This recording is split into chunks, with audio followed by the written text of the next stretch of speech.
Good morning. Good morning. Good morning. How is everybody today? I only have one person in here. I'm so sorry about yesterday. My name is Debbie. Welcome to my channel. I hope you guys don't quit on me, but I have issues going on. I'm so sorry. My dog is dying, y'all. I just wanted to spend some time with her yesterday. Hey, Wiggles. Hey, Judy.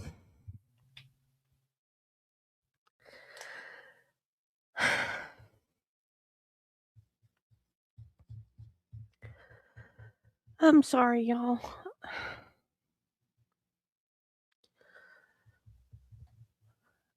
Okay, Judy's trivia. I just texted Judy and I was like, I don't like your trivia today. She's like, do you want me to change it? I was like, no. Okay, the Viper Room is a nightclub, bar, dance club, music venue, whatever you want to call it, out in LA.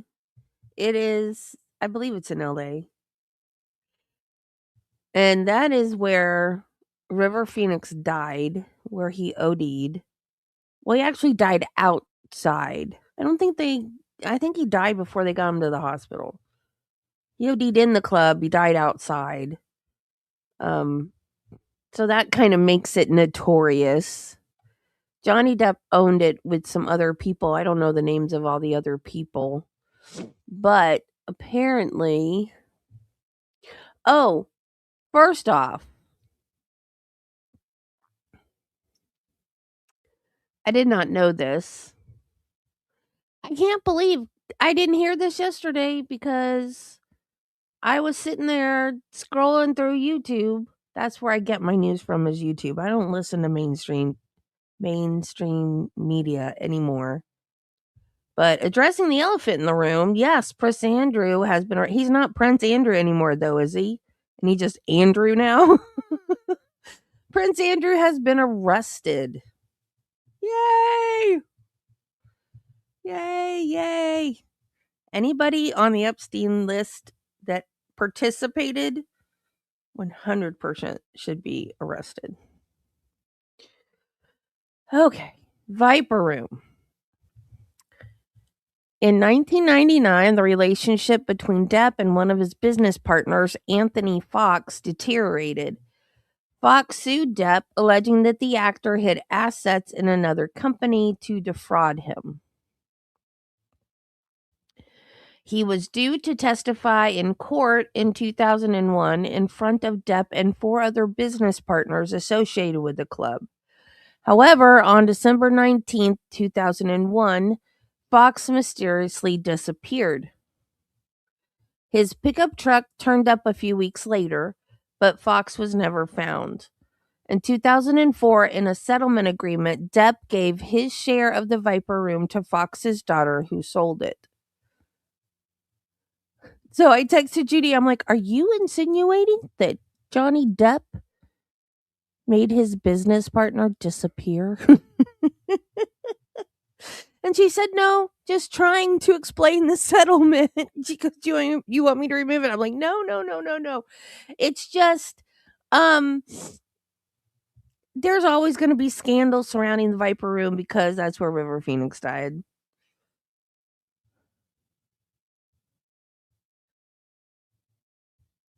Oh, well, that explains why I didn't hear it yesterday.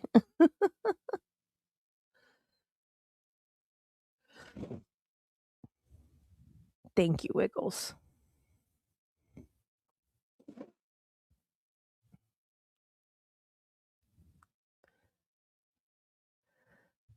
Yeah, yesterday, because the Epstein files are, if you want to know anything about them, just go to YouTube because it's everywhere.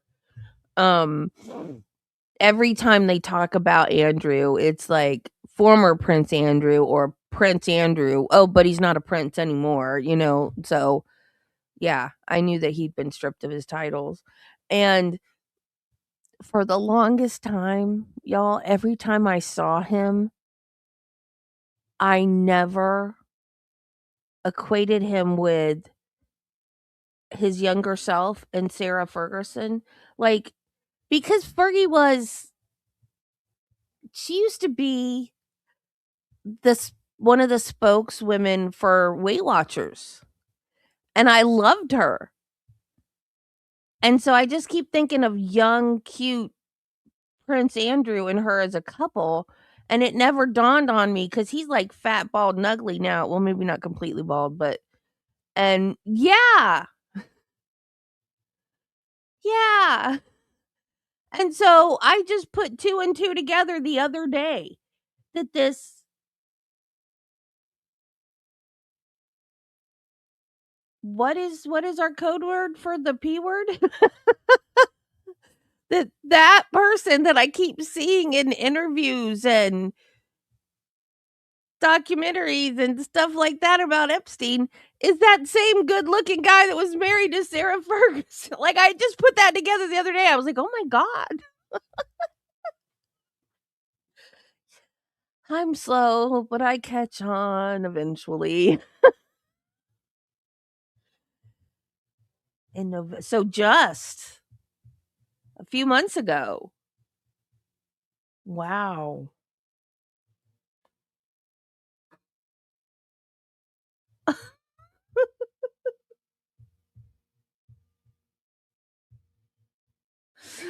Oh, man.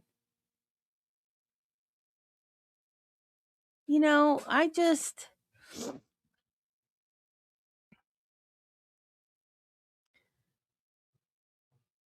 I get that it's years and years and years and years of tradition.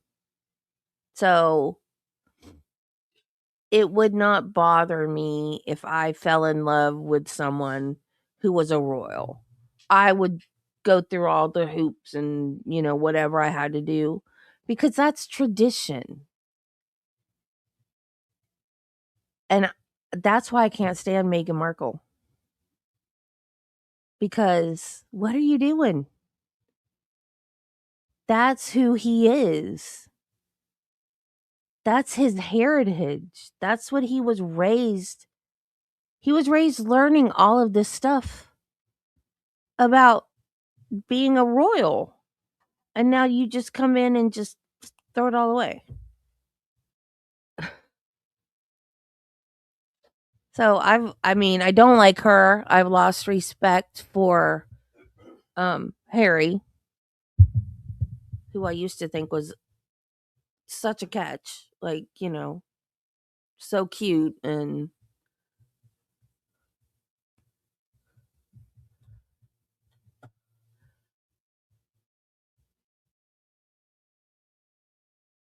oh my god. Hey Carla.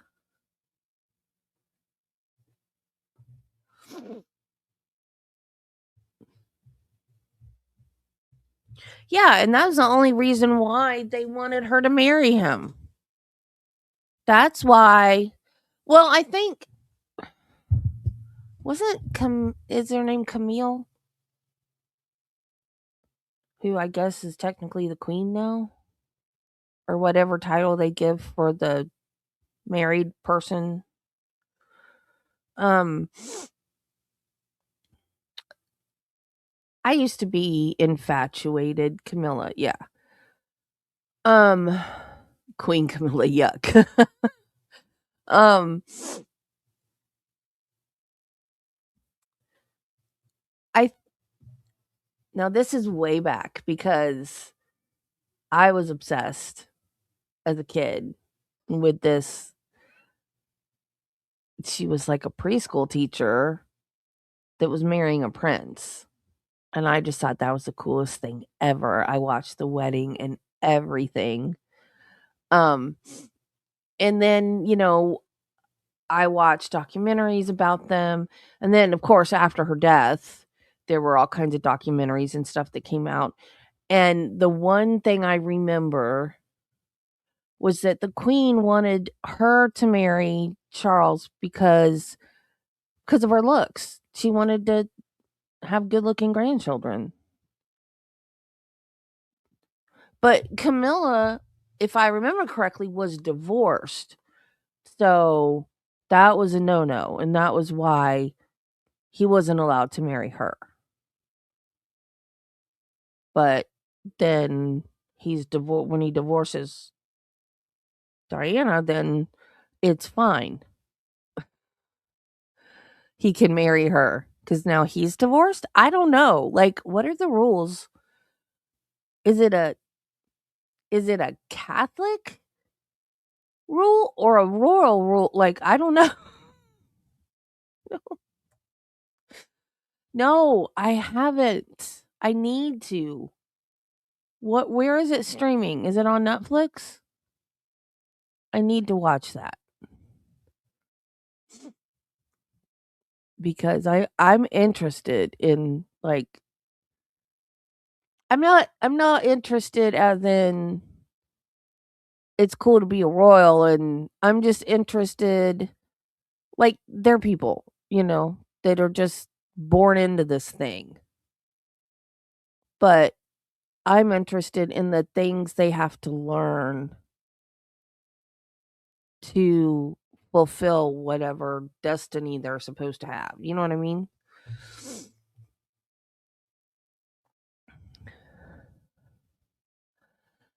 Darn it, I wish we could watch that trial.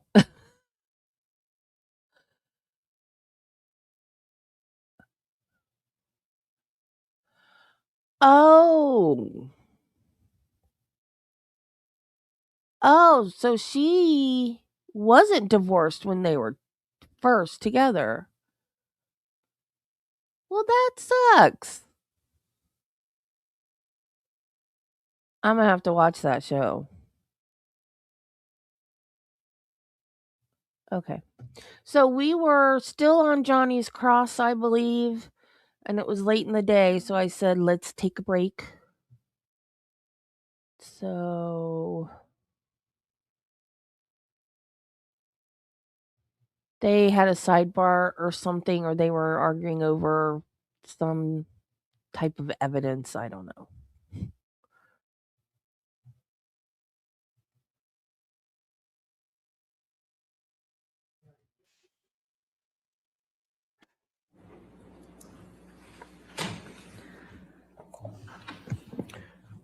Your Honor, we would offer the full Exhibit 221 into evidence with the following 3 excerpts to be played.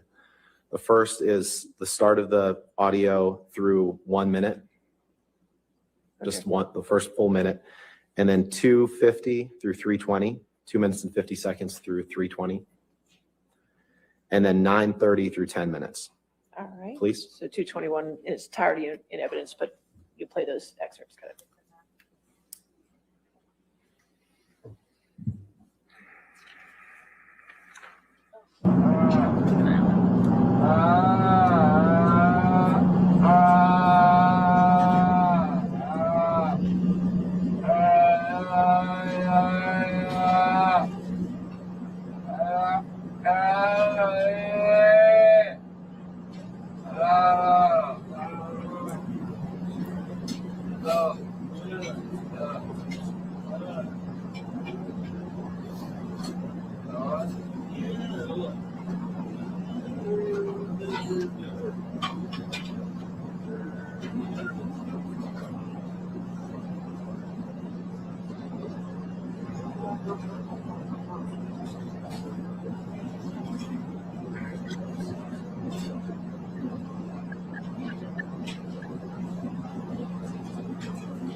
That's your voice making those moaning sounds.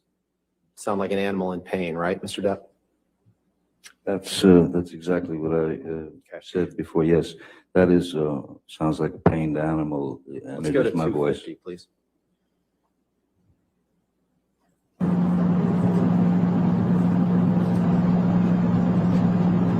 Wow.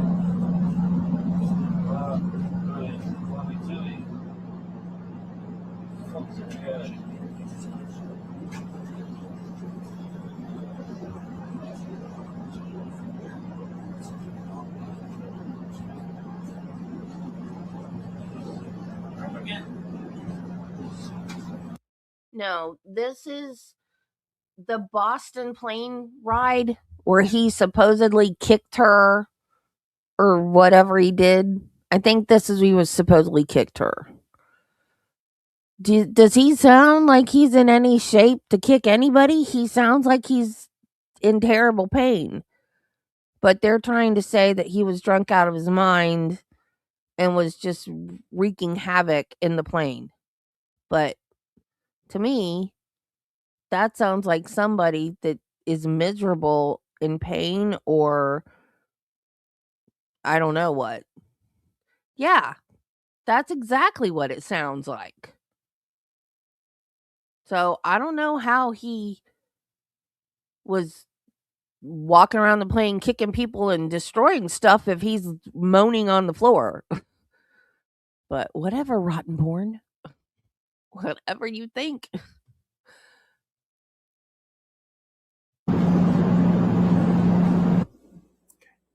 And then let's go to play 9:30, please.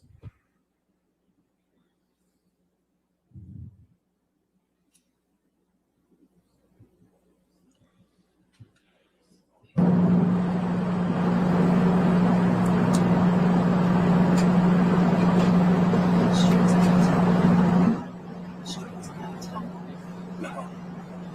I'll stay with this fucking idiot in case she gets sick.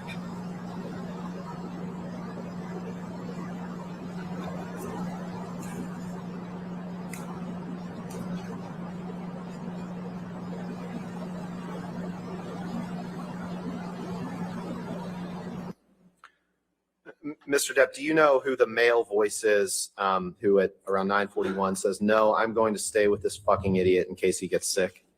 You know whose voice that Oh, was? I didn't hear those words, Okay. but, All right. yes, that's Jerry Judge, if you wanted me to answer that. That was Jerry Judge's voice. Okay. Yeah. So you finish this flight. You send the text that we've seen to Amber. You send the text to Paul Bettany. And at some point after this, you decide that you want to go to detox. And you went to detox. You testified a little bit about it yesterday in August of 2014 in the Bahamas, correct?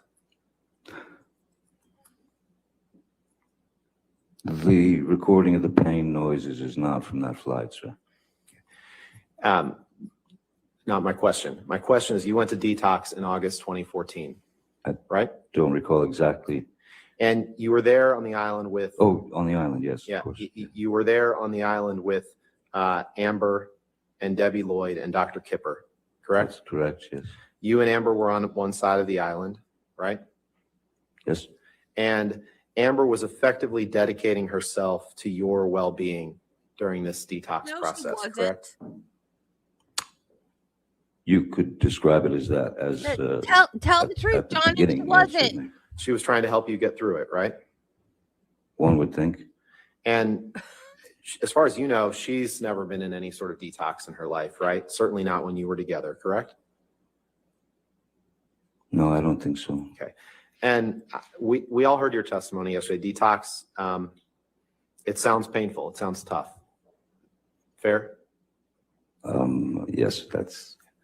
And you testified yesterday about her not giving you medications at a certain time, but you, sir, have no personal knowledge of whether or when. Hey, ask Johnny if he's ever killed anyone when he was drunk or high. Let's ask Johnny that question. And let's ask somebody if Amber's ever killed anybody when she was drunk or high. That's a really good question. I think you should ask that question. Amber had been in touch with Dr. Kipper or Debbie Lloyd about when to give you medicine, correct? I You remember. have no personal knowledge of that. Yes, I do. I remember Amber calling them on the radio, and when I was complaining that I needed the meds. She when trying I to was flip in, him the bird? Agony. What? And went to the shower. She called them up because she had said that I was in a Amber? manic state or it was in some mania. And they came up there. To knock away Okay. the rest And of the sometime face. after detox, fair. And you said that they came up there. But my point to you is you have no personal knowledge of what Dr. Kipper or Debbie Lloyd communicated to Amber about whether and when to give you medicines. You weren't part of those communications, correct? Oh, sure I was. I was there during those discussions. Right, but There were Every times, day. times sort of written down, but the golden rule essentially is if the patient is in an uncomfortable or potentially dangerous state, which would lead to seizures, medication should be distributed. That's what I remember, even though if it was supposed to be delivered at 4 p.m. and it was 3:15 or 3:30, according to you, that's what you Got an hour before and an hour after the actual yes, time. I mean, that's what doctors and patients. And do that. after sometime after detox, you texted Amber and you said, "Thank you so much for getting me fucking clean, baby." Right? Remember that? Yes, I did. Okay. And you actually, let's pull up. You didn't just express your thanks to Amber, you expressed it to other people as well, what Amber had done for you, correct? Let's pull up plaintiff's exhibit 120, page 41, please. Yeah. This is plaintiff's exhibit, Your Honor. She kept his medicine from him when she was mad at him.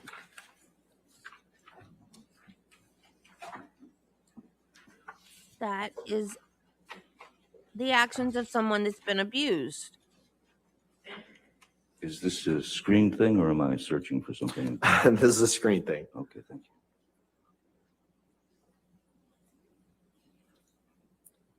Screen thing that we have to rotate.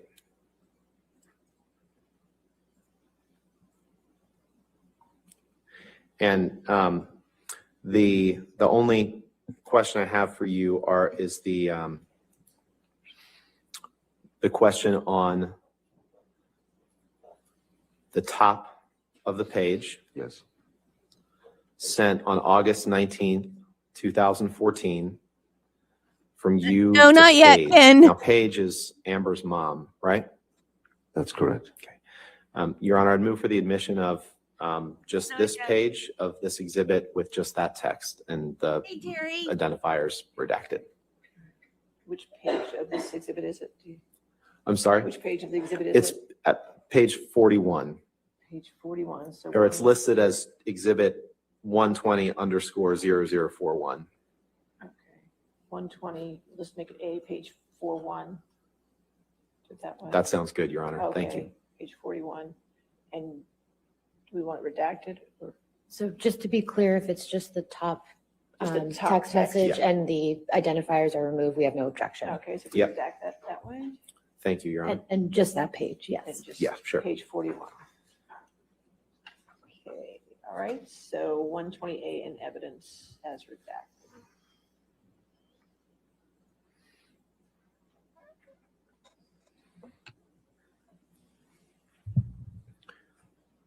Permission to publish, Your Honor? Yes, sir.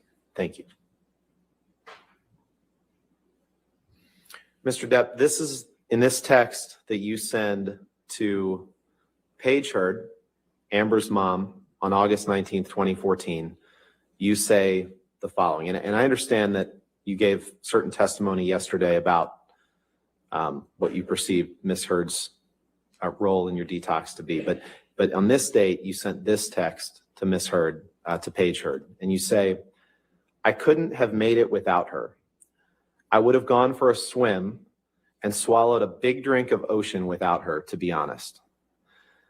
It was a hell of my own doing, and your little girl walked through with me step by step. I know you're already proud of her, but if you'd have seen her in action, amazing.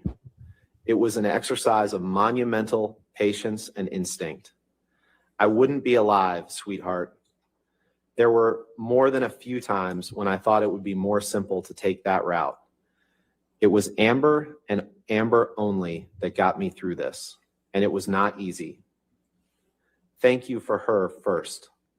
And thank you and that sweet fucker David for all of your words of support.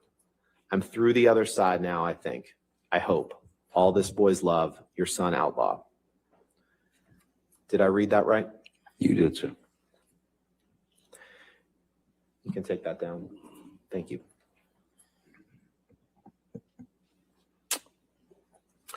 Now, you flew, you got married to Amber on early February 3rd, 2015. Apparently, Is that right? Yes. Okay. You remember the year today? 2015, right? That sounds about right. Okay.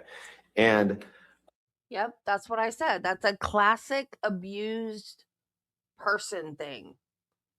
She didn't do crap. She withheld his medication. He was in the middle of withdrawals. And she said, "Oh, no, it's not time yet. You can't have it." And that comes out. It hasn't come out yet, I don't think. But that's what she did. He testified that's what she did. Maybe I missed it.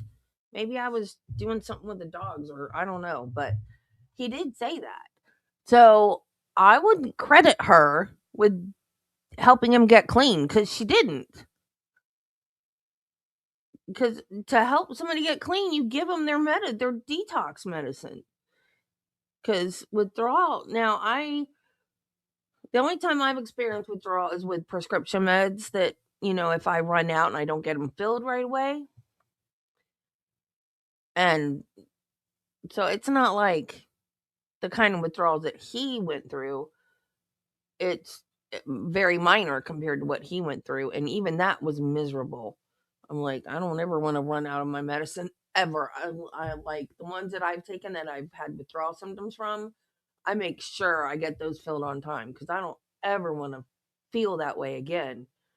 But I don't know why he's praising her to other people, unless he thinks it might get back to her, and so that makes her look good, so then maybe she won't be so mean to him. Like, well, I don't get it.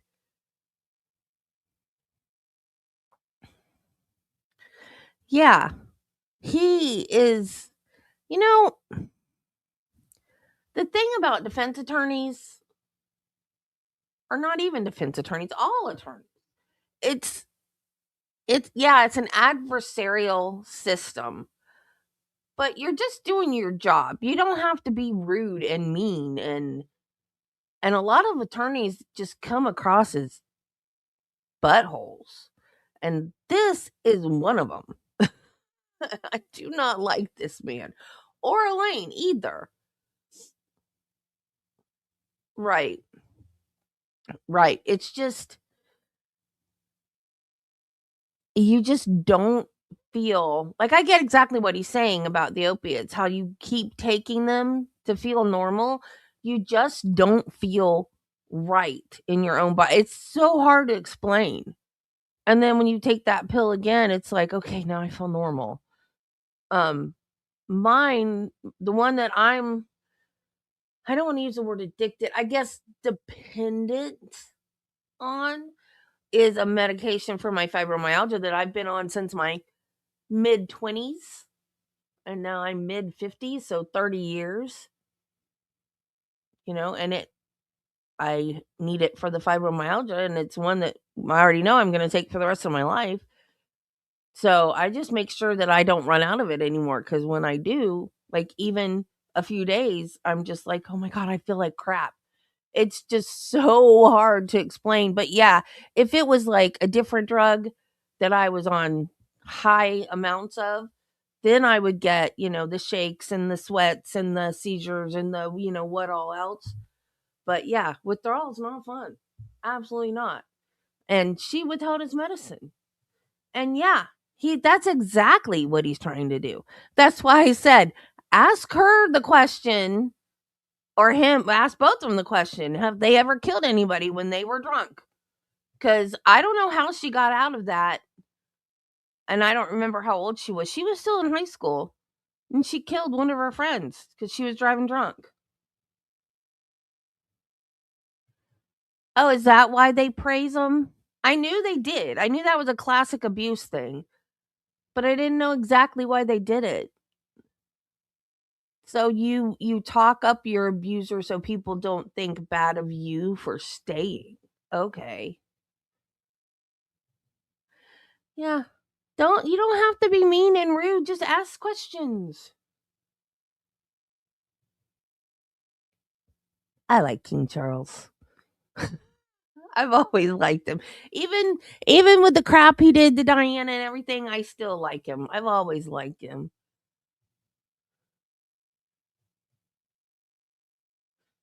Mhm. Yeah, it's not fun.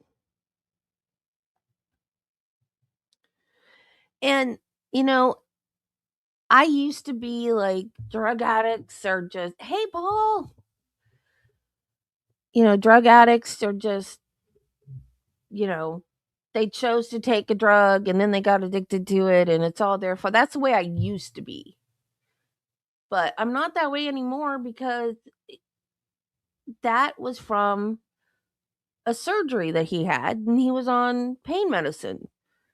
And that is such a real thing, which is why I don't take opiates. I could. I mean my doctor would give it to me if I asked cuz he has before, but I don't want to get addicted. So, which is why I do this. Because this, I don't get addicted. I don't have withdrawal symptoms. All that happens if I run out is I hurt more. So, I don't do opiates, but unfortunately, I mean, I do if I'm in the hospital and I'm under supervision, but unfortunately, he was given some opiates and not supervised correctly, or maybe he was, but just, Johnny and his addictive nature with all of his pot and his cocaine and stuff, and he got addicted to it.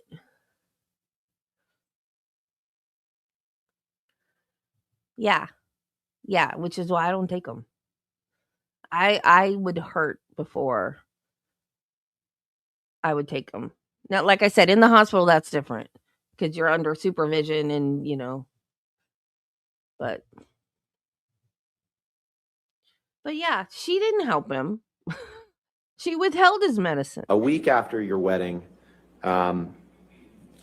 you left for Australia to start the process of shooting the 5th Pirates of the Caribbean movie. Oh, here we go. right? Now it's the finger again. That sounds about right, yes. And Amber was filming in London at the time. She left directly from the wedding to fly to London to film London Fields with Billy Bob Thornton, right? That's correct. And the plan was that she was going to fly out from London to Australia directly to join you for the filming of Pirates 5, right? At some point, yes. And she was going to stay in that house with you for the duration of the filming, correct? I don't know that it was the duration, but sure. Okay. And you testified on Tuesday, I guess, that when you went there in February of 2015, you'd been off of alcohol for 18 months. You testified to that. Remember giving that testimony? Yes. That's just nonsense, right? We've already looked at Thank you. May 2014, you were drunk on that plane, and you've admitted to that. So that's not 18 months before. So that testimony that you gave when you said you had been sober for 18 months before you arrived in February of Objection, 2015 was not true, correct? What's the objection? May we approach? Your Honor, What's I the, mean- what's the objection? He's testifying, Your Honor. It's a compound. Could you just do maybe one question? Let's do Okay. that. Mr. Depp, you had not been sober off of alcohol for 18 months before you went to Australia in February 2015, correct? It's possible that it was not 18 months. Maybe it was 17. Maybe it was 16. Maybe. It was actually a lot less than that because at a minimum, you were drunk on that plane flight from Boston to Los Angeles in May of 2014. That's incorrect, sir. I said that I had had a glass of champagne and I had taken a double dose of the narcotics, of the opiates. That's a very different thing from being drunk. Okay, and a very different thing from what you texted Paul Bettany, correct? Again. Okay, so Let him answer. The Boston flight was in May 2014. You go to Johnny Australia in thinks it's February of funny. 2015, having testified that you were off of alcohol for 18 months. Now, when you went to Australia in February of 2015, you also lied to the cast insurance company that was insuring you for Pirates 5, didn't you? After she cut my finger off? No. Well, that's your account of it, sir. Before you went to Australia, let's do it this way. Let's pull up Exhibit 500, please. 500? 500, Defense Exhibit 500. That's exhibit 5. Yes, I'd like to see who I lied to.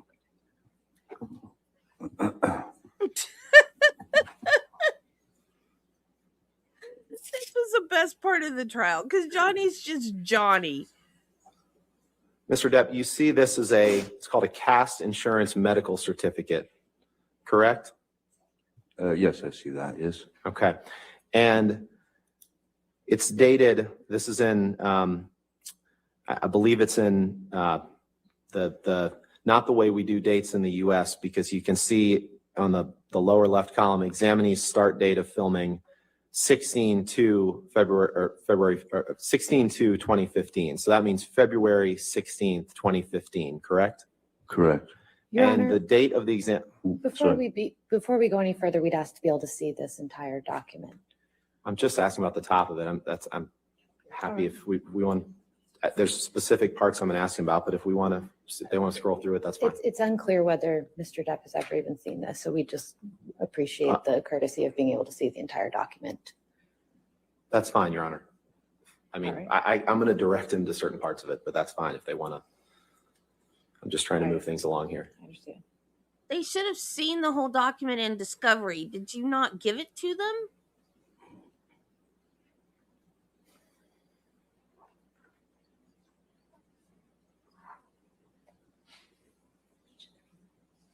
I'm sorry?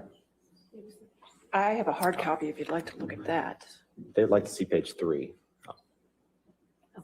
If I may approach, Your Honor, that would be.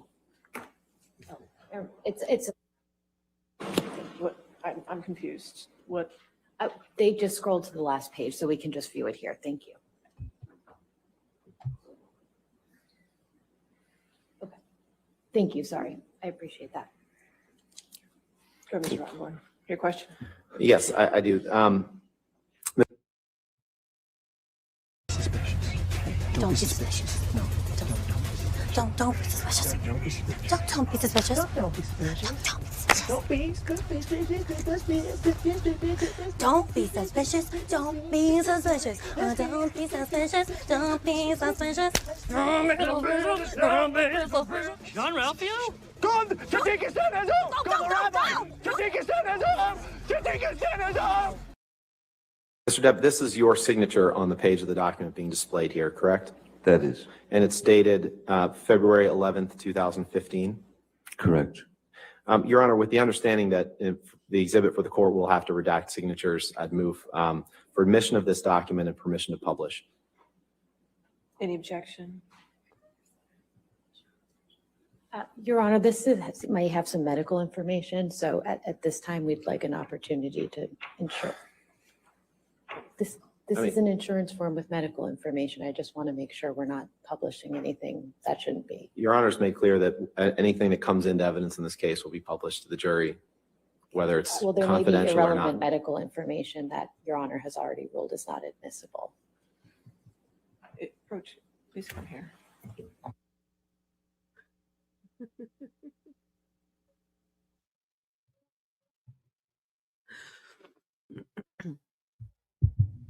That's why I play it.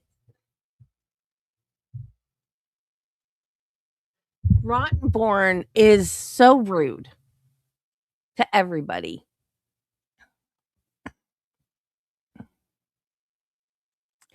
I hate it when lawyers, when there's an objection,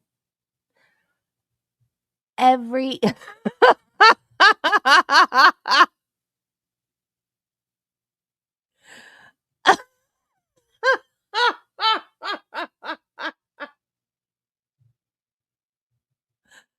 Oh, okay. Thank you for reminding me. I hate it when there's an objection, everything should stop. Everybody should shut up and wait for the judge's decision.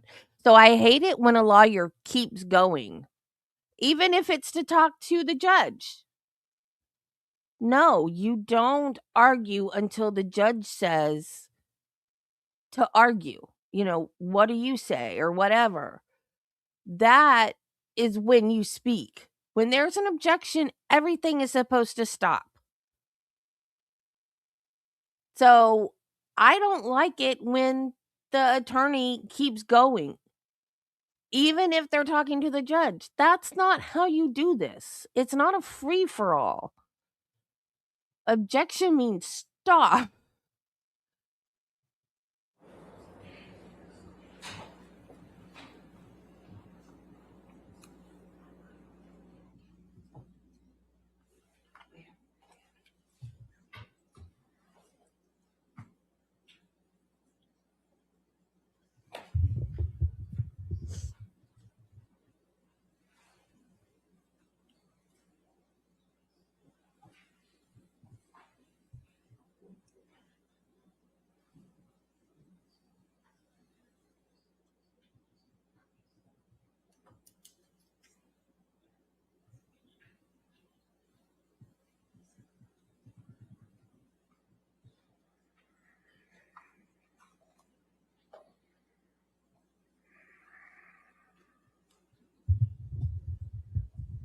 And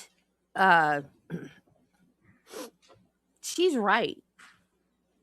No other medical information should go to the court. Only the ones And then that deal with his detox.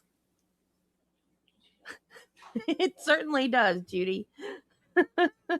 And Johnny knows it because you can tell by the way he says his name. And then Can you scroll down, born. Michelle? Scroll down again. Okay. Your Honor, these redactions were on here before I'm told before we got the documents, so no issue there. And then we would propose to just redact the, if you go up one page, I don't, that's the proposed redaction. This is the trial that reconnected me with Allison. Allison and I have known each other for years, but this was how we reconnected. we text each other while we watch this trial. And if you want us to redact the first three lines, M, N, and 2, that's fine too. Why don't you go ahead and redact those, Michelle? That's fine with those redactions. I'm just trying to move this along as quickly as we can, Your Honor.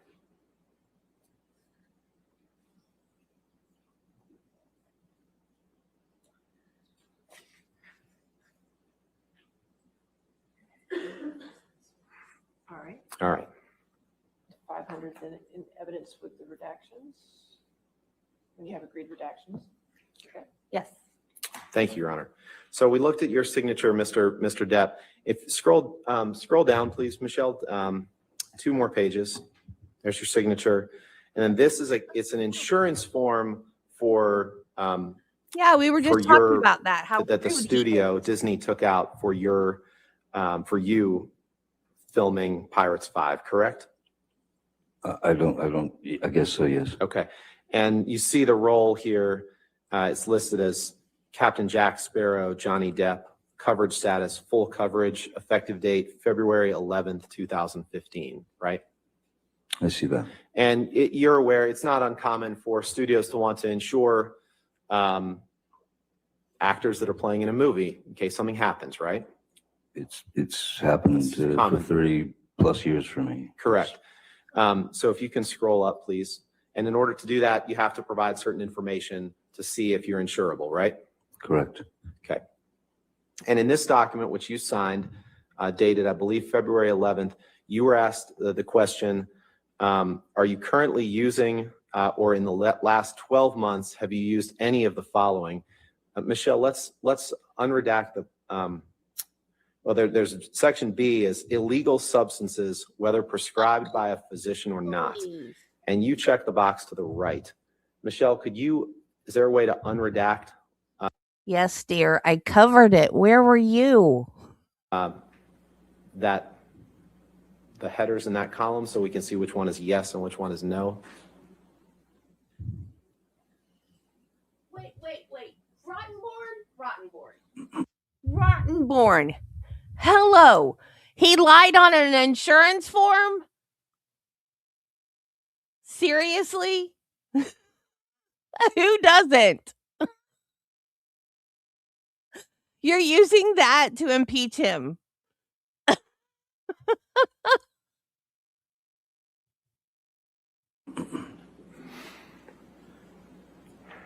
I mean, I haven't, but still. What actor in Hollywood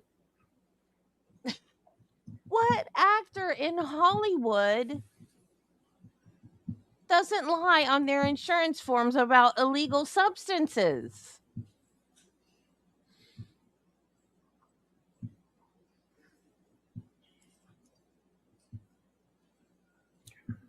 Thank you.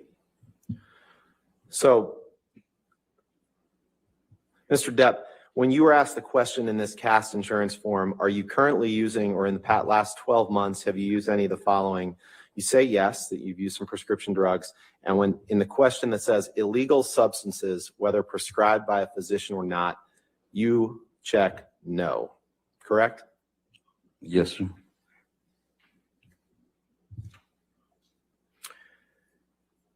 At around this time when you can take that down. Thank you.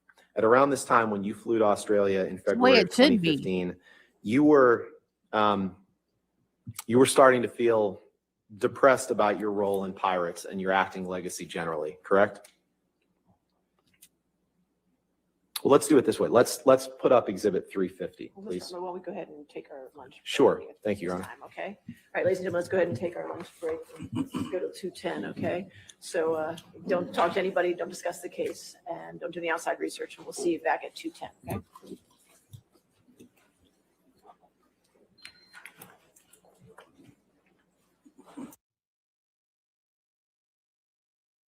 I think Johnny intimidated him.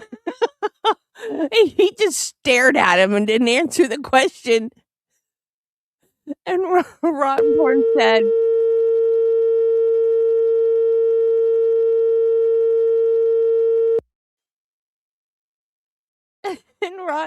said, okay, let me ask it this way. Like, okay, that didn't work because he's staring at me now. See, I didn't pick up these little things, like the little body language things the first time because I was so nervous. When I was waiting for the verdict, it was almost like I had a stake in the outcome. I've never been so nervous for something that didn't affect me in my life. I was so nervous at the verdict. But like these little nuances I didn't pick up before, but Johnny just stared at him and he goes, okay, well, let me ask it this way.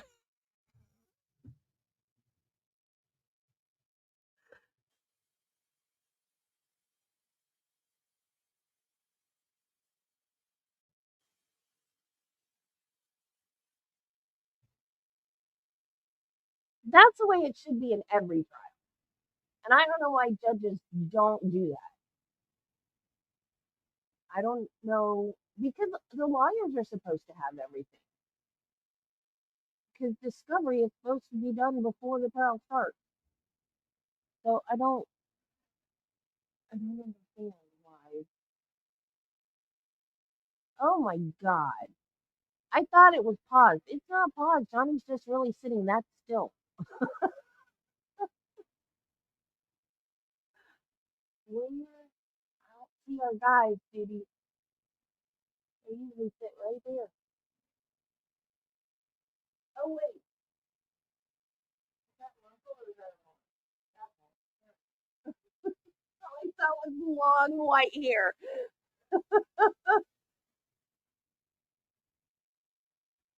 I guess they weren't there that day.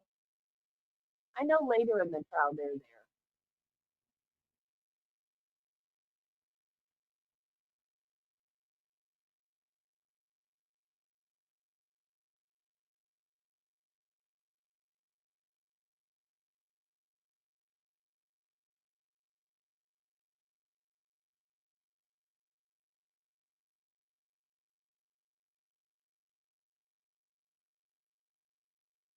And when the TMZ guy's up and he makes the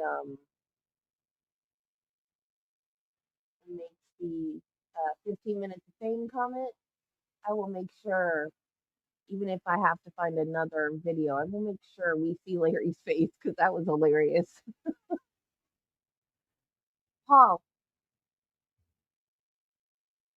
we're gonna have to have a special stream if you would come on and give us tell us a little bit about being a court deputy. 'Cause I'm sure everybody would love to hear your story. That would be awesome.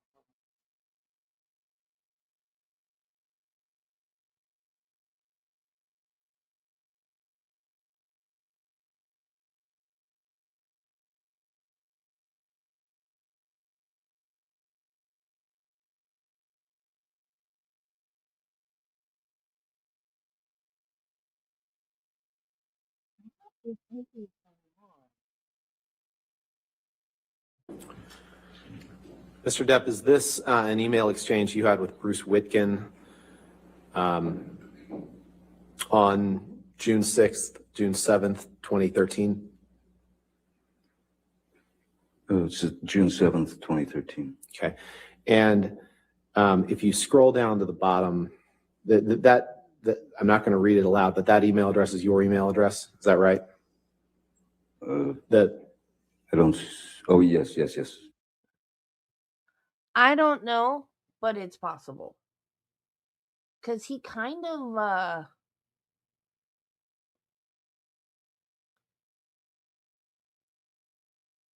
his poetic way. Yeah, sometimes it's hard to figure out what he's saying because he does have a very poetic way of talking. If you would be so kind to come on my show and talk to us about being a court officer, that would be amazing. I'm sure everybody would want to hear some of your stories. But totally up to you. If you don't want to, I totally understand. But I know I'd like to hear stories, and I'm sure my chat would like to hear stories. No pressure, though. If you don't want to do it, that's fine.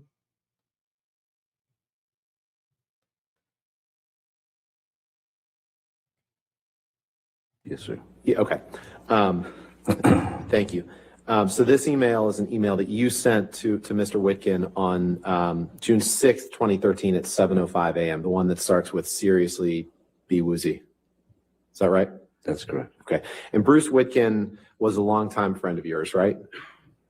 Yes, sir. Quite a long time. You met in Florida many years ago, right? Yes. And then he lived in Los Angeles, and you all were very close friends until a few years ago, correct? That's correct. Okay. Your Honor, permission to publish or I'd move for admission of this and permission to publish with the email addresses redacted. And if they want me to redact Mr. Witkin's responses, that's fine. We have no objection to that, Your Honor, and I don't think we need to have Mr. Witkin's response redacted. All right, so you just want to have just the identifiers redacted and that's all? That's correct, Your Honor. Okay, if we could do that.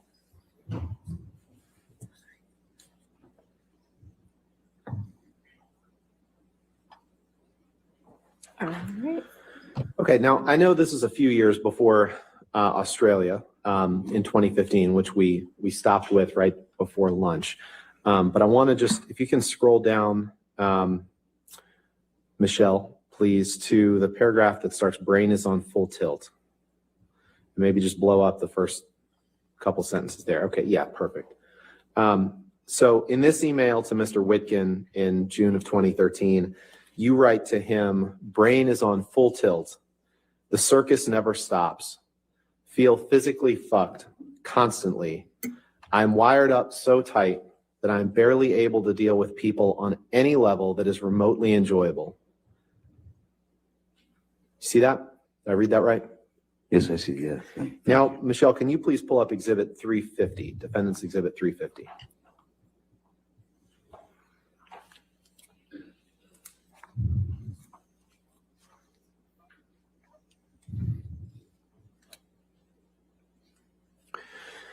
This is a text exchange that you had with Stephen Duders, your personal assistant, on March 6th, 2015. So we fast forwarded a couple years. Do you see that? Is that 1628? Is that the third one down? Yes, sir. 1628. Third one down.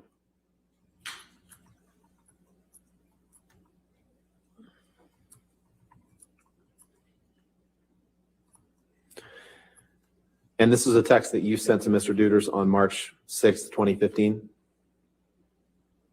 Sorry, just reading it. Sure.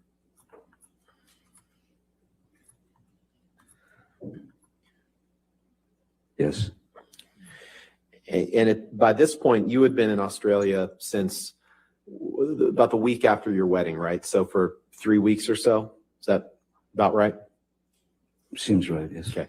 And Amber didn't arrive until around this time, correct? Beginning of March? Yes, I recall that Amber arrived around the 6th, 7th. The 6th or 7th of March, right? Okay. So you'd been outside of her presence for the last 3 or 4 weeks prior to this, right? I believe so, yes. Okay. Can you, Your Honor, I would move for admission of Defendant's Exhibit 350 with identifiers redacted. Your Honor, we would ask that the top email to Mr. Hey, Jill. Holmes and the last email from Mr. Duders be So redacted. just the two in the middle? Yes. Sure. that And we're- honestly, Your Honor, then if we're going to do that, we can just redact the, actually, we can redact the second one too. So we just do the third. Your Honor, we believe that's necessary for context. Okay, for context, sorry, so just get rid of the Okay. first one and the last one and the identifiers. So it should be the two middle texts.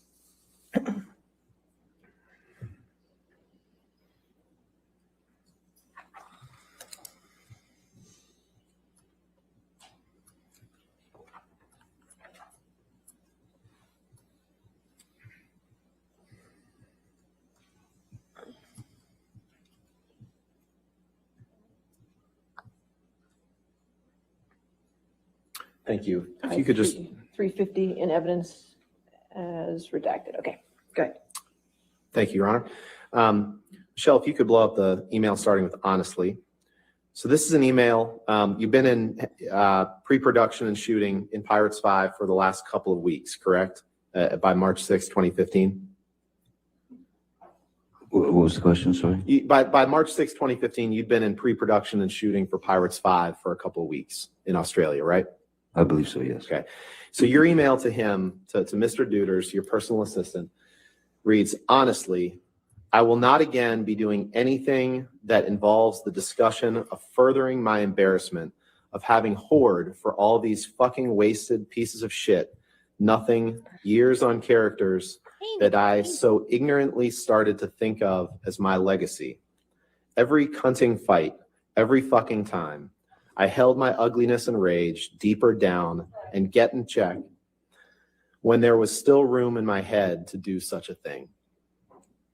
Did I read that right? You did. And that's what you're writing to Mr. Duders, having been on the set of Pirates 5 for a couple of weeks, correct? That's correct. Okay. The screenplay that I received was not up to snuff, I felt. And so that was part of this, was my anger was that the screenplay was very lazily written, and I had to do a lot of rewriting. And with you in Australia, I think we covered this, was Debbie Lloyd. You testified to that before lunch, right? Debbie Lloyd was your sobriety nurse, she's supposed to help you stay sober, correct? She was there to give me meds and Right. The fact is, stay on the path. The fact is, Mr. Depp, you had been using a fair amount of drugs during those 3 or 4 week period before Miss Heard arrived in Australia, hadn't you? Marijuana was what I was using. And not just that, other drugs too, correct? No, not that I recall, no. Okay. Let's take a look at Exhibit 346, please.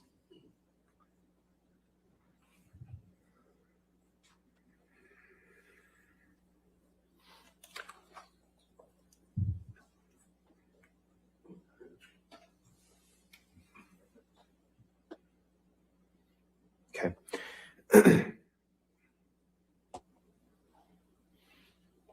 This is a text message exchange between you and Nathan Holmes on February 25th, 2015. Correct? That's correct. Mr. Holmes was another one of your personal assistants, wasn't he? Yes, he was. He and Stephen Deuters were kind of the two main personal assistants during this period of time, right? That's correct. And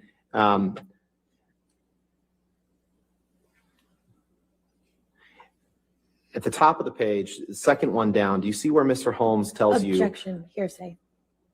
he just testified that he was only using marijuana, and this is clearly impeachment to that, Your Honor? This is Mr. Holmes' Well, words. we're gonna go text by text, and Oh. before I ask for permission to publish and for motion for admission, we'll go through it. But I'll sustain as Mr. Holmes. So. okay, Mr. Depp, why don't you take a moment to read this text from the top down, Thank you. please?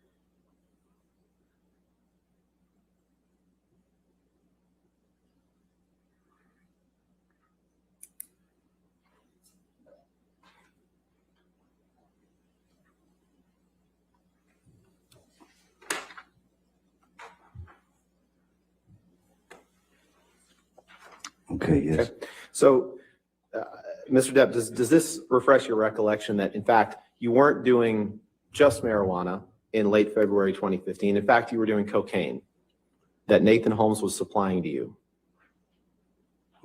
In fact, there's nothing in there that says I'd been doing cocaine. Does this refresh your recollection, Mr. Depp, that you were given cocaine by Nathan Holmes in late February 2015? Even if I were given cocaine by Nathan Holmes, there's nothing here that says I was doing the cocaine. And Nathan Holmes was upset, or you understood that Nathan Holmes thought that you might be upset with him for taking some of your cocaine. Isn't that right? I think Objection, Your that's, Honor, hearsay and speculation. excuse me. I said, what was his understanding? I'll sustain as a speculation. Next question. Okay.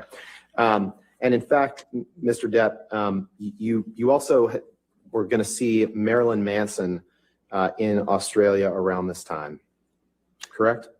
Correct, he was coming to play a show in Melbourne. Okay. Your Honor, I would move for admission of this document with the following text messages.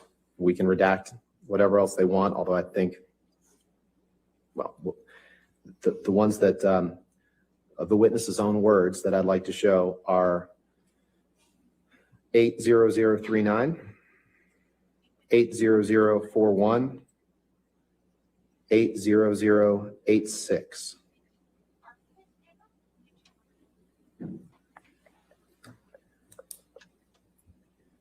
Those are all words from Mr. Depp. I have a highlighted copy if you'd like me to approach. Yeah, we have no objection as long as everything else is We just want to redacted. look at his highlighted copy and make sure that's. Oops, I touched the screen horribly. No, that was Pardon for me. you. It's okay. You're good. Right. All set. Okay, so no objection to the redactions? No objection to 346 admitting those with with redactions, yes. Okay, thank you. Get those redactions.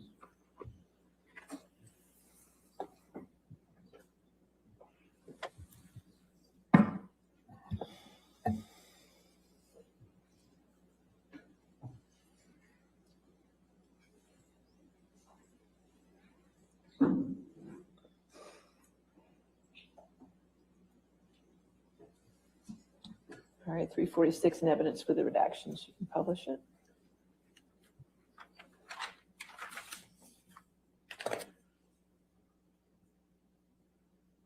So you can see these texts were sent on February 26th and February 27th, 2015.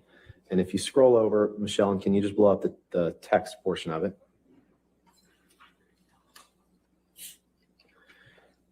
You text Mr. Holmes, your personal assistant, have you heard from Manson's Ryan? Now, Ryan was Marilyn Manson's personal assistant, or he worked for him. That's what you understood, correct? At the time, yes. Okay. And then you say, yes, and of course. Well, Amber does say on the stand that,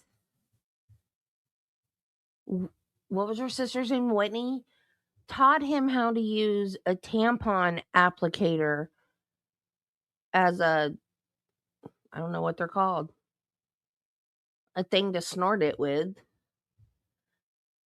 And she also says, because they tried to impeach her about the broken nose because she didn't go to an ENT doctor at the time, but she went to one years later and it showed that she had some deterioration in her nose, and she claimed that was from when Johnny broke her nose. You know what else can deteriorate the septum of your nose? Cocaine. Sniffing cocaine. She's a vehicle to apply. Thank you, Paul. Yeah. So she's not an innocent little angel either. So that's what Rottenborn is trying to make her look like, a little innocent, sweet thing. Of course, yes, please, and you will pay Ryan for it. 2 exclamation points, 2 question marks. And then you write, disappearer, we should have more happy pills. 3 exclamation points, 2 question marks. Can you? Followed by 3 exclamation points. Did I read that correctly? You did. Okay. Can you take that down and please pull up Exhibit 349? Instead of exclamation points.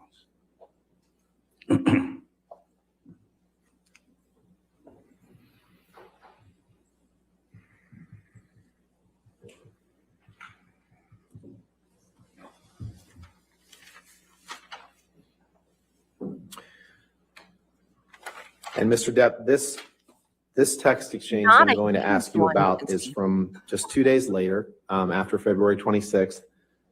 On February 28th, it's the last 2 on the page.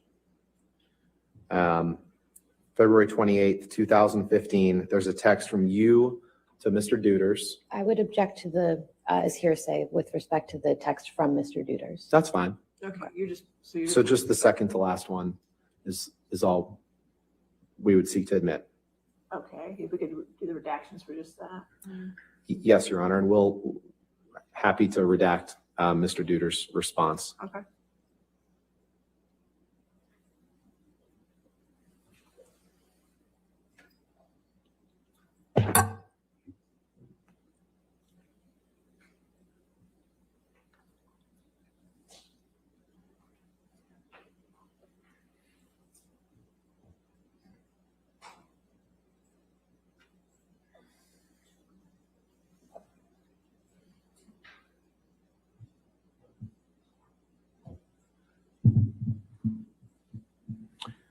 All right, so 349 in evidence with redactions. Okay.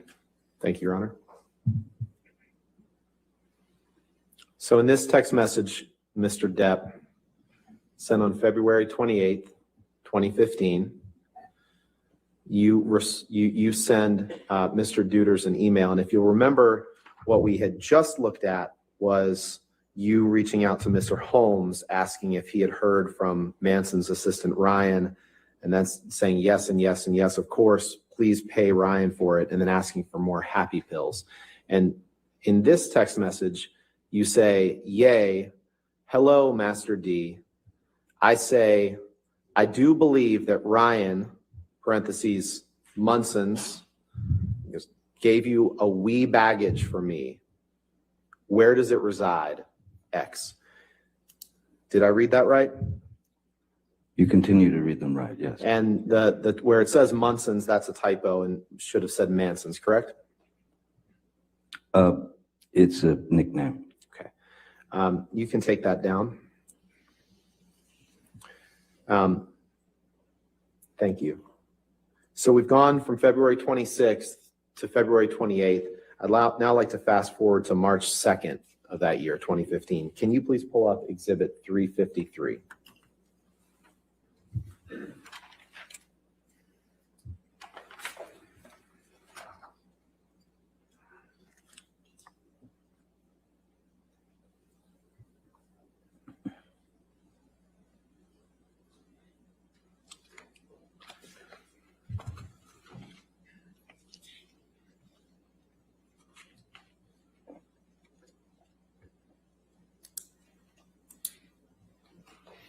Your Honor, let's do it this way. Mr. Depp, these are text messages back and forth from you to your other personal assistant, Nathan Holmes, in March of 2015, correct? Appears to be, yes, yes. Your Honor, I know that the whole thing is going to draw an objection, but I would like to move to admit Mr. Depp's texts, which I have here highlighted, and I think we can redact pretty quickly through this document. And I'm happy to have them highlighted if you'd like to approach. Well, if you could just Sure. show it to counsel, the highlighted portions. Is this a one-page document or? It's actually three. Three-page. And we may not do all of them now, but I think it's Okay. easier to just.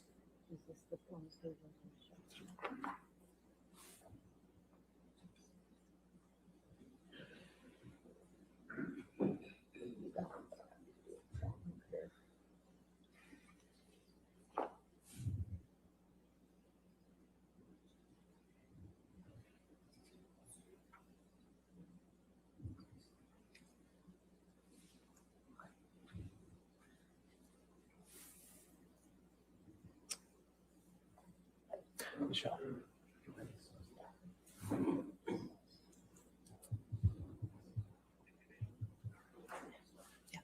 We have no objection with just admitting Mr. Depp's Okay, so messages. 353 with the redactions. Yes, and I think Okay. we can, if you'll just indulge us for a minute, I All think right, we that's can get all of that done. Thank you. Okay.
All right, so 353 in evidence with redactions. Wait a minute. Is that correct? Yes, Your Honor. Okay. Assuming that Ms. Myers agrees with our redactions here.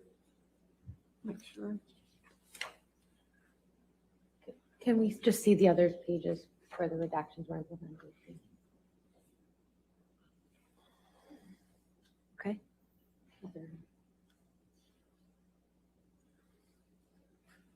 Yes, all All set, right. thank you. 353 in evidence with redactions. Thank you, Your Publish Honor. the jury. Can you please go to the first page of that document?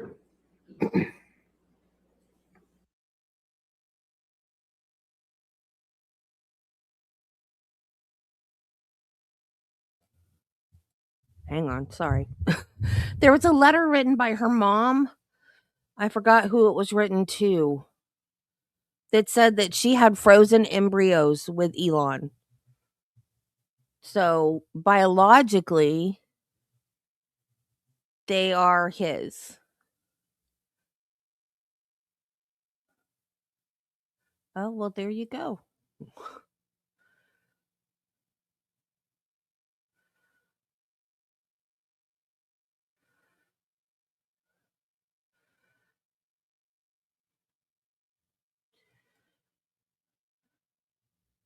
I guess the twins. But yeah, her mom did say this came out, you know how during the trial all these YouTube channels came out with all kinds of information that was not allowed in the trial? Like all this like side information stuff that they couldn't put in the trial. Like the tape of her saying if she didn't get what she wanted in the divorce settlement, she was going to accuse him of domestic violence. So this was one of the side things that came out, was a letter from her mom to somebody else, and I do not remember who the person she sent the letter to was, but yeah, she said that they had frozen embryos, and I think they said something about they might have a custody battle over the embryo. I don't remember what the contents of the letter said, but yeah, I know. Yeah. He thinks that the world population is too small and it needs to be repopulated. And how many kids does he have now?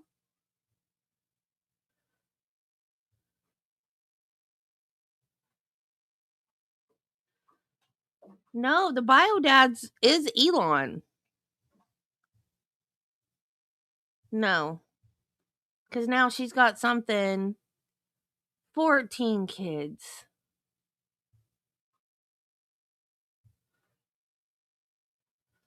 No, I think the bio dad is Elon because a letter that her mom sent to somebody said that she had frozen embryos. Now maybe the twins aren't. Maybe she's got a new dude. Uh-huh. Yeah. Yeah. So she had Una at the time of the trial. And apparently since the trial she's had twins.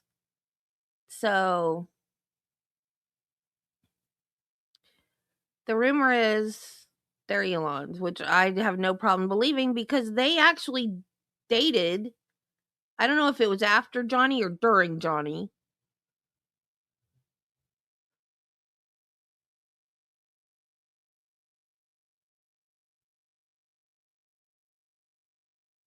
So yeah, he just wants to. Hey, I don't know. The man's autistic. Maybe he thinks that everybody he fathers will be a genius like he is.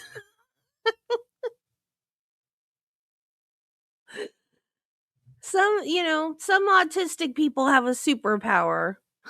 Apparently his is fathering children.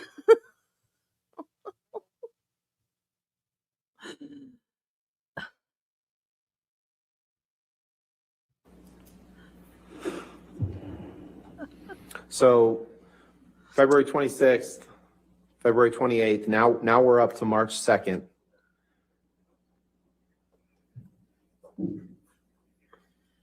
And on March 2nd, a few days before Ms. Heard arrives in Australia, you text Nathan Holmes, and this is going to take a little bit just to kind of get through this. So appreciate the court and the jury's patience here. But you text him on number 73 and you say, "No, you're not. Why? That is not a part of the job description. And I'm telling you now, any of you guys start to lecture me, I just do not want to hear it. No stupid bullshit about sappy bollocks.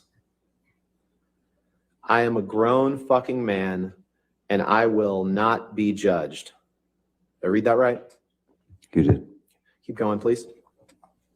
And I will never, ever live in this world cage any longer.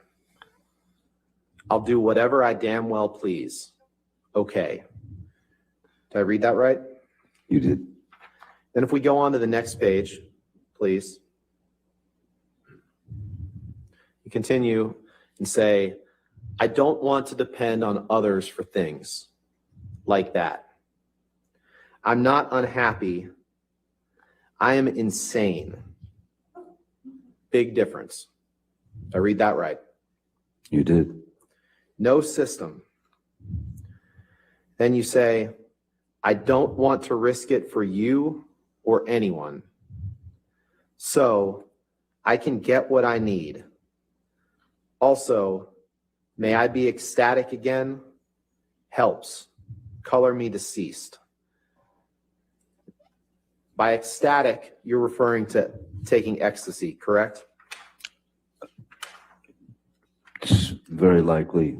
Before Ms. Heard arrived, she had asked me to score either MDMA or ecstasy tablets before her arrival. Love you too, Nancy. Thank you for. So once supporting again, this Ms. Heard's at channel. fault for these texts. I'm not blaming her for the text. I'm just stating the facts. Okay. Well, let's talk about those facts. So Okay. Ms. Heard arrives in March in 2015. You know, I don't think this is fair. I really, really don't. You guys know how much I love Travis, right? And how good he is to me.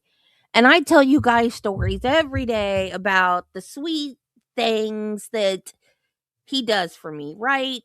But I have friends that I will text and say, he just did something that made me so mad. You know, it's just talk. It doesn't mean anything. I love him to the ends of the world. There's nothing I would ever do to hurt that man. But there are times when I need to vent and I'll text my best friend something that doesn't mean anything. And I don't think it is fair that some of these texts got into this trial. Because there are times relationships are hard. And there are times when you just need to vent. It doesn't mean anything. And yeah, in this too. Like, it doesn't even need to be in this trial. It's stupid.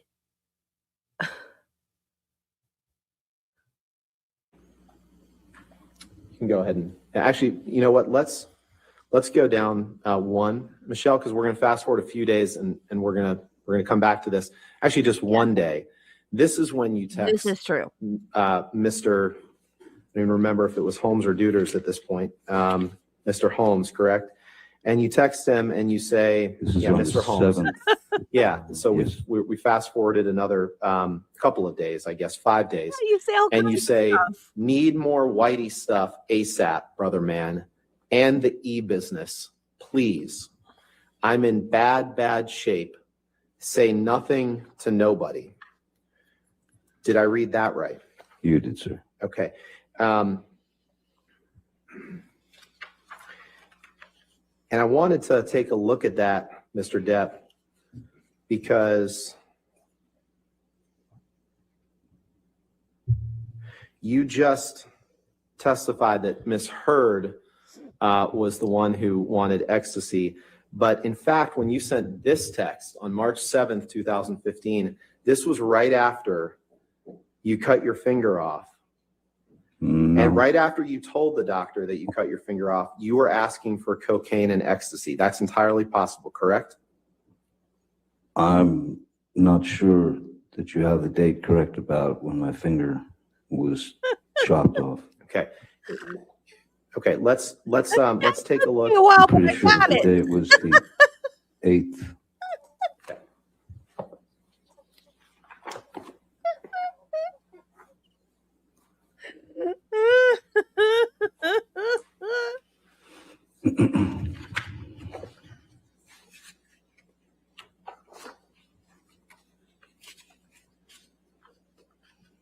Yeah, like O.J. Simpson's jury, Casey Anthony's jury.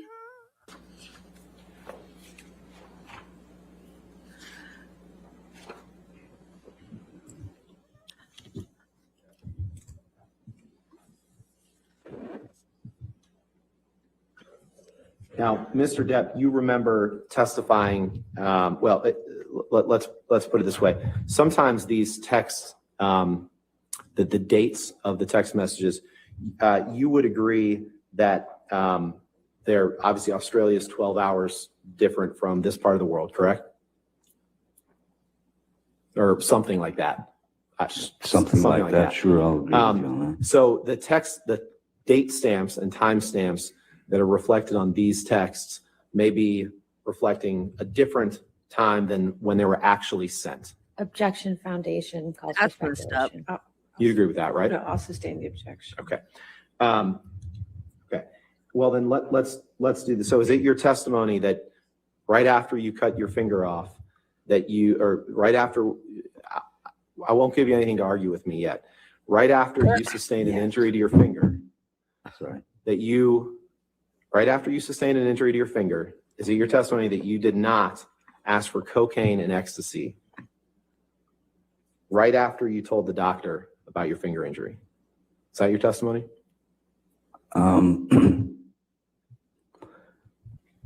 Regardless of what date you believe works within the world time zone, I don't believe that someone who has gone through opiate dependency, who has lost the ability to produce dopamine and serotonin in their own body, because that's what the opiate does. Your body no longer needs to make the dopamine or the serotonin. The dopamine and serotonin, as you know, I imagine, are things that keep us it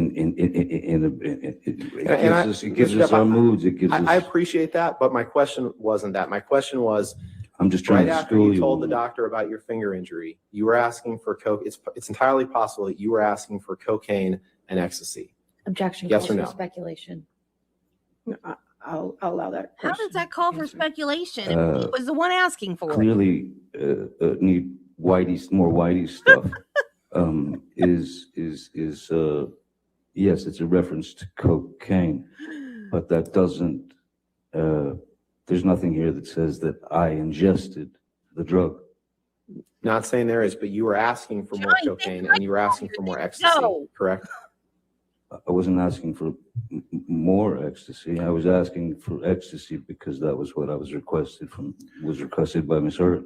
Let's take a look at the UK transcript Thank date you, 3, Allison. a permission to approach with that, All right. Your Honor. We will not be doing the OJ trial. It's Oh, yeah. too long. Don't even ask me. Thank you, sir.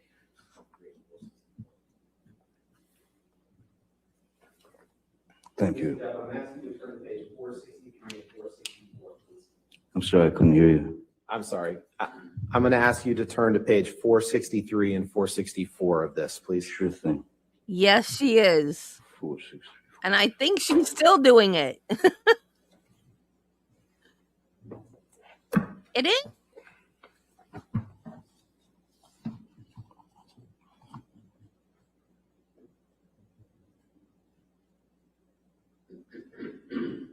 Yeah, we can do the civil suit.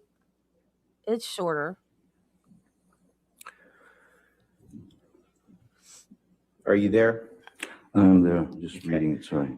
And on Wait. page 463, line 20, you're asked a question. I will put the ice cream emoji back and the witch broom one back since Nancy misses it. The witch broom I did during the Karen Reed trial because of that one parody thing about the judge.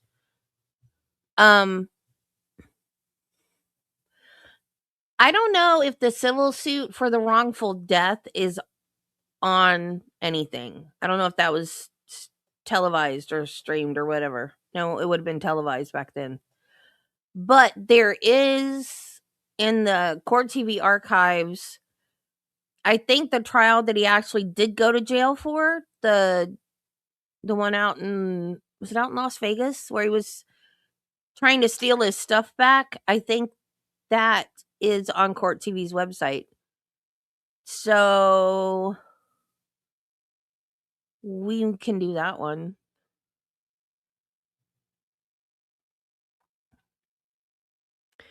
Yeah, and I've heard that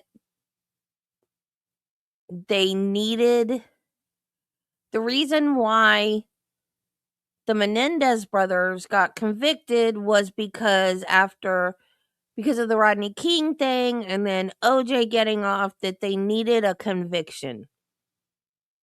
How? I don't, it was a jury trial. You would have to rig the jury. So, I don't know.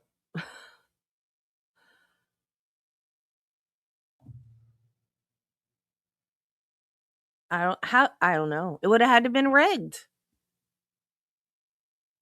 But I don't think it was rigged. I mean, it kind of was in a way. They didn't allow the abuse allegations to come in the second trial. So I don't think they like rigged the jury or anything, but I think in that, because it was the same judge for the second Menendez trial as it was for the first one. Yeah. They got to the judge. Yeah. I'm over the Menendez brothers too. I was like, yes, they need to be released. They've served their time. They've learned their lesson. They're model prisoners. But they're just not going to let them go. So I'm done. Yeah, a lot of people think it was his son that did it. Where did it go? Yeah, some people think it was his son that did it. I still think he did it.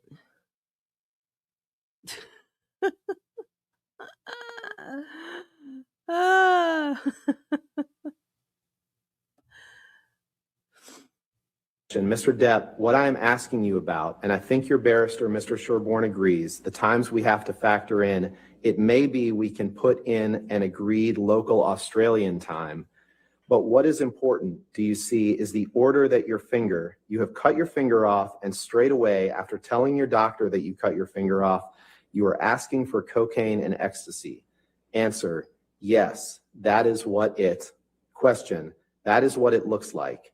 Answer, appears to be, and it is entirely possible that I was in the state that I was in. Did I read that right? Yes, you did. Asking for cocaine. So we talked about the cocaine and the ecstasy. Let's talk about the altercation that you and Ms. Heard had in Australia. You testified that you were sitting on a bar stool, right? In Australia. This is before. So you're fast forwarding to the end of of that argument. Yeah, we've heard your account of the argument, and the jury will hear Ms. Heard's account of the argument. What I want to ask you is some specific questions about you're sitting on a bar stool. You've had 3 or 4, I think you said 3 shots of vodka. I did 2 or 3 shots of vodka, yes. And you're resting with your hands kind of hanging over the edge like that, right? Well, after the first bottle whizzed past my head and shattered, as I said, I walked around the bar, grabbed the larger, was another bottle of vodka, the only one there. The larger bottle, brought it back and poured another shot and did it. And right, and that was like a what we call a handle of vodka. Is that right? Well, yeah, it's one of the larger bottles with it's got a handle on it. Yes. Right, and it was full at the time, other than the shot that you poured. No, it wasn't. It wasn't the full bottle. No. Okay, and at some point before you claim you sustained an injury to your finger. I believe you demonstrated to the jury yesterday, but you were resting with your three fingers, your middle three fingers kind of hanging over the edge. Is that fair? Is that right? Yes, I just had Okay. a bottle thrown at me, so I was, when she grabbed the second bottle. Right. I'm just asking where your fingers were, sir. At that point, your palm was facing down and your three middle fingers were hanging over the edge of the bar, correct? Basically, that's correct. And Miss Amber was 7 to 10 feet away, correct? Once she walked, yes, once she grabbed the bottle, yes. Okay. And your testimony, and we've heard it yesterday, but your testimony is that somehow she wound up with this handle of vodka and threw it, and it damaged part of your middle finger. But what we didn't talk about, and what I want to ask you about, is if it happened the way you said, it didn't damage any other part of your hand, correct? No other part of your fingers, none of the other middle fingers that were hanging over the edge of the bar were injured, correct? Objection compound. We can take it piece by piece. None of the three fingers that were hanging over the edge of the bar were sustained any injury other than your middle finger. Is correct? The middle finger certainly took the brunt of it as the tip. And there's cut off. there's no record of any glass being found in that middle finger. Correct? Objection calls for speculation. I'll allow it if you can answer. I'm not a doctor, and I'm not sure what was found in the middle finger. What I do know is that when I went to the emergency room, that they had to inject me with a block to be able to put it into a bucket and take a wire brush to scrub it all clean, because I had all the makeup still left from Pirates on there. And Makeup from Pirates. Okay, we'll get to that in a second. But none of the other fingers on your hand were sustained any injury that you're aware of, correct? No, there were nothing else was severed. No. Okay. And in fact, it wasn't just makeup from Pirates that was on your hand. It was paint that you had dipped your middle finger into to write, along with blood, to write on mirrors and lamps and assorted furniture in the house, correct? Objection compound. All right, I'll sustain as to compound if you. It wasn't just makeup. You testified yesterday that it was just makeup from the set of Pirates 5, but in fact, after you sustained an injury to your finger, you dipped it in paint in the house and you wrote in paint mixed with blood all over the place. Objection compound. I'll sustain the objection. You dipped your finger in paint in the house and wrote on objects in the house. correct? Objection compound. I'll sustain the objection. You dipped your finger in paint after suffering an injury. Yes. And then you used that finger to write on objects in the house. Yes or no? Yes, that was after after writing on the walls, the blood had kind of dried, as it were, and so I stuck my finger into a can of paint and also, excuse me, mineral spirits to put my verbal messages onto the wall. And you used your finger as a paintbrush, right? Essentially, yes. And can we put up Exhibit 369, please?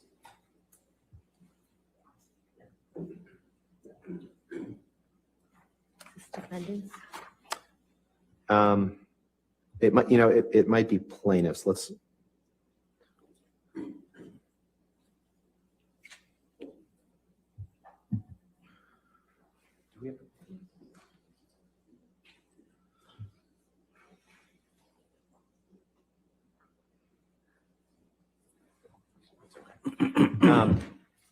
Now, Mr. Depp, we're gonna take a look at some pictures shortly, but you'd agree with me that there was quite a bit of damage to the house in Australia after this incident, correct? There was quite a bit of damage to the house during the entire incident, yes. And you don't remember the television breaking, do you? I remember I believe there was a coffee cup stuck into the screen or a plate or something like that. And you don't remember the window breaking, do you? I don't remember a window breaking. But you do remember that there was quite a lot of blood everywhere, including on floors and sofas. Well, that's how I'd noticed that I was leaking. There was heat in my finger, and I felt this warmth and this liquid, and then I noticed that the tip of my finger was gone. And at that point, I think I went into some sort of shock or whatever is closest to a kind of nervous breakdown. Yeah, you testified that breakdown. You could have also defaced a painting by drawing a penis on it, didn't you? I don't know about that. I don't remember drawing a penis on a painting. Given the state you were in, it's entirely possible that you did that, even if you don't remember it to this day, correct? Drawing a penis on a painting was not the first thing on my mind.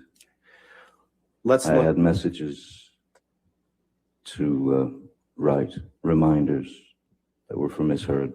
But you don't deny that if a painting was defaced with a penis drawn on it, that could have been you, even if you were blacked out and don't remember that, correct?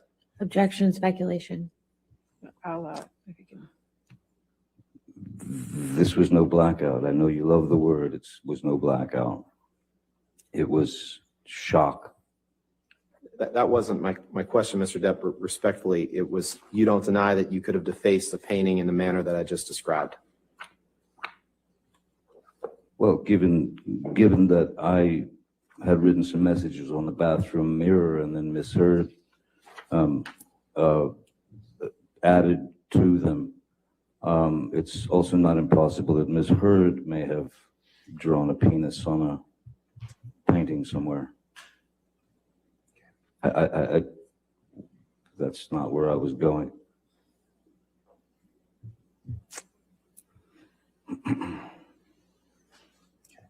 Let's take a look at page 451 of your testimony in the UK trial, please.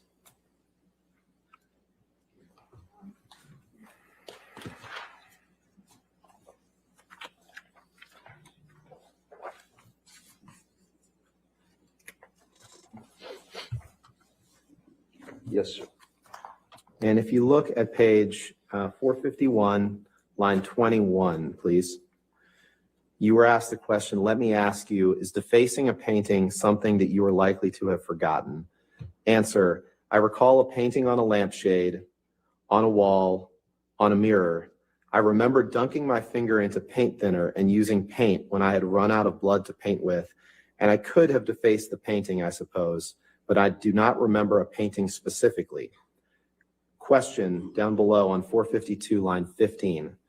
So there are parts of this episode that you do not remember at all, because that would be quite a big thing, would it not? Painting a penis on a picture? Answer, it would be quite a big thing. I do not recall.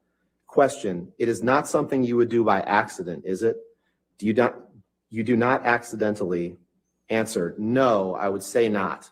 Question, you have no recollection? Answer, I am sorry, I'm not 100% sure that I can say I did that. Did I read that right? You did read it right, sir. Thank you. Let's take a look at Exhibit 374, please. Is it Defendant's Exhibit 374? Yes, Your Honor. Okay.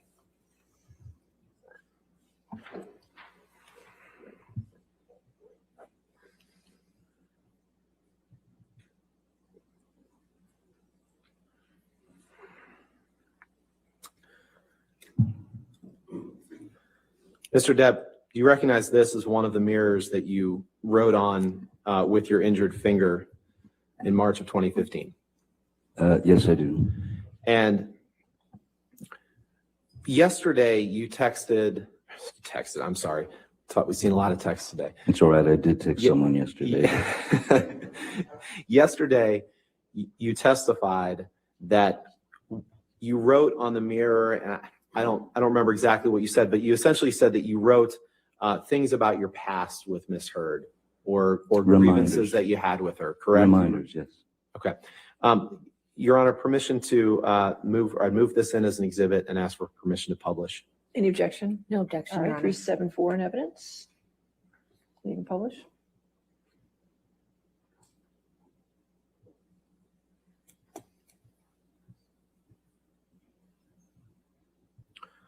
You could just blow that up a little bit. Is it possible?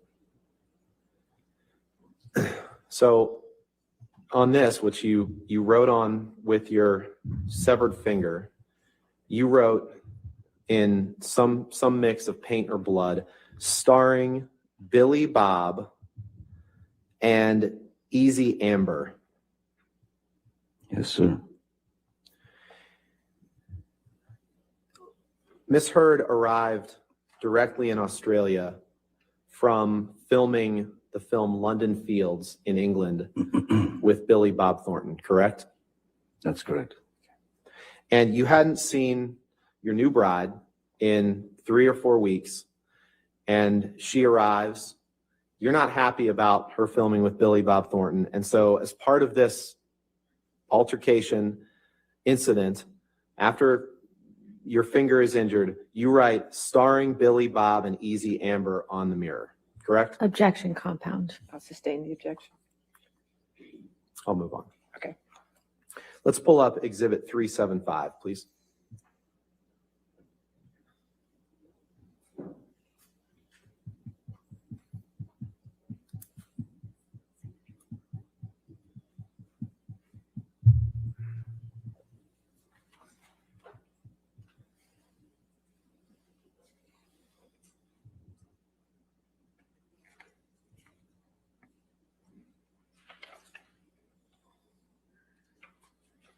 This is, Mr. Depp, do you recognize this as another mirror on which you wrote with in blood and paint after your finger injury in March of 2015?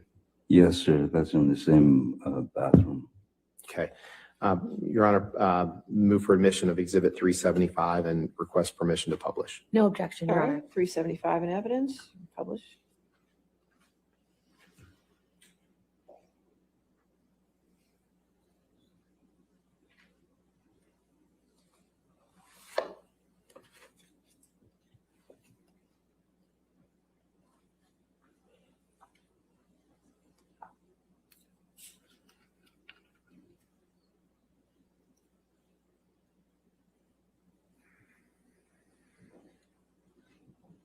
Okay. Can we please pull up Exhibit 377, please?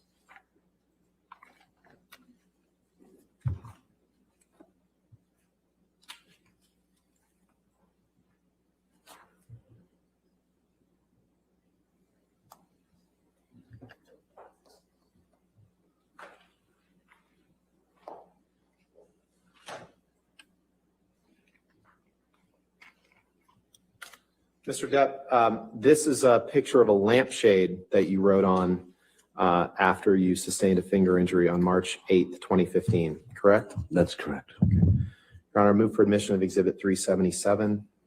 No objection. All right, 377 in evidence. You can publish. Permission to publish.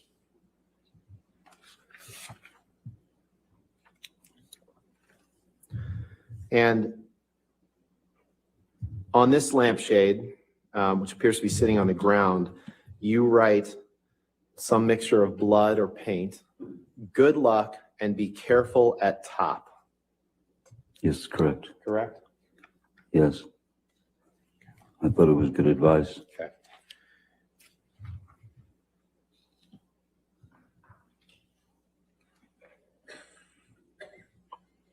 Now,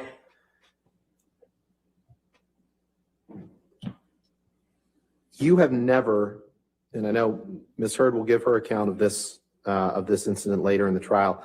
Just to be clear, you have never seen Amber inflict harm on herself or on her arms or anything like that, correct? Objection compound. Sustain. You've never seen Amber inflict harm on herself.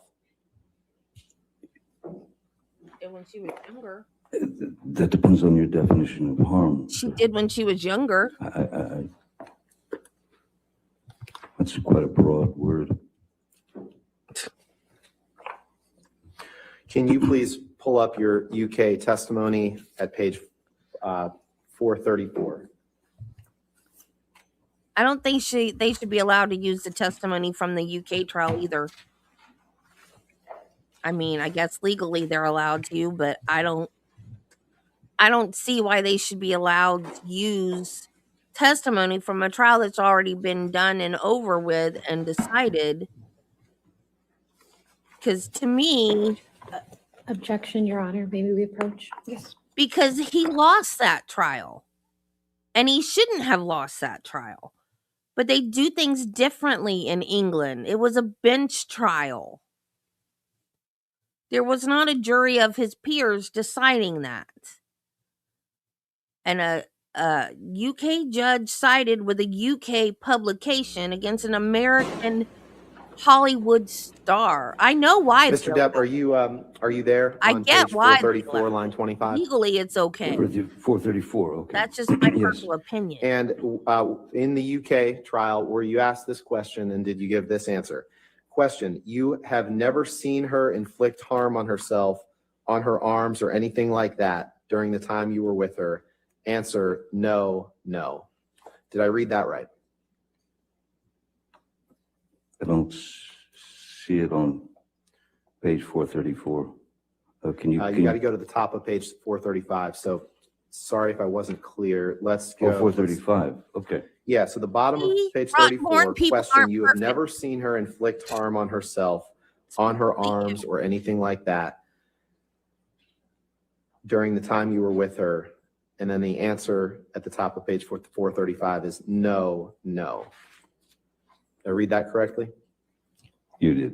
Thank you. Now, you testified yesterday that when you went to the hospital that you told them that you had injured your finger in an accordion door. You remember giving that testimony? Yes, I do.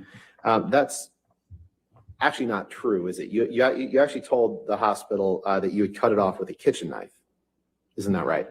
No, that's not true. Can you pull up exhibit 360, please? I believe there was one of my team who might have said that to the doctor, but that was not my, those were not my words. At any rate, we were looking to keep Amber's name out of it.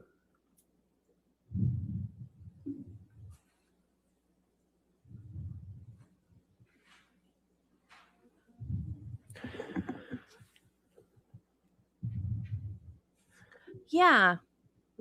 Mr. Depp, I'm not going to move this exhibit into evidence, but do you see the portion where it says, thanks for seeing and treating this patient? Yeah, but in the Karen Reed trial, the previous trial was a hung jury. There was no decision. But in the UK trial, there was a decision. He lost that trial. However, I guess the jury doesn't know that. Because if they knew that, they might not have been picked for this jury. So I'm just saying, like, if the jury were to know that he had lost the other trial, and then he's being impeached with what he said at the other trial, they could maybe think, oh, well, he's lying now because he lost the other trial and he wants to win this one. That's what my impression would be. But he wasn't tried for anything in the UK. He sued. There was a UK publication. I know, Ken. I'm just saying my personal opinion. I know they're allowed. And I know why they're allowed. He sued. There was a publication that came out in the UK, I forget which one it was, they called him a wife beater. And it had something to do with, I don't remember if that article was the one that had something to do with J.K. Rowling or not. But there was also one that came out. Oh, cool. Yeah, you go, Yannetti. Awesome.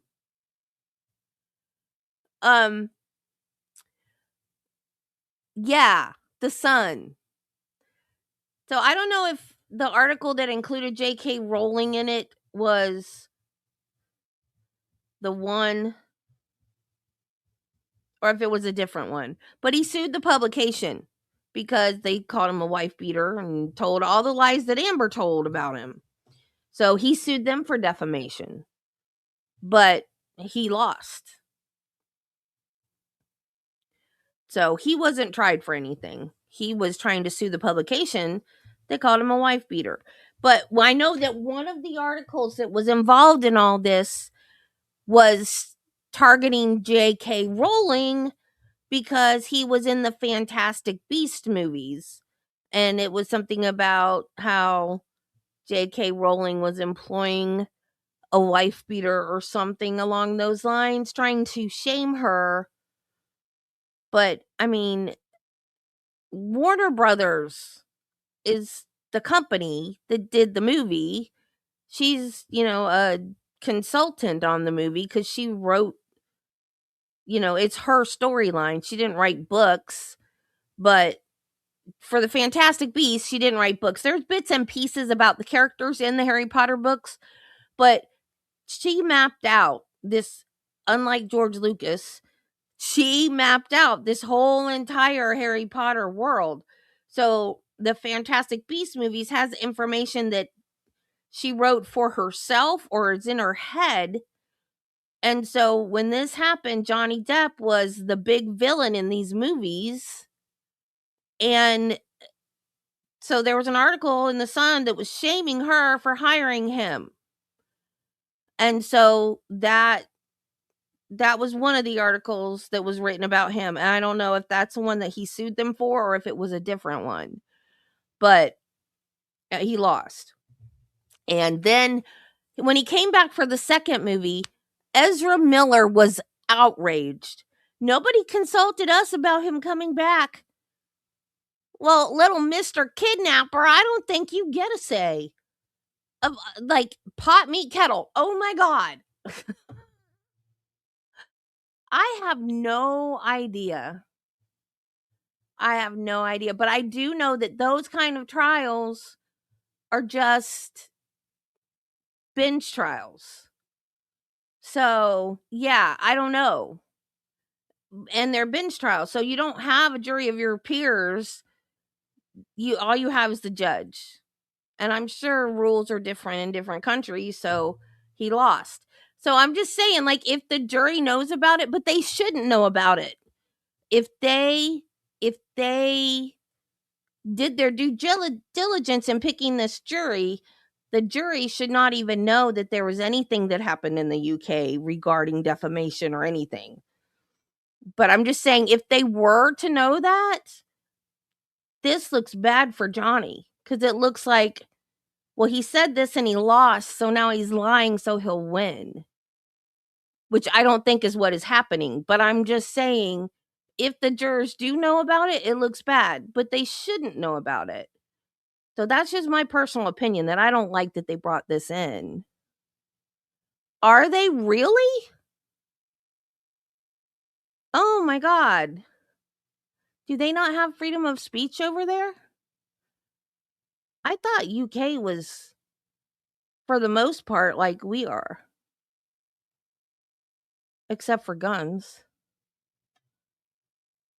I don't know. See that? And then right after that, it said he sustained an injury to his right middle finger tonight after accidentally cutting it with a kitchen knife. You see that? I do see that. And there's no mention of an accordion door in that document, is there? I'll read it if you like, but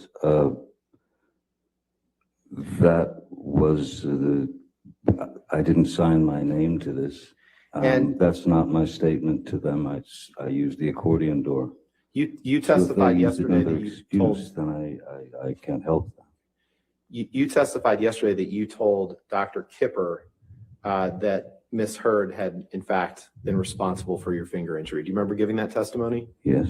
And no But in abuse fact, system is going to say in that. subsequent communications to Dr. Kipper, you referenced more than once that you chopped off your own finger to Dr. Ow. Kipper, correct?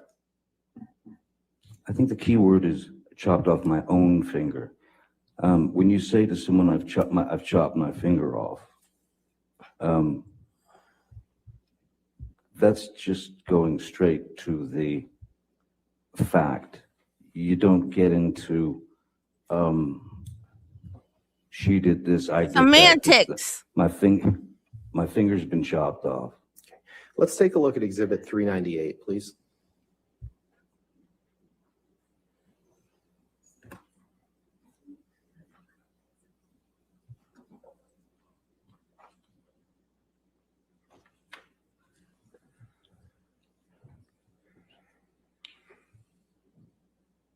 Oh my God. I'd like to direct your attention, sir, to the text message number 94, which is a text message from you to Dr. David Kipper on March 19th, 2015. Do you see that? I will in a second. Sure. 94. This is, yes, March 19th, so I was in Los Angeles, yes.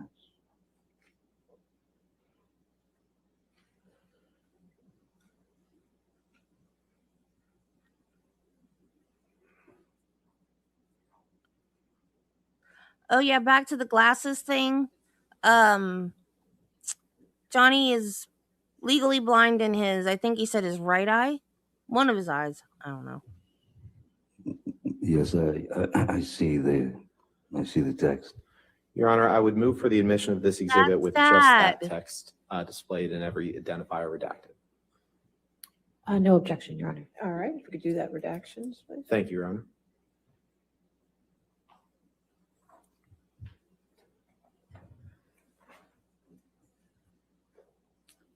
Oh my God. You know, when it comes to that in America, I'm It was just a going to give pathetic up. attempt at humor. I'm just My going to be like, apologies. shoot me in the head. I'll go to heaven. Just shoot me. I'm serious, y'all. I am.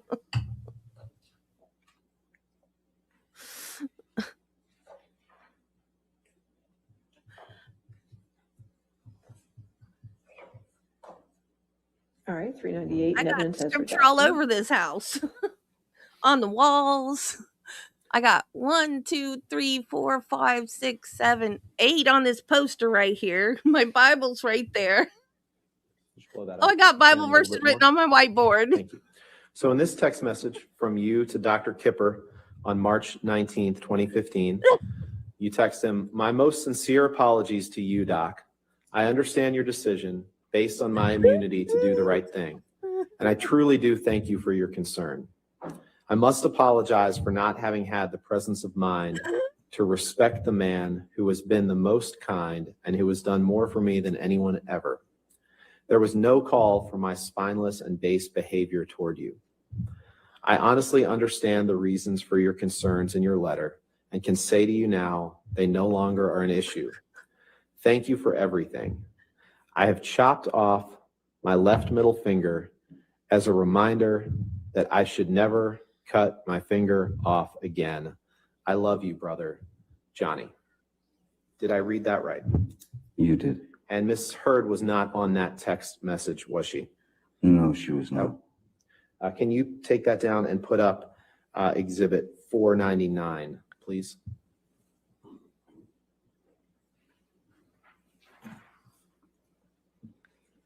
Aye.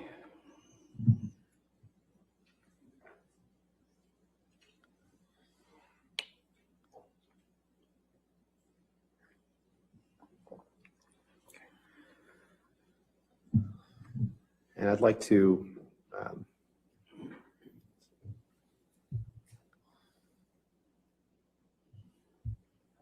like to direct your attention to item 39. The second text down, which is a text message exchange between you and Aaron Borum, Dr. Kipper's nurse, on October 31st, 2015. You see that? Yes, I do. Your Honor, I'd move for admission of this exhibit with just that text message No objection. All right, if we could redact it. and the appropriate redactions. Thank you.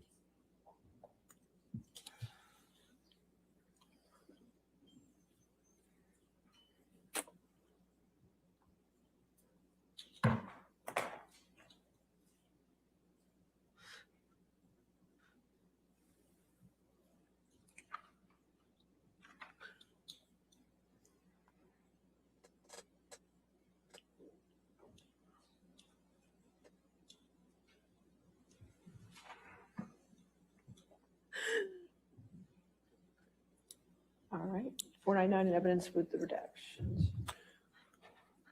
And in this text message from you to Dr. Kipper's nurse, Aaron Borum, in October of 2015, you say, and I'll just try to read the relevant parts, sent huge text to Kipper, no response. He's an odd duck, old Kipper. This is the second time that he's held off giving me meds by blackmailing me into seeing him. The first time I had just chopped my finger off. Oh well, I want off of the majority of the stuff anyway. I guess that's a new way to stop X. Did I read that right? You did, sir. And Amber is not on that text exchange, correct? No, she's not. I'd like to, if we can pull up exhibit 343. I believe it's plaintiff's exhibit 343. And this is where you tell Amber in a recording that you mentioned the day I chopped my finger off. So let's listen to that, please. Are you entering in 343 into evidence? Yeah, I think it's plaintiff's. It's the same one that was played yesterday. I believe that was Okay. plaintiff's 343. 343 already in evidence. And just for the record, which portions are you playing? Sure. Okay. Which portion are you playing against? I'm playing 2:02:15 to 2:02:19. Is that right?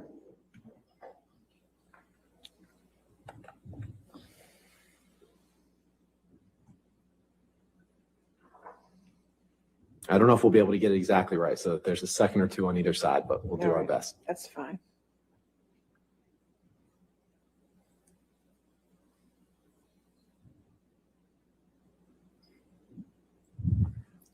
Do we have the date of this recording?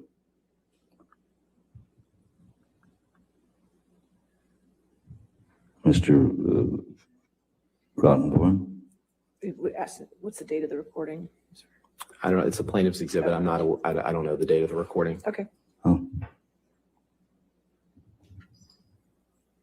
Like you're talking about, I don't know. I'm talking about Australia, the day that. Now I we're shot talking my about finger. Australia. Okay. Yes. You hear that? You said the day I chopped my finger off. Let's play it again. Let's that'd do it be again. great, thank you. Like you're talking about, I don't know. I'm talking about Australia, the day that. I Now we're shot talking my about finger. Australia. Okay. Are you sure that's Yeah, let's do it one more time. 'cause what we I'm actually saying? don't- Or is it the day that I got my finger chopped off? No, you say the day that I chopped my finger off. So let's play it one more time because I think I left out the word that. It says the day that I chopped my finger off. Like you're talking about, I don't know. I'm talking about Australia, the day that. I Now we're shot talking my about finger. Australia. Okay. I'm not so sure. In fact, earlier you had quoted Jerry Judge from the airplane tape as calling me an asshole. Wait till the asshole falls asleep. And I'm positive that those words never left his mouth because he would have, if I would have been making those noises in the bathroom, he would have ripped the hinges off. Maybe they left his mouth when you were passed out, sir. Respectfully. Let's listen to this I don't one more think he time. was, I don't I'll think he sustain was. it. Yeah, It's move not to argument. strike. I'll sustain as argumentative. I'll move to strike. All right. Next question. Just wanted to play this video, this one more time, please. Fight you're talking about, I don't know. I'm which talking about one. Australia, the day that. Now we're talking about Australia. Okay, yes. We can move on. Let's bring up Exhibit 380, please. 380. This is another recording, Your Honor. I don't know whether it's been admitted into evidence yet. 380. Plaintiff's 380 or defendant's 380? I believe it's defendants. I left my cheat sheet. Okay. Thought it was an easy question. I'm sorry. Okay, 380. I had it written down and All right. don't have it in front of me.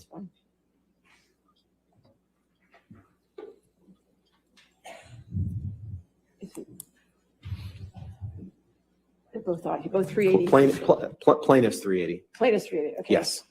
All right. I don't know if that's in evidence or not. Is plaintiff's 380 in evidence? No. So you're offering 380 before we hear it. Can we put it in evidence? Yes, Your Honor. I'd move it into evidence, and the portions that I'd like to play are 33:33 through 34:10. I assume no objections. This is the audio. As long as this is an audio recording of just Mr. Depp and Ms. Heard, we have no objection. This portion is. This portion is. Yes, I believe that there's other portions that involve other people, but as best I'm aware, well, actually, no. May we approach, because I think.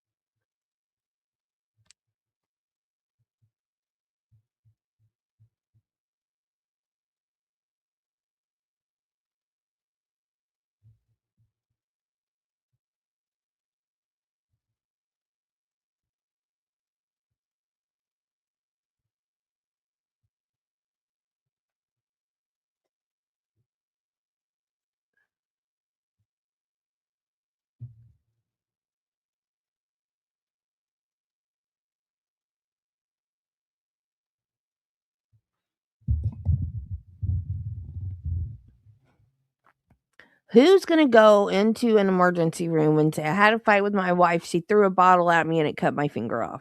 Nobody.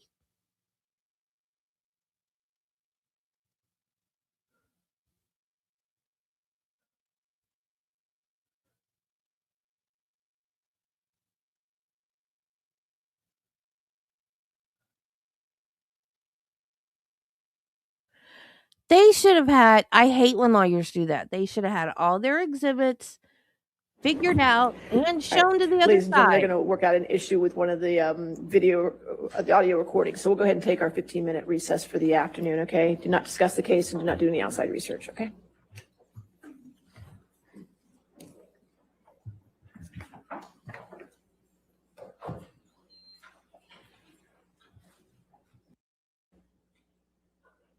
All right, thank you. You can be seated. And your next question, sir.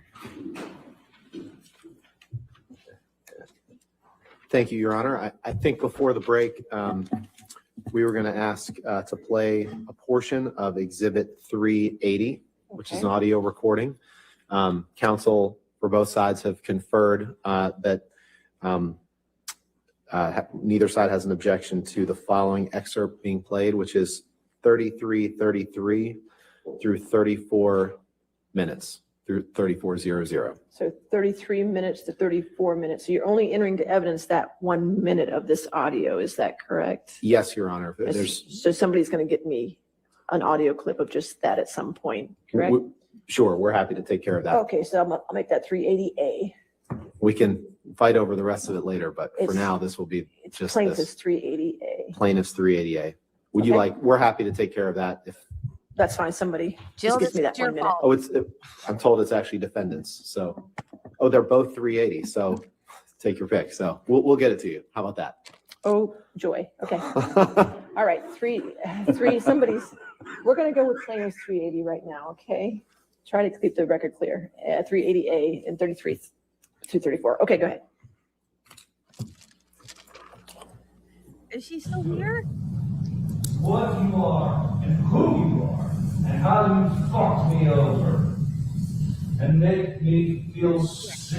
talk about it the other day. Of myself. There's still a lot left in the day. Maybe you should dye your hair. I see your ribs.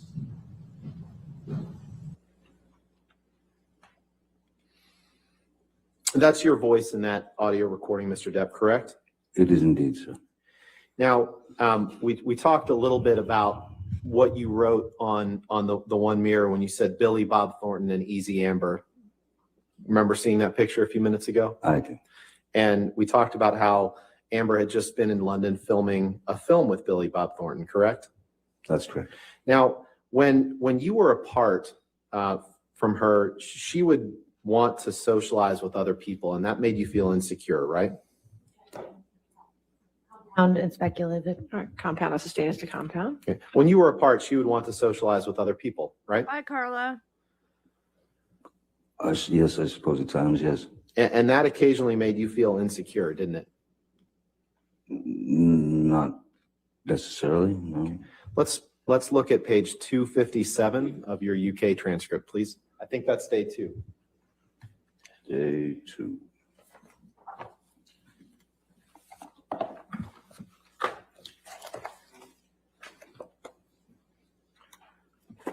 $330. What was the number again? I'm sorry. Sure, no problem. It's day 2, page 257. 257. So it's page 23 of the document. All right. Oh boy. Yeah.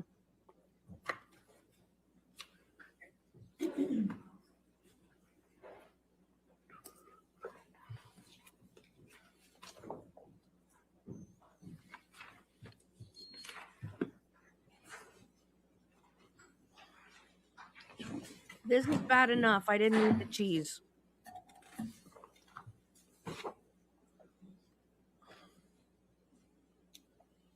$257. Yes, sir, 257. Line 13. Did you give the following testimony in response to the following questions? Question, and when you were apart, she would want to do things with other people, see other people, go out with other people, socialize, yes? Answer, yes, sure.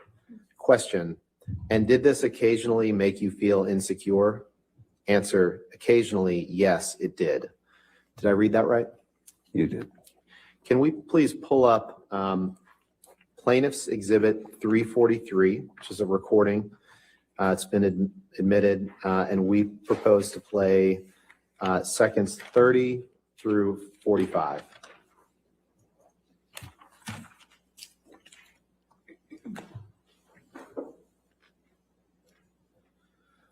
With your permission, Your Honor, may we Go ahead. play that portion?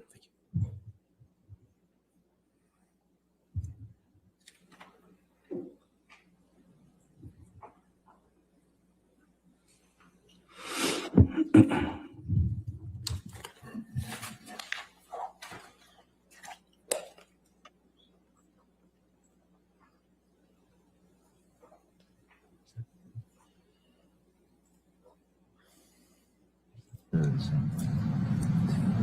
If you look at the bigger picture, what is I become irrational when you're doing movies. I become jealous and fucking crazy and weird. You know, we fight a lot more. You have reason to be jealous. I love cottage cheese. Can we play that one more time, please? He cheats on him. He has reason to be jealous. Actually, before we do, so this is you tell her you become irrational when you're doing movies, and you say you become weird. You heard those, right? I'd like to hear it. Yeah, let's play it again. Thank you. If you look at the bigger picture, I what is become irrational when you're doing movies. I become jealous and fucking crazy and weird. You know, we fight a lot more.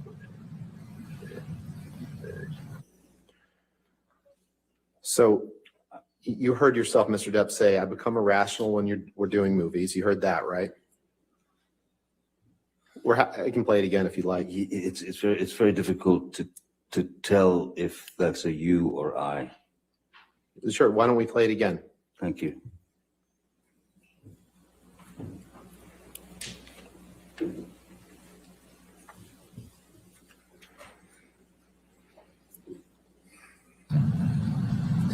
If you look at the bigger picture, I what is the become cause of irrational it? when you're doing movies. I become jealous and fucking crazy and weird. And, you know, we fight a lot more. Mr. Depp, in that audio, you say, I become irrational when you're doing movies. I become jealous, fucking crazy, and weird, and we fight a lot more. You heard that, right? Yeah, something to that effect, yeah. You can take that down. I'd like to fast forward, Mr. Depp, to December 15th, 2015. I know there's been some testimony on that day for the jury. Well, yeah, she walks into her co-star's trailers and takes her clothes off. I'd be jealous too if I was her husband. And you and Ms. Heard, you gave some testimony yesterday about an altercation that you had that evening. Do you remember giving that testimony? Kevin Costner. Yes, Bob Thornton? yes. Okay. Eli And do you remember? This evening, I'm not sure. Yeah. James Franco. And okay. You would agree that after this altercation that you had, that you wrote on the countertop in your penthouse at the ECB in like a gold Sharpie. Remember that? Very well, yes. Yep. And your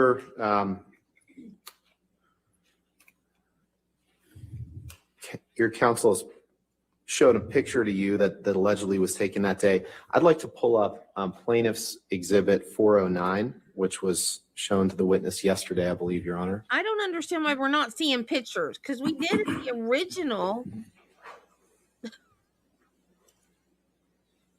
We did in the original trial. I don't know why we're not seeing them in this. Did they cut the pictures out? Well, we saw a couple. That's plaintiff's 409 was already in evidence, so we'll go Or ahead. and publish it. several, but we're Is there a maybe it comes up during her it's the, yeah, there we go. testimony. Mr. Depp, and the jury will hear more about this as the case goes on, but do you recognize this picture of Ms. Heard as a picture that was taken directly after the December 15th, 2015 incident?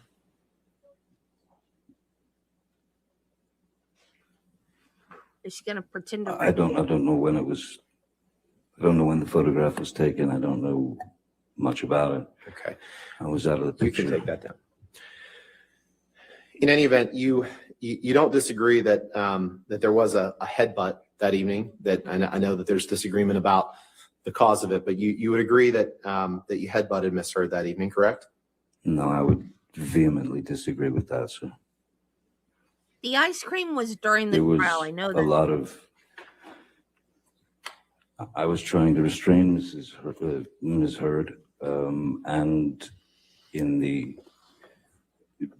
once I had restrained her, I would say if she's trying to still move around and kick at me or trying to get loose, any sort of movement when you're like this and your heads are together, this close together, it's not impossible for them to bump, but a headbutt is that's pretty extreme. Okay. Definition of that. Let's take a listen to Exhibit 587. I believe that's Defendant's Exhibit 587. And Your Honor, this is one of the recordings that is just the two parties, Amber and Mr. Depp, and we would propose to play 8:45 through 9:20. All right, is this whole 587 coming into evidence, the whole tape, or just that portion? Yes, we propose the whole tape come in. And to the extent that the tape is all just the two And parties, and that's fine. just the two parties in this tape, I believe so, Your Honor. I believe. Yes. I mean, we'll confirm, but for right now, I would just like to get this part into evidence. If we can have tonight, we'll confirm with you tomorrow that the whole thing is just the two of them. That's my understanding. All right, well, so right now I can only put 587A in, which is, and the minutes are, what were the minutes again? 8:45 to 9:20. 8:45 to 9:20. Okay, that portion is in evidence at the moment. Okay.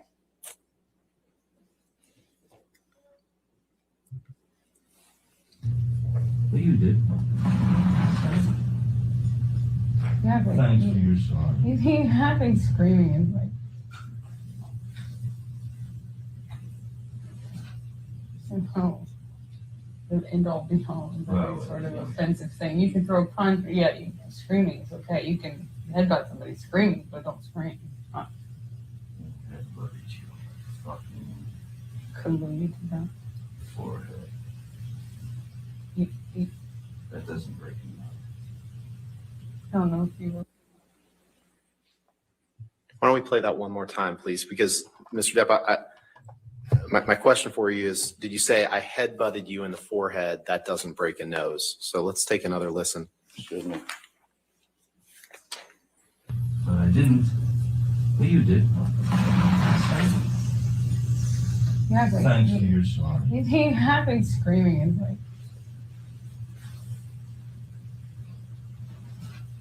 somehow the end all be all is a sort of offensive thing. You can throw a punch, screaming is okay. You can headbutt somebody screaming, but don't scream.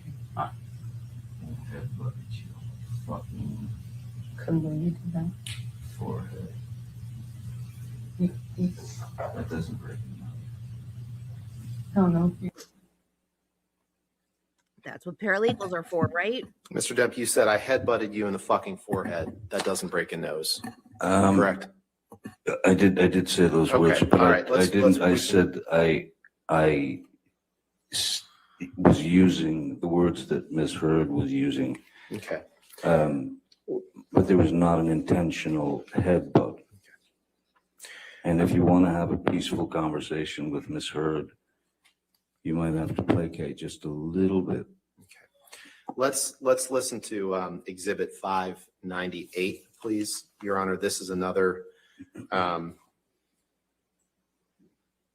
recording that I believe is just between the two. I just want to confirm with my team, but for now, we just asked to play minutes 6:05 through 7:36 of 598. So 598A and evidence of 6:05 to 7:36. Thank you, Your Honor. Mhm.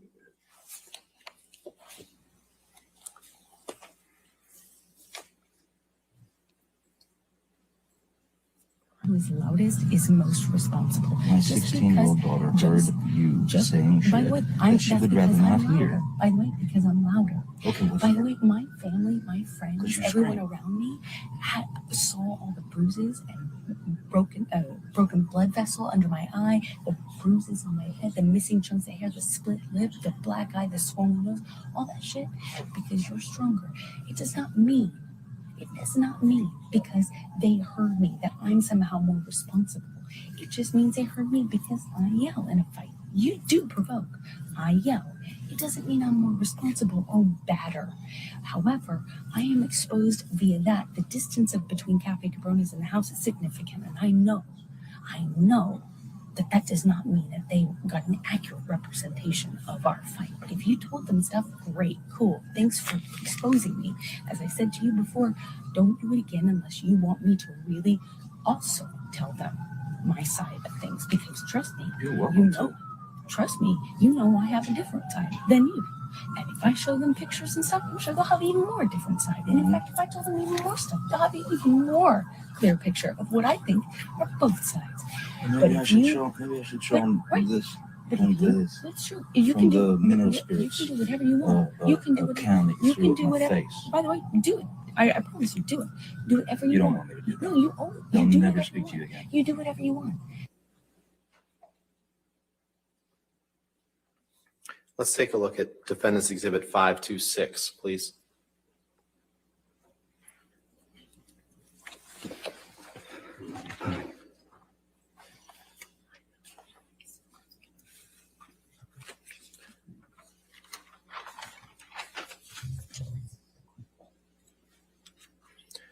after the incident on December 15th,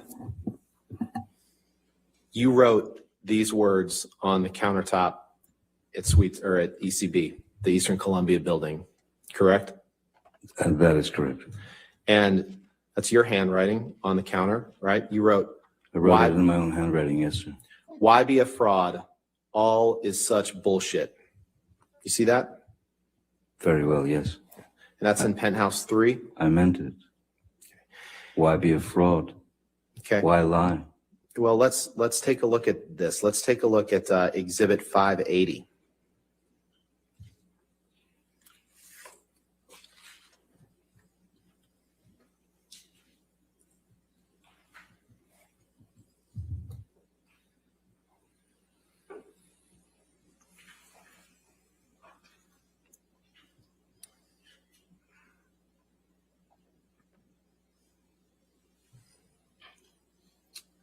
Mr. Depp, I'd like to direct your attention to the text message 2 up from the bottom.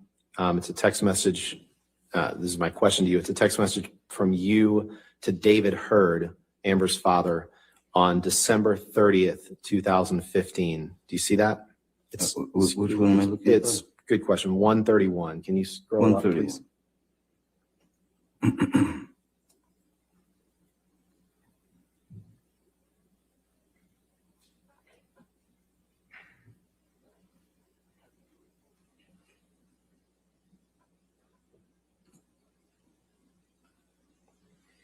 And my only question for you now is that's a text message from you to David Hurd on December 30th, 2015, correct?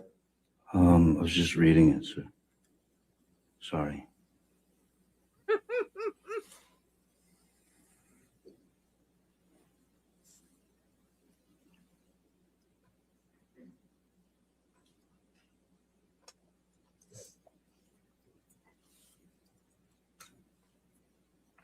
Yes, yes, that's from me to David Hurd. Your Honor, move for admission of 580. Just that text is all I want to ask the witness about.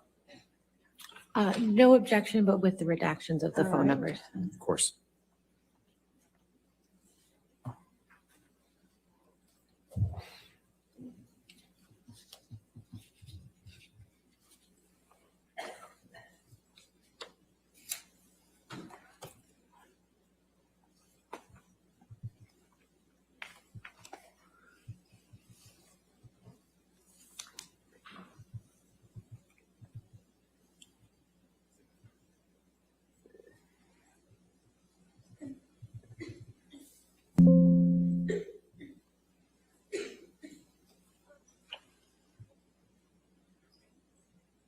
All right. 580 entered in evidence with redactions.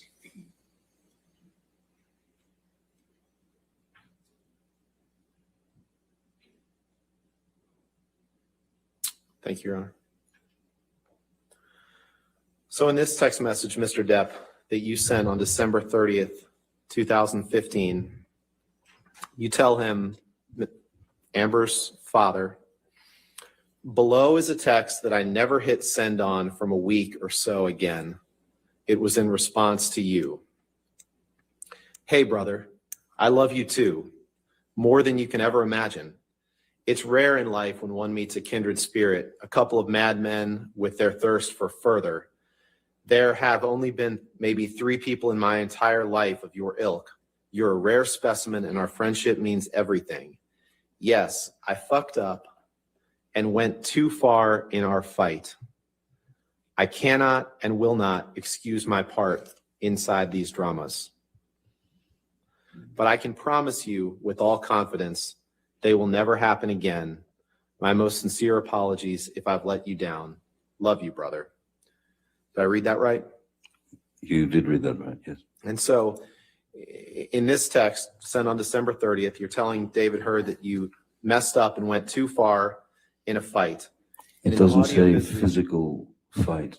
And in the audio fights can be arguments. Sure. And in the audio that we just heard, Amber's talking to you about people seeing her injuries from December 15th and how she hid them from your kids during Christmas. Objection, hearsay. Is that right? We just listened I know, but I'll sustain the objection to that question. Next question. Okay. Objection means stop.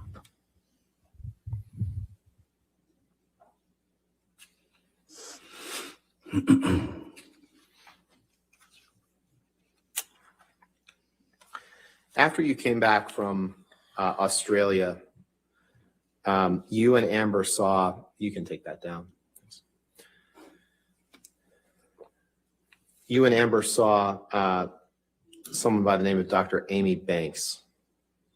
You joined her by Skype. Do you remember that? The only time that I've ever seen Dr. Amy Banks was on a video link from Australia. Right. And you saw her for a joint session with Amber, correct? Yes. And then you saw her individually for a session as well. Do you recall that? Yes, a brief session as far as I remember, yeah. And during the joint session with Dr. Banks, you didn't contradict Amber's reporting that you were Objection, violent toward her, hearsay. correct? All right. That's, if he contradicted that. I'll sustain the objection. Next question.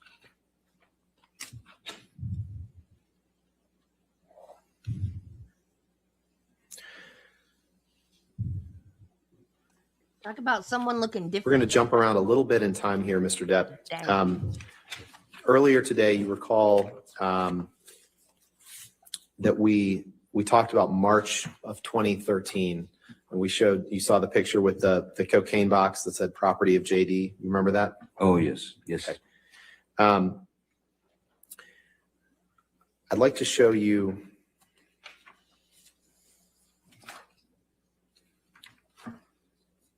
a few documents here.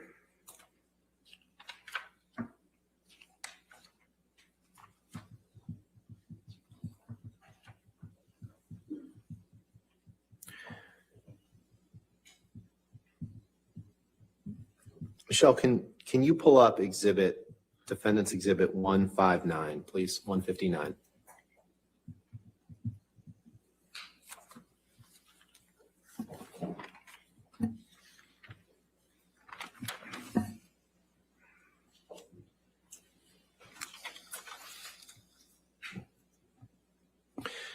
And Mr. Depp, what I'm going to ask you about is the second text down. It's the text from you to someone named Sis, who I think you testified was, you said at first it was Christy, but I think you then testified that it was Whitney Heard, correct? Sis is always Whitney. I call my sister Christy something else, another nickname. Okay. Your Honor, I'd move for this is a text from you to Whitney on March 9th, 2013, correct?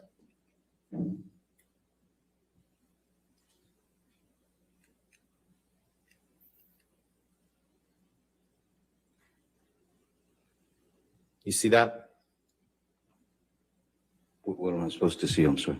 The second, the text, two down is a text from you to Whitney dated March 9th, 2013. Yes, I see that. Yes. Okay. Yes, sir. Your Honor, I would move for the admission of this exhibit 159 with that text and then the second and third text from the bottom, please.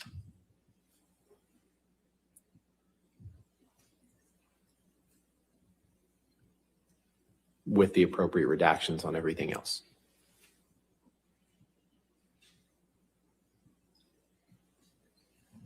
May we approach, Your Honor? Sure.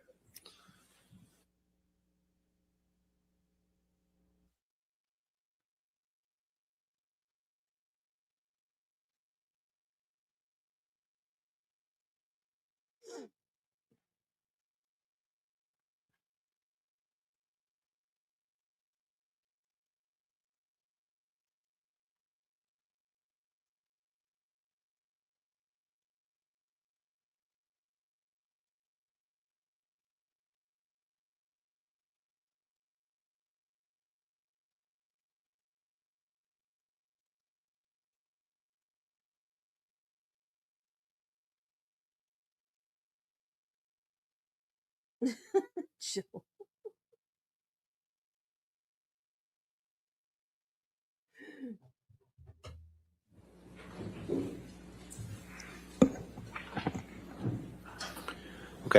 Can you, Michelle, can you please redact everything but the second text message, please?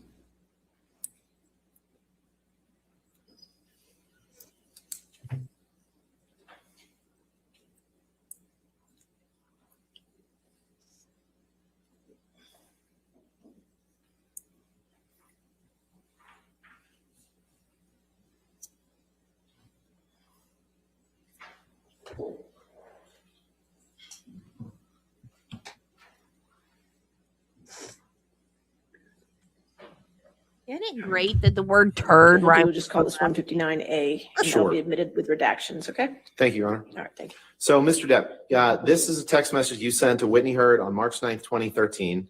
And in this text message, you say, you blow that up as best you can, please. We had a slightly grim morning, but not a doozy. We kissed, she splits and texts me sweet stuff. I do the same right back and nada. So I just want to know that she is safe. I've heard nothing, just worried about her, XXX JD. Did I read that right? Yes. Okay. So that text was sent on March 9th, 2013. With that in mind, could you please pull up Defendant's Exhibit 161? Oh, that's so abusive to be worried about your wife and texting her during the day. Oh my God. What abuse.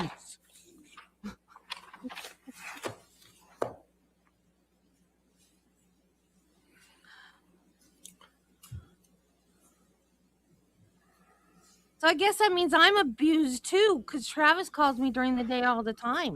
Can you scroll? Yeah, no, here we go.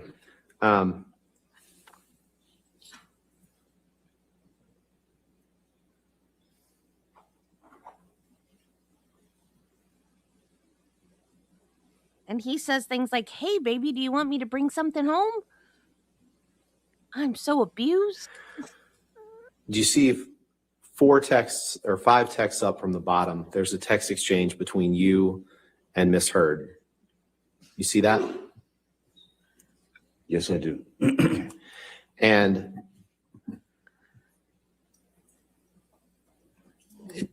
this is sent on March 12th, 2013.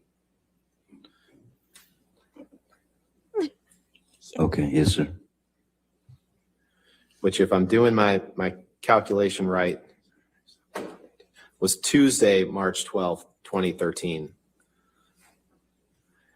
And in the top text, you write, just thought you should know that there exists a book titled Disco Bloodbath. That's all. You see that? Did I read that right? Yes, you did.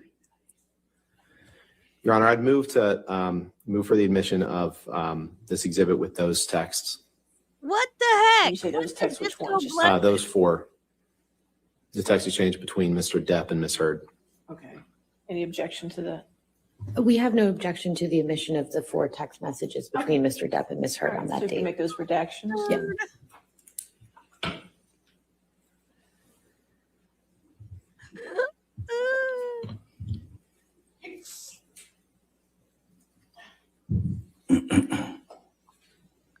If only someone would put her butt in the slammer. She deserves it. She's gotten away with all kinds of crap.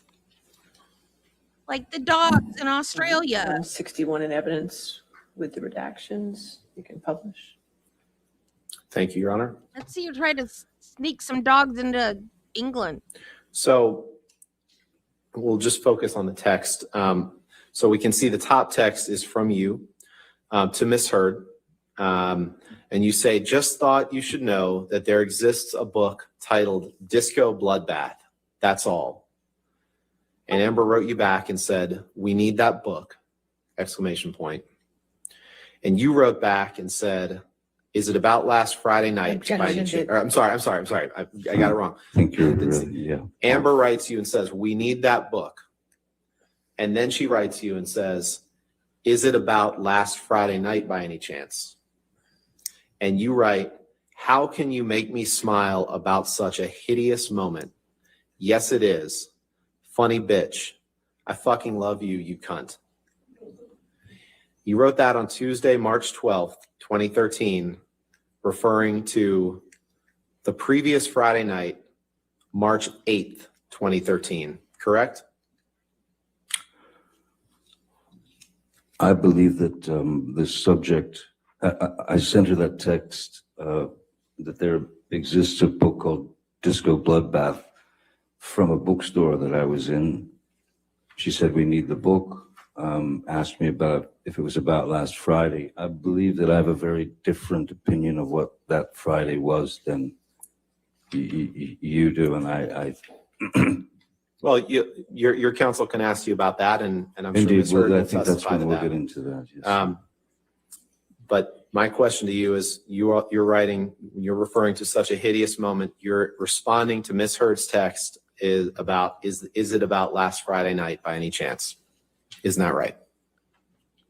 That's what she's asking me. Okay. You can take that down, please.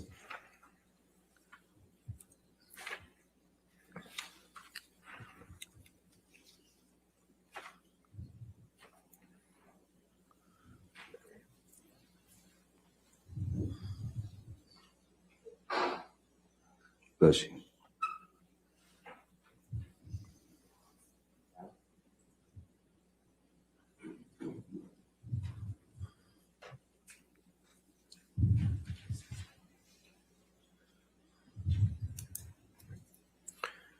Can you please bring up Defendant's Exhibit 638?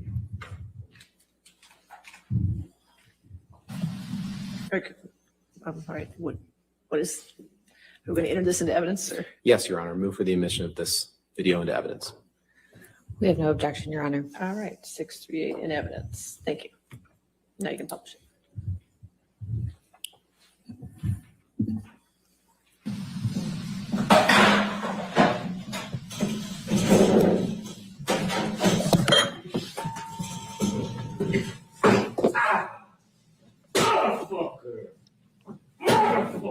What happened?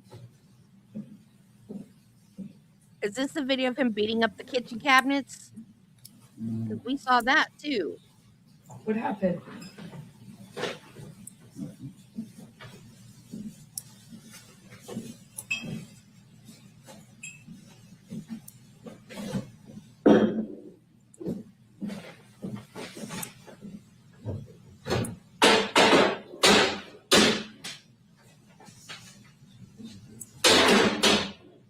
Look at her trying to act scared. She flinched. Look at her. What happened this morning? You know that? Were you in here? No. So then nothing happened to you this morning. Yeah, you're right. I just woke up and you were so sweet and nice. We were not even fighting this morning. All I did was say sorry. Did something happen to you this morning? I don't think so. No, that's the thing. You want to see crazy? I'll give you fucking crazy. That's crazy. Oh, you're crazy. He's like, You're crazy. Have you drunk this whole thing this morning? Oh, you got this going. You got this going? Oh, really? Really?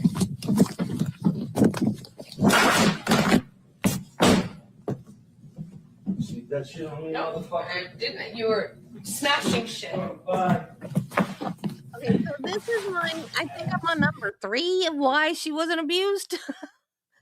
If you're physically abused by someone and they get so mad that they start beating up furniture or cabinets or whatever, punching walls, you don't try to set up a video camera and catch the action. You run. Because if they punch you on a regular basis, and she got, like, he wasn't mad at her. That was the day that he found out that his business manager was stealing his money. So it wasn't about her.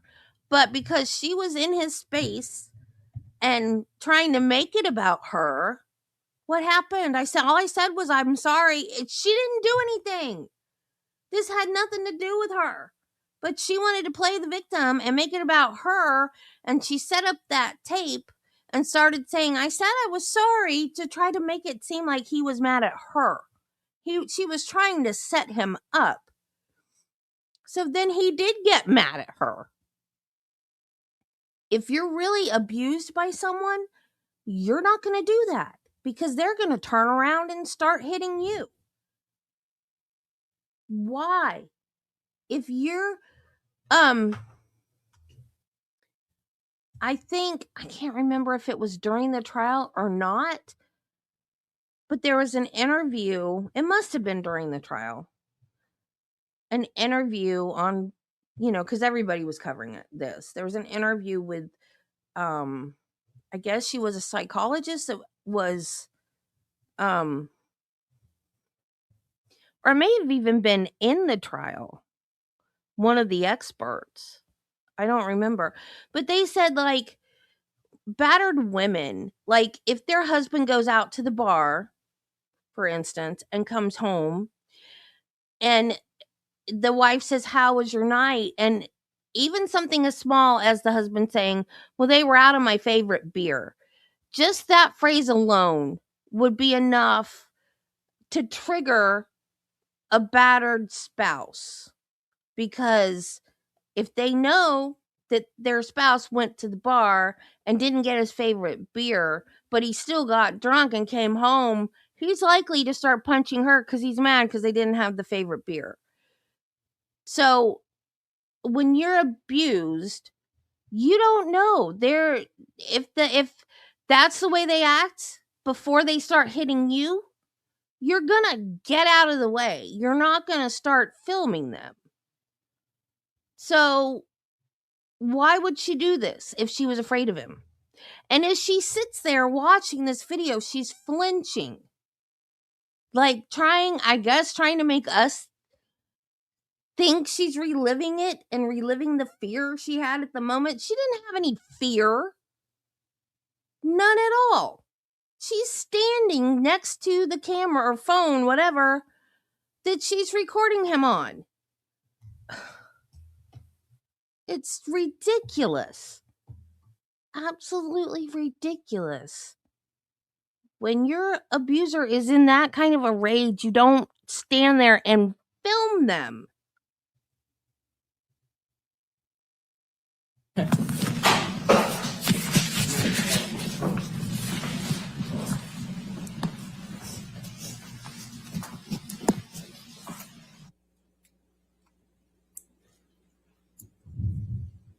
He's like, did anything happen to you? Do we have a date for this? That's your house. Illegally recorded tape. Do we have a date or metadata or anything on it? Why don't we, since you have some questions about it, why don't we watch it again? Oh, I've Play seen it it. again, please, Michelle. Okay, we don't have to do that. That's good. We don't have to do that. This is at your house in West Hollywood on Sweetser Avenue, correct? That's correct, sir. And that's you in the video, Mr. Depp, right? That's correct, sir. But And you would agree that you were violent in that upset him clip, more. correct? Clearly I was having a bad time. I don't know what it was with regard to completely at this point, since I don't know the date, but being illegally recorded by. Well, yeah, and that's like everybody keeps saying, oh, I don't care if he won. I don't care if he didn't ever hit her.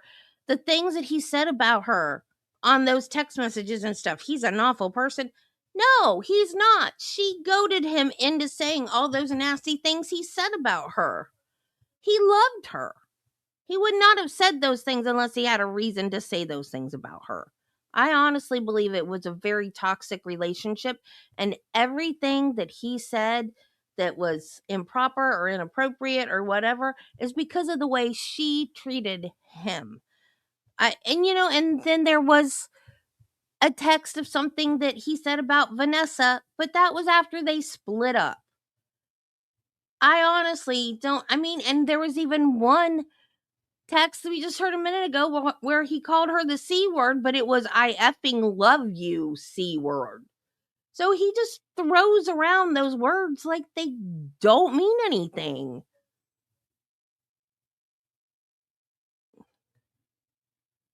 Yeah. Yeah. She's constantly taunting him all the time. It's like it's a game. I'm not even sure any of their arguments were over real issues. Like the only thing Travis and I argue about is money, which is a real thing that couples argue about. They like their first argument, or I guess maybe the first time she got mad at him, was over because he took his own boots off. He should have run right then. She's crazy. Just absolutely crazy. Your chosen other is, well, it's quite fitting with the rest of the photographs and tape recordings she made. So Slide. I thought what was most interesting is that she tried to hide it from me, and then that she laughed and smiled at the end. I thought that was the most interesting part myself. But so yes, You didn't react. I did assault a couple of cabinets, but I did not touch Miss Heard. And As you can see, I think, you know. and you may have been drunk in that video, correct? There's a possibility of that, yes, sir. You poured yourself a mega pint of red wine, correct? A mega pint. Yeah. I poured myself a large glass of wine. Right. I thought it necessary. Right. Well, let's look at UK 101, please. Okay, 101. Yeah, this is day one.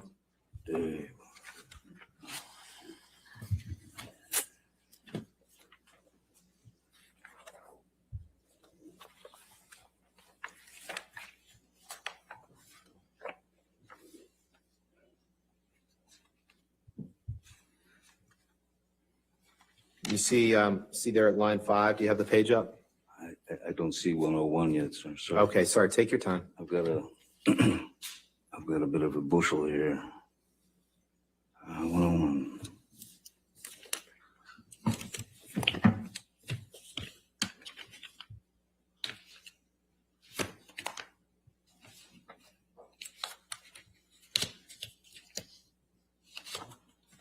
Sorry. It's in the volume for day one, if that helps. Yes, yeah, that's what I'm looking through, but it's all, it's a bit of a jumble. Oh, sorry, here, page 101, is that what you like? Yes, sir. Great. And just since you seem amused by the terminology, you were asked the question, you were drunk, I'm going to suggest, what do you say to that? Answer, I may have been. Where are we, sir? Line 5. Thank you. Question, you were drunk, I'm going to suggest, what do you say to that? Answer, I may have been, I do not recall. The chances are very good that I was, if I was upset. Question, we saw you pour a sort of, answer, mega pint. Question, mega pint of red wine, which is not everybody's choice for breakfast, is it? Answer, no. Did I read that right? You did. And you were very, very upset in that video, correct? I think that's pretty clear, yes. And you would agree that your behavior in that clip could be intimidating to anyone present in that room, correct? Objection calls for speculation. I'll sustain the objection. You would agree that your behavior was intimidating, correct? Objection calls for speculation. All right, I'll sustain the objection. Okay. Now you're a lot bigger than Amber, correct? Physically? I wouldn't say that. Okay. The stand, I would.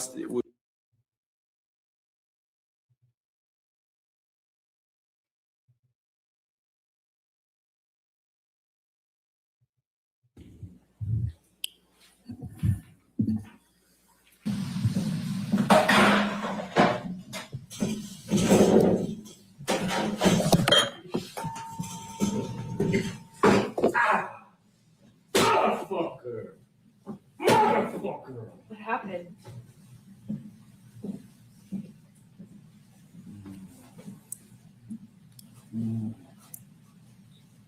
What happened?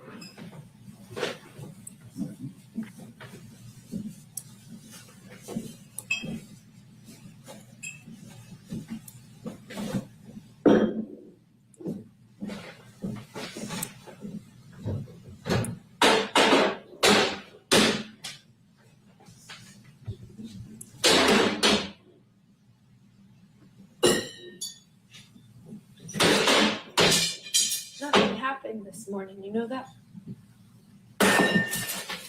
Were you in here? No. So then nothing happened to you this morning? Yeah, you're right. I just woke up and you were so sweet and nice. We were not even fighting this morning. All I did was say sorry. Did something happen to you this morning? I don't think so. No, that's the thing. You want to see crazy? I'll give you fucking crazy. That's crazy. It's a mason jar with a stem. You're crazy. Have you drunk this whole thing this morning? Oh, you got this going? You got this going? I just started it. Oh, really? Really?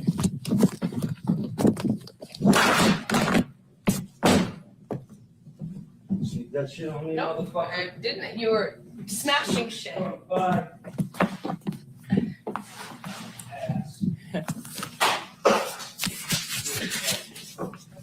Smile.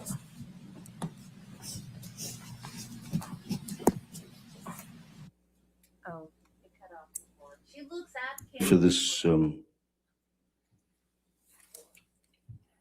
That's your house illegally list. recorded tape. For this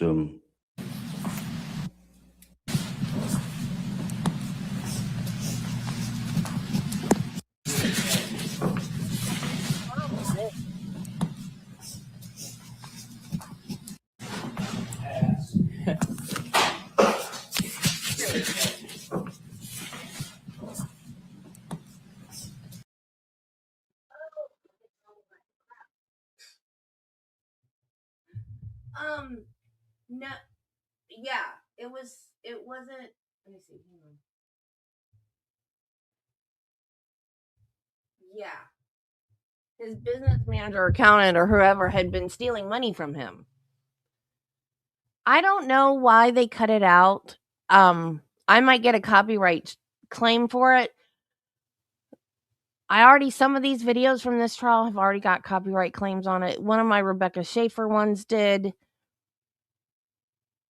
And I think anytime I do a trial that has celebrities in it, certain parts of it are copyrighted because when they do documentaries, because they suck, they copyright the parts that they take out of the actual trial.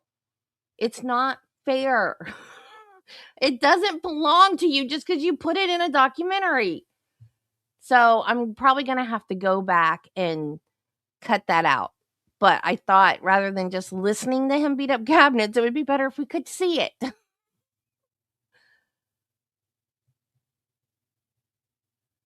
Yeah, exactly.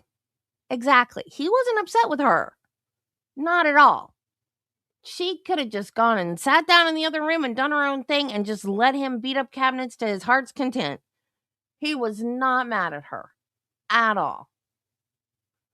Yeah, did something happen to you? No, nothing happened to you. It's not about you at all. And then he finds out she's recording him. I'd be pissed too.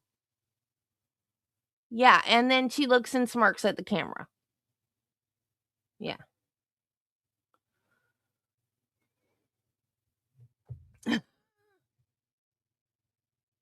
Yeah. Oh baby, what's wrong? Can I help? But no.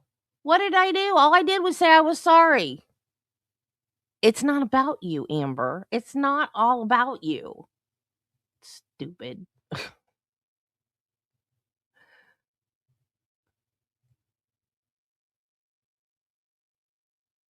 Would you agree with me that the standards of a Southern gentleman were not in your mind in this particular moment, were they? I don't know about anyone else, but I have had experiences in my life where one does stray from Rottenborn, you're ridiculous. complete What kind of question control was over that? their emotions at times, and that is a very normal, primal thing to do. I did not try to intimidate Ms. Heard. If she was intimidated, why was she filming? If she was scared to death, why didn't she leave? Can you pull up Exhibit 821, please? Defendant's Exhibit.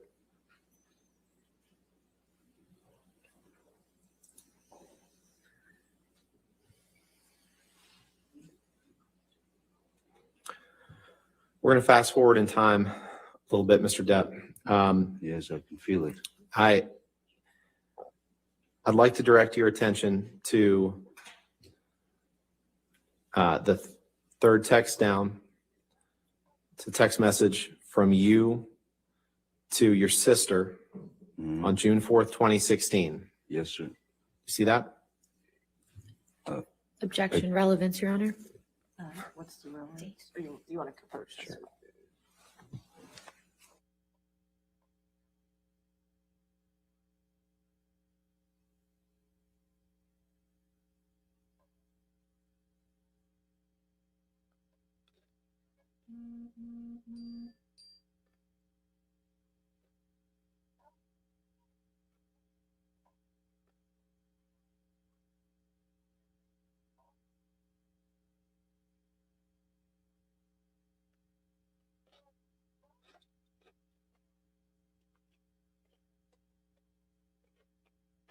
Hey, Marty.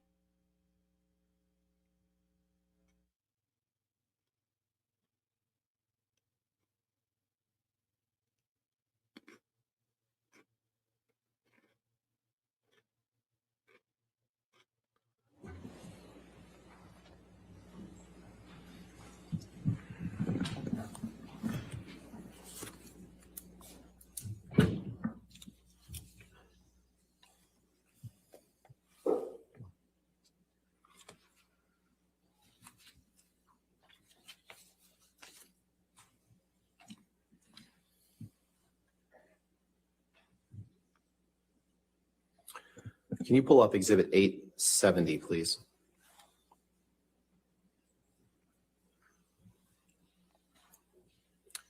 Actually, can you pull up it's Plaintiff's Exhibit 157, 11. 157. 157, page 11. Oh, there we go. Okay, 157. Plaintiff's 157. Yes, Your Honor. Okay.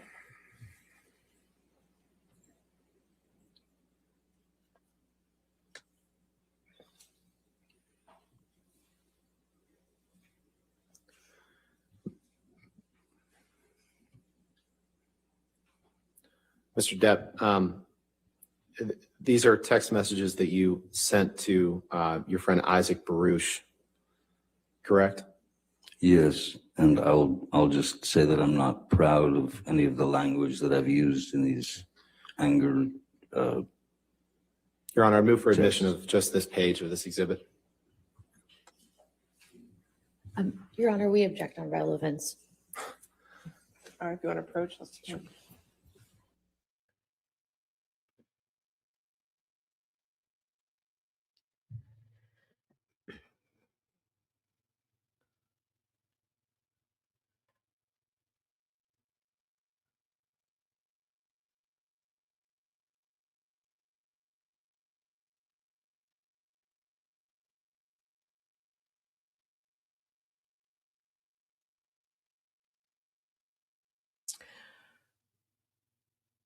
So, you guys know my whole saga about living out in the middle of nowhere. For the first time ever, I order it's like you can get an overnight delivery and it'll be delivered between 4 a.m. and 8 a.m. if you order in like the next 2 hours or whatever. So I did it. So I get up this morning and I checked to see if it was delivered. Package was left in a secure location. All right, with the redactions. So secure that I can't find it. What the heck? Where the fudge is my package? Somebody else has got my yarn. I need my yarn. You gotta tell her what redactions you're doing. Sure. Just those middle two texts, please. No, even with all my pausing, I still get them. And I think it's because of the stuff they use in the documentary. Page 11, so I guess we'll call it 157A. Page 11 with redactions needed.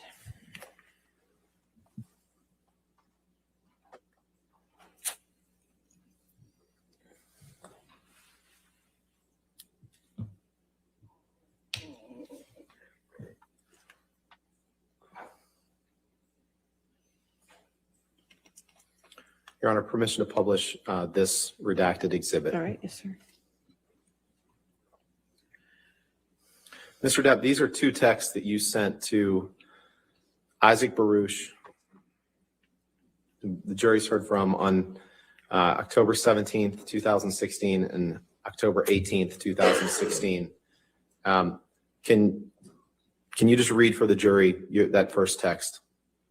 You'd like me to read that? Yes, please. I have. Sure, Mr. Rottenborn. Butterbeer. Is the slippery whore that I donated my jizz to for a while staying there? And can you please read the text under that, please? Certainly. I'm not sure I sent that text, but. Well, I'll read it. Never You mind. say. No, I'll read it. It's fine if you'd No. like to hear that. I'll go ahead and read Oh, it, you sir. go ahead. You tell Mr. Baruch on October 18th, 2016, hopefully that cunt's rotting corpse is decomposing in the fucking trunk of a Honda Civic, 2 exclamation points. Did I read that right? You did? Okay, you can take that down, Michelle, please. And can you please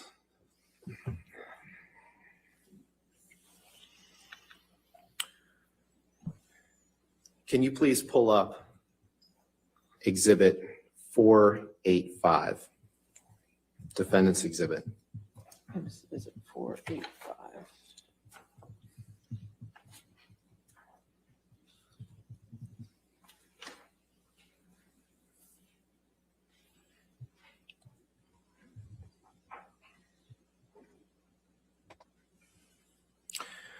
Do you recognize this as a text exchange that you had between you and Amber Heard on September 28th, 2015? Yes, sir. Your Honor, I'd move for the admission of the exhibit with just happy to have all of it, or just Mr. Depp's, depending on what his counsel wants. Give Your him Honor. a moment to read it. Of course.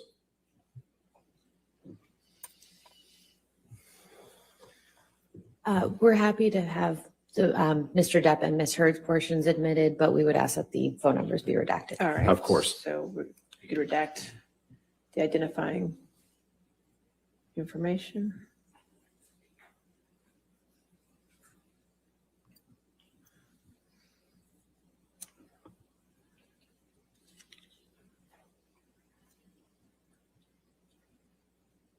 All right, 485 in evidence as redacted. Can you blow up the top text, Michelle, please? And I'm not going to read the whole text, Mr. Depp, but if you start 4 lines down, you say, "And I'm on such a beastly head fuck from earlier that I feel like I won't know what to do or how to be. I feel like I only just continue to piss you off. Believe me, I never want to hurt you and always have never wanted to hurt you. Never. I don't want to be in that position anymore. Not ever again. I feel pushed and I push back. I feel hurt. I will hurt back. A fight commences. I will fight back. And obviously so will you. but I can't again to see it coming. It puts us both in some stubborn space where neither of us can hear, much less understand one another's position. Did I read that right? You did, sir. Can we pull up Exhibit 186, please? May I just make a point of clarification for DX 485? It's a multi-page exhibit. Is it? Okay. Oh. I just want to make sure it's just this page. It was, yeah, it was just that page. All right, what page is it? Page 1 of 8. So that'll be 485A, page 1. Yes. Okay, thank you. Thank you. Thank you, Ms. Myers. 186. Please.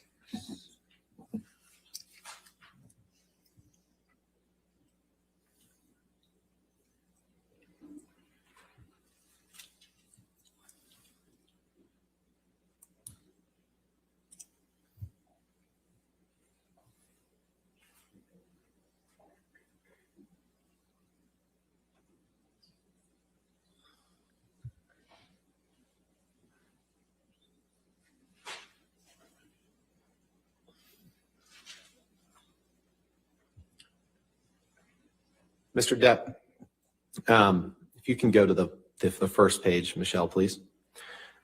This is a text exchange between you and Ms. Heard on September 6th, 2013, correct? What's the date? September 6th, 2013, I believe. You see that in the lower right of the text boxes?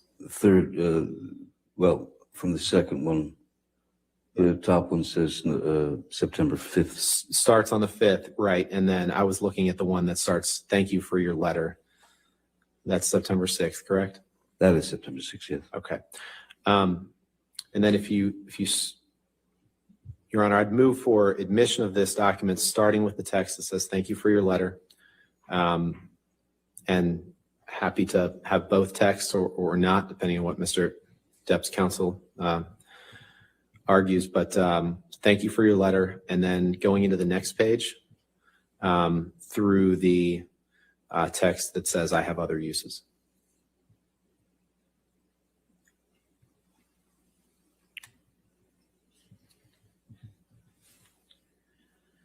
Could we please scroll down just to see a little further? Can you scroll down a little bit further? Thank you.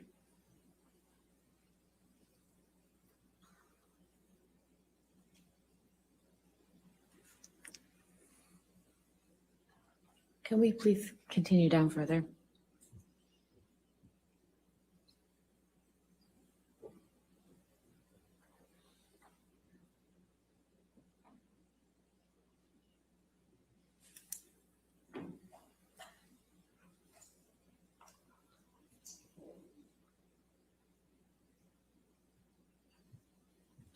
I think we would like through the text messages on the third page, through Mr. Depp's text at September 6, 2013 at 8:10 a.m. No objection to that. That's fine. All right, so it's Defendant Exhibit 186, pages 1 through 3, then as redacted, is that correct? Yes, Your Honor. So 186A, pages 1 through 3 as redacted. Okay.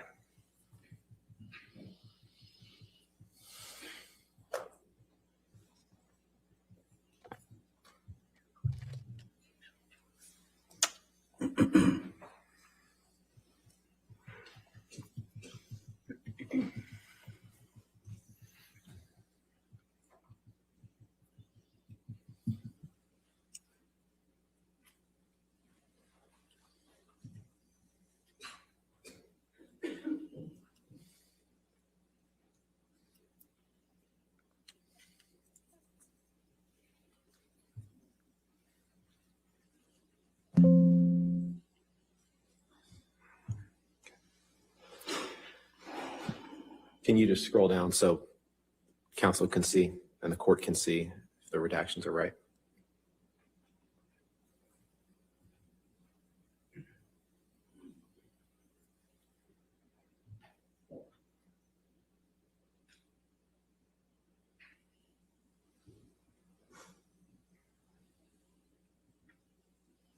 All right.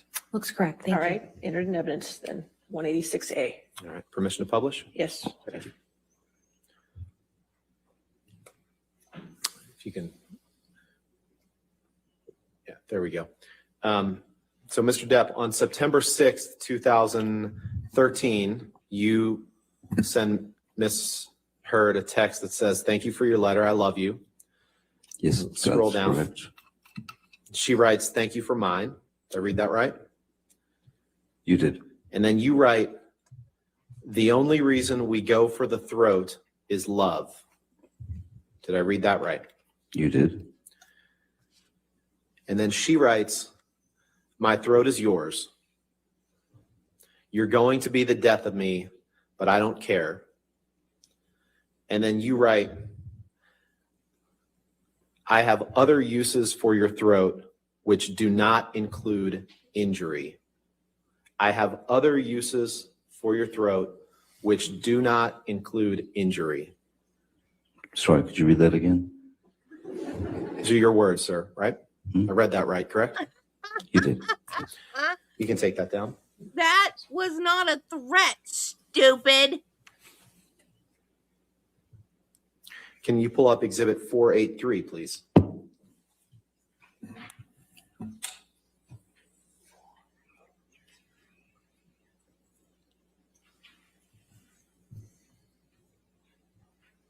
This is a journal that you and Amber would write to each other in, correct?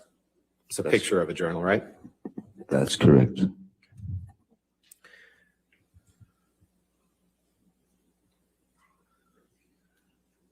And this is an entry that you made on looks like September 27th, 2015. Is that right? That's correct. And if, Your Honor, I'd move for, is there another page below it? Okay, I'd move for the admission of these two pages as Exhibit 483A. Any objection? No objection. All right, 483, and that's the first and second page of that exhibit, correct? Yes, Your Honor. Okay, 1 and 2, okay. All right, in evidence, you can Permission to publish? publish.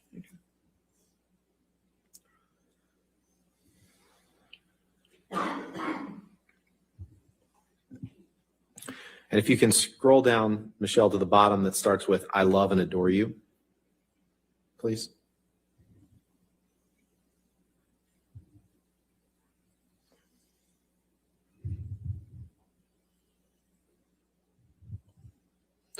Mr. Depp, you write in this journal, and just to be clear, this journal is something that you and Amber would write notes to each other in that the other one would be supposed to read, correct? Yes, we wrote notes to each other for each other to read. And you wrote, "I love and adore you. I can't express how sorry I am for having stooped so low as to have spewed such vicious untruths for the sole purpose of hurting you. I am far from being proud of myself for such a," next page, "grievous error, shameful. I will never allow myself to resort to such disgraceful and odious behavior, no matter what." Did I read that right? You did. Can you please pull up audio tape 396, please?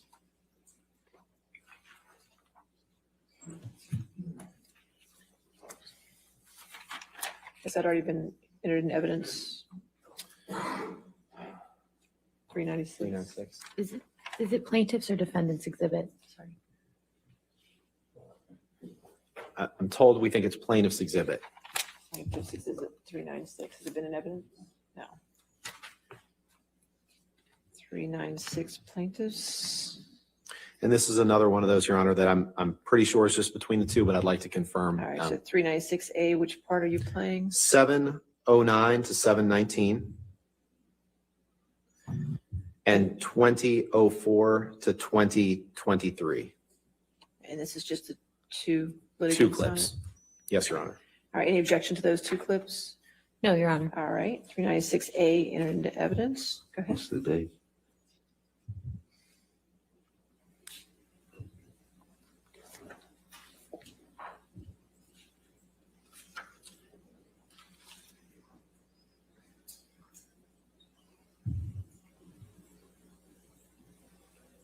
not. You're a cunt. I fucking hate you. Fucking hate you. I want out. Fuck this. Goodbye. Cunt.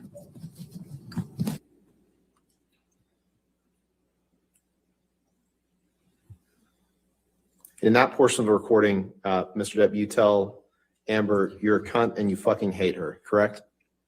Yes, I did. Okay. Can we play the next portion, please?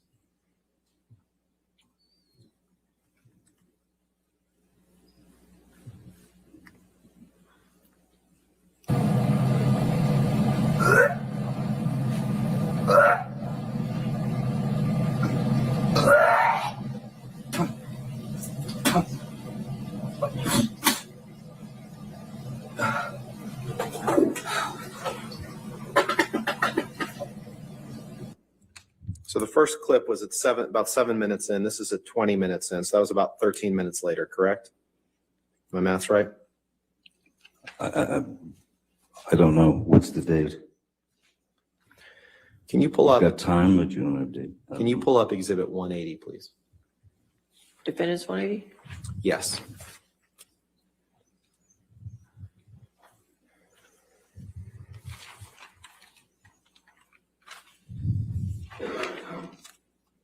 You scroll down, please.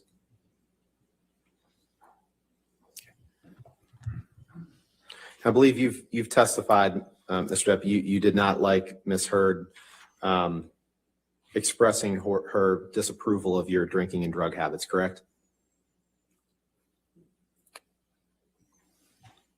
Her disapproval went much further than just drink and substances. Okay, let's go to the first page of this, please. This is text messages from you to Miss Heard. What are you talking about? On looks like July 9th, 2013. Do you see that? Yes.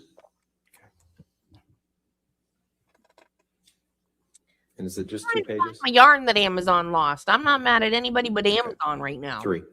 Your Honor, I'd move for the admission of Defendant's Exhibit 180. Any objection, or you need to look at the 3 pages? Yeah, I think we saw the first 2. Could we just see the third? Sure. Okay. Yeah, that's fine. All right, no objection, 180 in evidence is there any redactions needed? I don't believe so. No Your Honor. identifier? It doesn't appear to be. Okay, It's our lucky day. all right, there you go. All right, 180 in evidence, then you can publish. Okay. In this, and when it says Steve here, Mr. Depp, that's what Ms. Heard referred to you as, correct? Yes. And you referred to her as Slim, right? Yeah. Yes, that's correct. And so you text her rears, tears, beers, shears, sapphires, leers, jeers, queers, hears, fakirs, mouseketeers, ears. I can go all night, DJ MaxiPad, the old vintage motherfucker you went for, dumbass. Did I read that right? I was signing off as dumbass. And then below that, you write, don't call me again and do not expect anything from me. You see that? I do see that. Did I read that right? You really did. Let's go to the next page, please.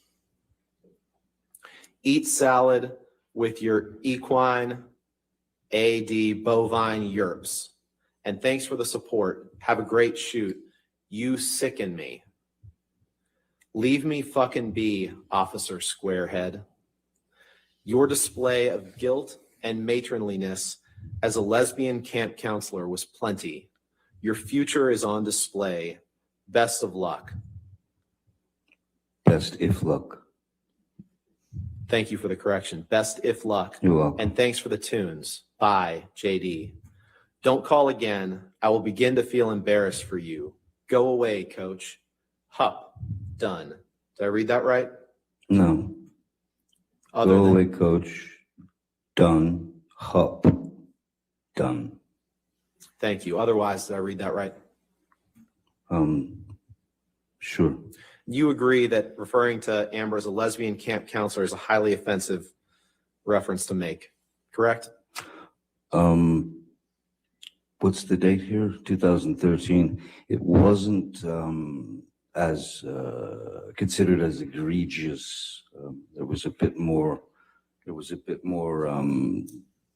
Understanding about terms. Amber also called herself a lesbian camp counselor many times. So I don't think I'm the first to say that. You'd agree that there's nothing appropriate about referring to your girlfriend or fiance as that in those disparaging terms in that text, correct? Objection compound. All right, sustained. You'd agree that you meant the terms in your text as an insult because you didn't like the fact that she was disapproving of your alcohol and drug habits. Objection right? compound. Sustained compound question. There was nothing. No, you don't have to involved. answer that, sir. Sorry. Next question. Sorry, Your Honor. And That's if you okay. can go up one page, please. You told her, "You sicken me. Leave me fucking be, Officer Squarehead." Correct? Yes.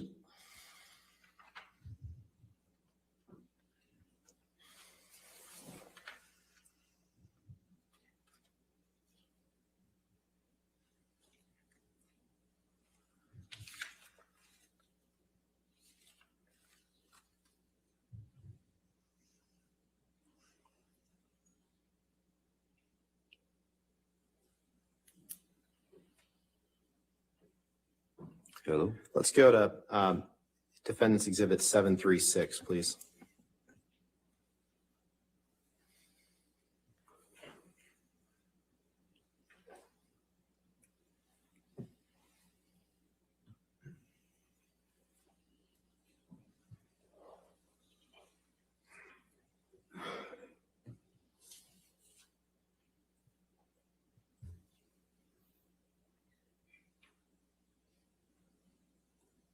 Can you scroll down, please?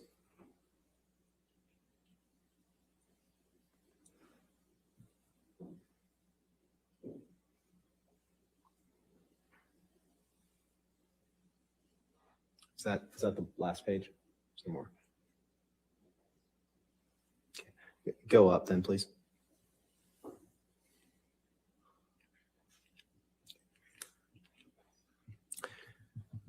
Now, Mr. Depp, I'd like to direct your attention to the text at the bottom. We've heard some testimony in this case, the jury's heard testimony in this case about the events of May 21st, 2016. These texts are texts that you and Amber exchanged on May 22nd, 2016. All right. You see that? Yes, I see that. Your Honor, I'd move for the admission of Defendant's Exhibit 736. All right, any objections? Well, the identifiers need to be redacted, and Sure. I just want to clarify that the 3 pages we scrolled through are the only 3 pages. Sure, let's Of the take a look exhibit. at them right now. It's just those 2 pages. 2 pages or 3 pages? It's just 2. If it's just these 2, then that's fine. Okay, we'll take out the identifiers, please.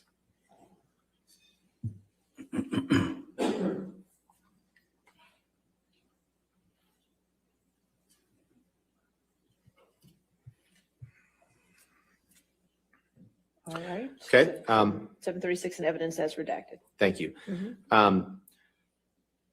Mr. Depp, if you can take a look at the text message at the bottom of the first page. You write to Ms. Heard the day after the incident on May 21st, 2016. Just let me know when you have a minute and I'll give you a call. Nothing I have to say to you should elicit anything but a sense of ease. All my love and profound apologies, Jay. Did I read that right? You did. Can we go to 771, please? I give him a pass for the C word. For her.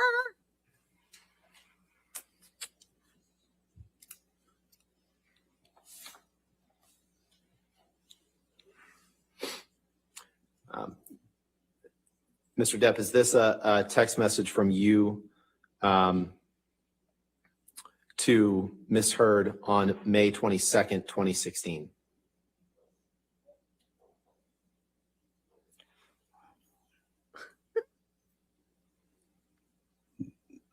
Yes, that seems to be the case, yes. Thank you. Thank you. Your Honor, I'd move for admission of this exhibit with identifiers redacted. Any objection? No objection. All right, if you do those redactions.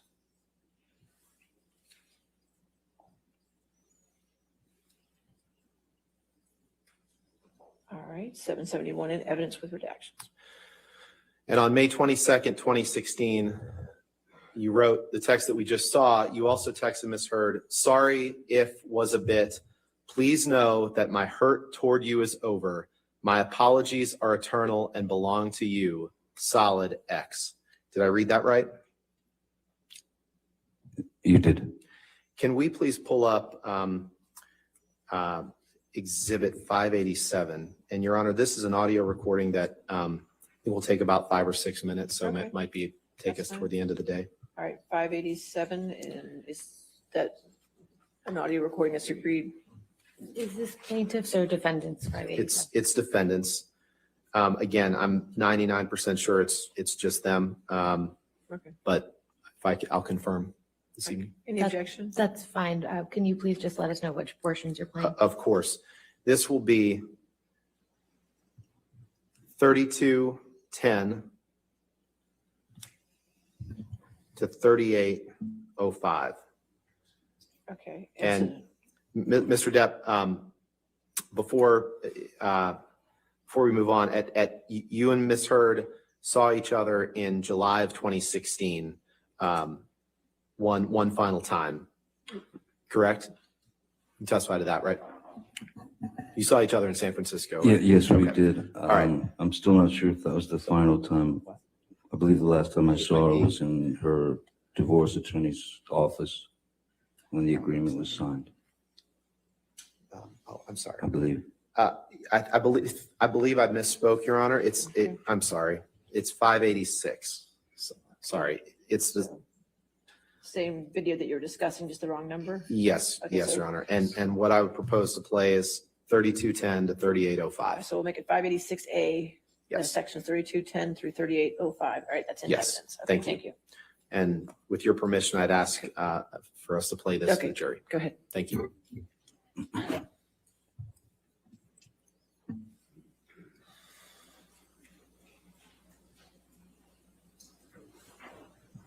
Actually, but before we start, Mr. Depp, during this meeting that you had with her, at one point, you tried to cut yourself with a knife, correct? I don't recall that, no. Okay, let's play this. I mean, I Thank you. might have made a move. But that was the problem, it's my fault.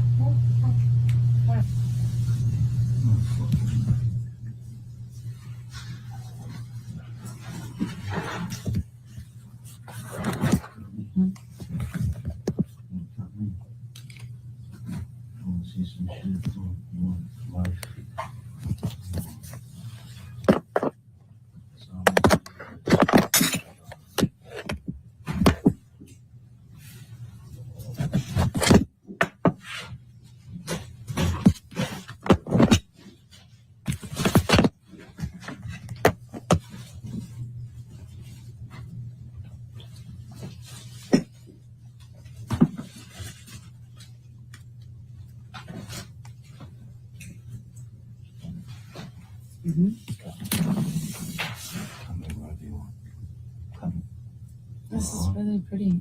Thanks. You want to cut me somewhere? Do I want to cut you? Yeah, you want an arm, you want a chest? You want, what do you want the scar? What do you want? Cut me. Just don't cut your skin. Please do not cut your skin. Please don't. Cut me. Why would I do that? It's easy. Don't, please do not do that. Please do not do that. Please don't. Please don't cut yourself. You don't need to cut yourself. I need to do what I want. I know it hurts. Please. Cut me. I want you more. It hurts. No, you don't. It hurts. They're gone. No, thank you. No, thank you. There's sperm on the pillows.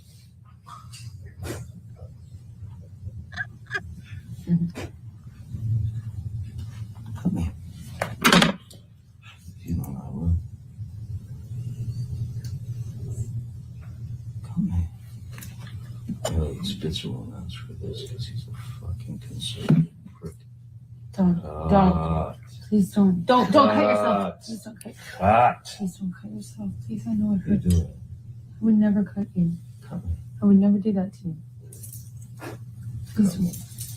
Come on, pussy. Please. Yeah, you fucking hate me. Come on. Cut me. Tell me. Not a problem. How you want? No, my arms. Not on your arm. Not on your arm.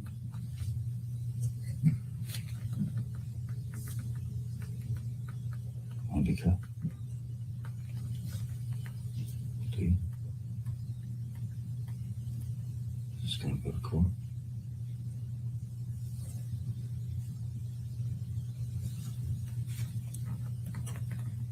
Isn't it tough? It's really tall. I have to use the sharp part.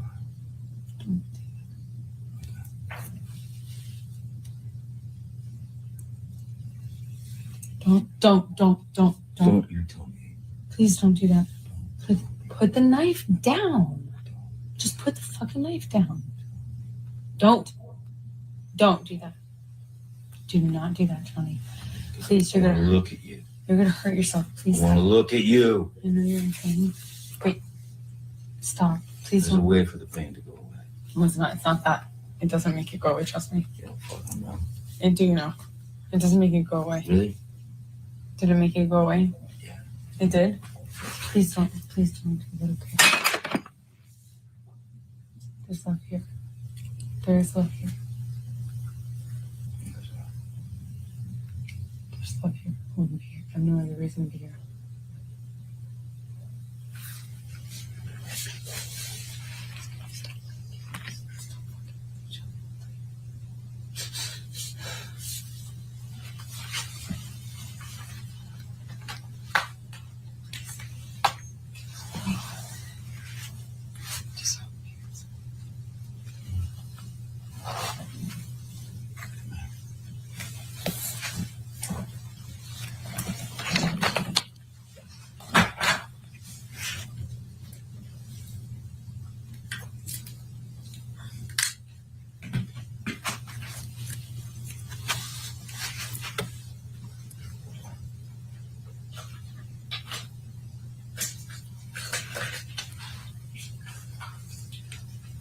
The knife is really dull, and it would be the worst thing in the world to use to cut me with.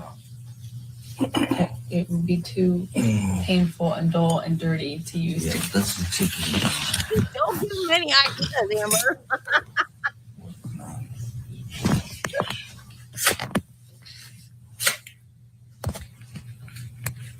Right? It's pretty.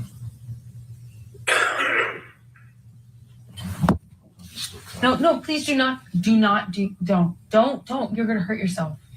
Don't. It's okay. Please don't cut yourself. Please don't. Please stop. Please stop. Please. Don't hurt yourself, please. No, I don't hurt myself at all.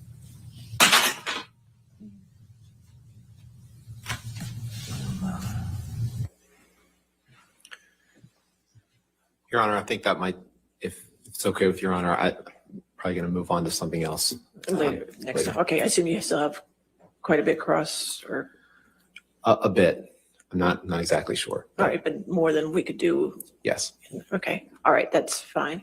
All right, ladies and gentlemen, it looks like we've come to the end of our week. So I won't be seeing you again till Monday. Since I won't be seeing you till Monday, I just want to give you the large jury instruction I gave you, and I'll try to give you on each Thursday evening, just to remind you, since I won't see you for 3 days, okay?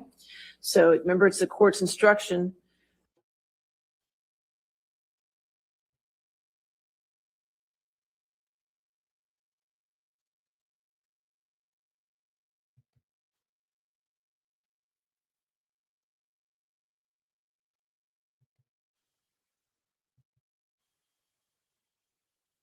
Oh, her hair looks pretty there.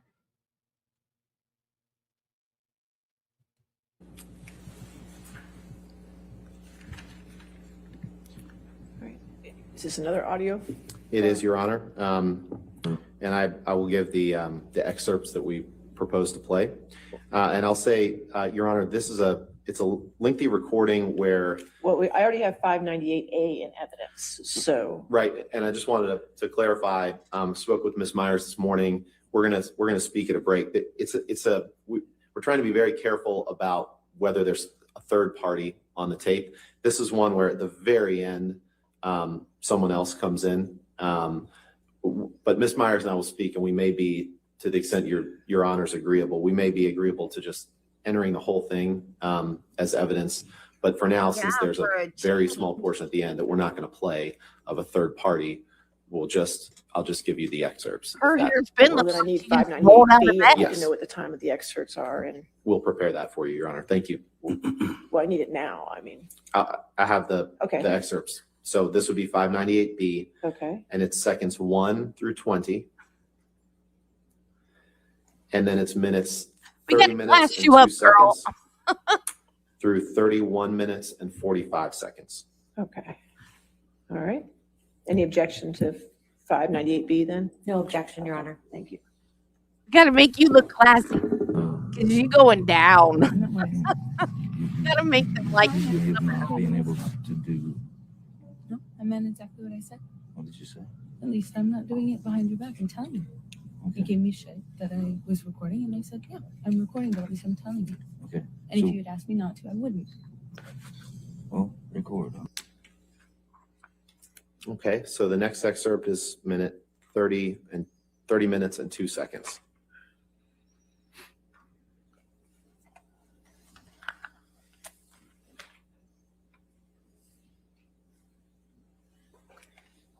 But die.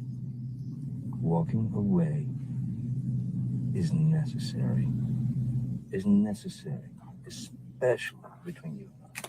It is of utmost importance because the next move, if I don't walk away or just go out for a little while, it's just gonna be a bloodbath, and like like it was on the island, of course, like it was, It's not worth it, man. It's not worth it. Yeah, if Why be miserable? Can we just if the options are there. have some semblance of understanding for each other? Please, can we? Because I'm not trying to say, hey, by the way, no one in their right mind is going to choose bloodbath over walking away. Obviously, if you're given the option between the two, Then why has it been chosen so many times? that's snowball. It is not a distinct choice that either one of us make at any discernible point. No, it's stubbornness and it's all And kinds it of shit. builds, right? Like you build, I build, it isn't like at one moment either of us sign a certificate of saying, or like sign the contract or say, okay, now bloodbath. No. So acting as though there's a choice between the two is irrelevant. I'm not asking you to stay over having a bloodbath. I'm asking you, over walking away. I'm not asking you to have a bloodbath over walking away. I'm asking you to work it out. You can tell by the way she talks to him how immature she is. Like I don't see what he ever saw in her other than her looks because she's so immature. Yeah, she's younger than him, but that's not what I'm talking about. I'm just talking about her immaturity level.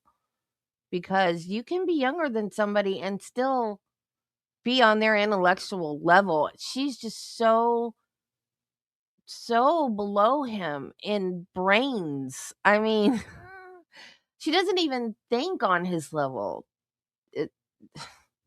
That's why their relationship was toxic. Because she wanted him to act like her and he wouldn't lower himself down to acting like a child like she does.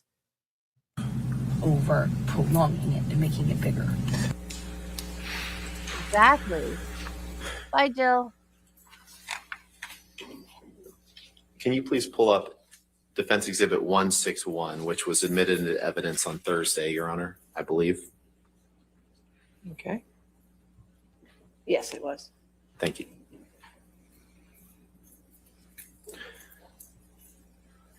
Now, that recording that we just heard, Mr. Depp, isn't the first time that you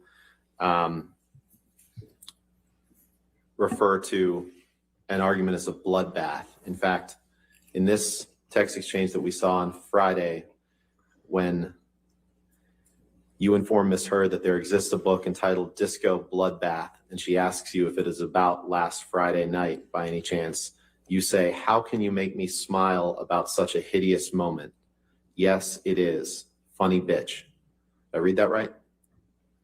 Certainly did, sir. Thank you.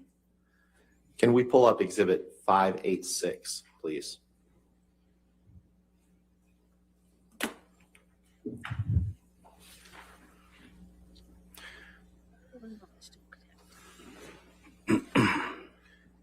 Your Honor, the only the portion of this exhibit that we would plan to play, it's a recording, is minutes 7:35 to 8:20.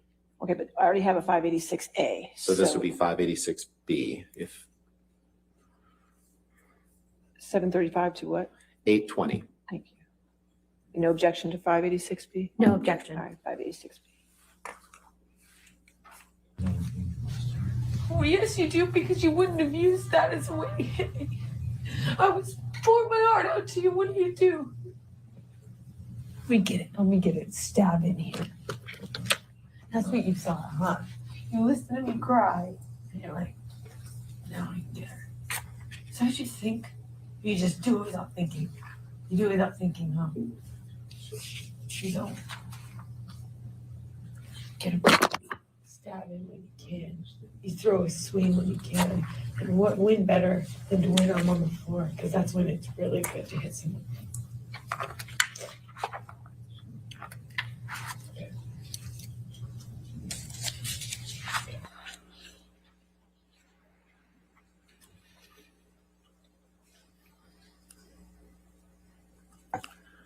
Can you please pull up Plaintiff's Exhibit 366?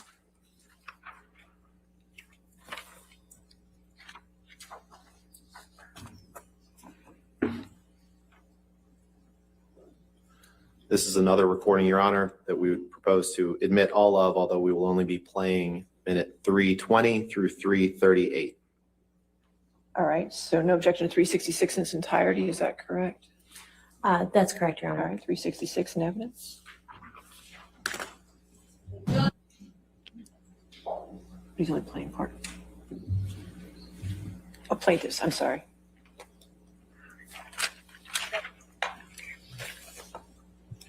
I did the wings.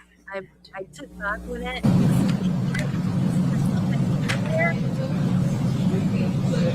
You're a flower. Every other man I know, every other relation I know there's in, it's like, oh, yeah, shit. And you're a flower every single time you interview. Because you're a fucking cunt!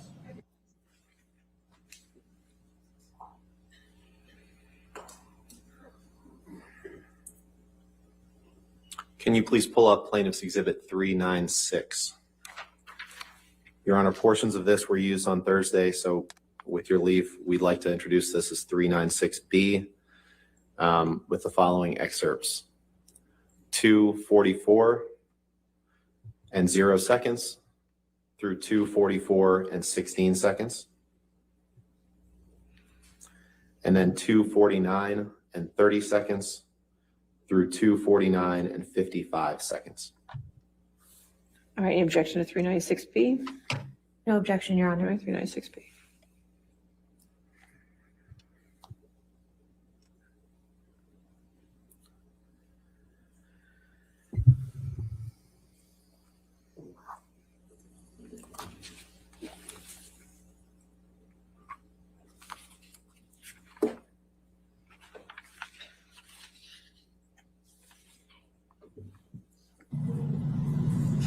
Please, what? This is your last plea. This is your last plea. This is your last call. Last one. Obviously, I'm trying to help her. This is not helping! You stupid fuck! This is not helping! If you could please go to 2:49 and 30 seconds, please.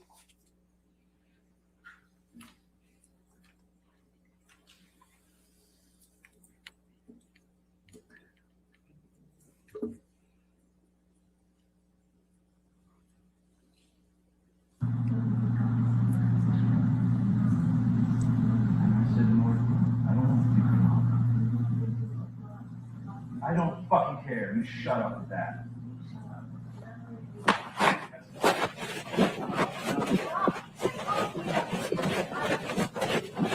Impossible. I'll talk to you later. I'll talk to you later. Talk to you later. You heard Miss Heard say, "Get off me," right? No, I did not. I heard distant screaming, and I heard, "I'll talk to you later, I'll talk to you later." Let's look at leaving, Exhibit it sounds like to 857, me. please. Quit cutting him off when he's answering your questions, stupid.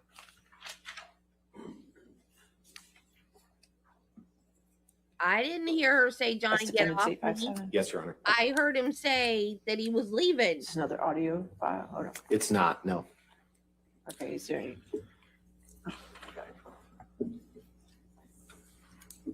Mr. Depp, I'd like to direct your attention to the second to last text Yes, on this. This is a text from you to your agent, Christian Carino, on August 15th, 2016, correct?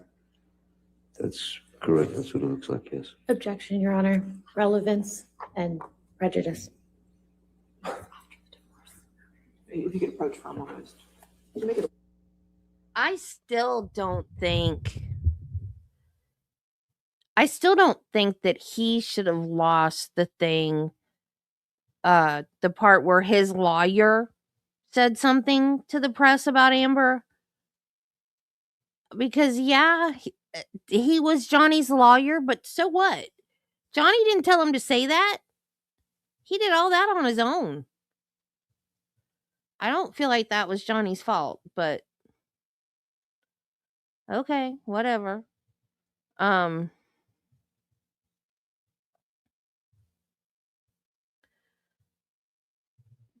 if that's the only thing that they say he did that was wrong, that's still a win for him. Because the fact that someone that he talked to about Amber had the ability to go get it published in a magazine, that's really not Johnny doing anything, the way I see it.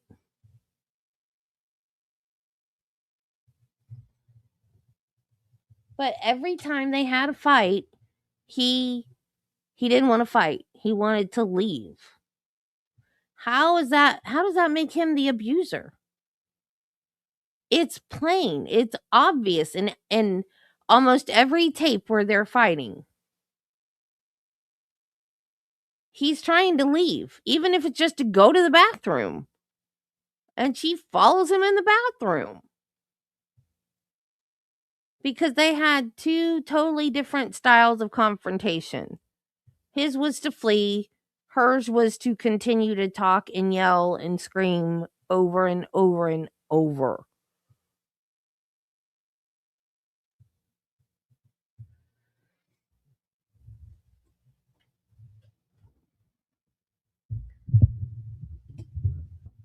Well, I think Johnny said that he started recording her because she started saying things that weren't true. And wait.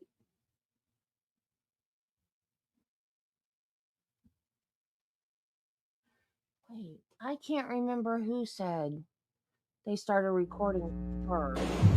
But it was because they would say the circumstances of the night before, the next day they would say it differently. So that's why they started recording each other.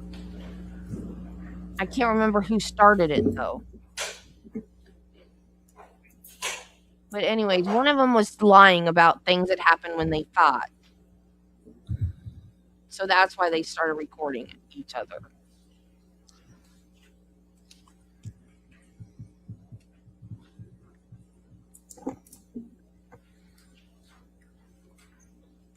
Your Honor, for the sake of time, I'll go ahead and may I ask the witness about the portions that we discussed, and then we can provide a redacted version. Okay.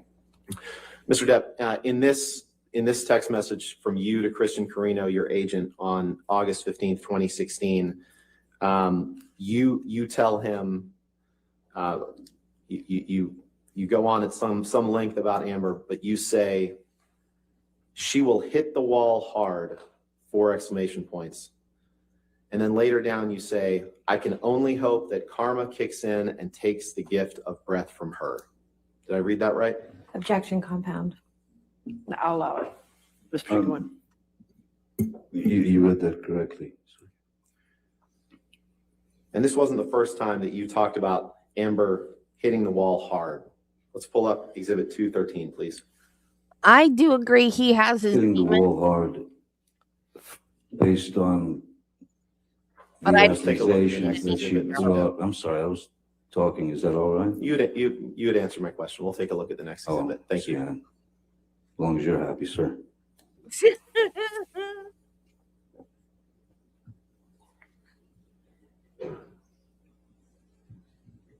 Mr. Depp, this is a text that you sent to Bruce Whitkin on February 4th, 2014. The text at the top of Where the am I page. looking, sir?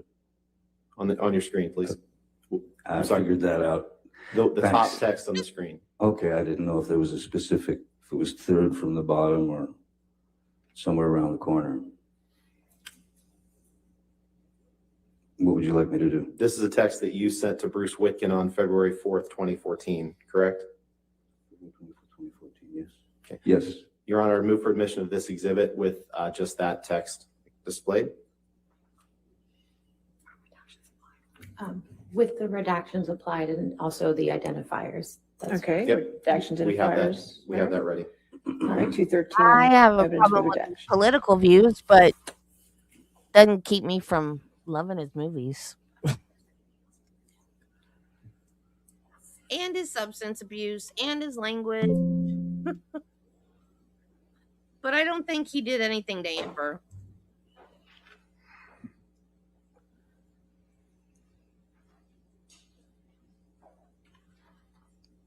Move for the admission of this, permission to publish, Your Honor. All right, it is in evidence, Thank so you. you can publish it.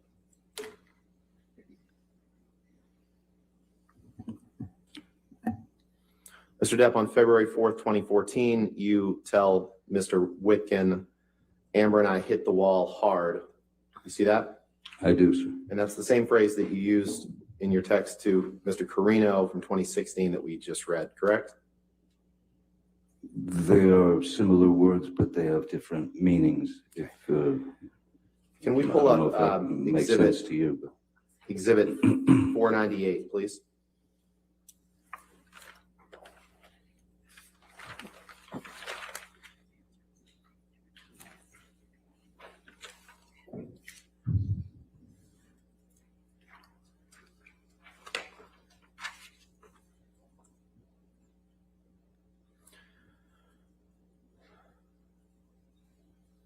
Mr. Depp, is this a text exchange that you had with Ms. Heard on or about October 28th, 2015? yes, sir. And I'd like to direct your attention to the third text down. Yes. Your Honor, I'd move for the admission of Defendant's Exhibit 498 with identifiers redacted. Any objection?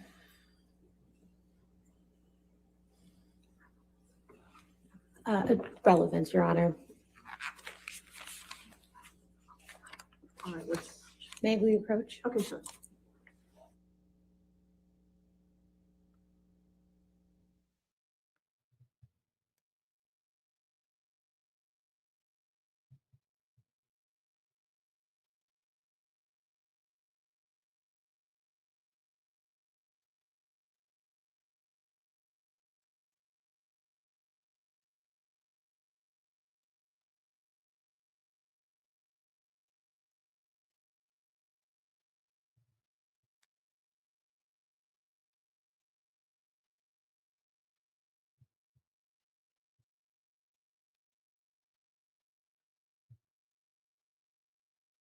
Yeah, I mean, she's lucky that she picked Johnny. She could have picked someone that would have really hit her back if she pulled that crap.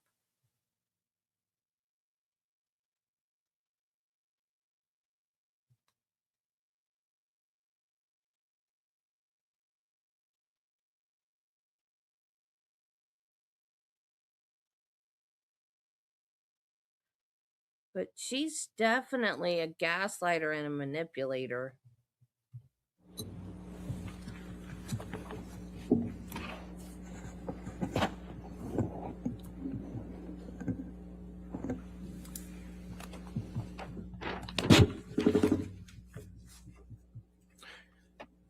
Can you pull up Exhibit 330, please? But here's the thing. Like, here's the thing I said way back at the beginning when we started this trial. I don't care about celebrities anymore. When I was younger, I wanted to know everything about them, their age, their birth date, their favorite color, like, I love you so much, I want to marry you one day.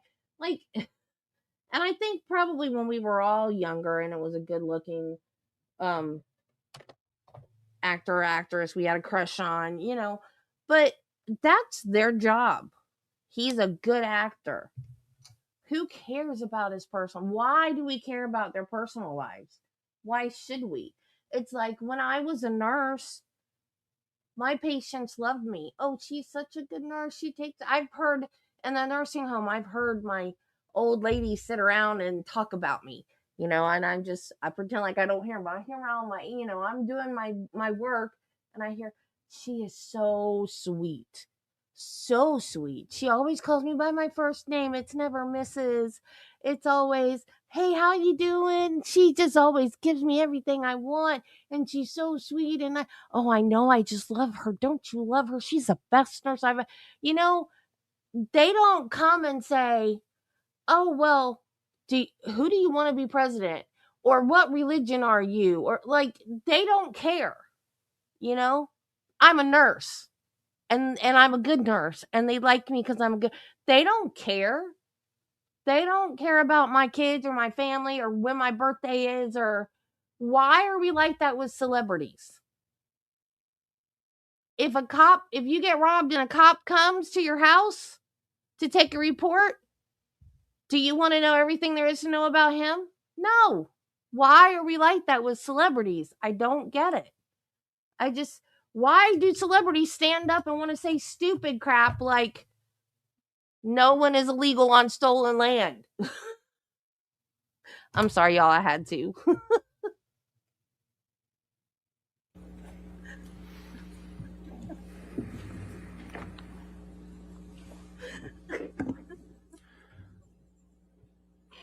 Mr. Depp, I'd like to turn your attention to the middle text on this page, which is a text from you to someone named Ryan A. On January 12th, 2015. Do you see that? January. I'm sorry, the second one from the last. People. Yes. They're just people like us. January 12th? With Yes. money. Yes, sir. Is that Ryan Adams, the singer? Yes, it is. Your Honor, move for admission of defendants exhibit 330. Just plan on asking about that text. Objection relevance, Your Honor. Your Honor, I'm happy to approach if you want.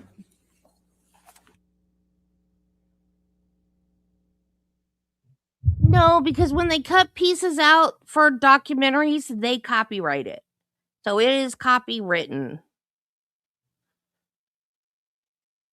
All it does is when I get monetized, the videos won't be monetized that have a copyright claim. I don't get in trouble with YouTube. I don't get my channel taken down. It's nothing like that. It's just that I guess there won't be ads on those channels, or if there are ads on those channels, videos, I just won't make any money from them.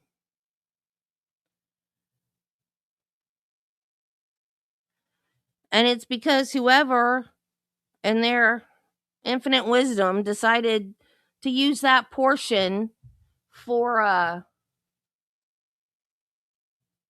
their documentary decided that it needed to be copyrighted. I guess the whole documentary gets copyrighted, so that makes that little portion copyrighted as well. So it's not a big deal. It's just that I'll have to cut that portion out eventually. I don't have to do it right now because I'm not monetized yet.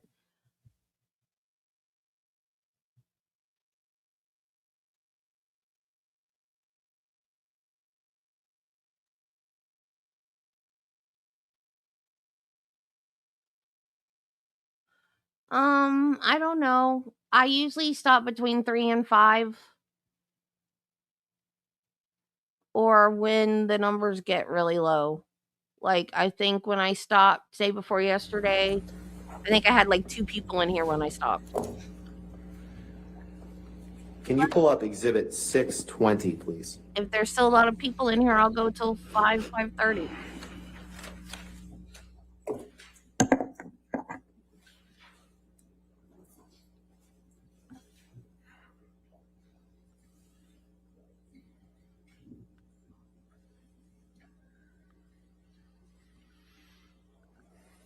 Mr. Depp, I'd like to turn your attention to text number 40.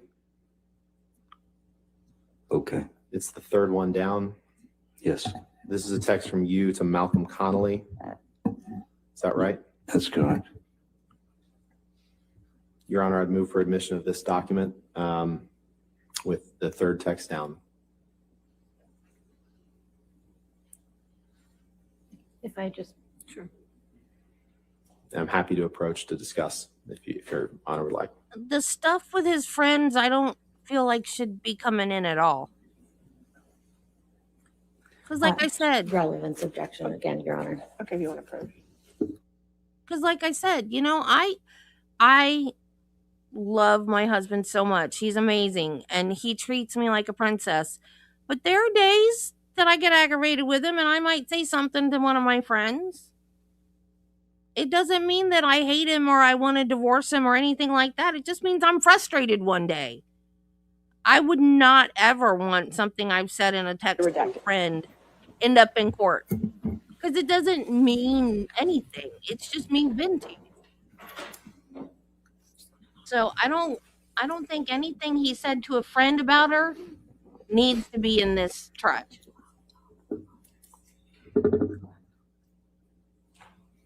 But it is. Mr. Osborne, if that's coming in, we'd allow the contextual text messages as well, if we might take a look, please. I'm sorry.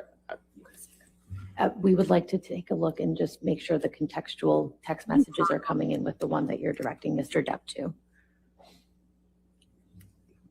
Yeah. Foundation. I'm just going to address the court. That was the text message that I would like to get in. If they're, I'm not sure what she's asking, Your Honor. We'll just go forward with that text message for now. Okay. You know what she's asking. Don't play stupid. Well, you are stupid, but you know what I mean.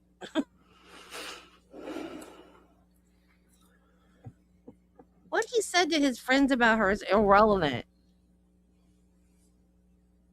Mr. Depp, you remember last week, the jury saw the video of you, as you called it, assaulting the cupboards in that kitchen on Sweetser Avenue? Yes, sir, very well said. And that was on or about February 10th, 2016, correct? Objection calls for speculation. I'll allow it if you can answer. I don't know when that's from. I have asked for the metadata, I've asked for the date and received nothing. Okay. This text you sent on February 10th, 2016 to Malcolm Connolly. Malcolm Yes. Connolly is one of your security guards, correct? Yes, he is. And in this text, you say, "Thanks, dear Mal. I'm just at the point where I feel like I'm going to puke all the time. Once I get this shit moving and get myself out of her level of shit, I will never mention this cunt's name again, ever again. And the first prick that asks about her gets a warning. Should the single-celled prick decide to push it, he never forgets me and will always be remembered throughout his life as the guy that got his fucking nose bit off, chewed up, and swallowed by Johnny Depp. While I do have some civilized bones in my body, just on a matter of principle, I must force him to watch me fulfill this promise of mangling his motherfucker of a beezer. Love you, X." Did I read that right? You did.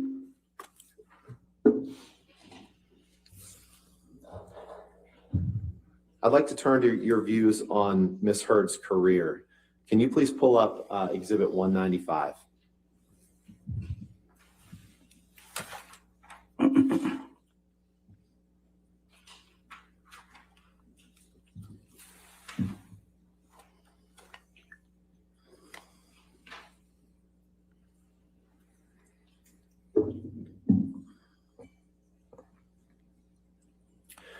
I'd like to direct your attention to the second to last text from the bottom. This is a text message exchange between you and Ms. Heard on October 29th, 2013, correct?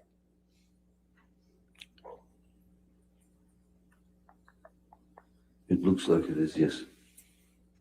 Your Honor, I'd move for the admission of Defendant's Exhibit 195 with the appropriate identifiers redacted. We would object on relevance grounds, Your Honor. Your Honor, this is him expressing his views on her taking a meeting about a movie, her career, his views.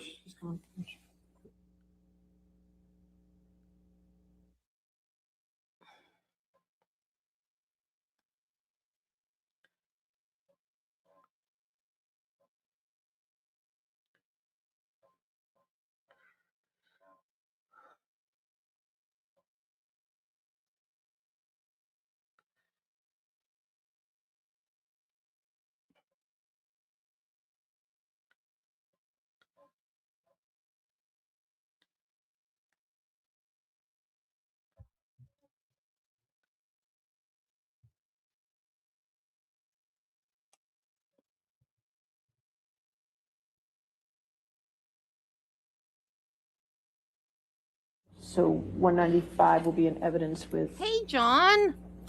redacted with the identifiers.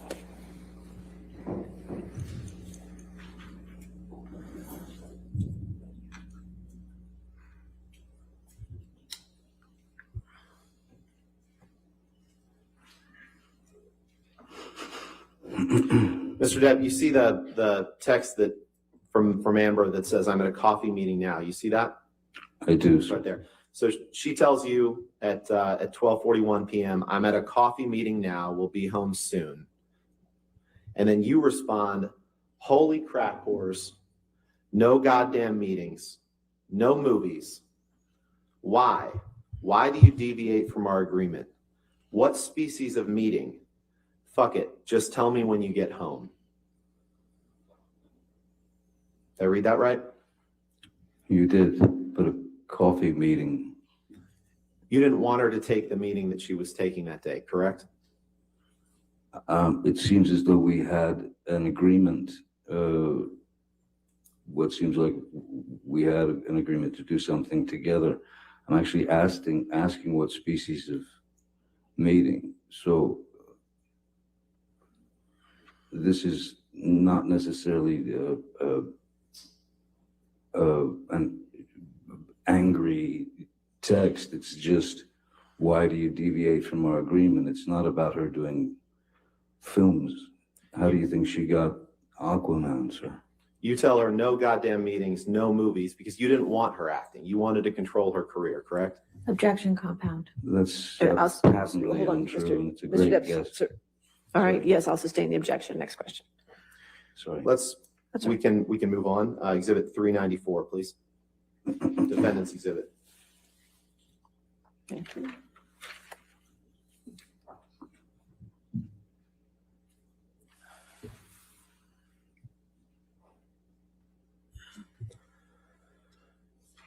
Mr. Depp, if you can take a look at the fourth text down. This is a text from you to Dr. Kipper on, it's in the timestamp issue. I believe it was sent on March 8th, 2015 in Australia, timestamped March 7th, 2015. Do you see that? I do, sir.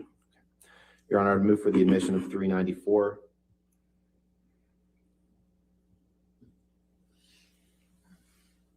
No objection with the proper redactions of the rest of the text messages and the identifiers. Okay. Thank you, Your Honor. 394 in evidence with redactions.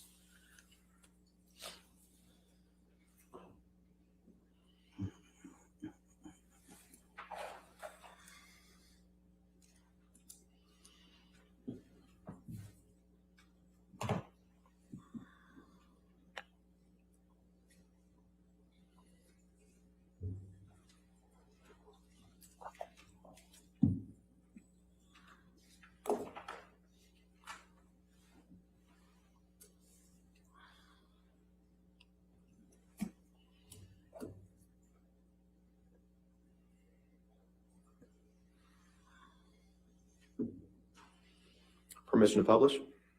All right, yes, yes, sir. Mr. Depp, on this date, right after you had suffered an injury to your finger, you text Dr. Kipper and you say, "Hi, fucked, man. Had another one. I just cannot live like this.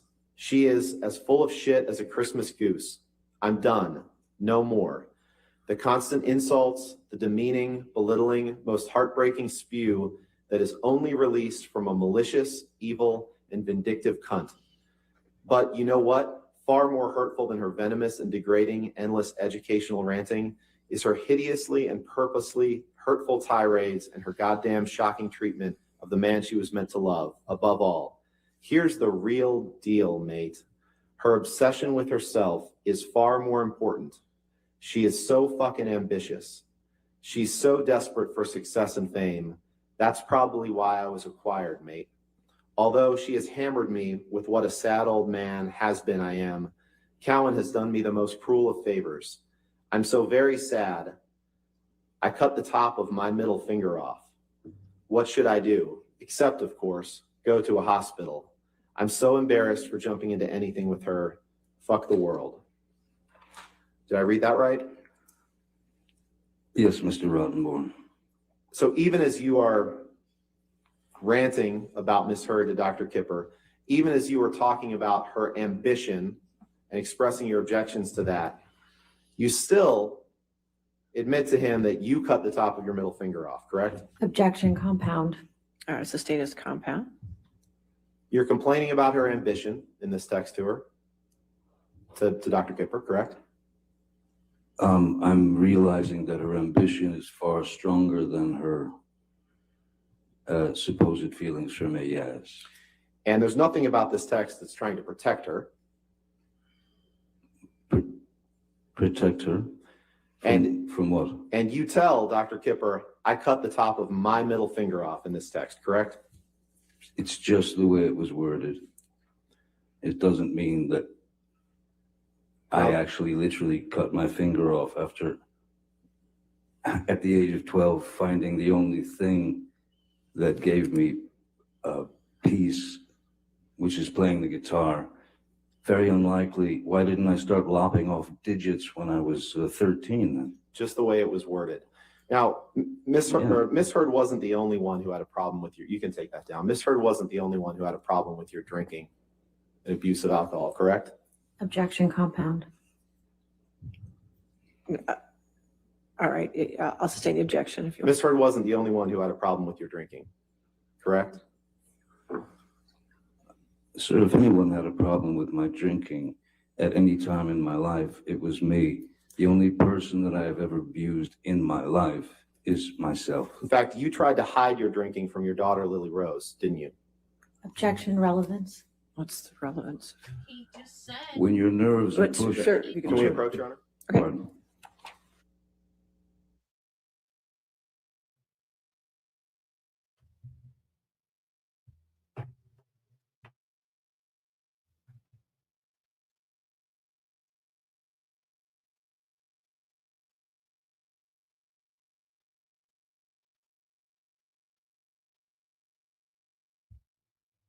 Like that person that came in the other day that was saying why they believed her and not Johnny. We were being nice to him. We were having a conversation. We weren't calling names. We weren't doing nothing like that. But they never came back. We said I said, this is my opinion. Your opinion's valid too. Having a nice conversation. We weren't fighting. If you got an opinion, say it. Everybody has an opinion. This is not a channel where you have to side with me or the majority. I don't care. But you're going to get my opinion. Don't do a drive-by and just drop something and then scoot off. Yeah. Can you pull up Exhibit Exactly. 207, You're not going please? to let your kids see you behaving badly because then that makes them think they can do it too, and you don't want your kids to do that.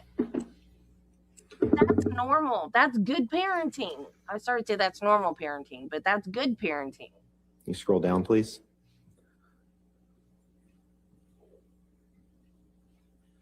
Thank you. Mr. Depp, I'd like to direct your attention to the last text on this page. It's a text from you to Kevin Murphy. He was your estate manager, correct? He started to say houseboy. He was. This is a text from you to Kevin Murphy on January 21st, 2014, correct? Yes, sir. Your Honor, I'd move for the admission of that portion of Defendant's Exhibit 207 with redactions.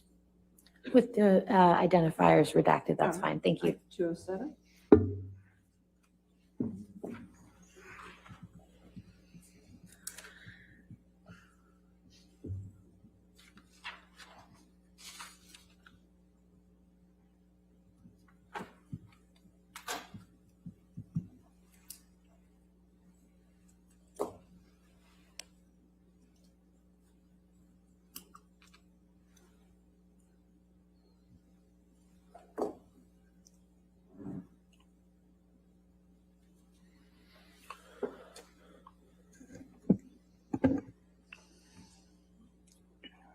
Permission to publish?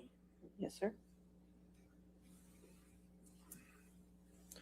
And in this text to Kevin Murphy on January 21st, 2014, you say, just trying to get over my shocking discussion with Vanessa that lasted 5+ hours. Vanessa's your former partner, correct? She's the mother of my children, yes. The mother of your children, that's right. And then you say, I feel ill and have invested my guts into some side corner. Now, Lily Rose hates me because she thinks I'm drinking, and she's right. But I can't admit, or I fucking die in her eyes. Thanks for that one, Vanessa. Come to master in main house. Did I read that correctly? You did. Can you pull up Exhibit 1092, please?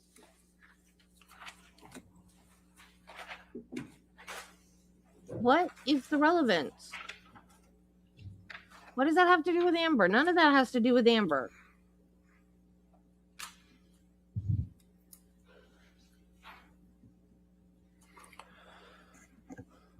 Mr. Depp, is this a picture of you, his daughter, passed out in a chair during daylight hours?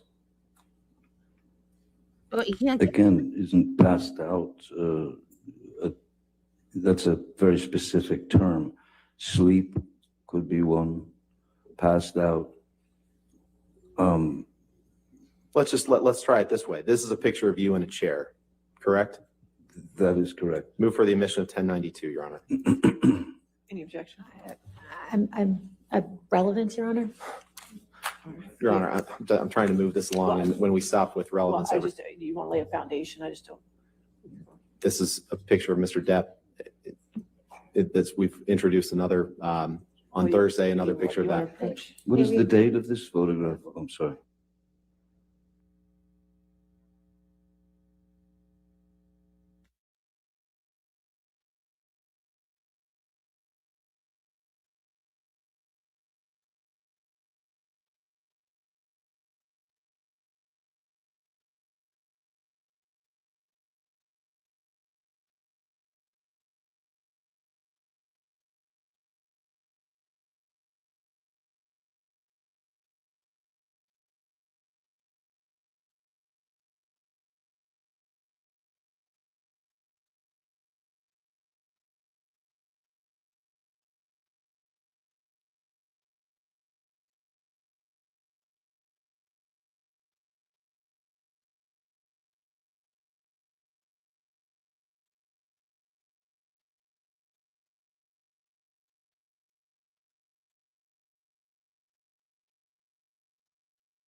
Can you take that down and put up Exhibit 470, Michelle, please?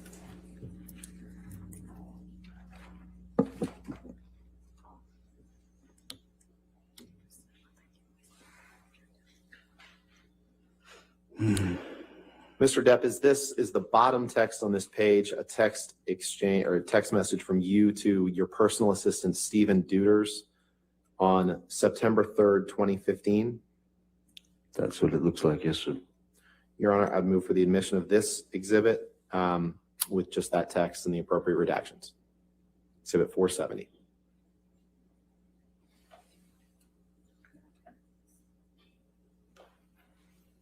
Yes, again, of relevance, Your Honor, and cumulative. I'll allow this one if we Thank you, Your Honor.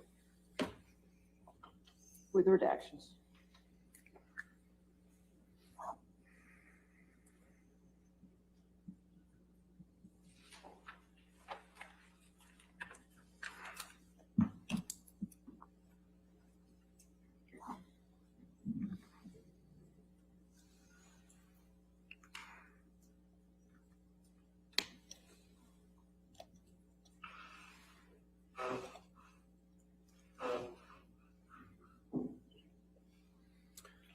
Permission to publish, Your Honor. All right, so Thank you.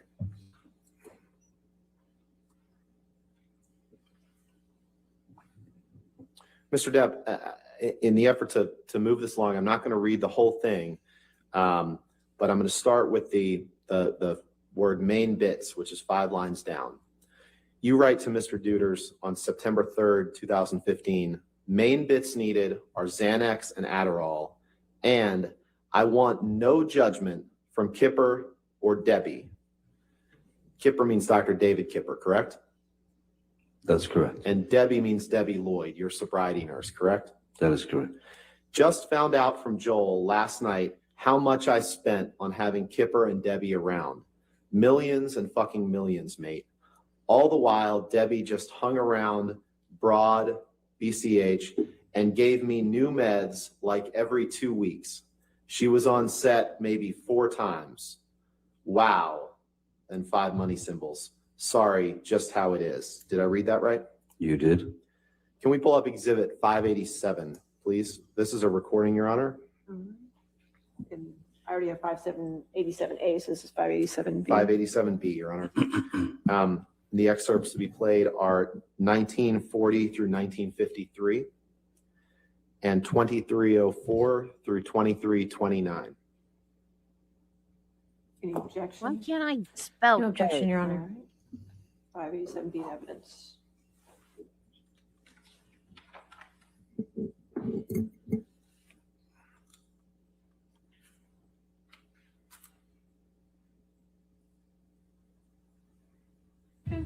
I wanted to have my birthday. I want to be able to go see. I thought you'd be clean and sober, that we'd fix a lot of our problems. I'm never I know. In that clip, Mr. Depp, you tell Ms. Heard, I'm never getting clean and sober, correct? It sounds like to me that yes, either that or I have never been clean and sober. Thank It's one you. of the Let's two. play 2304, please.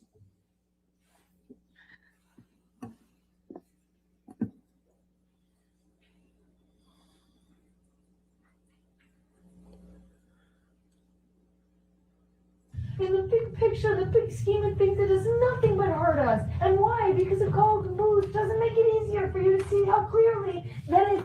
You gotta stop. You gotta stop with the coke. All the coke All the coke you've done today and all the booze you've drank today, By the way, has it helped you? I just Has it helped us? got the coke. Has it helped us? Sunday. Yeah, I know, because yesterday you were 1,000 times better. Right. Yesterday did we? I'd like to turn now to a few more of your words around the time that you went into detox, about how you viewed Amber's role in that process, Mr. Depp. Can you please pull up plaintiff's exhibit 120_40? And Your Honor, 120_41 was admitted the other day, but I'd like to introduce this as a separate exhibit. So 120B, and that would be _40, you said, 40? Yes, Your Honor. Okay. Any objection to that? If I may, it just came up on this. Okay. Mr. Depp, while they're looking at that, is the second text from the bottom a text that you sent to Amber's mom, Paige, on August 19th, 2014? Yes, that's correct, sir. And this is when you were either in the middle of or finishing up your detox process from roxycodone, correct? That is correct. All right, and no objection? No objection. Okay, 120B in evidence. You want to publish, or as is, correct? With the other That's fine. text messages redacted. All right. Thank you. Oh, with the, okay, yeah, sure.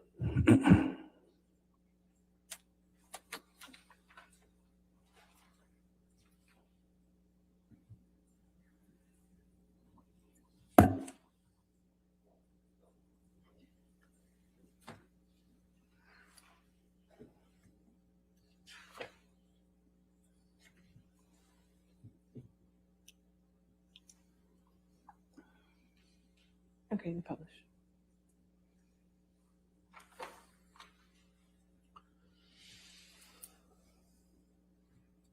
And in this text message that you write Amber's mom on August 19th, 2014, you say, "My dearest Paige, how unbelievably kind and pure your message was. I am beyond thankful to have you in my life. There is no luckier man on this earth to have the strength that Amber gives me and the full support of each of you individually that I've gotten helps immeasurably. I don't need to explain the horrors to you. You know as well as I. What you do need to know that your daughter has risen far above the nightmarish task of taking care of this poor old junkie. Never a second has gone by that she didn't look out for me or have her eyes on me to make sure that I was okay. YN words are truly feeble in attempting to explain her heroism in a text. Suffice to say that I have never met or loved a woman or a thing more. She has the strength of 1,000 men, and that is due to no one or nothing but you, sweetheart. Thank you. I love you. Your son, Outlaw." Did I read that correctly? You did, sir. I'd like to take a look at another document, Exhibit 272, please.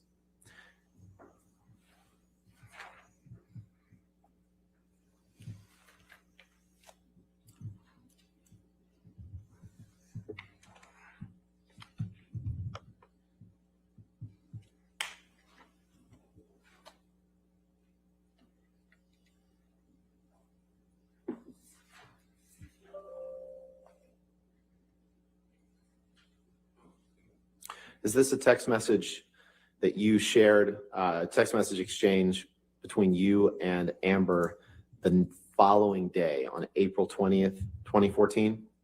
Yes, sir. Your Honor, permission to, or I'd move for the admission of Exhibit 272 and ask for permission to publish. With the identifiers removed, we have no objection. All right, remove the identifiers.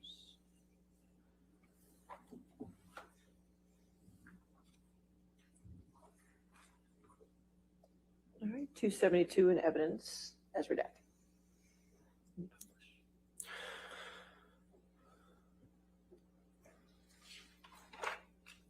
Now, Mr. Depp, you testified on Thursday that you saw nothing wrong with referring to Amber as a lesbian camp counselor when she was trying to get you to stop using drugs. But let's take a look at what you say in this text. She had used that term before. In this text, Mr. Depp, you say, "Just to let you know that I'm fine, my angel. I miss you, of course, but this was the right thing to do to speed up the process. I love you more than life. Yours, Steve." Did I read that correctly? You did. You can take that down. Now, you've brought this lawsuit about the op-ed specifically, but for years prior to the date that Ms. Heard wrote the op-ed, there were numerous negative news stories about you. You'd agree with that, correct? Objection, compound. All right, I'll sustain it to compound. If you can. For years prior to 2018, when Amber wrote the op-ed, there were numerous negative news stories about you that were released into the public, correct? Objection calls for speculation. I'll allow it if you can answer. By 2018, you're saying? Correct. Yes, it all started with Ms. Heard going directly to a court to get a TRO, which is with a bruise on her face and paparazzi. That was the sort of beginning of the ball rolling down the hill and gaining momentum. There were lots of And negative destroying stories me. about you prior to May 27th, 2016, when Amber went into court, correct? Objection asked and answered. Now it's 2016. I'll allow it if you. There are plenty of negative stories about you prior to that date, weren't there? Sir, I've been in the racket of Hollywood since 1984. Mr. Depp, I'm asking you a yes or no question. There were plenty of negative news stories about you prior to May 27th, 2016, correct? From 1984 up until then, they're both. So, of course, people write negative stories. Sure. And you just testified to the jury that it all started on May 27th, 2016. So that's why I asked you to clarify about the negative stories prior to that date. And you'd agree that there were, correct? Can you be specific about the stories? Of course, there have been negative stories.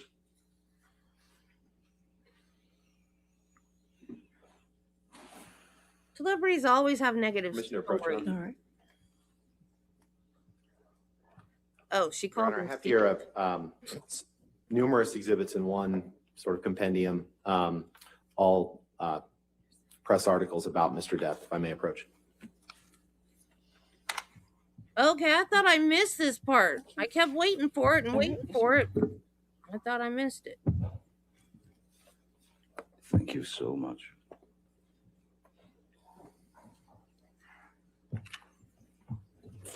Your Honor, in having received this, I would like to preemptively lodge a hearsay, lack of foundation, and He hasn't got him in evidence yet. Are you moving? No, these to I'm evidence? happy to approach, but they're certainly not being admitted for the truth of the matter asserted, but I'm happy to approach and discuss if you'd like. Does the jury realize that?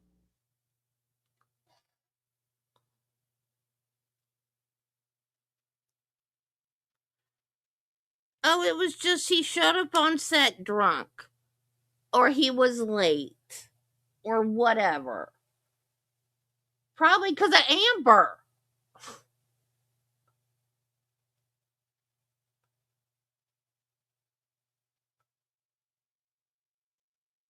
Probably because she was fighting with him and wouldn't let him leave the house to go to the set.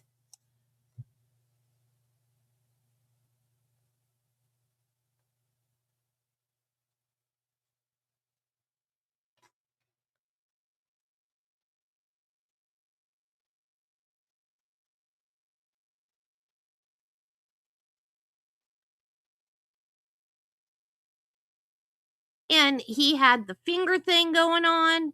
He had the drug thing going on. He had her going on. He had lots of reasons to have problems on set.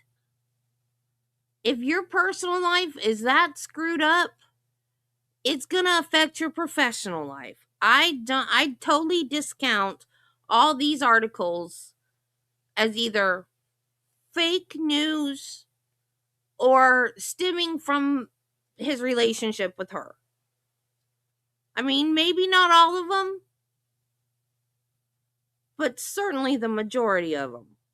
Because I can see her starting a fight and not wanting to let him go to wherever he needs to go get on a plane to go start a movie.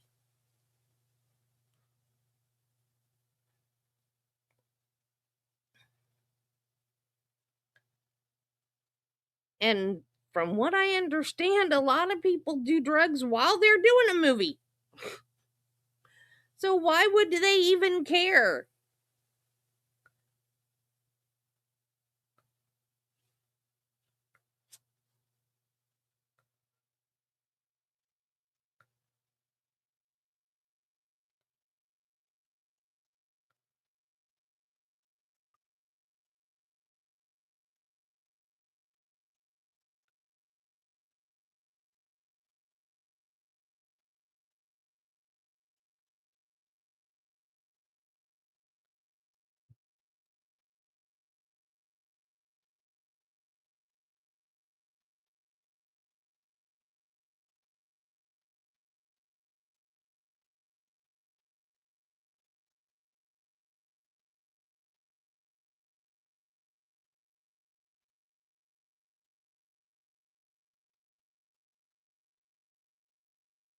Oh, I thought I saw another pair of eyes staring at me.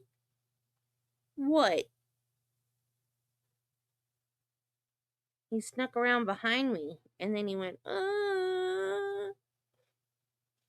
what do you want?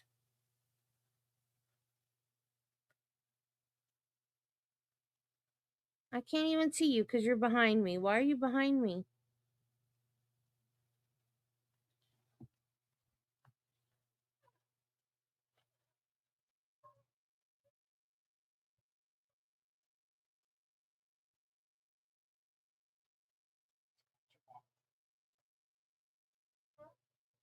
What are you doing, boy? Can you go outside? Your tail. Oh, you didn't like that? No? You rub your face? Okay, I rub your face.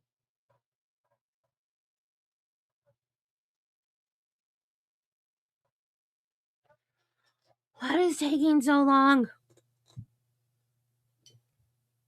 Where did my... Oh, I dropped it.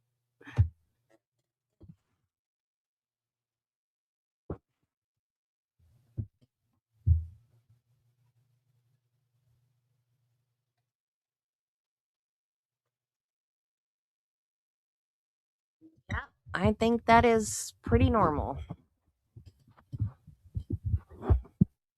And he was trying to explain that to him, and he didn't want to hear it. Nope.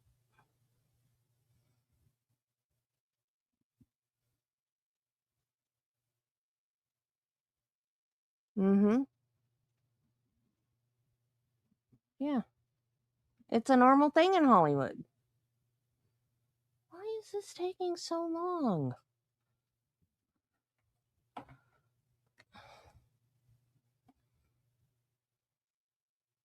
An epic sense of entitlement, ex-managers say.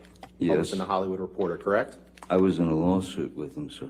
Oh, he's just... The next article from May 10th, 2017 is entitled, Johnny Depp, a star in crisis and the insane story of his missing millions. Did I read that right? That's straight from the same lawsuit, sir. The next article, also from May 10th, 2017, a year and a half before the op-ed was published, says Johnny Depp reportedly drank heavily and was constantly late on the new Pirates movie set. Did I read that right? You did, reportedly. The next article, also from May 10th, 2017. Mr. Depp, this is a pathetic attempt. Mr. Depp, please just respond to the question that I'm asking you. What's your The next question, question, the next document, an article published in Vanity Fair on May 10th, 2017, yes, is entitled Johnny Depp's Financial Woes Might Sink the Next Pirates of the Caribbean. Did I read that right? You did. I don't know. The next article, May 25th, 2017, a year and a half before the op-ed was published, an article entitled, Where Did It All Go Wrong for Johnny Depp? After a string of flops and a ton of bad press, Johnny Depp's star power looks as wobbly as Jack Sparrow on a plank. Did I read that right? You read that very, very well. The next one, Hollywood Reporter, May 27th, 2017. Headline, Pirates of the Caribbean, the diminishing returns of Johnny Depp. Did I read that right? You certainly did. Hollywood Reporter were very nice to me at the time. July 12th, 2017. Why are all of Johnny Depp's movies bombing at the box office? Johnny Did I read Depp that right? movies. Although they didn't. Certainly did. November 4th, 2017. A year and a month before Amber published the op-ed. Headline, Johnny Depp allegedly showed up drunk to movie premiere, reports say. Did I read that correctly? Reports say. This is hearsay. June 21st, 2018, 6 months before the op-ed was published. Absolutely is. Vanity Fair article, the real reason Johnny Depp used an earpiece on a film set. I think that was explained in court the other day. Oh, you did, yeah. June 21st, 2018, 6 months before the op-ed was published, a Rolling Stone article entitled The Trouble with Johnny Depp, multi-million-dollar lawsuits, a haze of booze and hash, a marriage gone very wrong, and a lifestyle he can't afford Inside the Trials of Johnny Depp. Did I read that right? You did. You should read the article. It's And the wonderful. last one, June 22nd, 2018, the Daily Mail, vodka for breakfast, 72-hour drug binges, and spending sprees that beggar Paul. belief. See you later. Alison Boshoff reveals why Hollywood's reeling over what's being called Johnny Depp's career suicide note. Did I read that for the correctly? trial. You did. Who's Alison Boshoff and how does she know? Mr. Depp, you can't name Oh, a it won't single answer, actress who has benefited in her career by coming forward and stating that she was the victim of domestic violence. Can you?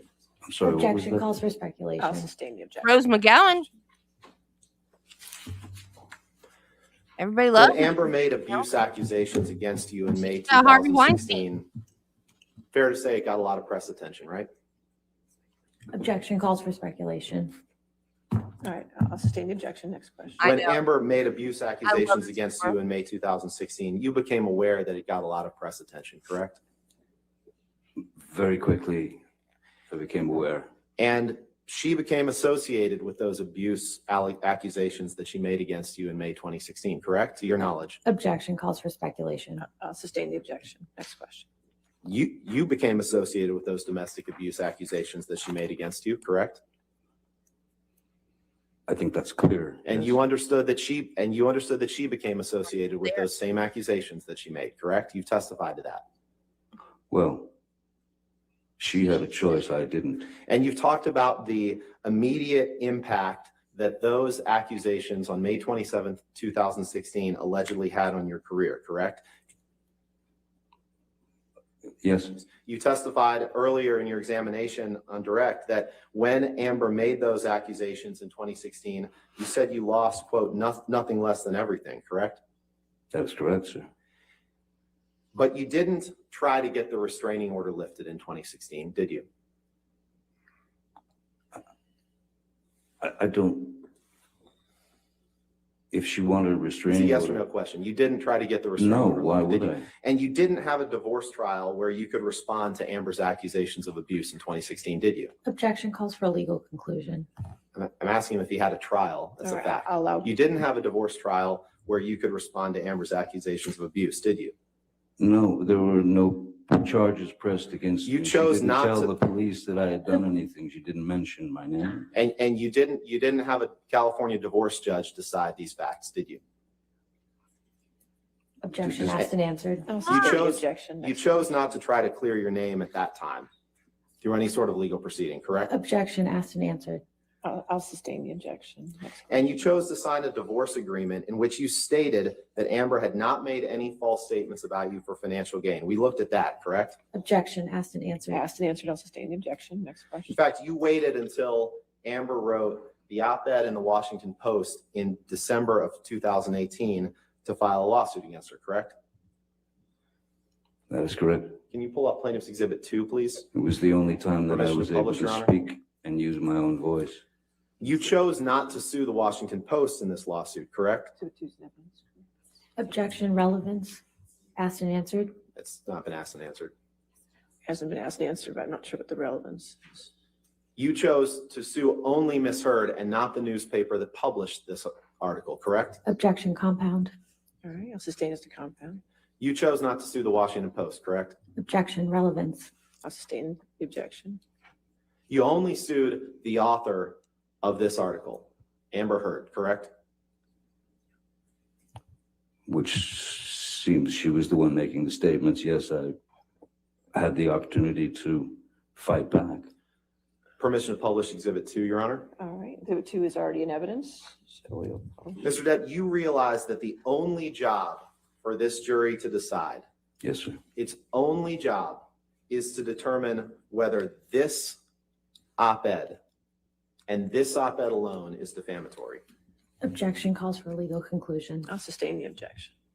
This is the only writing that's the subject of this lawsuit that you brought, correct? Same objection. It's facts, Your Honor. He I'll only allow brought the that lawsuit. question. I'll allow that question. This is a version of that story of the op-ed that I've never seen. The one that was published before, the only one I've ever seen is the one that was published prior to this, they changed the title because they were in fear of trouble. Well, I moved to strike that last testimony, Your Honor. Well, I mean, Whether it's the online edition or this edition in the paper, this article is the only statement, the only publication of anything that's the subject of the lawsuit that you brought, correct? Objection asked and answered. Sustain the objection. This op-ed, Mr. Depp, does not discuss any of the details of your relationship that we've seen in texts and emails and recordings over the past few days, does it? Objection, compound, and asked and answered. Now sustain both objections. In fact, this article doesn't contain any details of your relationship with Ms. Heard. Objection asked and answered. Now sustain the The objection. only thing that this article states, Mr. Depp, is that in 2016, Amber made accusations of domestic abuse. Correct. It was clear that she'd made allegations in 2016. And she So did that when then, she yes. obtained a restraining order against you in 2016, correct? Yeah, I suppose, yes. Yeah. And even if you disagree with the accusations that she made against you in May 2016, it is a true fact that she did make those accusations in 2016 and got a restraining order against you, correct? Objection, compound, asked and answered. Sustain the objections. Next question.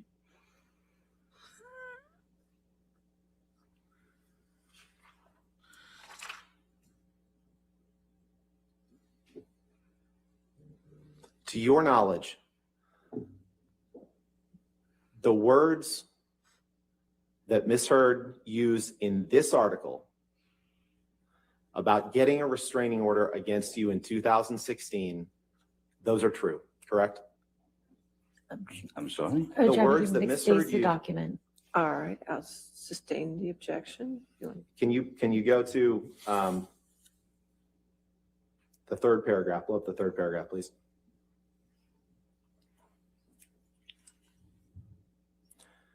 The statement that then 2 years ago, Ms. Heard became a public figure representing domestic abuse.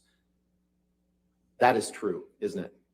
I'm not sure what we're looking at. Objection. Oh, I see it. Calls for a legal conclusion. So I'll sustain the objection. I'll It's not. sustain the objection. And in 2016, for the first time publicly, Ms. Heard accused you of domestic abuse, correct? In 2016? Yes. That's correct. No further questions. All right. Ladies and gentlemen, why don't we go ahead and take our morning recess for 15 minutes? Do not do any outside research and do not talk to anybody about the case, okay? We'll come back in 15 minutes.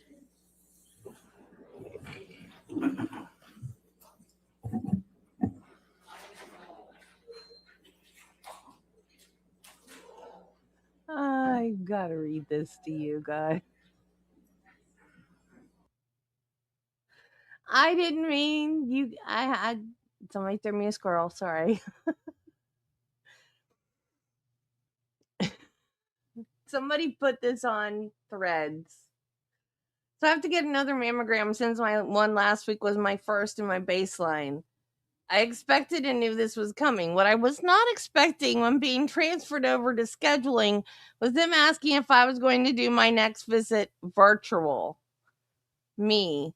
Virtual? Scheduler. Yes, if you prefer. Me. How does that even work? Do I stick my boobie between my laptop screen and smush?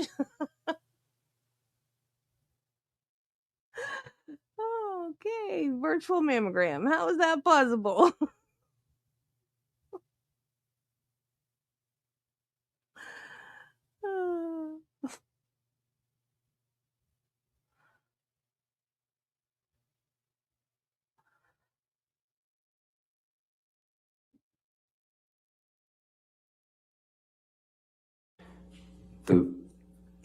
It was clear that the more bad press. Why were you shocked? Oh, we're on redirect. Yay.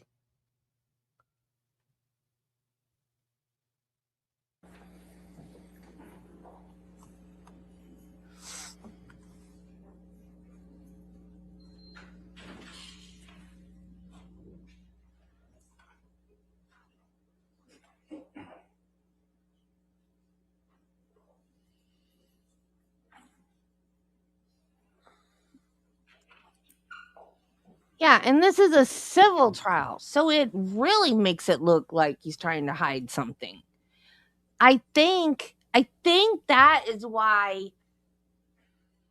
they have let both of them, well, she hasn't testified yet, but I think that's why they were allowed to do such of a narrative type thing in their direct testimony, is because it's a civil trial.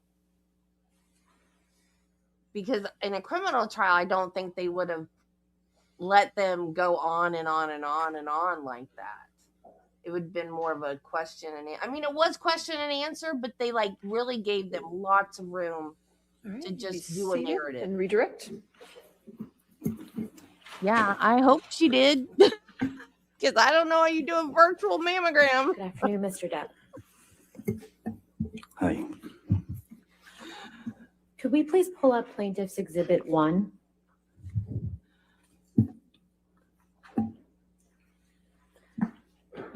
Mr. Depp, is this the version of the op-ed that you recognize? Yes, ma'am. That's the one. I would move Exhibit 1, Plaintiff's Exhibit 1 into evidence and ask that it be published to the jury. Any objection? All right, 1 in evidence and publish.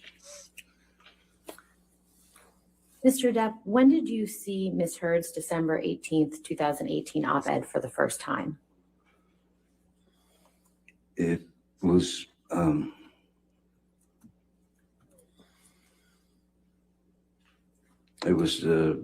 presented to me by one of my team. I can't remember, but it was within a day or so of it, a couple of days of it having been written, I believe. And what was your reaction when you saw it? Shock. Why were you shocked?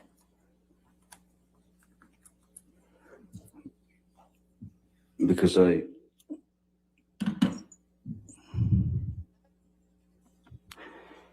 that point, it had been a good solid two or so years of this, of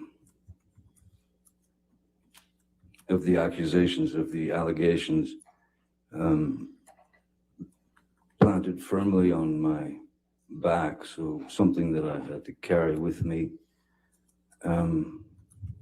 And I just couldn't believe that it was continuing.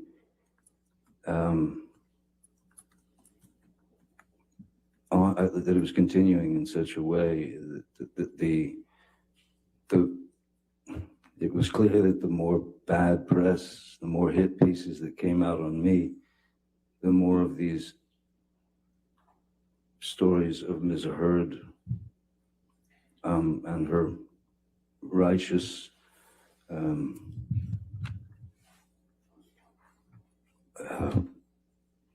chase against me. It wasn't stopping, and it's difficult to once you've chewed on it for a couple of years, it becomes pretty difficult to swallow anymore. As it was completely untrue. How did you feel when you saw the op-ed for the first time? Objection asked and answered just now. My prior question was about his reaction. All right, I'll allow it. Hurts. Yeah, a blinding hurt. It was like somebody had hit me in the back of the head with a 2x4. And as it said, I had no ability to speak prior to, because even if I had done an interview to try to explain myself, it turned into a hit piece. So my mouth was shut. And this was the opportunity where I thought, something's got to be done. It's just got to be done. I couldn't take it anymore.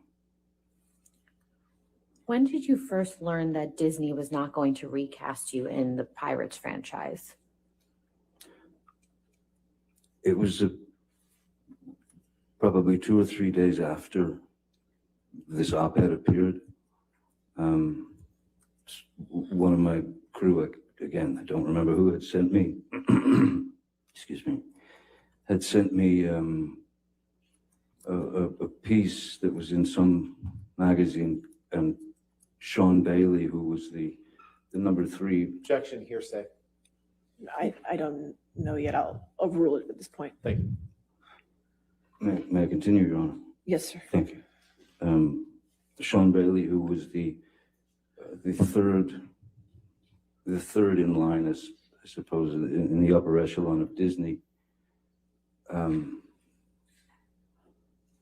just basically said in the Objection, hearsay. Your What Honor, Sean Bailey said. this is about him It's in learning about this. It's article. not for the truth. It is the truth. She's If asking. you want to approach.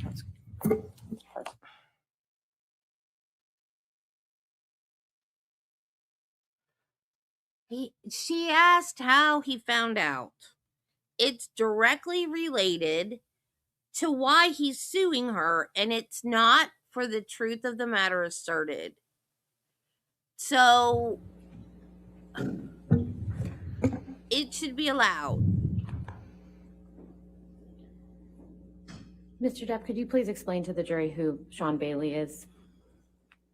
I think you were starting to. Yes, I'll try again. Sean Bailey is the number 3, or was at the time. I don't know what his status is anymore, but at the time he was the number 3 sort of upper echelon of Disney top dogs. And Sean Bailey was quoted as saying that. Objection, hearsay. Mr. Depp, where was Sean Bailey quoted without getting into what he was quoted as saying? He was quoted in whatever the article was that that was brought to my attention. And can you please just clarify what article you're referring to? I don't know what journal it came from. I don't know what magazine. I don't know any of that, so I don't know who did the interview with him. Objection, lack of foundation. I'll overrule the objection. Go ahead. Mr. Depp, how did you feel when you learned that you were being dropped from the Pirates of the Caribbean franchise?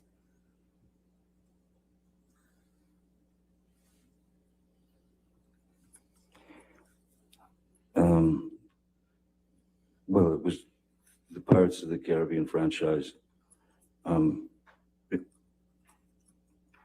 It was the character that Captain Jack Sparrow was a character that I had built from the ground up,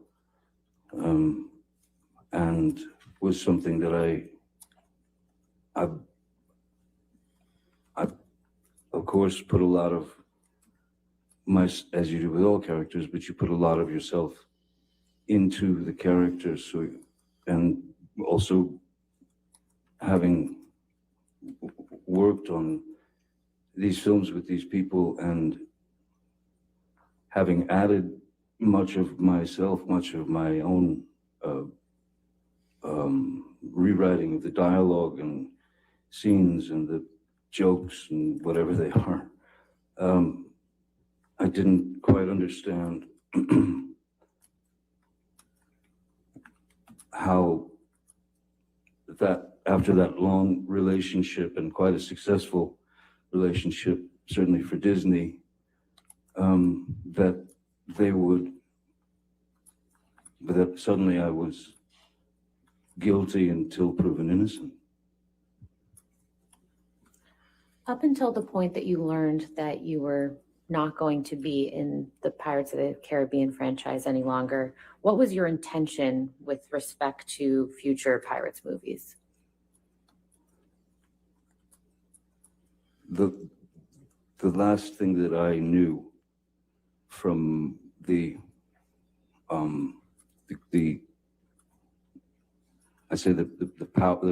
there's the producer team, there's the creative team, and there were many discussions.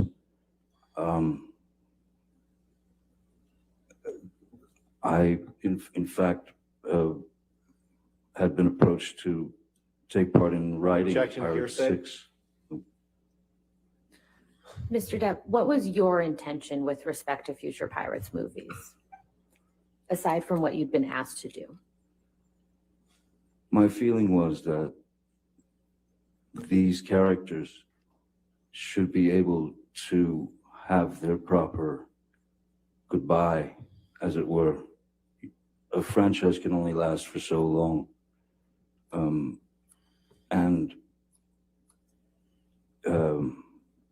There's a way to end a franchise like that, and I thought that the characters deserved to have their way out of to end the franchise on a very good note.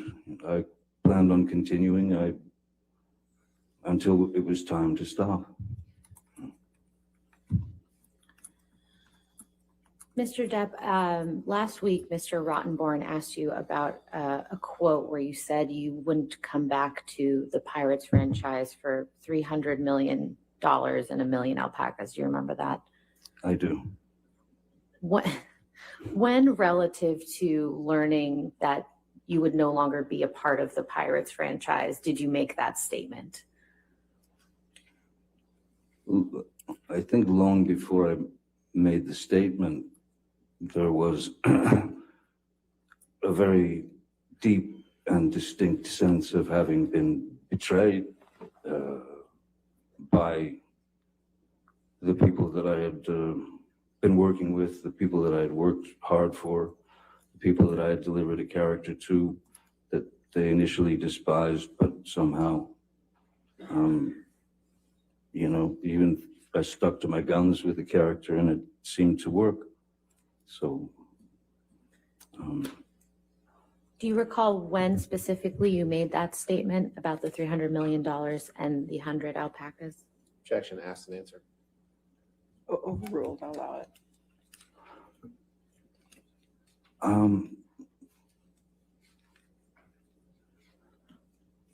I believe I made that statement during a press conference in the at the San Sebastian Film Festival when I was asked about my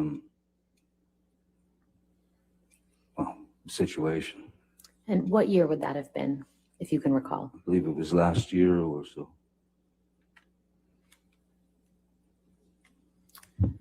Can we please pull up Plaintiff's Exhibit 804?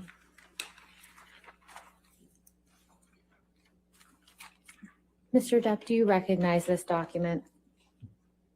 As soon as my eyes go on, I hopefully will.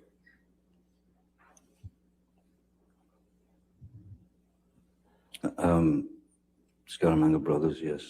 Pirates, 4 and 5, yes.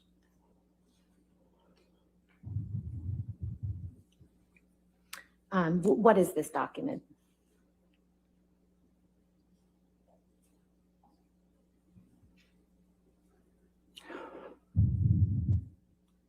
I don't quite know. I'd have to read it to get some understanding of it. Could we scroll through so Mr. Depp can look at the rest of this document? Oops.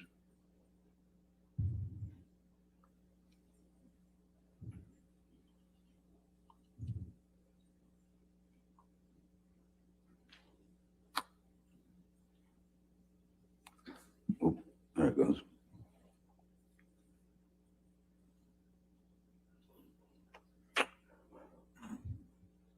It looks, this appears to me to be some species of contract, no?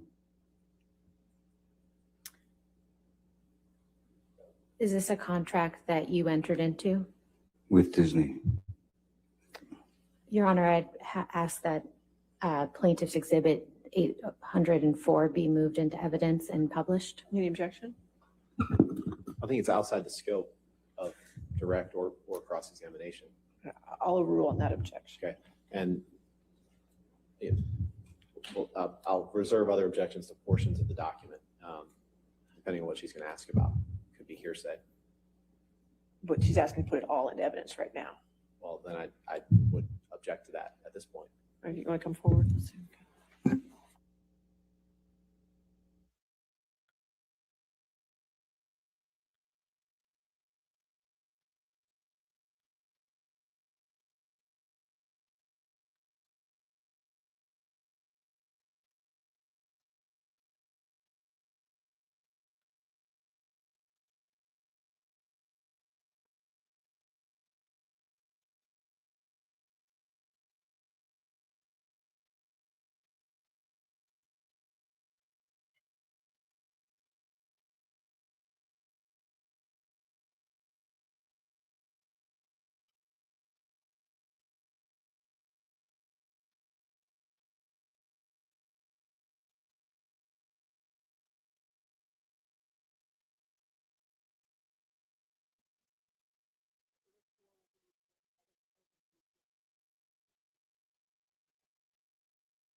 Now, if I can just get a redacted copy of that at some point. Okay, thank you. Mr. Depp, if I could direct your attention to section 6 of the contract, which is on pages 8 through 10 of the document.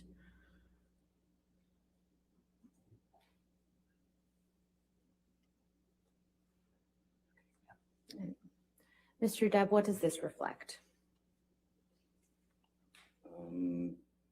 Sorry. It appears to be the agreement of Pirates 4 and 5 compensation and merchandise. Mr. Depp, at this time, how many other franchise films had you been a part of? At that time, Alice in Wonderland.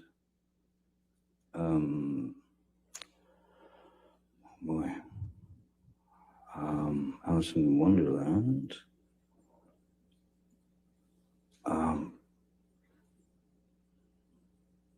I'm so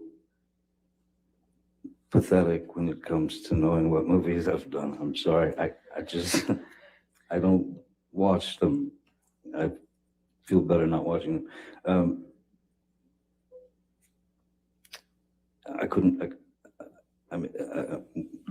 What was the question again?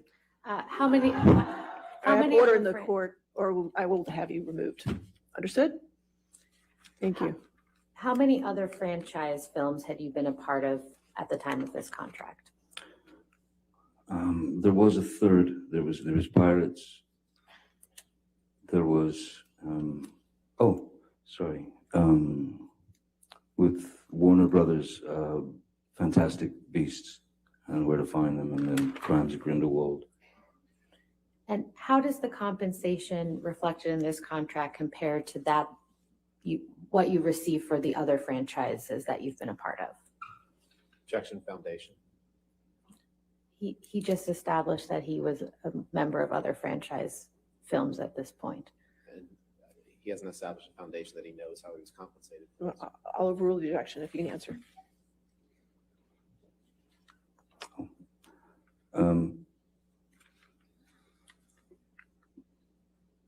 I believe the compensation, obviously, all the pay and back end and all those things are negotiated by agents, lawyers, and this was comparatively this is my salary on that film, and other salaries were of a similar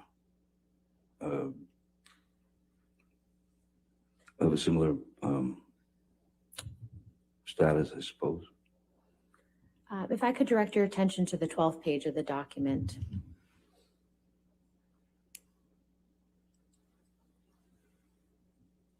Yes.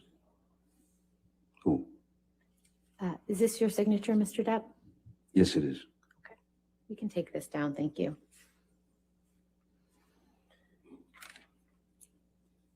Mr. Depp, I recall that you testified that you don't know during a given period what movies you were working on. So my question is, who would know that? Well, first and foremost, is my agent, or agents. I do recall a couple of the other films that I'd made after. One was initially called Richard Says Goodbye, and that was, they changed the name to The Professor, and during all of the nastiness over the past 6 years, that film went straight to pay-per-view. There was another film called Minamata that was produced. It was my company, Infinitum Nile. We had developed a film called Minamata about Eugene Smith, and the Minamata, the mercury poisoning of a very small fishing village in southern Japan. There was that one, and then there was a film called Waiting for the Barbarians with one Mark Rylance and Robert Pattinson. Those were 3 films that I had done. Mr. Depp, during your cross-examination, Mr. Rottenborn showed you a number of text messages between you and Paul Bettany. Do you remember that? I do. Could you please explain to the jury what your relationship with Mr. Bettany is? Mr. Bettany and I had, we'd met while I was making a film called The Tourist in Venice, and we were, it was an instant connection. He's born and bred in the UK, and has that English sort of dry, kind of obtuse, abstract sense of humor. And that was one of the things that we connected on, is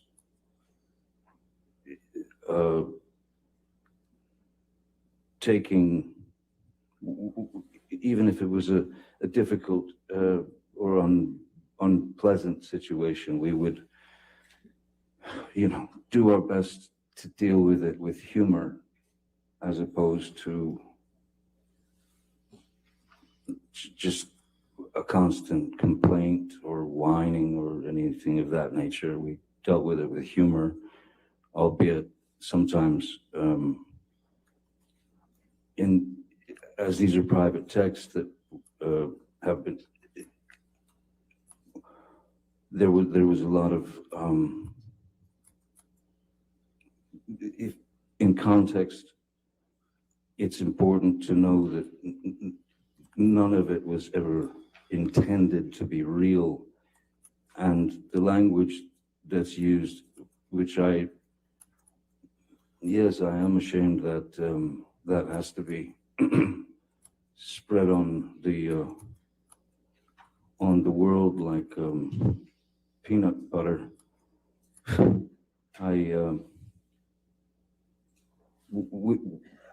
For example, the text that is about burning Ms. Heard it's directly from Monty Python, in the sketch about burning witches, and then drowning the witches. This is a film I missed it. we'd all watched when we were 10, and it's just irreverent and abstract humor. I missed the witch. That's what we were referring to. I missed in the those let's texts. burn her. Let's drown her first The and then text burn her. message that you just referenced, other than Mr. Bettany, who else saw that text message at the time that it was sent? No one. Of course not. Based on your own observations, how would you describe Mr. Bettany's relationship with Miss Heard while you and Miss Heard were together? Abominable. Why was that?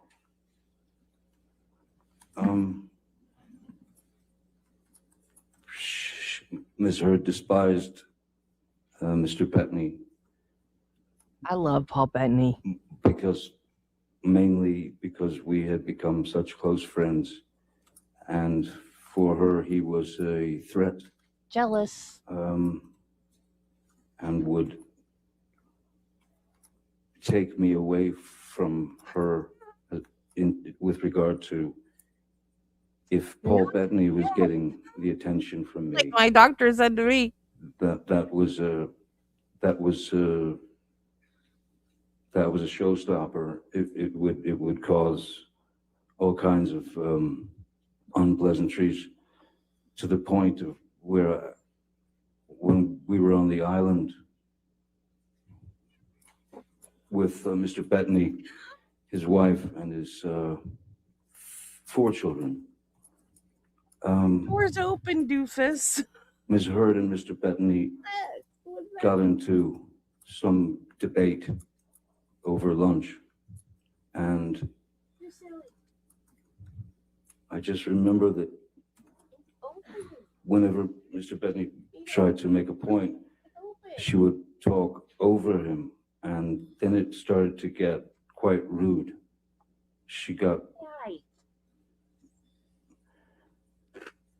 mean, and she got loud, and then I believe it was his 18-year-old boy who was getting ready to go to a really very bright, brilliant kid.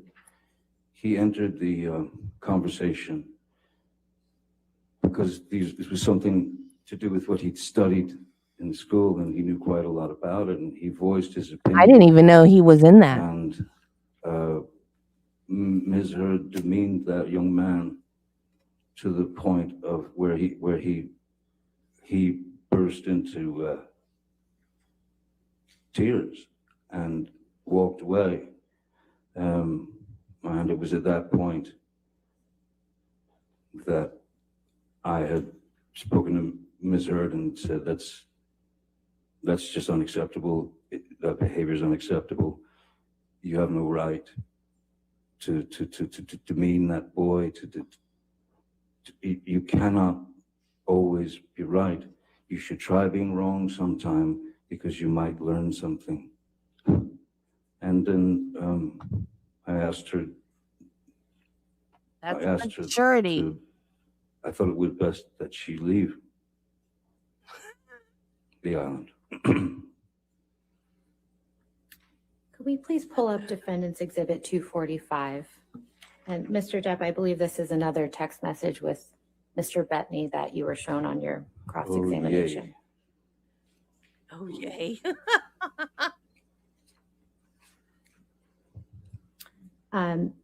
And directing your attention to the text message at the top of the page from May 30th, 2014. Do you recognize this text message you sent to Paul Bettany? Yes, I do. And could you please describe to the jury what you are conveying to Mr. Bettany in this message? This again is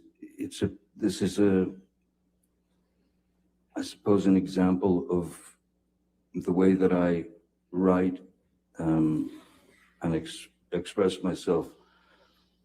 That is to say, you stretch your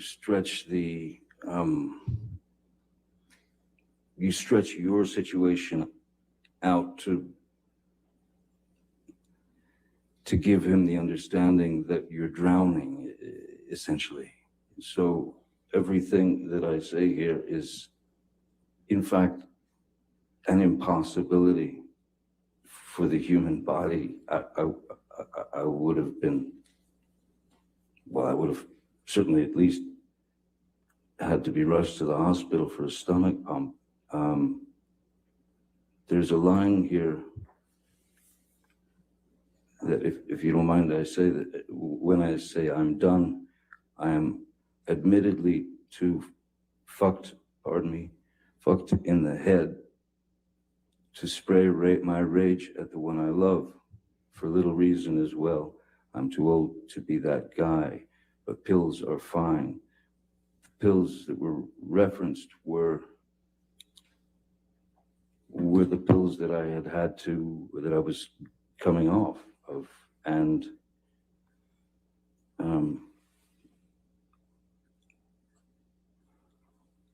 they were the only thing that could give me some semblance of the same numbing effect that I searched for as a child with my mother. And saying that I was too messed up in the head was, it's kind of like if you've been told since you were a child that everything you do is wrong, and that I shouldn't have even been alive, or whatever, joyous little treats that my then very sick, very ill mother brought to me. Ms. Heard was well aware of my past, my childhood, therefore was very adept at knowing exactly which buttons to push. So at this point, I mean, I felt like, well, I was that little boy again in my head, like, I guess I am incapable of doing anything right. I guess I will never be happy. I guess that this is who I am. I can't get along with this person. But it's confusion, it's nothing that you can,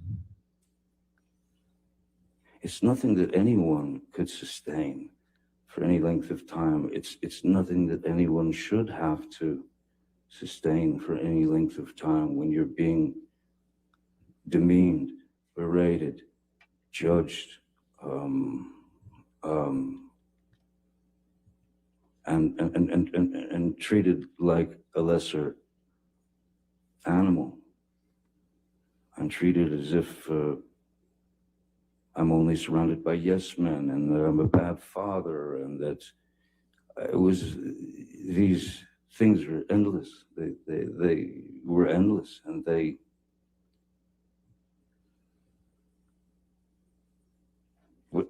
was no call for them. It's hard to understand why someone that is supposed to love you could be that cruel. And there's also times where you just say, okay, I'm gonna try to not have I won't fall for the argument. I won't participate in the argument, because I knew where it would go, into her circular pattern of psychological abuse. Mr. Depp, what do you mean when you use the term blackout in this text message? Blackout.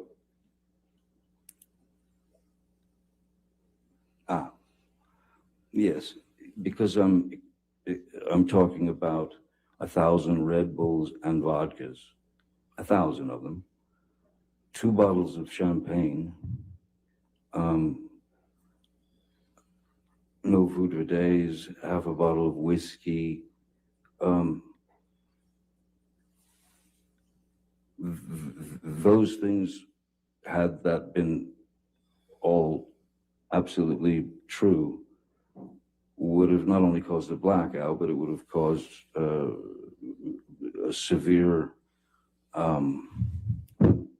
alcohol poisoning, overdose, I would have had to have gone immediately. If that were true, I would have had to have been taken to a hospital or I'd just die. So, no, blackout is when someone gets so drunk on alcohol, essentially, on alcohol. But the pills that I had my addiction, that I was addicted to, the roxycodone, which are very, very powerful opiates.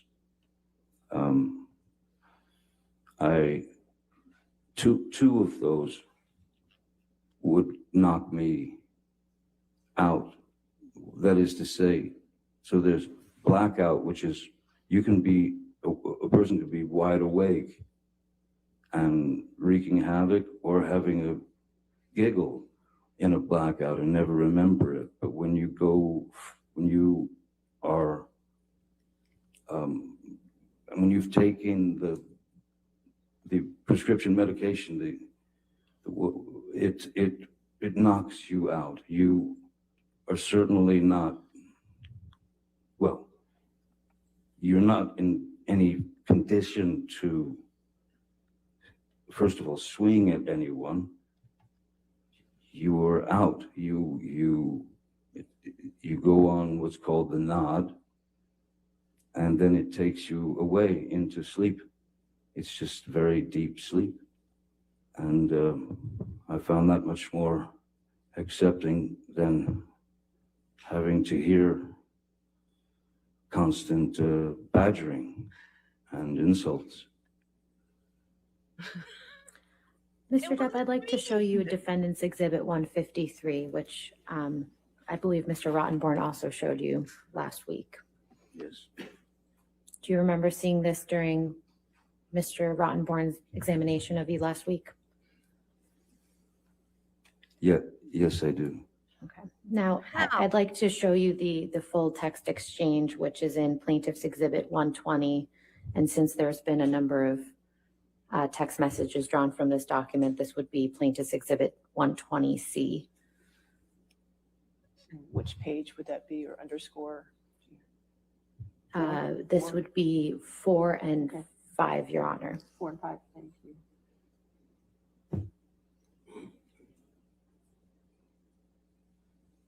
Mr. Depp, do you recognize these text messages? Yes, I do. Your Honor, I'd move Plaintiff's 120C into evidence and ask that it be published to the jury. All right, 120C in evidence, publish. Mr. Depp, who are you communicating with in these text messages? In fact, though it says Marino, these are texts between my ex, that is to say, the Vanessa Paradis, the mother of my children. And this is again, abstract humor that we're conveying back and forth to one another. This was all, it was a joke. It certainly wasn't about Miss Heard. We didn't speak of her much together. Do you recall what you were talking about? I don't recall who it was. I don't recall who it was, but it was someone who had for some reason, I think it was,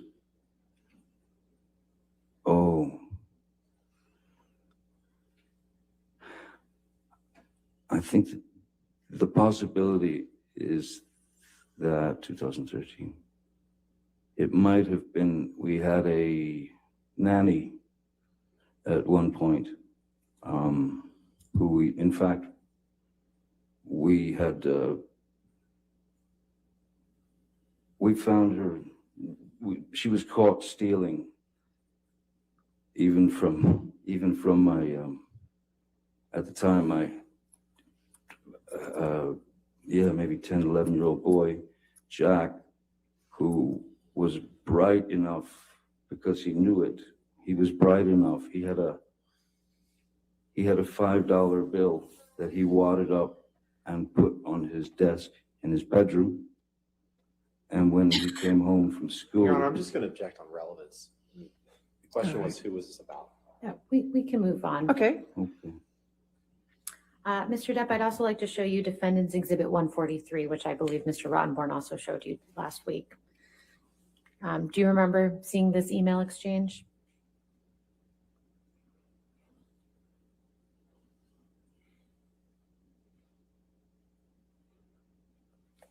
You could scroll down as well, please. Thank you.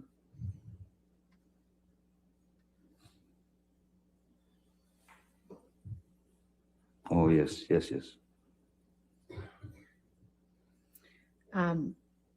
Who are you exchanging these emails with? Stephen Duders, who was at the time was my assistant. And what are you and Mr. Duders discussing here?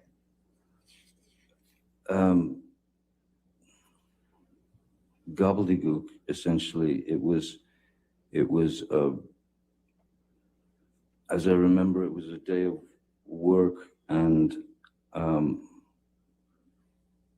there were times when I would send a text to Mr. Duders because he's the worrisome type. I would send him a text in jest, of course, and to get a rise out of him, to get some reaction out of him. So, I would tell him things like, I woke up and I'm bleeding profusely from the inside of my ear. Is that normal? It would be things like that. So this is exactly the same kind of thing. I think we were even referencing The Hangover, the film The Hangover, in part of this, about the Mike Tyson and sort of bizarre circus that I was telling him that I had in my room, and that there was blood everywhere. It was a joke to just sort of throw him off, worry him, and ultimately it was a joke, and we were laughing about it. Mr. Depp, what, if any, portion of this email exchange is literally true?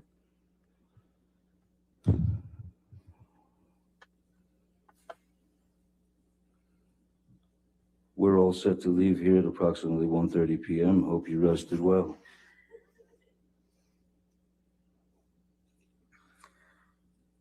Mr. Depp, I'd like to talk to you about some text messages that Mr. Rottenborn showed you where you refer to the monster, and this is in the context of in conversations that don't include Ms. Heard. Do you remember seeing some of those communications? Yes. Okay. First, I'd like to show you Defendant's Exhibit 427, please, which is a text message from you to Jerry Judge.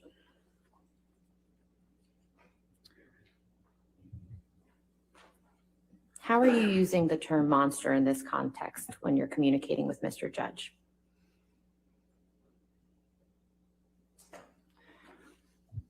The monster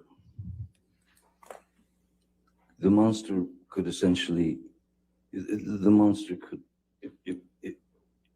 could be two separate things. The monster in her eyes was my Objection as to what the monster was in Ms. Heard's eyes, Your Honor. Shut up, Rottenborn. All right. I'll just stay as to her eyes if you want to. Okay. Yes. Rephrase. The monster was defined by Ms. Heard as this out of control Same objection, thing. Your Honor. What Ms. Heard's view of the monster was is not for this witness to say. Mr. Depp, how do you know how Ms. Heard defined the word monster? She said the words to me. And what words did she say with respect to the term monster? It was her go-to phrase. And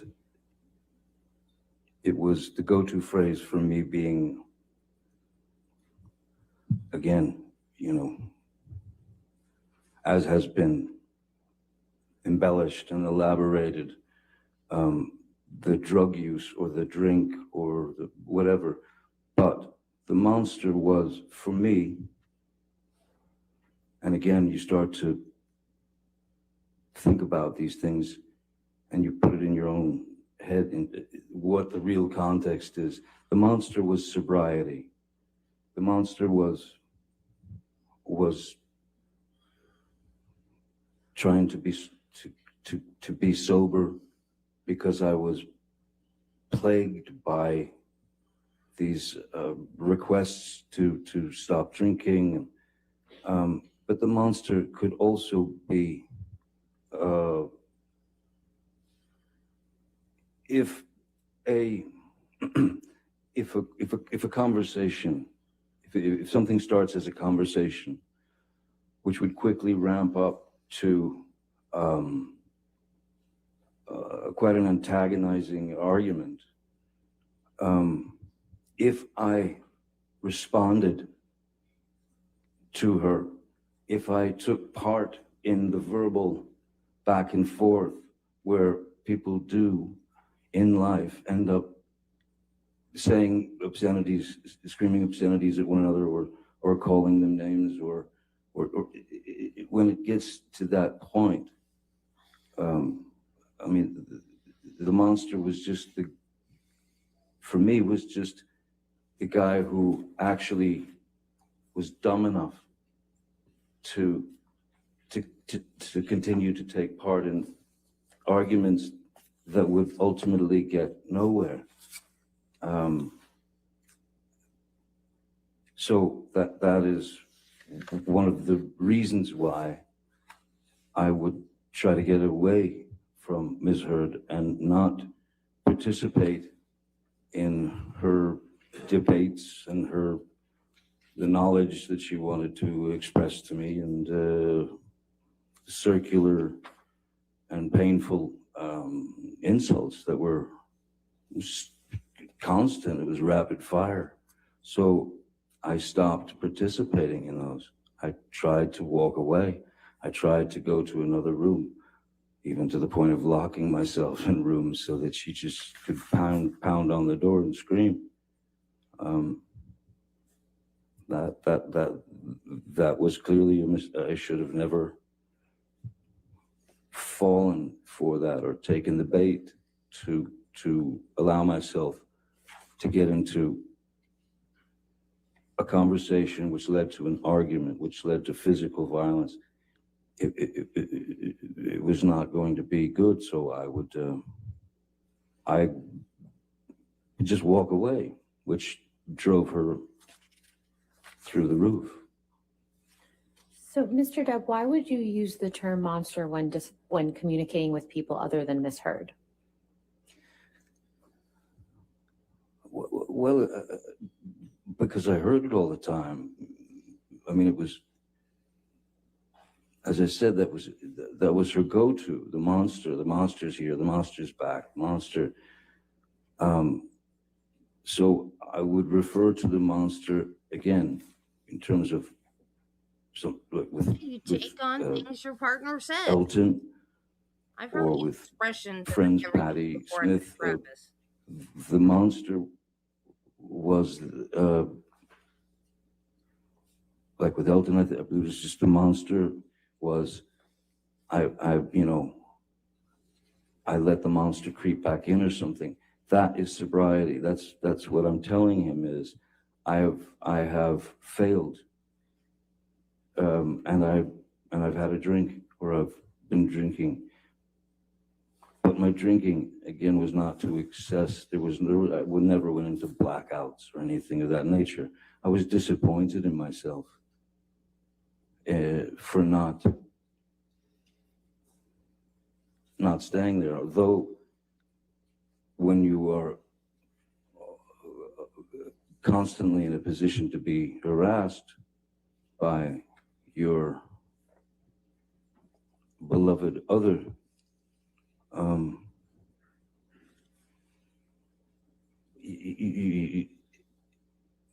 what else could I do?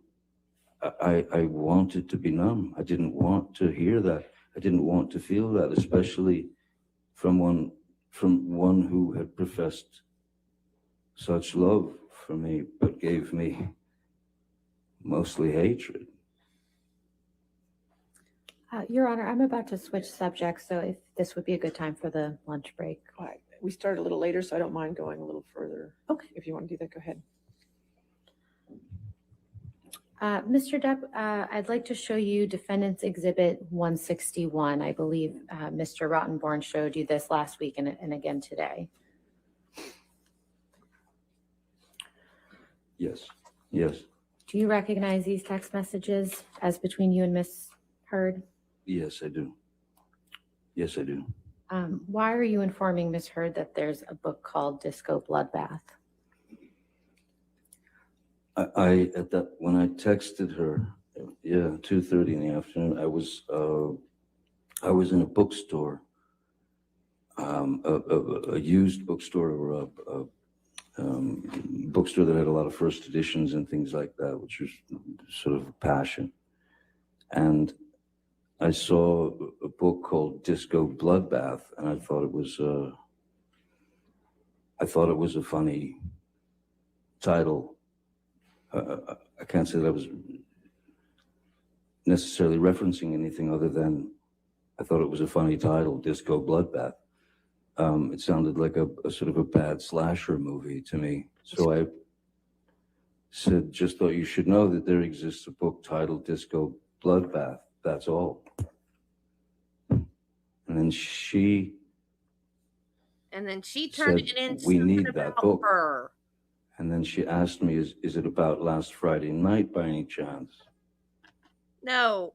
And then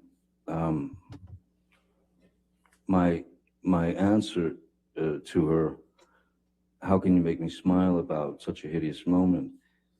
The fact is, this is a lighthearted exchange that she's even saying, we need that book. Then she makes a reference to last Friday night, which I don't recall what last Friday night was or whatever, so I just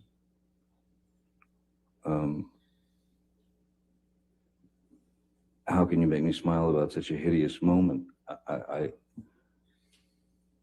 hideous moment could have been some grotesque thing that we saw on television. It could have been anything. I don't recall now, but all I was saying is, and it even says at the end of my text, that's all. Disco Bloodbath, you know. So this was not we were not butting heads in this exchange whatsoever. It was very lighthearted. Mr. Depp, I'd like to show you Defendant's Exhibit 375, which is another document Mr. Rottenborn showed you last week. Yes. Could you please remind the jury what's reflected in this photograph?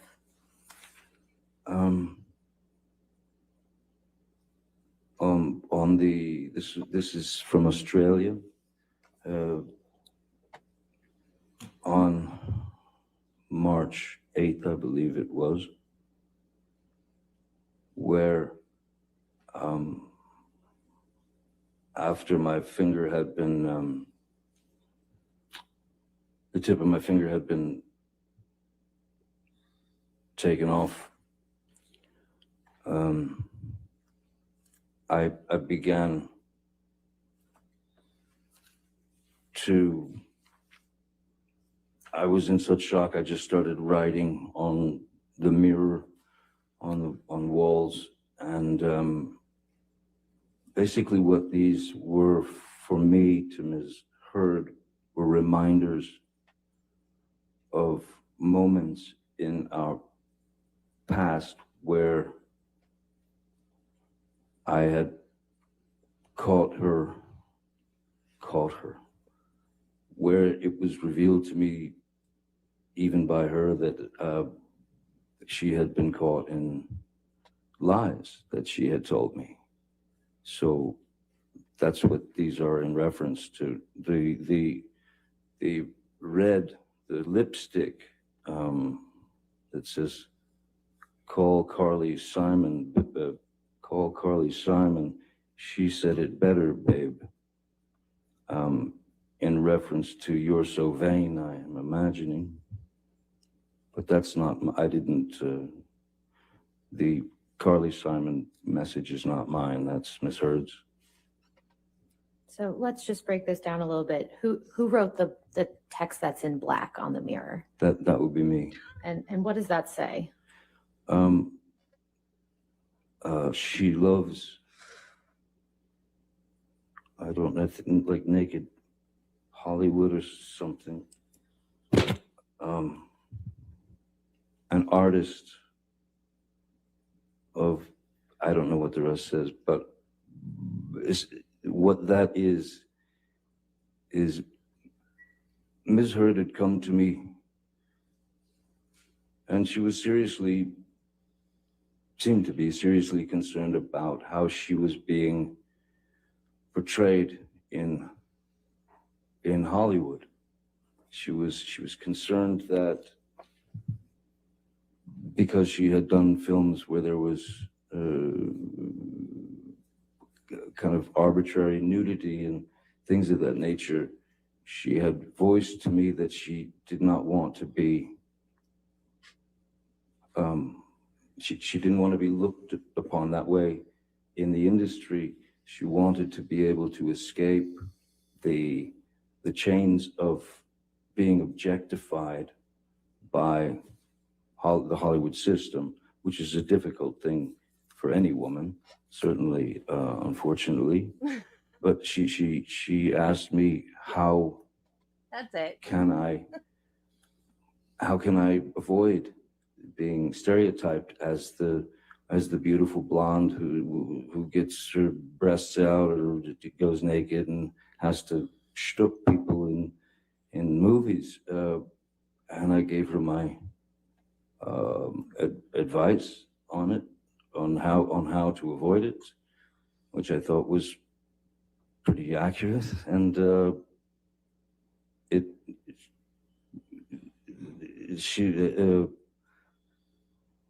her ambition was stronger than what she received from my advice, is what it was. My advice that I thought long and hard about, because I did care for her and I did understand. I didn't want her to have to do that. And early on in my career, I was put in a position where, you know, I could have gone on, I could have been just a guy who was on a TV series for a couple of years. And then, you know, what was going to be left of me was, would be on lunch boxes and thermoses and posters and teen idol things. And I've fought that tooth and nail because that's not who I was. So I had experienced something similar in terms of being looked upon as something that you're not. And so I fought against it in the very beginning, and it worked out for me for a while there. And I was giving her basically the same advice. Now, Mr. Depp, you said that you did not write this portion that's in red here that says Carly Simon said it. Call Carly Simon, she said it better, babe. Is that right? Yes, no, that's not mine. How do you know that it was Miss Heard that wrote that? Objection, lack of foundation. Overruled, you can answer it. There are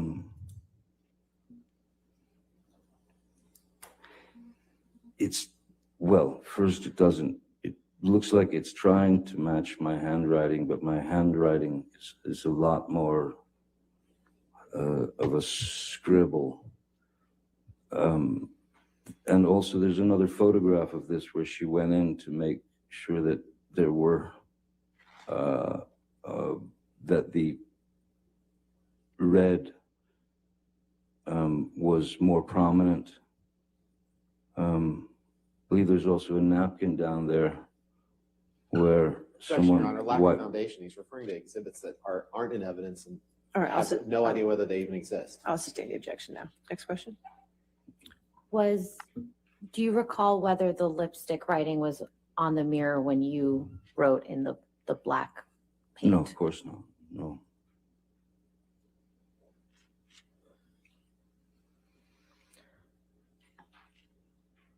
Mr. Depp, I'd like to show you one of the text messages that Mr. Rottenborn showed you concerning the injury to your finger. So if we could please pull up Defendant's Exhibit 398.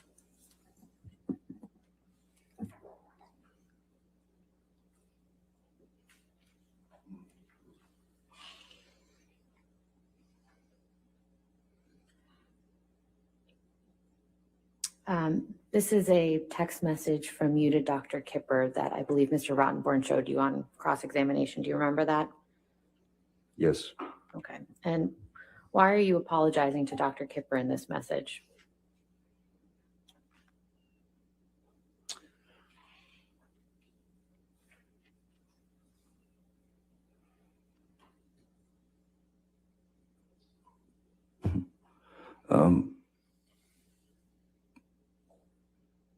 I believe that at that point in my brain and in my life and in my heart, I was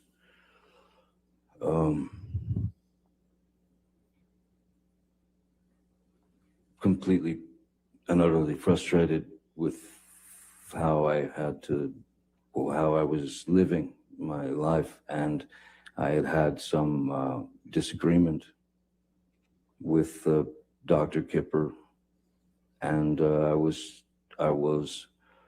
apologizing to him for having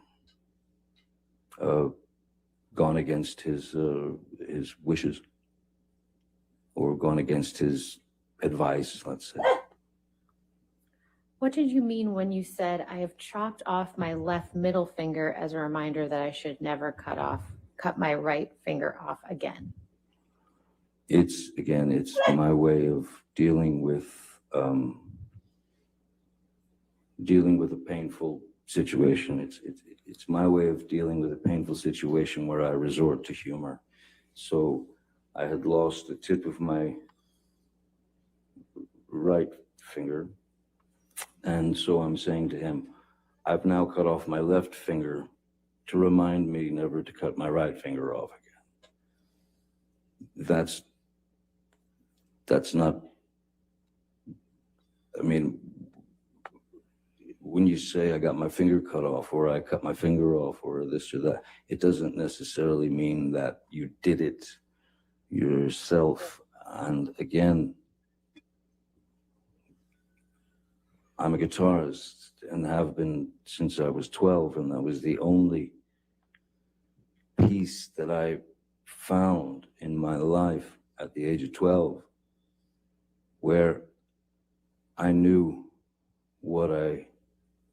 I knew who I could escape into music and learn music. And the last thing, I'm a guitar, I mean, I still play the guitar it's still my first love, aside from my children. It's still my first love. There's no reason in the world why I literally would cut my own finger off to ruin this beautiful opportunity that I was given at 12 to learn how to play the guitar.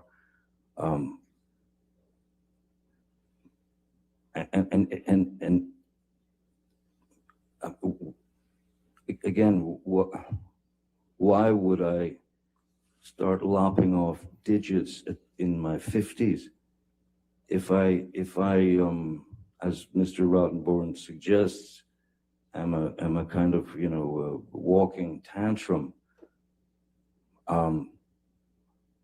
When I was younger, why wouldn't I just start chopping off fingers and or some kind of, why would I ruin the only thing that was really good in my life aside from my children? So when this finger went, the tip of this finger went, the only thing I could think in my mind was, thank God it wasn't the left hand, which is the fret hand. I'm right-handed, so that's the fret. That's where the fretboard is. If you lose a finger from your left hand, you know, I'm not Django Reinhardt, who had only 2 fingers to play with. If I'd have lost a finger from here, I would have had to relearn how to play the guitar all over again. It's just not the case.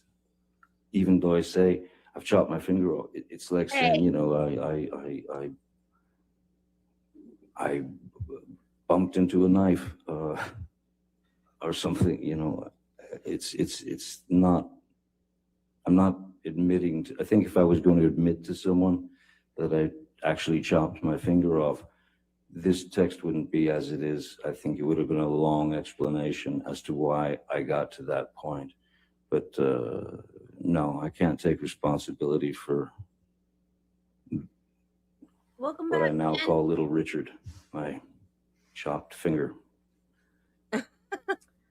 Mr. Depp, at the time that you sent this text message to Dr. Kipper, had you told him what had actually happened to your right finger? Oh yes, yeah. And when did you tell him that? He was aware of that day, the day that it happened. Malcolm was aware of it. Jerry was aware of it. Stephen was. Everyone was aware of it. And of course, yes, when I went to the doctor, the emergency room, I lied to them because I didn't think it wise to cause a ruckus, implicate Miss Heard, and then have 8 million stories out in the press about how she'd thrown a bottle of vodka at me and it smashed all the bones in the tip of my finger and cut off about, well, it was all sliced down through. You've seen the pictures. It was pretty horrible.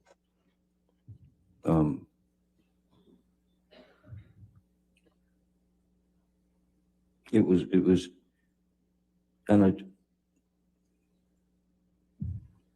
didn't want to put her in that situation. I didn't want to put any of us in that situation. I didn't want to put the film in that situation. That was why I said it was crushed in an accordion door, and it was only the second doctor who actually told me what he was. Your Honor, hearsay. I haven't finished my sentence. How do you know? I'll always report. Go ahead. Go ahead. Should I? Thank you. It was the emergency room doctor was first. The next day I went to see a specialist, a hand surgeon, and this was still in Australia. And he had recognized that my excuse for the finger being gone. Objection, Your Honor. Hearsay. What the doctor conveyed to him about his thoughts on the finger injury. That's classic hearsay. Your Honor, it's in the context of medical treatment. No, I'll sustain that objection. Your Honor, I think this is That's a good. good stopping All point. right. Yes. All right, ladies and gentlemen, we'll go ahead and take our hour lunch recess again. Do not do any outside discussions, and don't talk to each other about it, okay? And we'll see you after lunch, okay? If everybody in the courtroom could still be quiet, please. Court is in session. Thank you.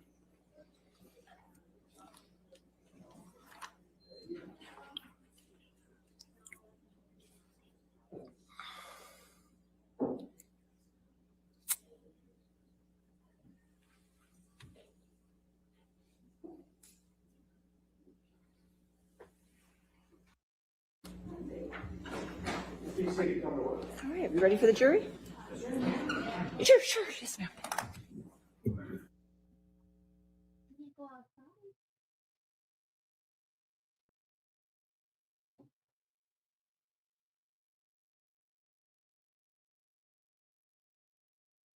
Belle, look at mommy. Belle. Belle, look at me. Belle. Belle. Belle, look at me. I'm gonna take a picture of your eye. It looks funny. Look at me. Look at me. No, you have to look and you have to look long enough for me to get a picture. Look at me. No. Hold still.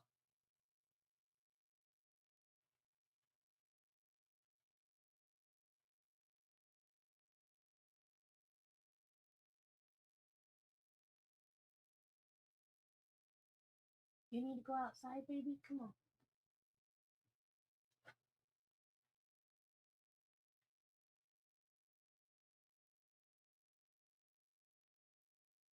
Come on, Belle. Come on, go outside.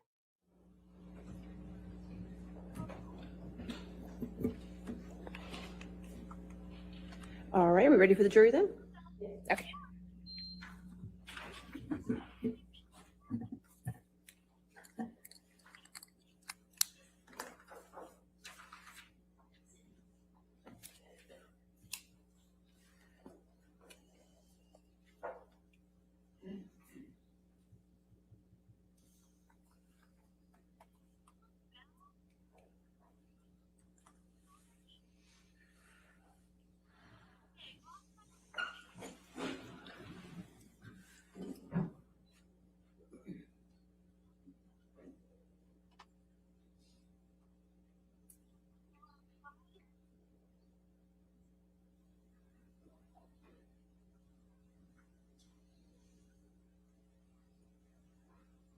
Why are you painting like that? Come on.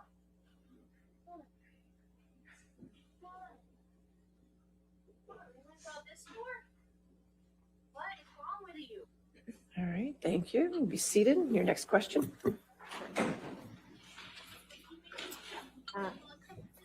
Mr. Depp, before the break, we were talking about how your finger got injured in Australia. Do you remember that? Yes. I'd like to pull up Defendant's Exhibit 394, please. Mr. Depp, do you recall Mr. Rottenborn showing you this exhibit during your cross-examination? Yes, I do. And can you please explain when, relative to your finger injury, you sent this text message?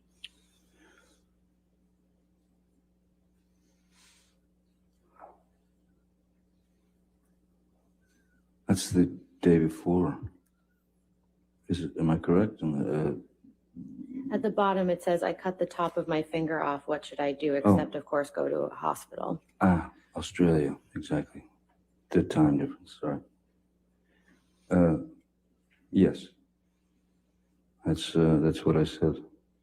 And so when, relative to when your finger was injured, did you send this text message, to your best recollection?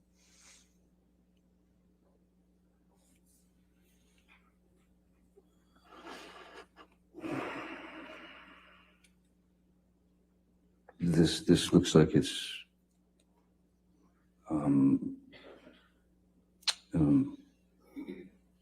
at the time. To me,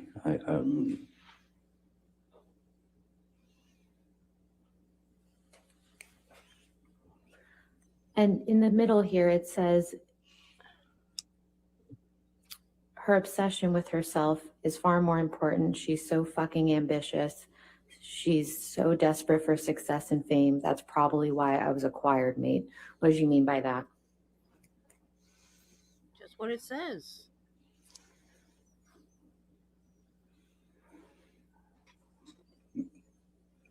unfortunately, I meant exactly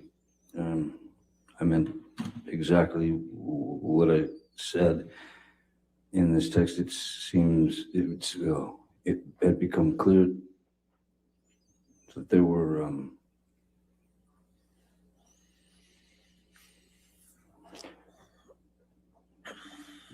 she seemed to take more care and importance in going on auditions, going to the Met Ball or going to any sort of premiere or opening or whatever, where she could be Judge, we have autographed. to scope the question, Your Honor. All right. Sorry? I believe he was responding to what he meant by what he wrote in his text And message then to he said I Dr. meant exactly what the word said, and now he's going beyond. All right, I'll sustain the objection. Next question. Speaking of red carpet, Thank you, Mr. Rottenborn. Your Sir, Honor, if you could just answer the question.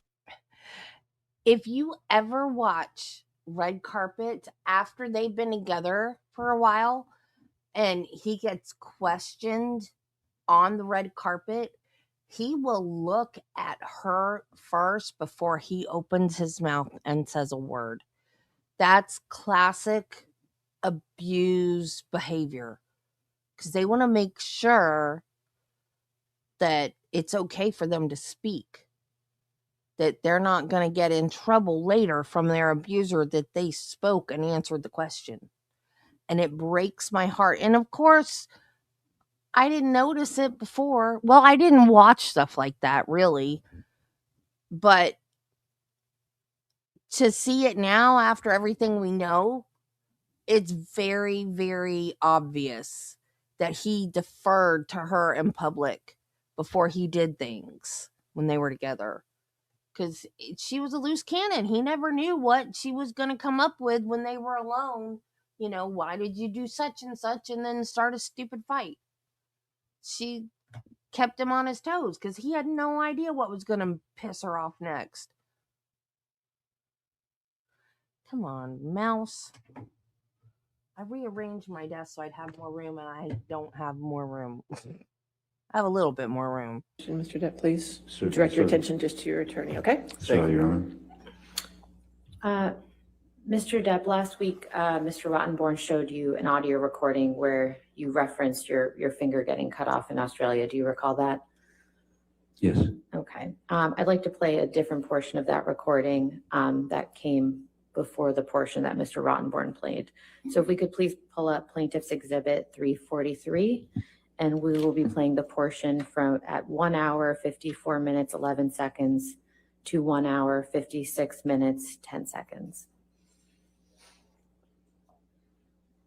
It's early, it's quick, it's so not, you're not interested in not fighting. You are guaranteeing a fight.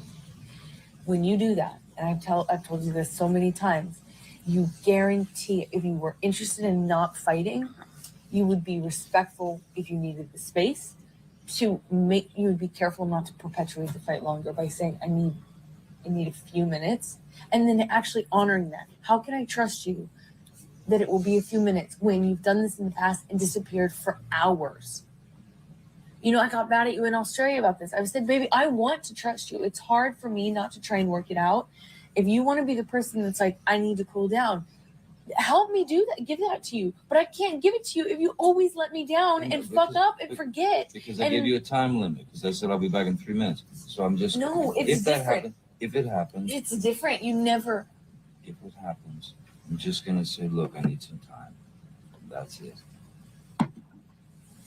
I'm telling you, that will make it worse.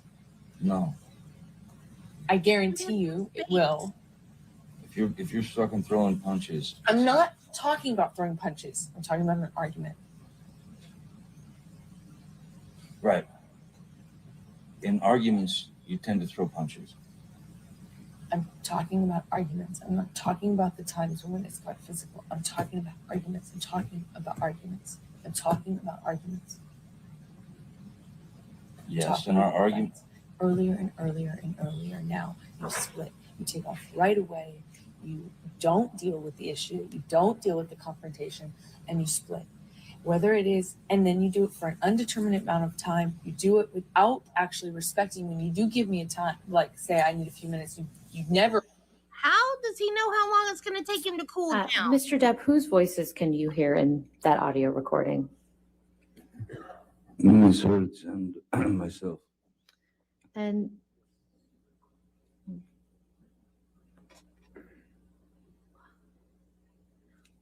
there was a mention about Ms. Heard getting mad about something in Australia. What did Ms. Heard get mad at you about in Australia?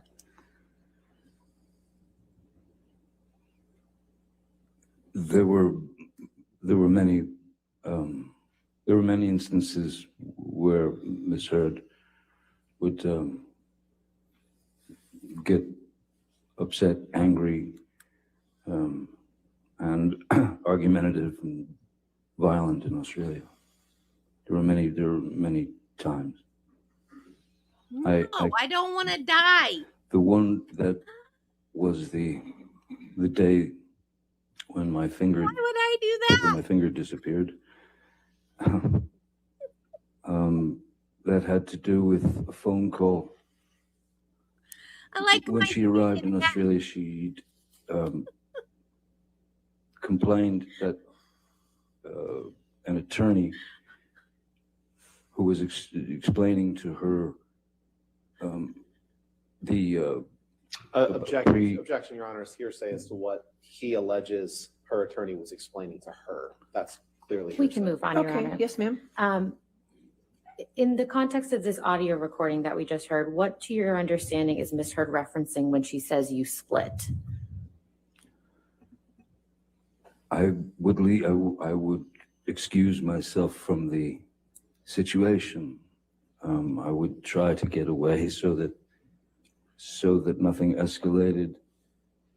Because if given the chance to allow things to escalate, Ms. Heard would take it to the very extreme, which ended up with my finger being chopped off. So I rather thought it was the best idea to avoid things like that.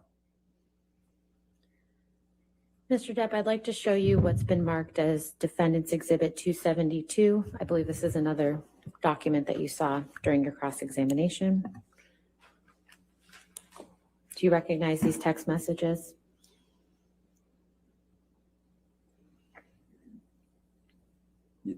Yes. And these were after your detox on the island, is that right?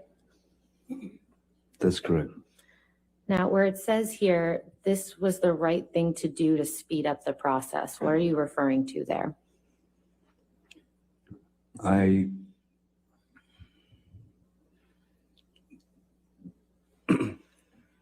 When we were on the island and I was going through the process of detoxing from the opiates, which was a very unpleasant and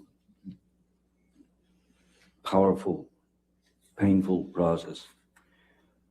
It wasn't working with Miss Heard there. I could not properly detox, as every day was another problem or this or that. So I asked we leave the island and go back to Los Angeles, and I asked Ms. Heard if she would please allow me to get a bungalow at the Beverly Hills Hotel where she and her friends could go for, I needed 5 days, 6 days, 7 days, anything I could get where I could finish the detox by myself without any unnecessary interruptions or unpleasant interruptions. To which she replied that she was felt like I was throwing her out and abandoning her, and after all she had done for me. When the fact is, though, no matter what I wrote to her mother and to her, I needed the time, because I would have gone straight back to the pills. I would have not been able to detox properly without that time alone. And she reluctantly gave me the time. And I sent her and her friends to Beverly Hills Hotel and in a bungalow, and went through the detox by myself in the in Penthouse 3 for the next 5 or 6 days. Mr. Depp, last week, Mr. Rottenborn showed you a video that was taken of yourself where you're slamming some cabinets. Do you recall that? Yes, I do. First of all, where are you in that video? That's the kitchen at a house that I've on Sweetser that I've lived in since mid-90s. And do you recall what you were upset about in that video? Objection leading. Overruled.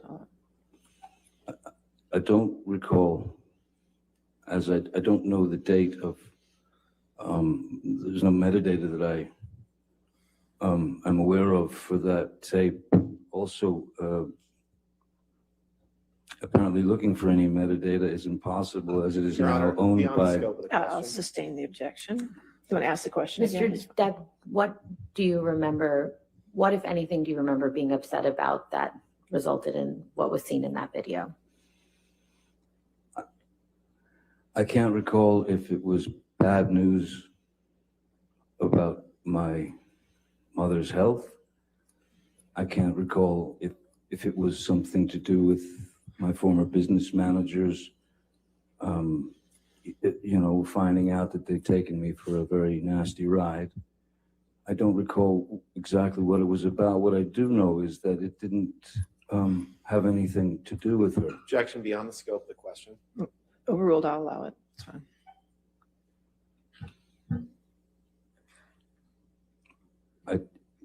There was nothing between us before she entered that room. It was me alone. Okay.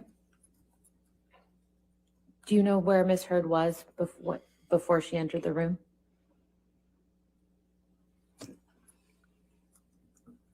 I assume that she was up in the, she'd gotten out of bed and gotten dressed and come downstairs.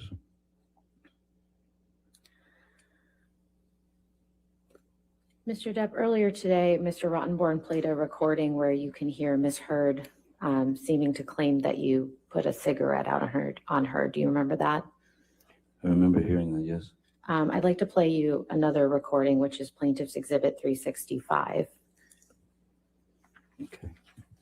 And this is, for the record, an 11-second recording, so we'll be putting in the entire. All right. Any objection to 365? No, Your Honor. All right, 365 in evidence.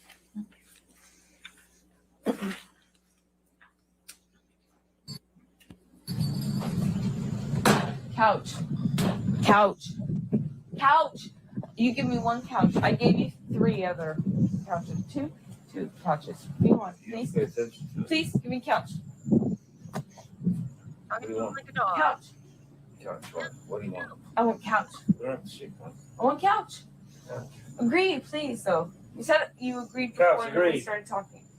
I'm gonna stop fighting. Have I been fighting? Yes.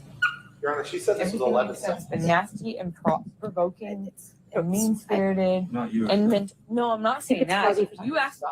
I'm sorry. I'm sorry, I think I misspoke. I may have been 45. I may have misremembered. She It's said it's it a. was 11 seconds long. and that went way longer. I Okay. apologize. I misremembered. All right, it's in evidence. It may help if we ask them to move the media player so we can see it too, because we just have it on the screen, so. Okay, it's Well, 45 that's just seconds. probably because we didn't publish it. There you go. Okay. Okay. Can we play that? Thank you. Couch. Couch. Couch. You give me one couch. I gave you 3 other couches. Two couches. Give me one, please. Pay attention to it. Please, give me a couch. What do you want? Couch. Couch, what do you want? I want couch. You don't have to shake one. I want couch. Couch. Agree, please, though. You said you agreed Couch, before we agreed. started talking. I'm gonna stop fighting. Have I been fighting? Yes. Everything you've said has been nasty and provoking and mean-spirited. Not yours. And no, I'm not saying that. You asked me yours. By the way, you just threw a fucking cigarette on me. Mr. Depp, do you recognize what's in that recording? Do I recognize what's in the recording? Yes.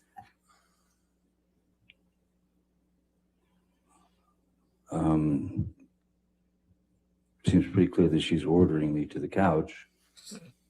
And I didn't want to go through with any, again, avoiding confrontation, trying to avoid confrontation in any way. I can certainly say that without hesitation, there is no way under the sun that I would flick a cigarette at her or burn her with a cigarette. If I flicked ashes and an ash got on her, but she's certainly not screaming out in pain as if a cigarette is being put out on her. That's ludicrous. Do you recall the situation that's reflected in that audio recording? I believe that's Toronto, which was right after the Venice Film Festival. We were at the Toronto Film Festival.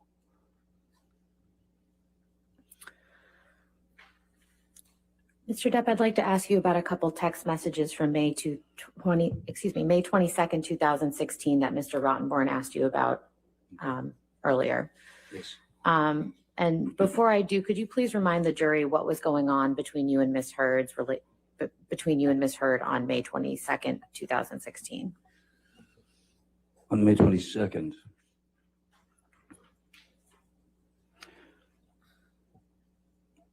on May 21st, I hadn't seen her since the 22nd of April, her birthday, which was when I left at 4:30 in the morning. I believe, Objection, Your Honor. This is cumulative. He's already gone through all of this in his direct examination. And she asked him what was happening on May 22nd. And he's getting into what happened on May 21st. We've already been through this. Yeah. I believe that he's providing context for where they were on the 22nd, but if you could, Mr. Depp, please explain where you were on the 22nd of May in 2016. as far as I can remember, on May 22nd, 2016, I was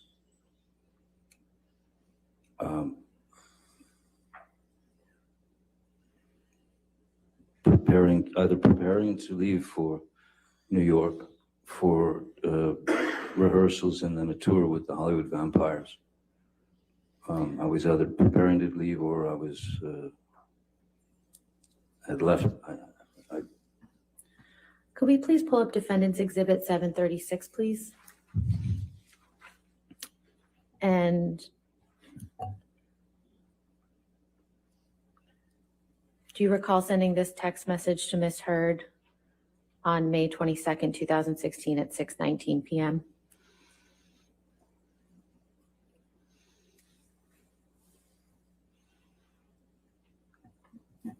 Yes, I do. What did you mean when you told her nothing I have to say to you should elicit anything but a sense of ease?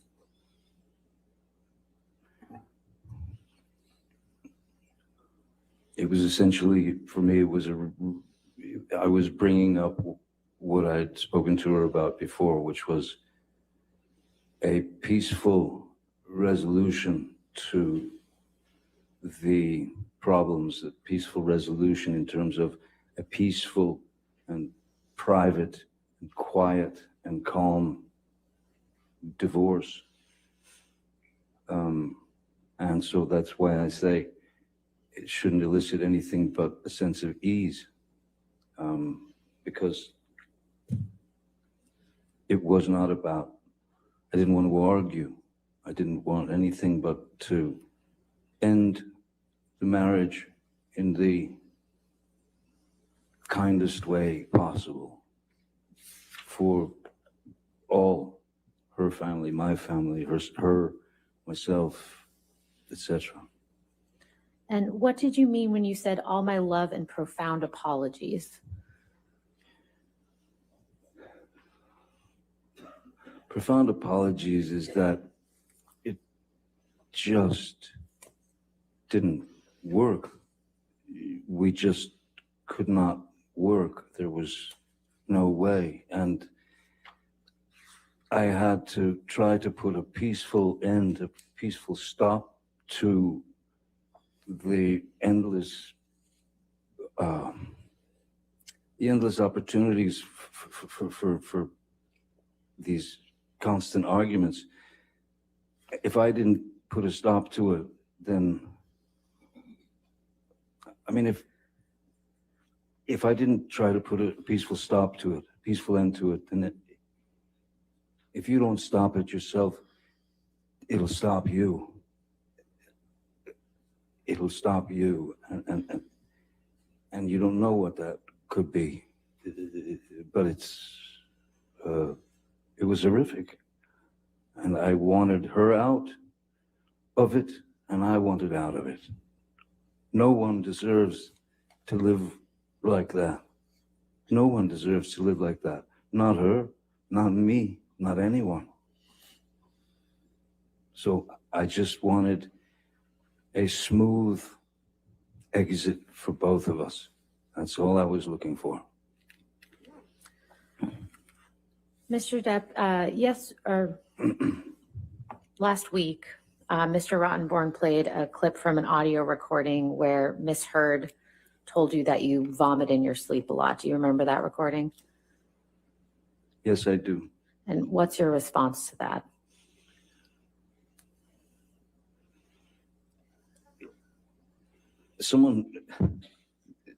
When someone tells you that you vomit, she didn't tell me. I heard it in court.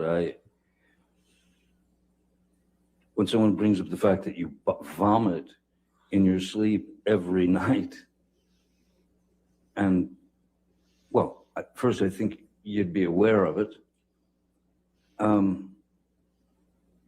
And also, I think the first thing that I would do is seek medical attention. It didn't exist. I'd never vomited in my sleep every night. There were times when I would get, yes, physically ill from the endless shots that you take when you're just, you're unable to take it anymore.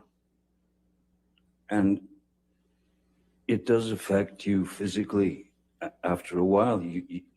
So I would have to leave and go and vomit when fights got into these surreal and absurd and horrible places. But it still confounds me as to why Hey, Aurora. she would record that. I don't know why anyone would record that.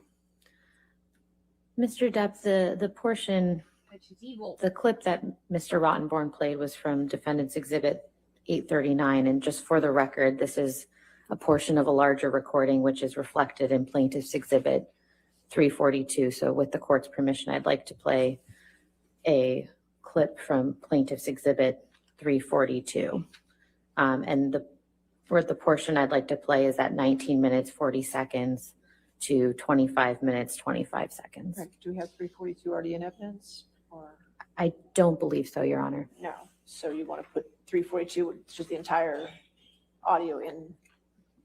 Yes, I don't Evidence. believe that there's anyone else in this audio recording, Your Honor. I don't believe I hear this before. Okay, 342, any objection? As long as there's no one else in the audio recording. We can confirm afterwards. So if Your Honor would, if it's more comfortable, we can put it in as 342A. Okay, And what was let's put 342A, and what's the part that you're going to? It's 19 minutes, 40 seconds to Okay. 25 minutes, 25 seconds. All right. And there's just the two of them in this excerpt. Is that That's correct? correct. All right. That's 342A in evidence then. Thank you. I don't care. Do you understand why 10 minutes downstairs I don't didn't care. seem real? I don't care. Did you hear what I said? I don't care. I don't care. You too. There's plenty of things you've done, plenty of things you've fucking done that were absolute fucking lies. I didn't I'm not even ever. fuck with you about it. So anyway, don't leave.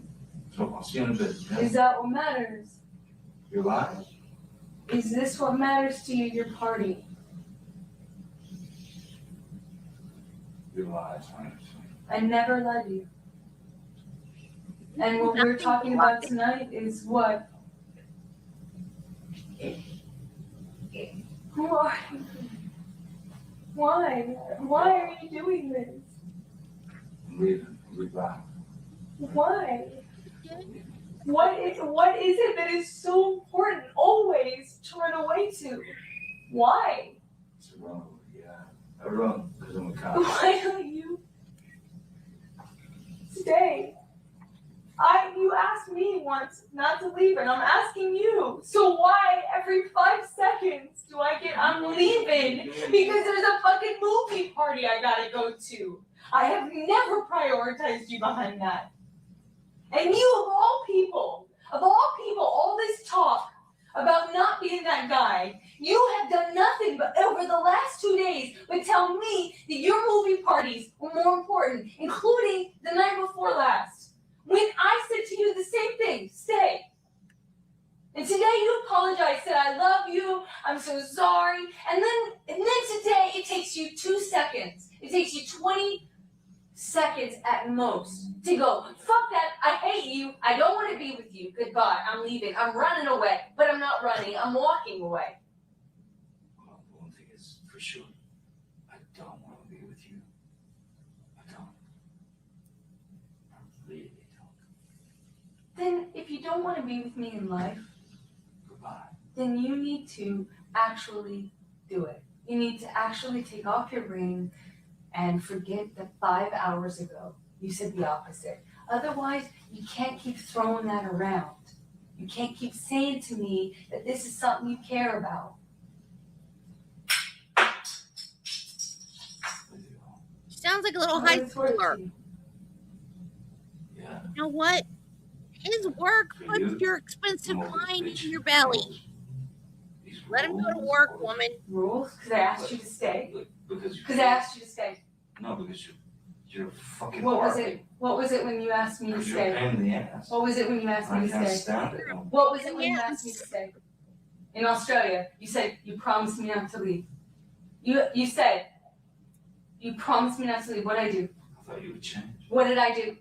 Not change. What did I do? Not Did change. I stay or did I leave? You changed. Did I stay or did I leave? You stayed and you didn't change and you were a fucking I stayed. pain in the ass and you were a cunt. So I stayed. And I've been a cunt ever since, which is why you told me Pretty much. about every other day how you couldn't imagine your life without me, including today. So When which you- guy, does that seem normal to When you? you're Does that crazy. seem normal to you?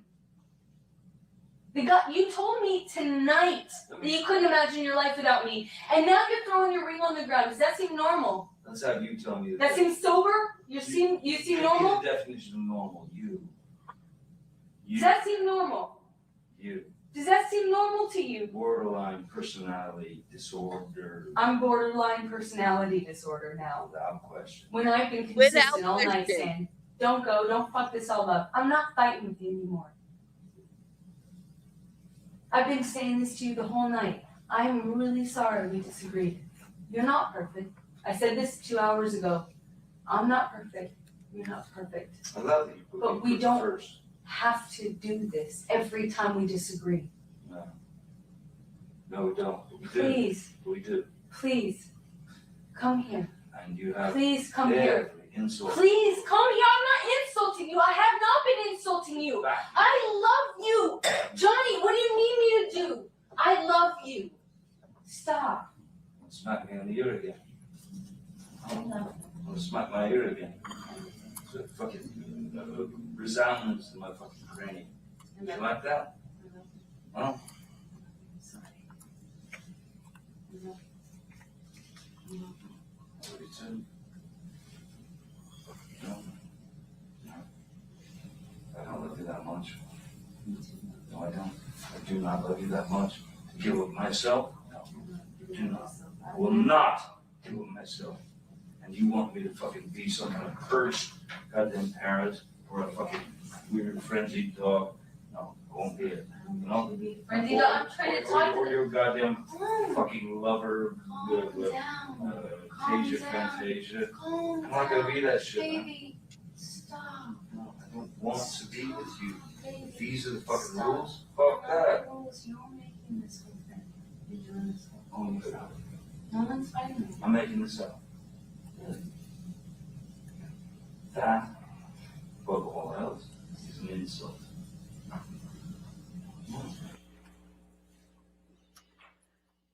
Mr. Depp, what are you and Ms. Heard discussing in this recording?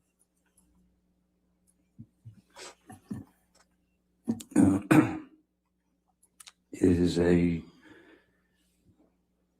another argument that is apparently not an argument to her.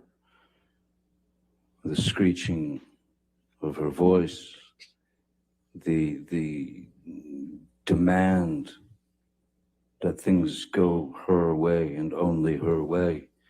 I was done, and I think I stated clearly, I don't want to be with you. I don't want to be with you.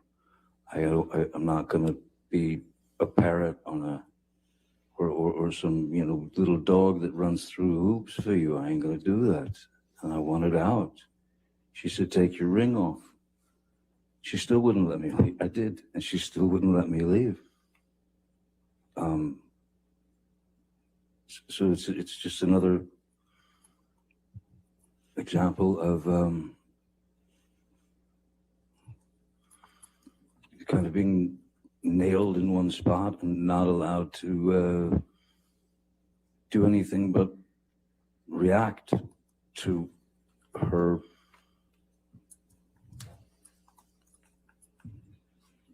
screaming and screaming like a banshee and then telling me to calm down when I had been pretty calm, I thought. Where were you trying to go, if you can recall? Anywhere, away. And why did you ask Ms. Heard if she wanted to smack you in the ear again?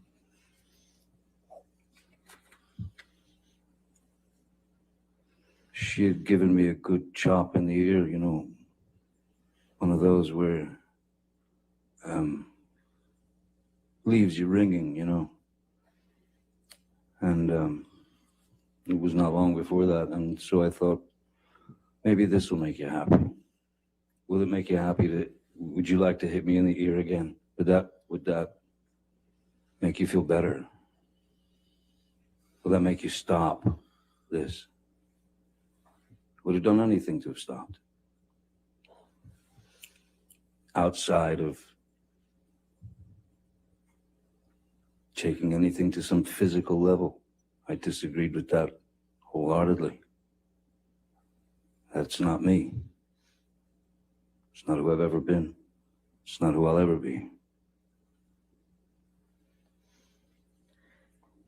Mr. Depp, I'm going to play another audio recording. This is a different portion from what Mr. Rottenborn played for you today. It's DX 598. I believe the portion Mr. Rottenborn played was designated 598B, so this will be 598C. Okay. And first, I'd like to play the portion from 31 minutes, 14 seconds to 33 minutes, 4 seconds. All right, any objection to 598C? No, Your Honor. All right. And then we will go on and play the second portion, which is 56 minutes, 27 seconds to 59 minutes, 54 seconds. All right, 598C in evidence.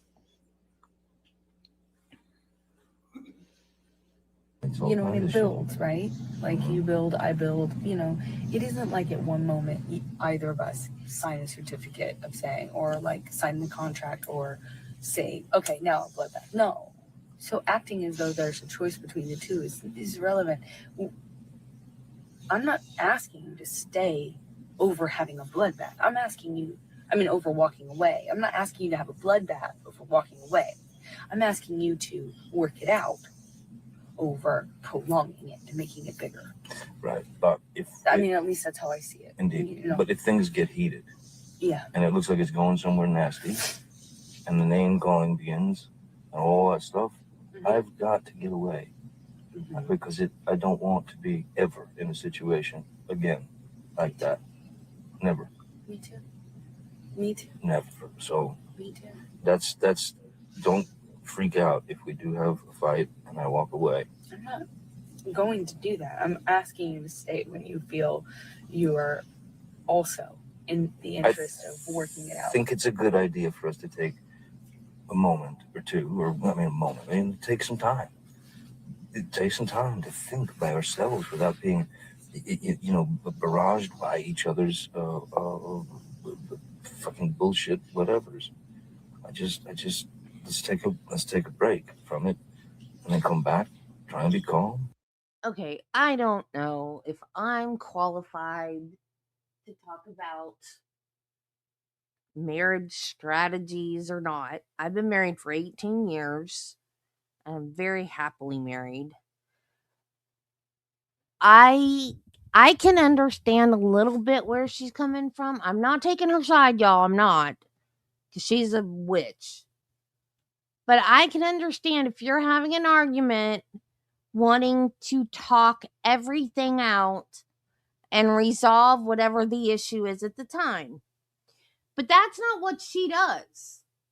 She resorts to name calling and insults and then to physical blows. So he had that as a child growing up. He wants to get away from that. So in this situation, I don't blame him from wanting some space.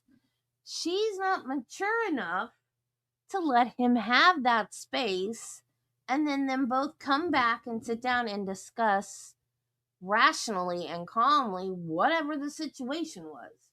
Now, Travis and I both have the same type of conflict resolution, I don't know, desires, I guess. Like, if there is something going on that we need to discuss, we might blow up real quick about it, but then we will sit down and talk about it. There's no name calling, there's no insults, there's no physical. We'll talk about it, and if we can't resolve our differences, we'll just decide to not talk about it anymore, and then we'll deal with it later. Yeah. But because of her, what's it called? Not bipolar. Borderline personality disorder, they're always afraid someone is going to leave them. So every time he walked away to get some space to think about things, she got panicked that he was going to leave her forever and she'd never see him again. And that's what made her even worse. And that's why she followed him everywhere he went when he just wanted some space. But see, that's one of the things you have to learn to do. This goes back to her immaturity. When you're in a relationship with someone, they're not just an object. They're a person. And if you really, truly love them, like when you're in high school and I have a crush on him. He's so cute. He's mine. He's my boy or my girl or whatever. That's not how real life works. When you grow up and you have a real relationship, you have to take their needs into account. And if their argument style or conflict resolution style is different than yours, you have to figure out how to deal with it. And she's not mature enough or mentally healthy enough to do that. And I'm sorry, but Johnny, you should have realized that long before you married her. because he thought marrying her would make her better. No, that's not how that works. I do feel sorry for him though, because I think he loved her and was just so blinded by that love and he didn't know what to do and he didn't see it. You know, when you're in a situation, you don't see it for what it really is.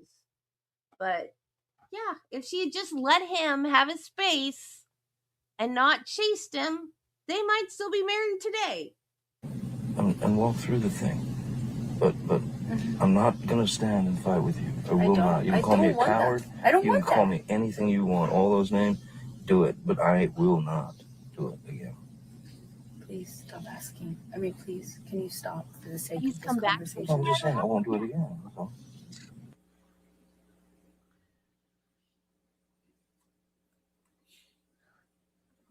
Please come back to me. I mean, please stay and let's talk. He hadn't even left her yet.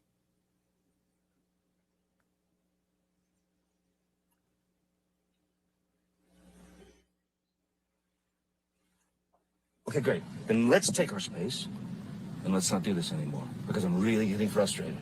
And I'm really, really, really sick of this argument. Stop. I'm sorry. Okay? So let me go and you go and I'll speak to you in a couple hours. Okay? Okay? Stop. Okay. Why are you saying stop? Because May you're I so- go? Please, it causes me so much stress when you leave, when you walk away from me with that. It's like you don't understand how much worse you're making this. I can't believe this. Please, you're making it worse for me. Okay, I'm sorry for you. Please, I'm only trying to tell you. How are you making Susie, you know, you're causing me immense stress right now when you walk away like that. There's no reason to be mad. Well, then say goodbye. I haven't walked away. You're not saying goodbye. You won't let me fucking leave. Let me Oh my leave. God. Stop rushing me! Stop pushing me in the corner and then poking me with a stick and then saying, why are you saying the words you want me to say? Stop poking me! Stop rushing me! Stop throwing me against the wall! I'm going, what? You don't like that wall? You don't like the fucking wall? Stop pushing me! Remember? I'm not pushing you. I'm rushing you. I said, I need space. I don't want this conversation anymore right now. I need space. And I will take my space. Whether you like it or not, I will take it. And you will take your space. But if you keep halting I'm not doing anything this to you. and continuing I'm with not the rhetoric, continuing it. I'm begging you to stop. I don't. Okay, stop. Just I'm stopped.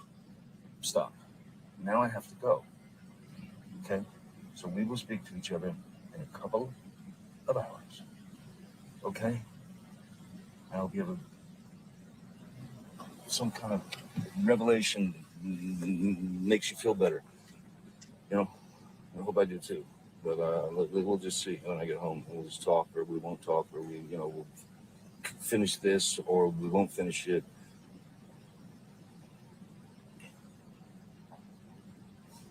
But this is not love. This is not happiness. This is not. Please stop doing this. Please, it causes so much fucking stress. I'm gonna die at this age. I'm gonna fucking die. You're causing me so much stress. Please stop. Please, I feel like I have a heart attack almost every day. I don't Please either. stop. And Please what do you stop. think? Listen to her. Please stop. He's so fucking mean. Why You're are a you fucking with me? bully. Stop. Please stop. I've been begging you not to fight. I just said, can we please have a normal argument? Just even a normal conversation, fucking normal argument. And for the last hour, I've been begging you to please just leave it at that. Let's just go on with our night. I would have been able to come in with you. We would have been able to let it go in a few minutes. It would have been fine. It would just, if we allowed ourselves to have fucking normal arguments. Please, you're killing me with this. You're killing me. You're fucking killing me. Fuck.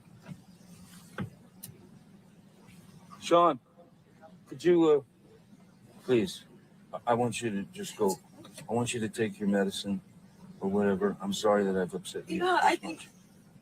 Thank you, Sean. I'm ready to go. Thank you so much. It is. Really. It's absolutely fake. It's absolutely her manipulating him. And I'm not using her borderline personality disorder as an excuse at all. Because there are plenty of people with that disorder that are not like her.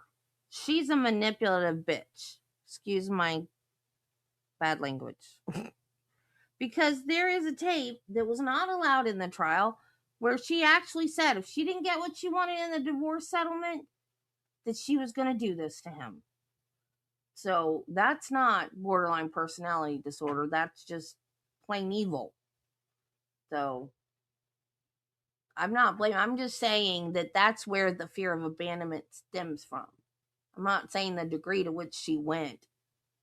Because, absolutely not. Mr. Depp, in the beginning, well, first of all, do you know where you are when you're having this discussion with Ms. Heard? Oh, okay. I know. I'm allowed to cuss The only, here and there. excuse me, the only clue that I have is that Sean is being called. I'd called Sean and said to drive her home, or I believe it was probably at Sweetser, so then she could drive back. He would drive her back to downtown Penthouse 3 with she didn't seem in any shape to drive. Wasn't this the time you just wanted to spend some time And with? earlier in the clip, there was a reference to a bloodbath. What does that mean in the context of that conversation? I don't know. Again, it seems like some word that was it became Objection, part Your of Honor. He said he doesn't know. All right, I'll sustain objection. Next question. Just shut up, Ronborn.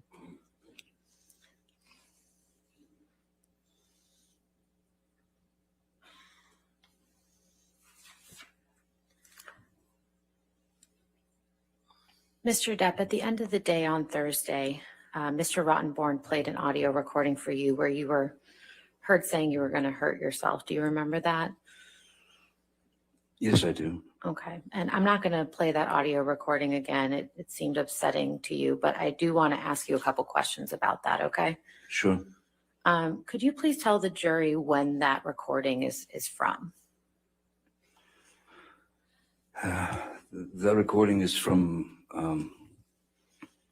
July of 2016. This was a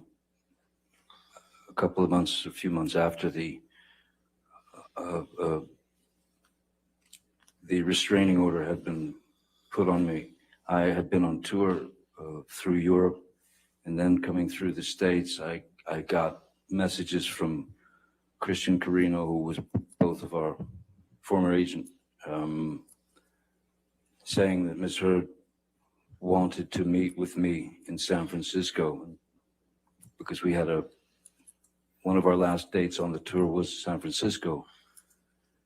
And I was confused as to why Ms. Heard wanted to meet with me, especially since I was under a court order not to come within, I don't know, 100, 200 feet or something of her. So at first I said... Objection, Your Honor. The question was simply, do you remember when that was from? I would think that was a trap. Okay. If I'd been him. So where were you when that recording was taken? That was in San Francisco at a hotel room. So we went to a hotel room so that we could finish the discussion that she wanted to have with me. And how did that discussion go? Not particularly well. I was quite confused as to why I had been summoned to her at that point, since all the news was just about the fact that I had allegedly done all these horrible things to her. And so I was talked into going there. I went and met with her in hopes that she would retract her Allegations again? lies Lies. that the world was now had been fed. And in no way was she ready to do that. And I couldn't understand why I was there. Everything had been taken from me. My children couldn't escape the fact that all this had gone down. So I Objection, was. Your Honor, the question was, how did the discussion go? And he's talking about his children. It's I'm way Shut beyond up, scope. Rottenborn. talking. Sir, just wait for the objection. Okay. I think he's describing the context around that conversation. It's way beyond the scope of the All question. right, I'll sustain the objection. Next question. Mr. Depp, why were you threatening to hurt yourself in that audio recording? In fact, I wasn't threatening to hurt myself. I thought that Miss Heard had brought me to San Francisco. At that point, it was clear she was under false pretenses. I don't know what she was after. So I had a knife in my pocket, and I just took the knife out and I said, "Here, cut me." That's what you want to do. Ultimately, you've taken everything. You want my blood? Take it. Have my blood. And then she said, no. And then I said, look, if you're not going to take it, you want it. I know you want it. That's all I've got left. Take it. If she wasn't going to do it, I would have done it. Because that's psychologically, emotionally where I was. I was at the end. I was broken. Not only had I had to deal with everything from coming in from, arrows from all over the world, but now I don't know what she was trying to do. So I just thought the only answer is here, cut me, take my blood. That's all I've got left to give you.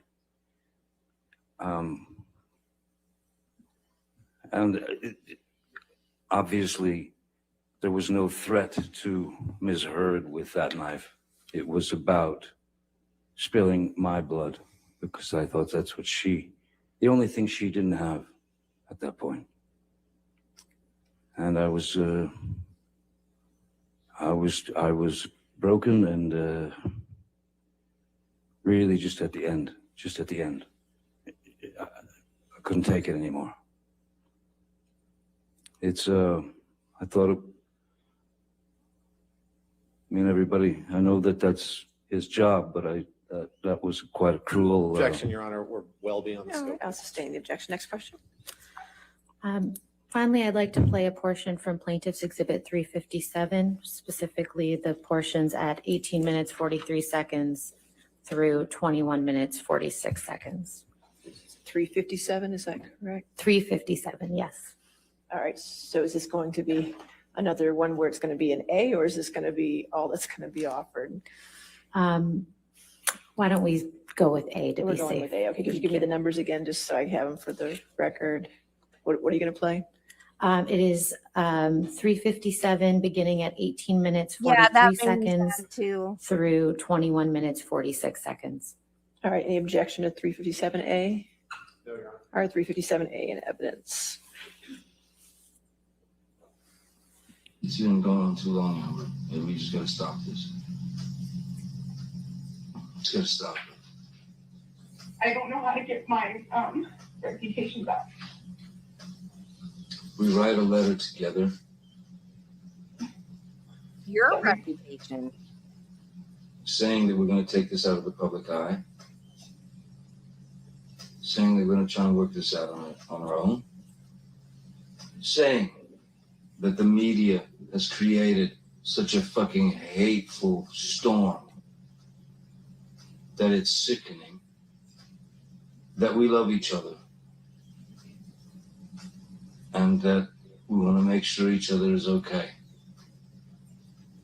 Have we had fights in the past? Have we had this or whatever? Fuck it, they already know all that shit. Don't matter. Here's the deal. No, it matters. It makes. You have no idea. Every ounce of my credibility has been taken from. And done so in a dishonest way. Amber, The He did this. abuse thing is we've got to deal with that. Yeah, we got to deal with that, don't have Amber. any way of my credit. It's my credibility. You know what? And why did you put that out there? I did not. Especially after she testified. Or he seemed to get lighter as her testimony went on. Did you hear what she just said? I didn't put it out there. Baloney. Wait till we get to the TMZ guy. Oh my God. I gotta find that clip from her deposition because she almost lets it slip that she contacted TMZ herself the day that she went to get the restraining order. She almost lets it slip, and she has the strongest physical tell of any liar I've ever seen. She's sitting there doing her deposition, and I think she's talking about how she wanted to talk to, I think she said something about wanting to tell somebody, maybe it was Johnny, that she wanted to talk to Johnny because she knew it was about to come out. But before she could say it, she went, so she covered her mouth. So because she was about to say something she didn't want to say. So she tried to cover it up like she was just wiping her face. So she goes like that. It is the funniest thing I've ever seen.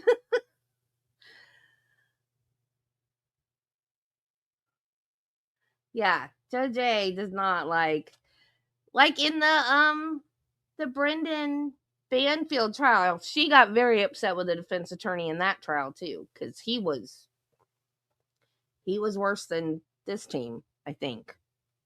Yeah, no, I think he was worse than this defense team. Your team forced me to by going on the offense. I didn't force you to. I promise. Look up the timeline to these things. Because his team went on the offense. It's his fault. You don't believe what I say. But I did not choose this. Every step of the way has been an offense. I did not put this anywhere. I didn't. Let me talk to the fucking team. I did not call the cops. IO called the cops. You told IO to call the cops. I did not call the cops, and I did not give them any statement when they came. I've been trying to protect you. You told IO to call the cops. When? While it was happening? Yeah. Oh, I'm sorry, because the last time that it got crazy between us, I really did think I was going to lose my life, and I thought you would do it on accident. And I told you that. I said, oh my God, I thought the first time. Amber, I lost a fucking finger, man. Come on. I had a fucking mineral can of mineral spirits thrown at my nose. You can please tell people that it was a fair fight and see what the jury and judge think. Tell the world, Johnny. Tell them Johnny Depp. Johnny Depp, man, I'm a victim too of domestic violence, and yes. I know it's a fair fight. And see how many people believe or side with you. It doesn't matter if it's a fair fight. My ass. Exactly, because you're. Mr. Depp, when did you have the conversation reflected in this recording with Ms. Heard?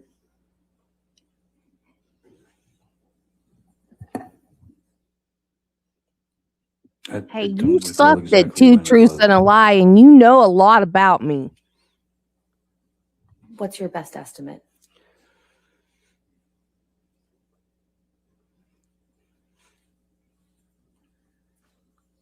My best estimate is that it was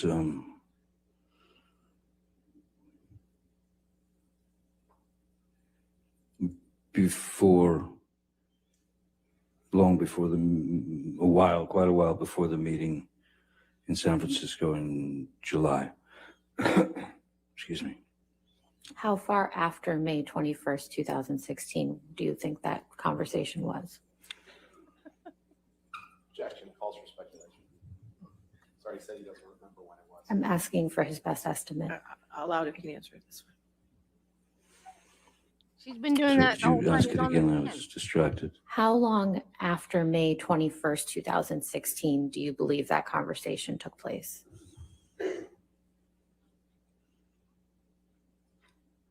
I would say that it was not too far, maybe a couple of months. It was far enough to where the world media was already bombarding me. So it was an attempt to try to make all the Objection, Your Honor, beyond the scope. All right, I'll sustain the objection. Next question. What are you referring to when you said you and Miss Heard will write a letter together? I was trying to make a peaceful settlement. And what are you referring to when you say you lost a finger?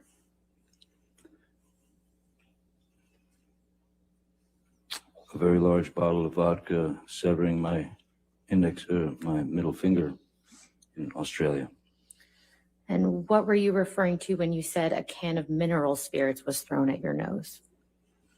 One of the arguments on the island where Miss Heard had been howling at me with some argument, and she picked up a can of mineral spirits about yay big and just heaved it at me, and it struck me on the bridge of the nose and right there, the forehead. And what did you say in response when Miss Heard said, "Tell the world, Johnny, tell them Johnny Depp, Johnny Depp, a man, I'm a victim too of domestic violence"? I said, yes, I am. I have nothing further, Your Honor. All right, sir, you can have a seat next to your attorney, please. Thank Okay, you. all right, your next witness. Ben King. Somebody gonna go get Mr. King? You Should I can, do away with these? you can take it with you, or you just leave it, you can leave it there.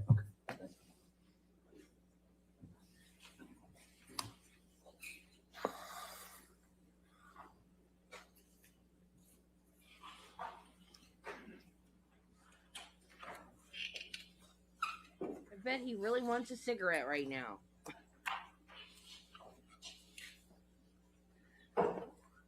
I remember those days.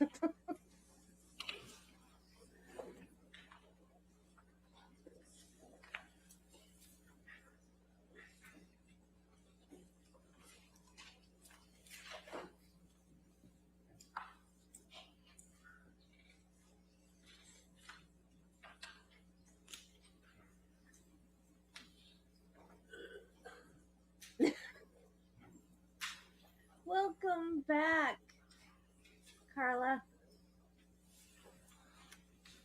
That too.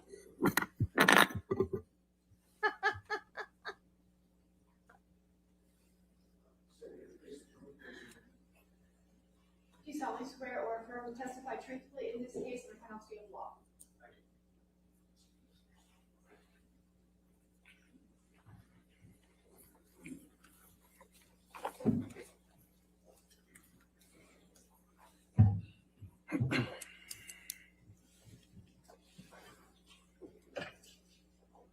Yes, sir. All right, and good afternoon, Mr. King. Good afternoon.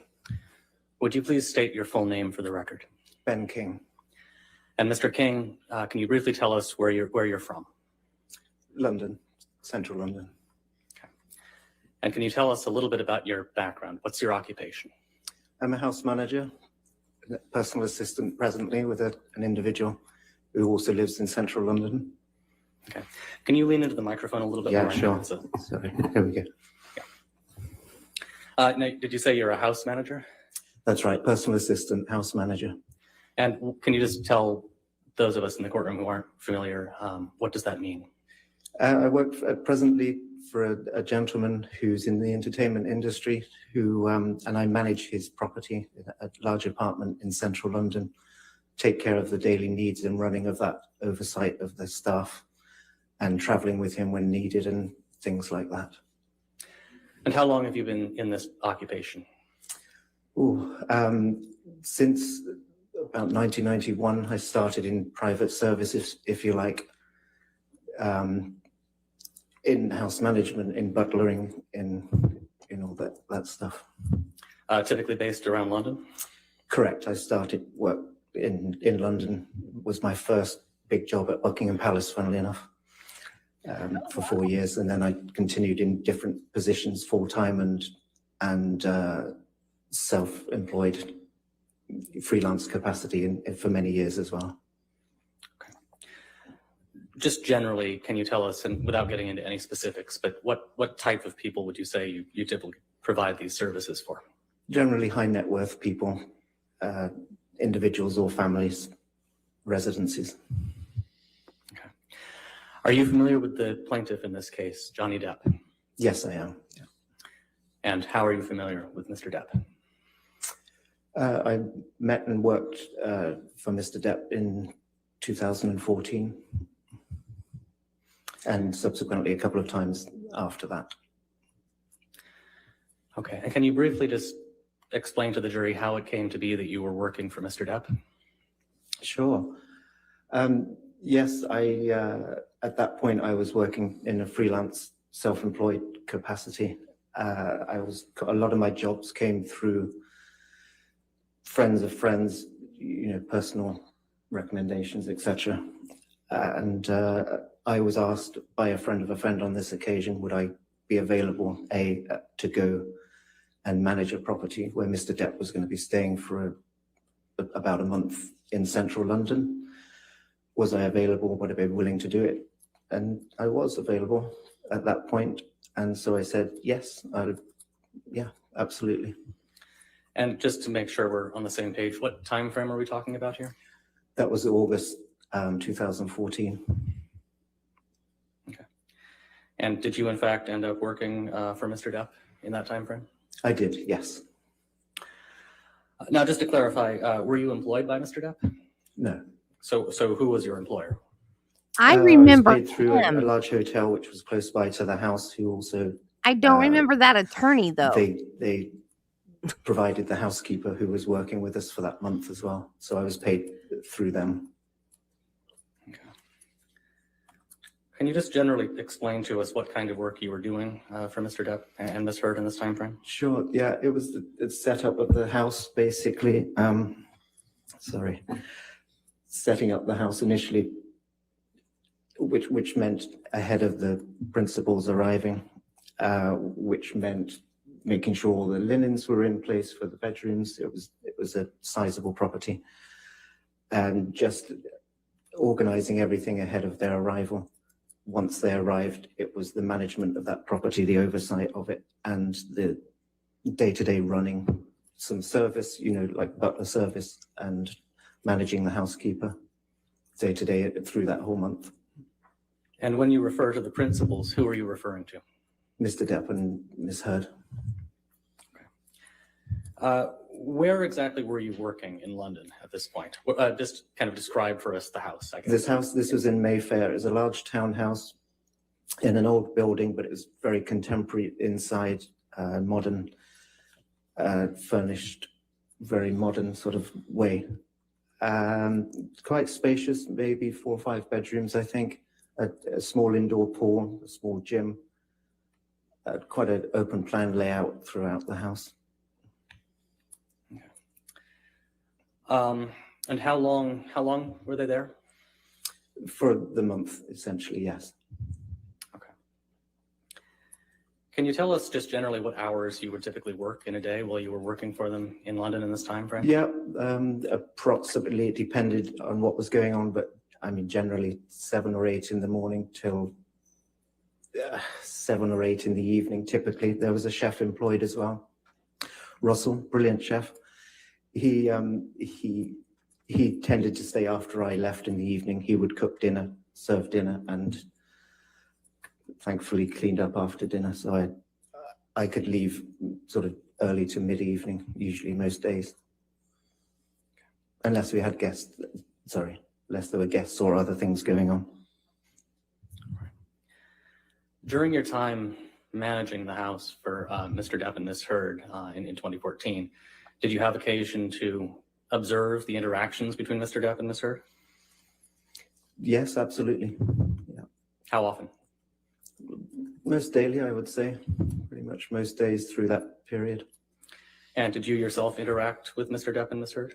Yes, also daily, I would say. Which of them would you say, or did you see one of them more often than the other? Ms. Heard was there. Mr. Depp was, the reason I think they rented the house was because Mr. Depp was working at a studio. I think it was Mordecai, the movie. So Ms. Heard was there at the house most of the days. Mr. Depp often went to work and came back later on in that evening, that day.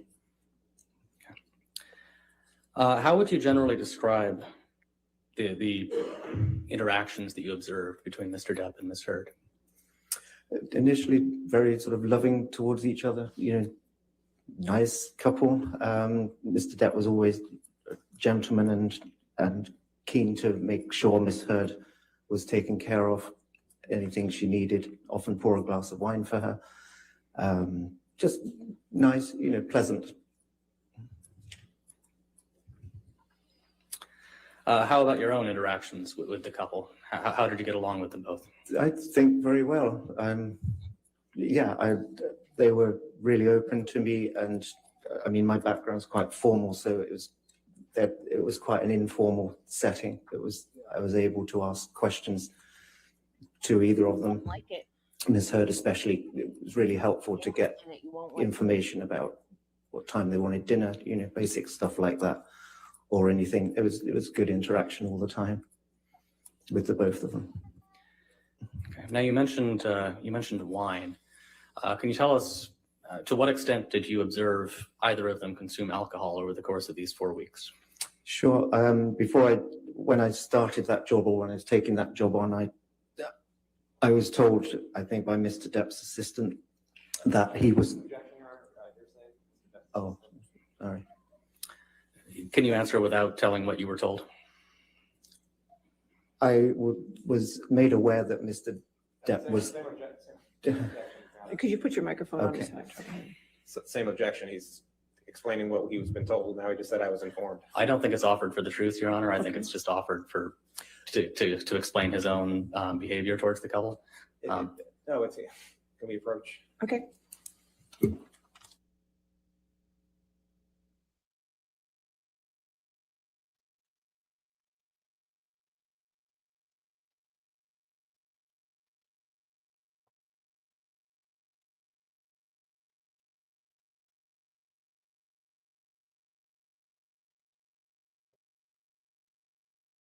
Why do you have to approach? If it's not for the truth of the matter asserted, but it's to explain why he did something, it is permissible. You just got to make sure that the jury understands that.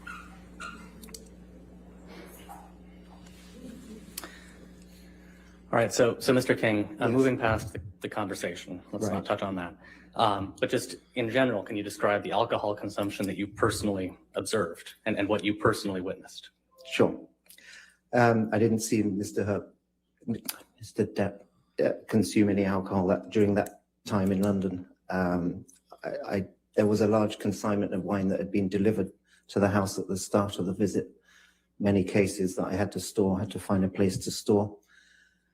And generally speaking, on a day-to-day, about 1 or 2 bottles of red wine were consumed per day. I think that's fair to say. Did you ever observe Mr. Depp drink any of the wine? No, I didn't. Did you ever observe Ms. Heard drink any of the wine? Yes, I did. Regularly? Daily.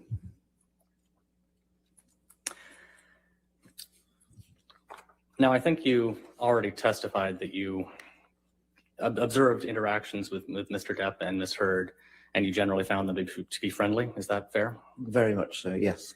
Were there any exceptions to that? Towards me? I'll rephrase. Did you ever observe any arguments between the two? Yes, I did. I'll allow it, that's fine, go ahead. You can answer. Oh, yes, I did. Yeah. Okay, and can you describe for us the arguments that you observed? I can describe two of them, certainly. There were a few arguments on that during that month. Let's just start with those two. Okay. The first one I remember was an evening. Actually, they were both the ones I recall were, and I was close to, were evenings. This first particular evening, the couple were due to go out for dinner, I guess. I know the car was waiting in the little courtyard there, ready for them to go, and security were waiting to take them. I was waiting to see them out into the car. I was at the foot of on the ground floor level, to wait to see them out, essentially. And the first thing I heard was Miss Heard shouting upstairs in the master suite where they were getting ready to leave. I heard her shout something, I don't recall what, I was in the vicinity, I wasn't really there to listen. And I heard footsteps, loud footsteps sort of going across, there's like a corridor, if you like, at the top of those stairs that went around the master suite. Loud footsteps and then more footsteps following, more shouting. And that sort of went on for some time. I mean, I knew that what time they needed to leave. I don't recall what time that was, but I knew they were supposed to have left already. And it went on for a bit. Do you recall how that first fight or argument resolved? No, not necessarily. I mean, I know that they left eventually, albeit late. I don't know how it really resolved, because I sort of made myself busy, but not going too far away from the door to make sure I saw them out. All right, and then what about the second argument that you mentioned? Second one, I was pretty much in the same vicinity, the same room on the ground floor. Again, the couple were in the TV room, I think, which was off the main sitting room, early evening, and I was going about my early evening duties, replenishing drinks close by, lighting the fire, lighting candles, whatever it might have been. I was close enough to hear Miss Heard say, "Why did you take your hand away from me, Johnny? Don't you love me anymore?" What? Like, not in a playful way, I might add. And I think he replied, "Of course I do, don't be silly. Of course I do." And it kind of launched from that point. And at one point, Mr. Depp got up and went to the bathroom or went upstairs, and I was sort of scuttling around out of the way because I wasn't there listening. I was just there doing my stuff in and around them. Yeah, it was a strange, sort of banal way to start an argument. But how would you describe Miss Heard's tone when she said, "Why did you take your hand away, Johnny?" Accusatory, spoiled teenage child, maybe. Is that fair? There, just some. Pretty, not playfully, let's put it that way, more angrily. Or touch somebody else. Over the course of the 4 weeks in August and September 2014, when you were working with Mr. Depp and Ms. Heard in London, Yes. Did you ever observe any physical violence of any kind between the two of them? No, I didn't. Did you ever observe any injuries on either one of them? No, neither of them.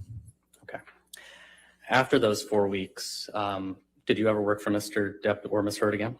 I did. A couple of occasions. The following year was the first one, the following spring. Okay, and where was that? In Australia. And was it unusual for you to be in Australia? In Australia, maybe, but not unusual for me to travel for clients for my assignments to wherever it was needed. Okay. How exactly did it come about that you were in Australia with Mr. Depp and Ms. Heard? Towards the end of the London visit, Mr. Depp had kindly said, thanks so much for looking after us. We really like you. Maybe if you're free next year and we can arrange it, we can make it happen. Perhaps you'll be able to come to Australia with us. I've got a film Pirates 5. So I said, great, I'd love to. You know, obviously, I was freelance at the time, so it was going to be about 4 months' work. I think it was billed as. So I thought, yes, I wouldn't mind some of that. Thank you very much. And where in Australia were you staying? There's a Gold Coast, yeah, but sort of Brisbane area. Brisbane was the main airport, so it's about an hour's drive south of Brisbane. Okay. And do you recall when you arrived? I arrived on February the 4th. I know I flew on that day. Okay. How did your job responsibilities in Australia compare to your job responsibilities in London? Much the same, just on a bigger scale. The house was larger. There was a bit more setup to do, but essentially the same oversight of the house, you know, responsible for it during the whole gig. And were you employed by Mr. Depp or Ms. Heard? No. Who were you employed by? Essentially by Disney, the production company affiliated with Disney, who were making the movie. I think their name was Herschel, was the production company. Okay. Now, I think you said you arrived in Australia on February 4th, 2015. Correct. Do I have that right? Yes. Okay. How about Mr. Depp and Ms. Heard? When did they arrive? The setup for us was about a few weeks. I think they arrived towards the end of February 2015. And between your arrival and their arrival, what had you been doing? Just setting up the house. I lived on site. There was a guest house on site, a 2-bedroom, single-story guest house that I stayed in for those first couple of weeks, setting up the house and just getting everything ready during that time. And then I moved out to apartments, which we all had. I mean, a lot of the crew, the chef had an apartment. We all had apartments about a 30-minute drive south of the house. Okay. And so we're talking about this house in Australia. So Yes. Can you kind of describe that property to us?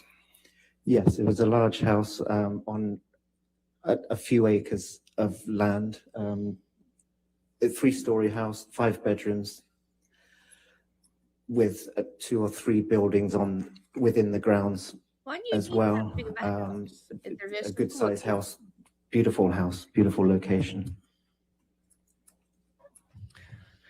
How many entrances would you say it had? Entrances, many. I mean, many certainly on the lower ground level out to the garden. On the first or on the main floor level, there was many entrances. I mean, every room in that house had a balcony at least. Every room on the lower ground floor had a sliding door or a door out. The utility room, the garage, the gym, everything. Obviously the front door. Many. On the main level, the large glass sliding doors out to the pool area, which had a gazebo and steps down to the ground. Okay, and once Mr. Depp and Ms. Heard arrived to stay at this house, was anybody else staying in the house? Staying in the house, no. Was anybody else staying on the grounds?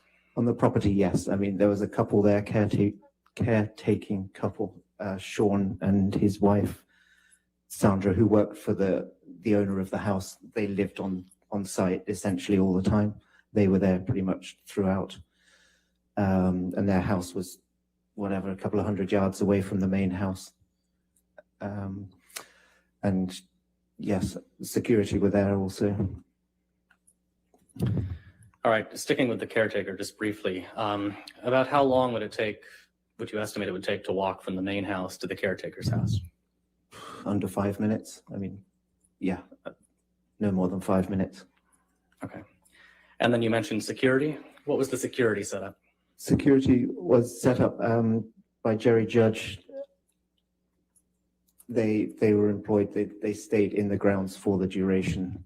They didn't come into the house. They had a little sort of shack round by the perimeter wall, where they would start their patrols from, walk around the grounds, around the exterior of the house at certain times of the day, write their reports and go back and stay in their shack. And how many security guards would be on site at any particular time? I think one in the day and one in the night, so they did sort of 12 hours about, as I remember it. But it was 24/7? Yes, definitely.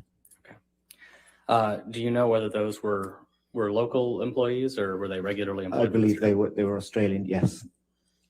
Okay. Now, I think you said you were not on the property 24/7, right? You had an apartment elsewhere? Correct, yeah. I kept the same hours as I did in London, essentially, Monday to Friday, 9 to 5, not quite, but 7, 8 a.m. till evening, till everything was set up and I could leave. Okay. And did you have an opportunity when you were in Australia to observe Mr. Depp and Ms. Heard's interactions with each other? Yes, of course. And how would you describe them? Initially very good, like in London, it seemed very pleasant towards each other. Did you observe any arguments? Yes, I had several. Okay, can you tell us a little bit about those? Yes, a similar pattern, it seemed, to London arguments. One in particular was very similar to the second one in London. Started in the TV room, funnily enough. Loud voices, and Mr. Depp leaving the room, shutting the door, going to another room to play his guitar or, to a bathroom, whatever. And Miss Heard closely following and opening the door or certainly rapping on the door. It seemed to continue. Give us an estimate about how many arguments you think you observed in this time frame, approximately? Several. I mean, we were there for several months, so certainly many more than in London. Did you observe any alcohol consumption in Australia by either of them? Yes, again, Ms. Heard, I was, again, part of my responsibilities was to provision the house and have everything set up for that. So I regularly brought red wine for Ms. Heard, which she consumed, the same amount as in London, I think. And what amount is that? Generally speaking, 1 or 2 bottles a day. Okay. Did you ever observe Mr. Depp start any arguments with Ms. Heard? No. Oh, sorry, hold on, objection. Oh, sorry. Yeah, could you put your record, there we go. Leading, objection, leading. I'll sustain this to leading if you want. Okay, we can move on. New question. Do you remember anything about Friday, March 6th, 2015? It was essentially a normal Friday, if you like. End of the week. Yay.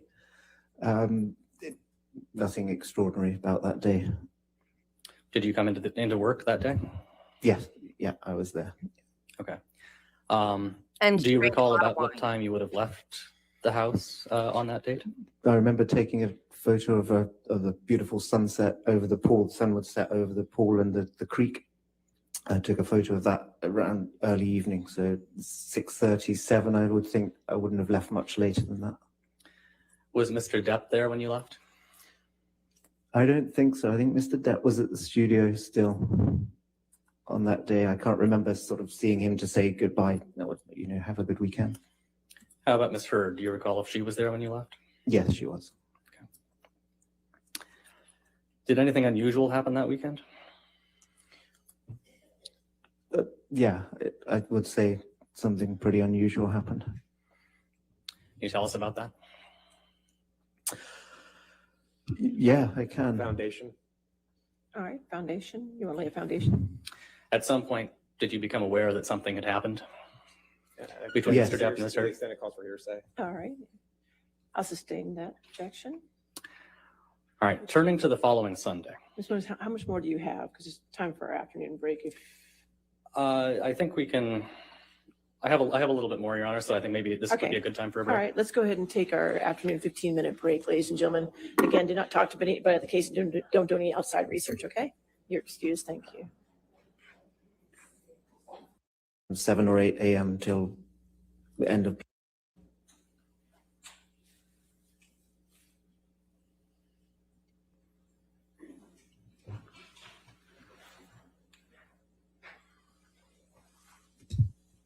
I don't know. If someone's mad at me and they beat up on me, I think I'm gonna let them walk away. I don't know about y'all, but her story's ridiculous. Absolutely ridiculous. All right, you have a seat. Your next question, sir. Thank you, Your Honor. Mr. King, Yes. before we went on break, we were discussing Friday, March 6th, 2015. Right. After you left the house that evening, when did you next see Miss Heard? Sunday the 8th. And where did you see Miss Heard? At the house. What were your typical hours? Monday to Friday from 7 or 8 a.m. till the end of play each evening, early evening usually. Why were you at the house that Sunday? I was called to the house by one of Mr. Depp's assistants. And about what time did you arrive at the house? Around 2 o'clock, 2:30. Who was there when you arrived? Debbie Lloyd was there. David Kipper was there. Amber Heard was there. Jerry Judge was there. And I think by now probably everybody's familiar, but can you just very quickly say who those people are? Sure. Debbie Lloyd was a nurse. David Kipper was Dr. David Kipper. Miss Heard was Miss Heard, and Jerry Judge was head of security. And when you arrived at the house on Sunday, March 8th, 2015, what did you do? I just parked up and went into the house. And did you observe anything when you went into the house? Yeah, I mean, initially I walked into the front door. Initially I heard rather than saw anything. I could hear pretty hysterical sobbing, crying, which sounded like Miss Heard to me. Yeah. I heard Jerry Judge's voice. There's a few steps as you go up into the house, so you can't immediately see what's going on. But so I went up the steps. I could see then Miss Heard over on the right-hand side, over towards the TV room with Jerry Judge. David Kipper was in the kitchen area, which was pretty much directly ahead as you walk up those steps. And were you able to visually see Miss Heard? Yes, And you were able to hear her as well? absolutely. How would you describe her demeanor? Hysterical, probably the best way to describe it. Crying a lot, and just crying uncontrollably. I think it's fair to say. And how would you describe She's not Jerry hurting Judge's demeanor when he was speaking with her? He was just keeping her calm, saying, "It's all right, love. It will be all right." Jerry was good, like big heart. Jerry, he's a good guy. He was calm. Jerry was always calm. Well, mostly. And what did you do next? I saw they were engaged across a way there, so I went into the main kitchen area, which, as I said, was just directly ahead of those main steps, and spoke to David Kipper. And following that conversation, what did you do? Well, he told me that Mr. Depp had. Objection, hearsay. All right. Your Honor, maybe we approach. Okay. I'm so over all the approaching. You don't need to approach for every little thing.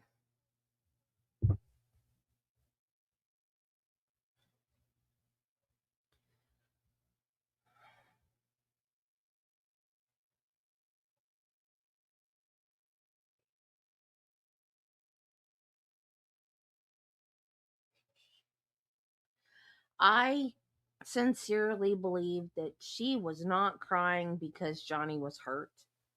She was crying because she knew she had just screwed up.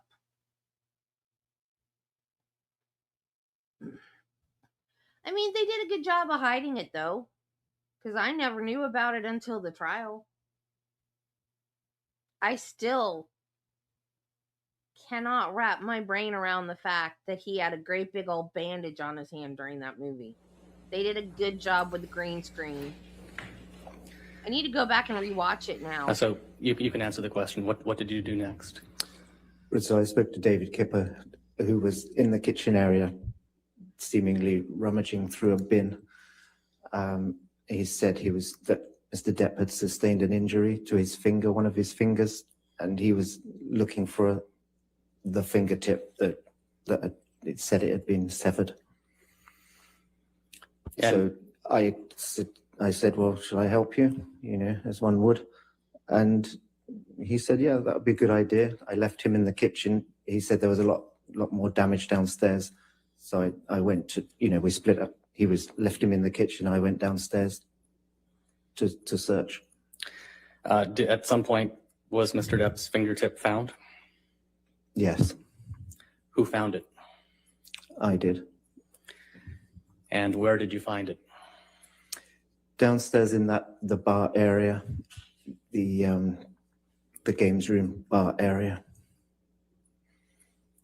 So can you walk us through how you found it?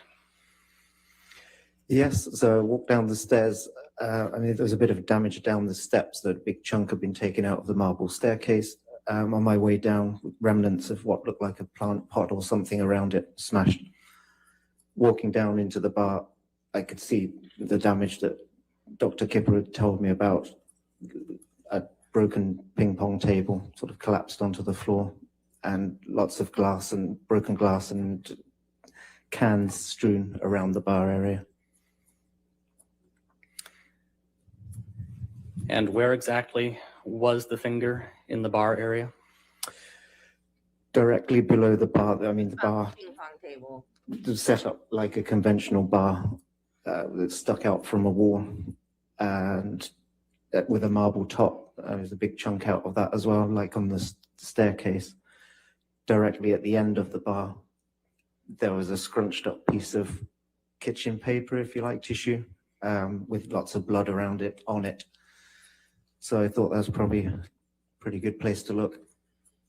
And it was within that scrunched up piece of paper on the tiled floor at the end of the bar, the base of the bar by one of the bar stools. Was there any property damage around the finger? Yes, a fair bit. On the floor around the area, there were puddles of what smelt like alcohol to me. There seemed like several drinking glasses, a couple of bottles. One was a Stolichnaya vodka bottle. And at the end of the bar, as I said, there was a big chunk out of the bar itself, the bar marble top. At the end of the bar, there was plaster damage right at the end of the bar on the wall. Behind the bar, smashed and cracked mirror. There's a blue mirror that stretched that whole span of behind the bar. Lots of cans again behind the bar on the floor. Broken window at the end of the bar, and more plastered work damage on the wall above the sink. It was sort of a kitchenette bar, if you like, as well. You mentioned a bottle of vodka. Was the vodka bottle intact? No, nothing was really intact. The top of it, the top of a bottle, it's like it had a label on it, which is how I knew it was a Stolichnaya bottle. It had that sort of squiggly S, sort of yellow top. There was a large chunk of a bottle, which I guess was the rest of that, and lots of other broken glass around the area. After you found the fingertip in the bar area, what did you do next? Well, I gathered it up in that kitchen paper sort of took it upstairs. I might have shouted up to David Kipper, I found it. I'm not sure, but I walked back upstairs to the kitchen and got a bag, a little plastic bag, put the fingertip in there, set it on top of some ice in this plastic kitchen container, and pretty much handed it over to David Kipper and Jerry Judge, I think at the time, who were keen to get it to the hospital quickly to see if it could be reattached. Do you recall about what time you found Mr. Depp's finger in the bar area? It was about an hour after I got there, so it would have been around 3:30, I would think, 3:20, 3:30.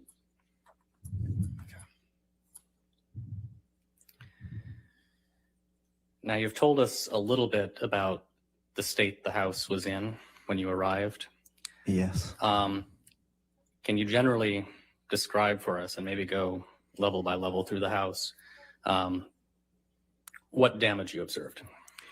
Sure. Do you want me to start at the lower ground floor in that bar area? I mean, I've described a lot of that. Sure, that's fine. It was pretty extensive down there, all that broken glass, the blood. There are a lot of blood drips across that floor. It was a kind of cream-colored tiled floor in that whole games area. As I said, the ping pong table was collapsed.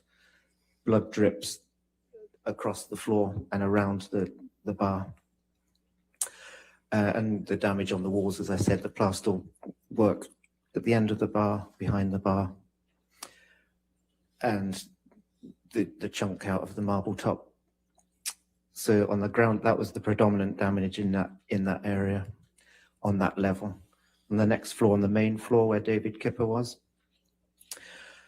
in the kitchen itself, again, a few broken glasses and cans on the floor, soda cans behind the kitchen island, the chef's kitchen island, liquid sort of puddles. There was a sitting room with a couch on a cream-colored couch, which had a fair amount of blood drips on the cushions, and that was obvious.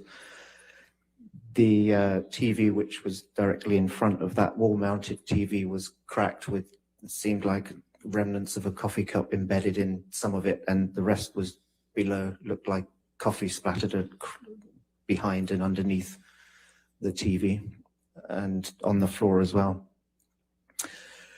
Through there, we'd set up an art studio.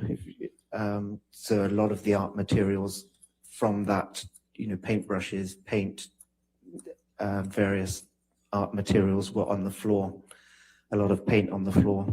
Blood drips throughout that area as well, especially over there's a vast sort of wooden parquet floor. There was a lot of oil paint and blood drips. Floor. Up to the staircase. In one of the bedrooms, there were two bedrooms off of the main kitchen area. One of those bedrooms had blood drips on the duvet, and a lamp had seemingly been broken. The shade was removed. There were a couple of lampshades in the art studio area on the floor. That was about the extent of the damage. Going upstairs to the next level, there was a few blood smears on the wall and on the drips of the stairs going up. Again, a cream-colored carpet, which not ideal.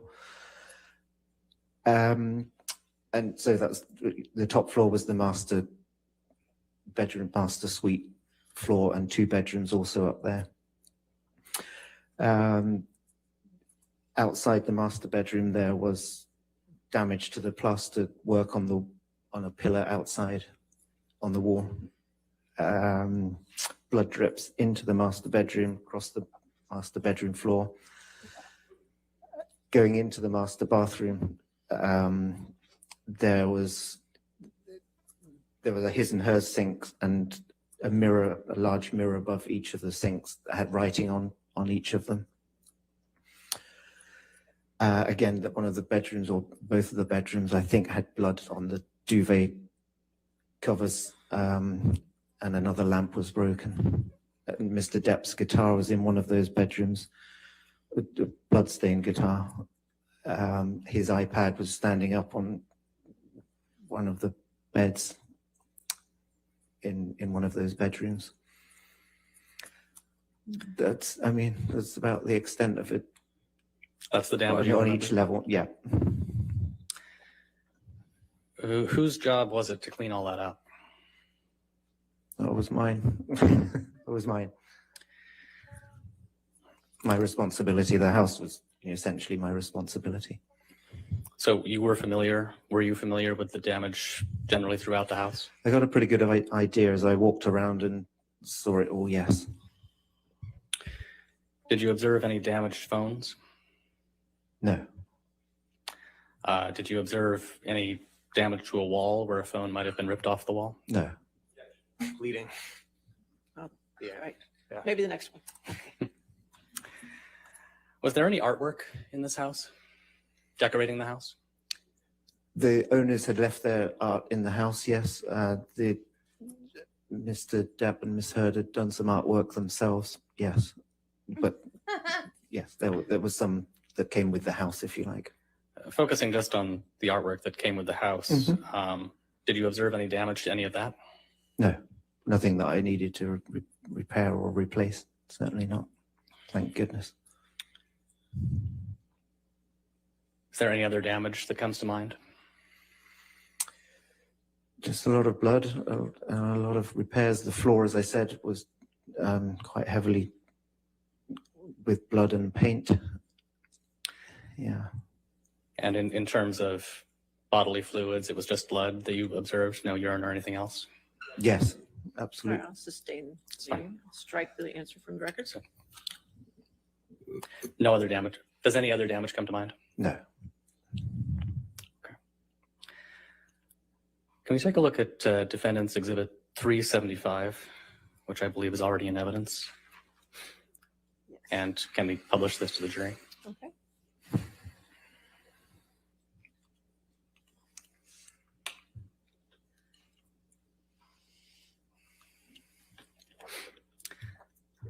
Mr. King, are you familiar with the image that's on the screen in front of you? Yes, that's one of the mirrors I was telling you about in the master bathroom. And so were you involved in cleaning any of this up? I cleaned both of those mirrors at some point that evening, that night. Yes.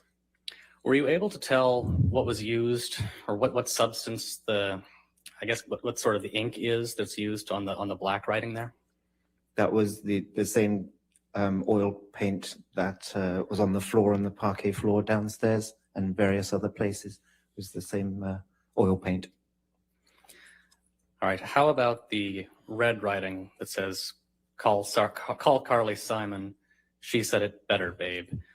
Were you able to tell what was used to make that writing? Lipstick, I believe. Foundation. Injection foundation. He's testified that he was cleaning it up. I'll allow it. That's fine. Go ahead. It certainly seemed like lipstick to me, red lipstick. It was quite waxy. I remember taking that off. It seemed like lipstick. Okay, we can take that down.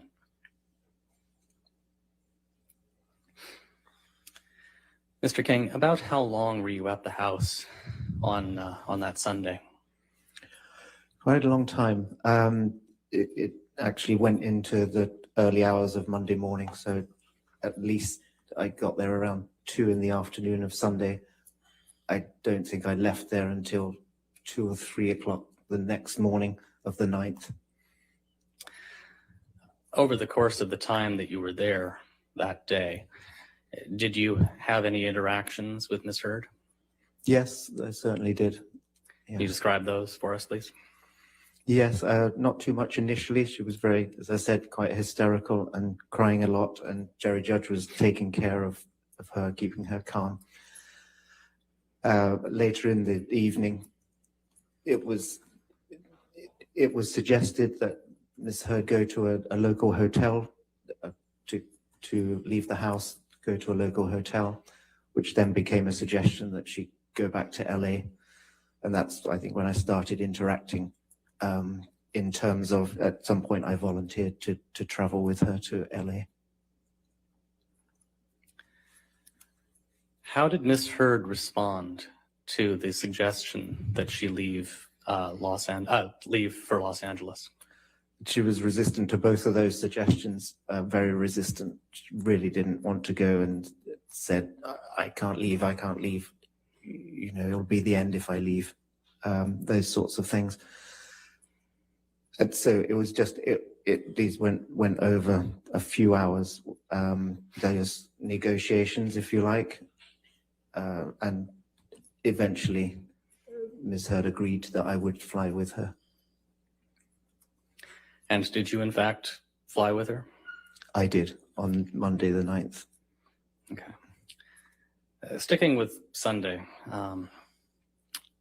when you were interacting with her on that Sunday, how close were you to her? Very close, you know, like very close in front of her. And do you recall observing any injuries on Miss Heard? No, none whatsoever. Did you notice anything unusual about her physically at all? No, I mean, she was obviously crying a lot, she had red eyes, and but no, otherwise no. Okay. So what happened the following day, that Monday, March 9th, I guess it would be, 2015? Right, so, I mean, it was eventually agreed that I would fly with Miss Heard, so I had to at some point go back to my apartment, drive to my apartment to pick up my passport, which funnily enough I hadn't brought with me, and some clothes, you know, a bag to take. So I think I left the house early hours, as I said, 2, 3, may have been a bit later, a.m.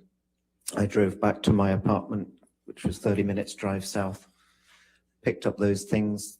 I mean, I didn't know how long I was going to go for, but I knew I was traveling. So passport, quick shower, pick up a bag of clothes, and I drove back up to the house. I don't recall exactly what time I arrived there, but I know we had to leave. All the arrangements were being made by the travel agent, and Jerry Judge was liaising with them to make the flight arrangements, and which I believe was going mid to late morning. So I think we had to leave the house around 7 or 8 a.m. that morning, Monday the 9th. And did you travel to the airport with Miss Heard? Yes, we were driven. How would you describe her demeanor that morning? Calmed down a fair bit. She was mostly on the phone, to be honest, for pretty much the whole of that car journey to various people, one of which I believe was Mr. Depp. Do you recall her saying anything on the ride to the airport about what had happened the night prior? Nothing really mentioned in that as way of an explanation, no. What happened when you got to the airport, if anything? We were running a bit late, but I remember that. Luckily, we were traveling first class, so the driver knew to pull up to a kind of VIP, for want of a better word, VIP check-in point. And so the car got pretty close to where the desk was. Miss Heard was still on the phone, and so we sat there for a bit with the driver, and Miss Heard was talking. I don't know who to at that point. And I was thinking, we need to make this flight actually pretty soon because we were already running a bit late. So I decided to go in, maybe I can go in, check in our bags ahead, and then come back and get Miss Heard. She should be finished by then, which is what I did. And did you eventually get on the plane? Eventually we did. It was a close call, to be honest. Once you were on the plane,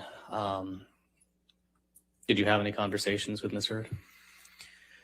Yes, I mean, not initially, which took some time in the bathroom. She was on the phone again to the point where the cabin crew had to sort of tap on the door and say, we need to leave now. Everybody needs to sit down. And she did come to sit down, that, you know, after 10 or 15 minutes in there. And so eventually, and luckily, as I said, we were flying first class, which was lovely. She was in the window seat, like I think it was 1A, 1B window seat. I had the aisle seat. And finally, we could both sit down. I caught that too, that I didn't. In way of conversation, wasn't a great. Yeah, I didn't even think about that the first time. You're right. He testified parquet floor before she testified, and she still called it parakeet. No, there's 9 people in here. Oh, we won the gold. Yay!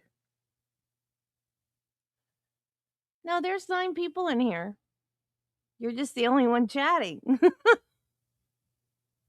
I'm used to it. I don't know why people don't talk in my chat.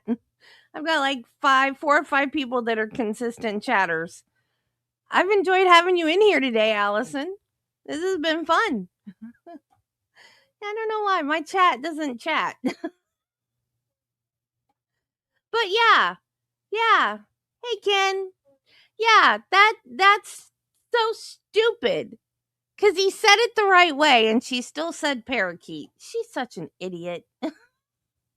Deal, to be honest, I did sort of say finally. So what happened? You know, obviously referring to the house. Yeah, this is true. And Either she thought, "Oh, that idiot said it wrong. It's parakeet." Either she thought that, or when he said parquet, maybe she didn't even know what he was talking about. Because if she thought all this time it was a parakeet floor, maybe she heard him say parquet floor and didn't know what he was talking about. So she just went ahead. Or who knows? Maybe she's not even really paying that much attention. Look at that vacant look on her face. Maybe she's thinking about something else entirely. Who are who? Who are who?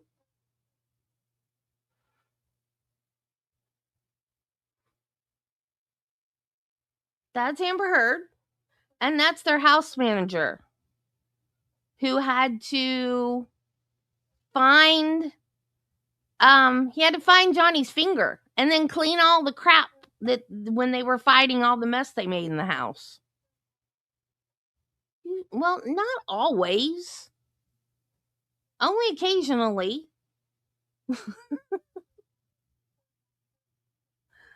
I still love you. I mean, she didn't give much explanation, if any. She did say, Ben, have you ever been so angry with someone you just lost it with them?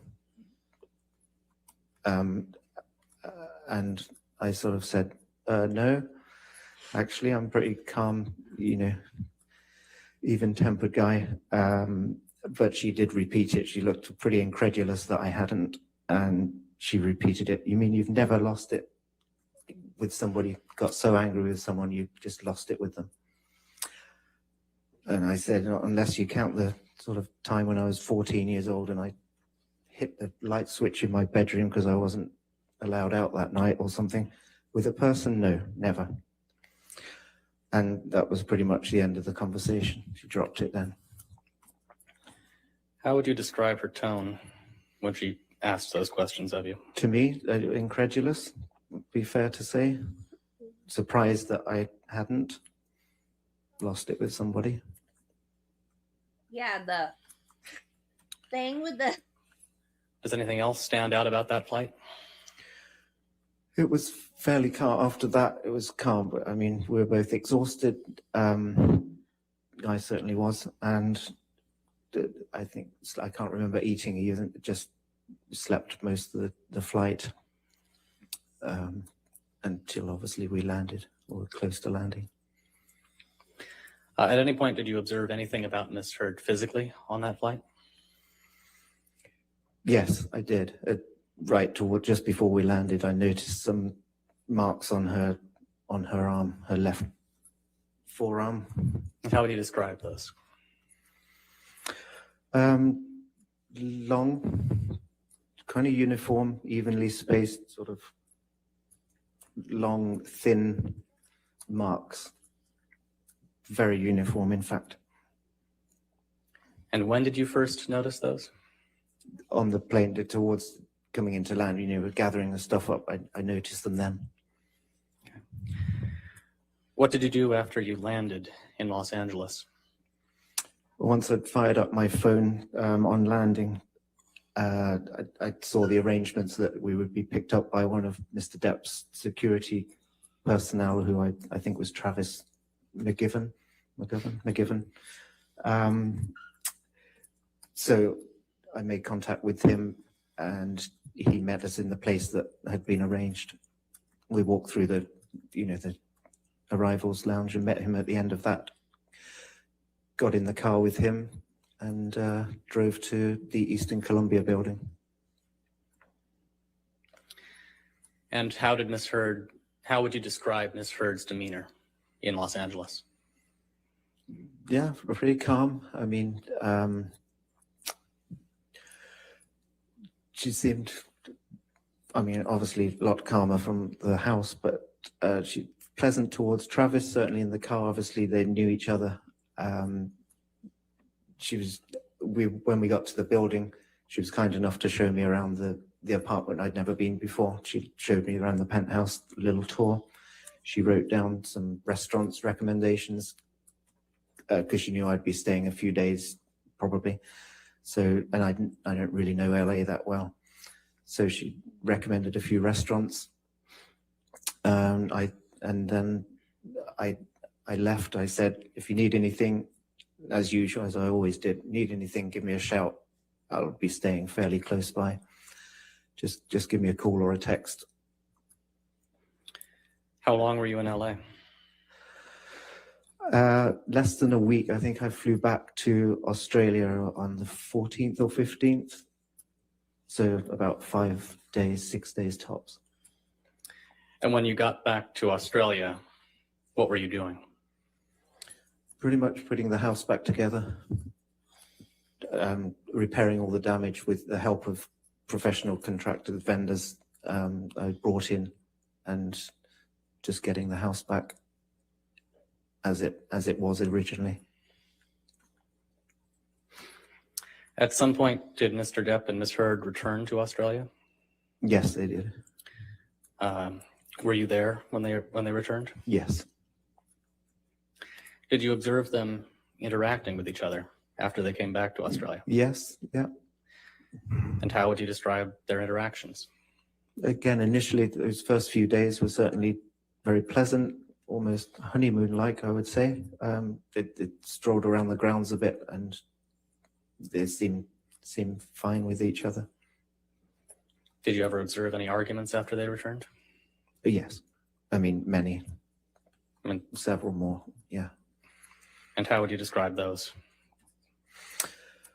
Not dissimilar to the London arguments in terms of the pattern of those, the sort of provocation and the reaction that leave the room, Mr. Depp leaving room, going to another room, playing his guitar, seemed to follow the same pattern as that,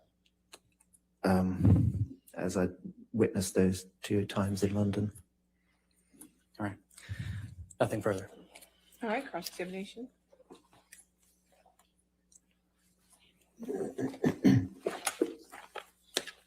Good afternoon. Good afternoon.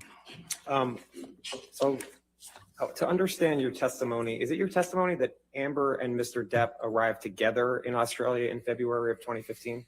Initially, together, I don't think so. I think Mr. Depp arrived ahead of Ms. Heard, actually.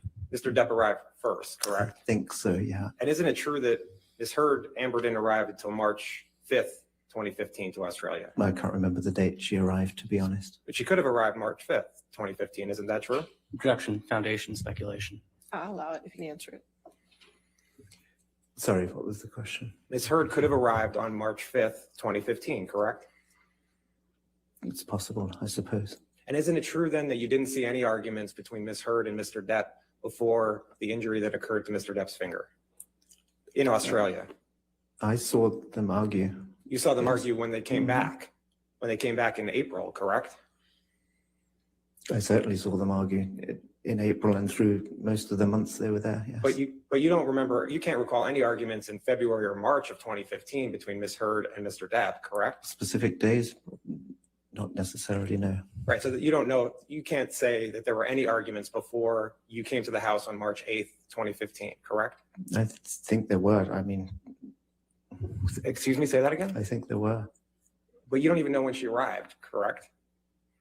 Specifically, that the day, not necessarily, no. Okay. And you said when you arrived at the house on March 8th, when you eventually found the finger, it was wrapped in paper, is that right?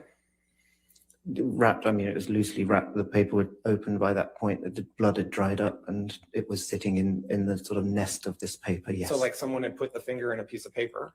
I don't know. I mean, it was in that piece of paper. It was in a piece of paper, okay. So, but again, like someone had wrapped it up, is that right? I don't know. It was within that scrunched up piece of paper, kitchen paper, tissue. It was in kitchen paper, is that right? Or tissue paper. It was white with a lot of blood on it. So like a paper towel? Like a piece of kitchen towel. When you say kitchen towel, our language is made, even though we both speak English, I may say a little different. It's like a paper towel? Yeah, like kitchen paper, kitchen towel. Yes. Okay. Like a tissue. And was there that sort of paper towel in the kitchen at the house at the time? Yes, in both areas, the kitchen and the bar. Okay. You said you were in Australia starting in February of 2015, correct? Correct. I arrived on the 4th of February. And Mr. Depp arrived sometime after that, is that right? Correct. Okay. Did you see Marilyn Manson while you were there? No, I didn't. You don't know if Mr. Depp was with Marilyn Manson in late February, early March 2015? Objection, foundation, speculation, relevance. I'm just asking if he saw, he said he saw him every day, so I was asking if he saw. I'll allow the question if you can answer it, that's fine. Marilyn Manson didn't come to the house. I didn't see him at any point. Do you know if Mr. Depp left to be with Marilyn Manson? I don't know. I didn't always know where he was going. If he went out, it was either to work or the security would go with. I wouldn't generally go. In fact, I don't think I went out with him at all in Australia. And you didn't go out with Mr. Depp at all when he was in Australia, correct? I don't recall it. I saw him on set once or twice. Yeah. So you don't know what Mr. Depp was doing in Australia unless you saw him at the house or on set, is that right?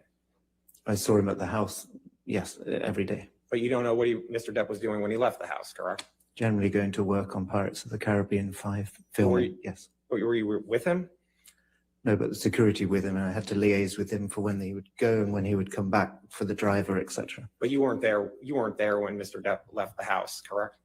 Generally, I didn't leave the house with Mr. Depp on those days, no. And I just want to make sure, I want to be clear, there were two kind of periods that Mr. Depp was in Australia in 2015, right? Sorry, say again. Mr. Depp was in Australia from sometime in February 2015 until about March 8th, March 9th, when he injured his finger, is that right? Correct, yeah. And then Mr. Depp left Australia too, correct? At some point he flew to LA, yes. And then Mr. Depp returned to Australia on April 21st, right? Okay, that sounds about that time. I don't know the specific date. I don't recall. And the filming of Pirates of the Caribbean 5 continued filming on April 21st, right? Objection, foundation, speculation. I didn't get, oh, sorry. There's objection. You recall testifying to that in the UK? I'll open Which an bit, objection. There's an objection, That- Rottenborn. The filming of Pirates of the Caribbean 5 continued filming on April 21st, 2015. I wasn't involved in the filming schedule. I didn't know when it resumed, to be honest. I knew Mr. Depp would come back to resume filming, for sure. You didn't live with Mr. Depp in his house in Australia, correct? Live with? No, I wasn't resident there.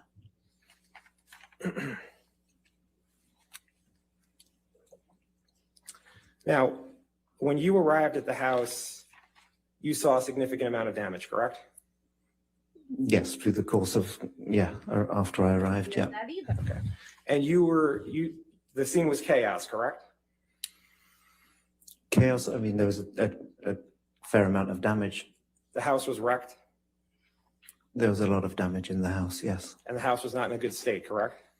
Asked and answered. There was a lot of damage throughout the You house. gotta object first and then you have your objection, Yeah. Mr. Myers. Objection. Stand and it helps. Okay.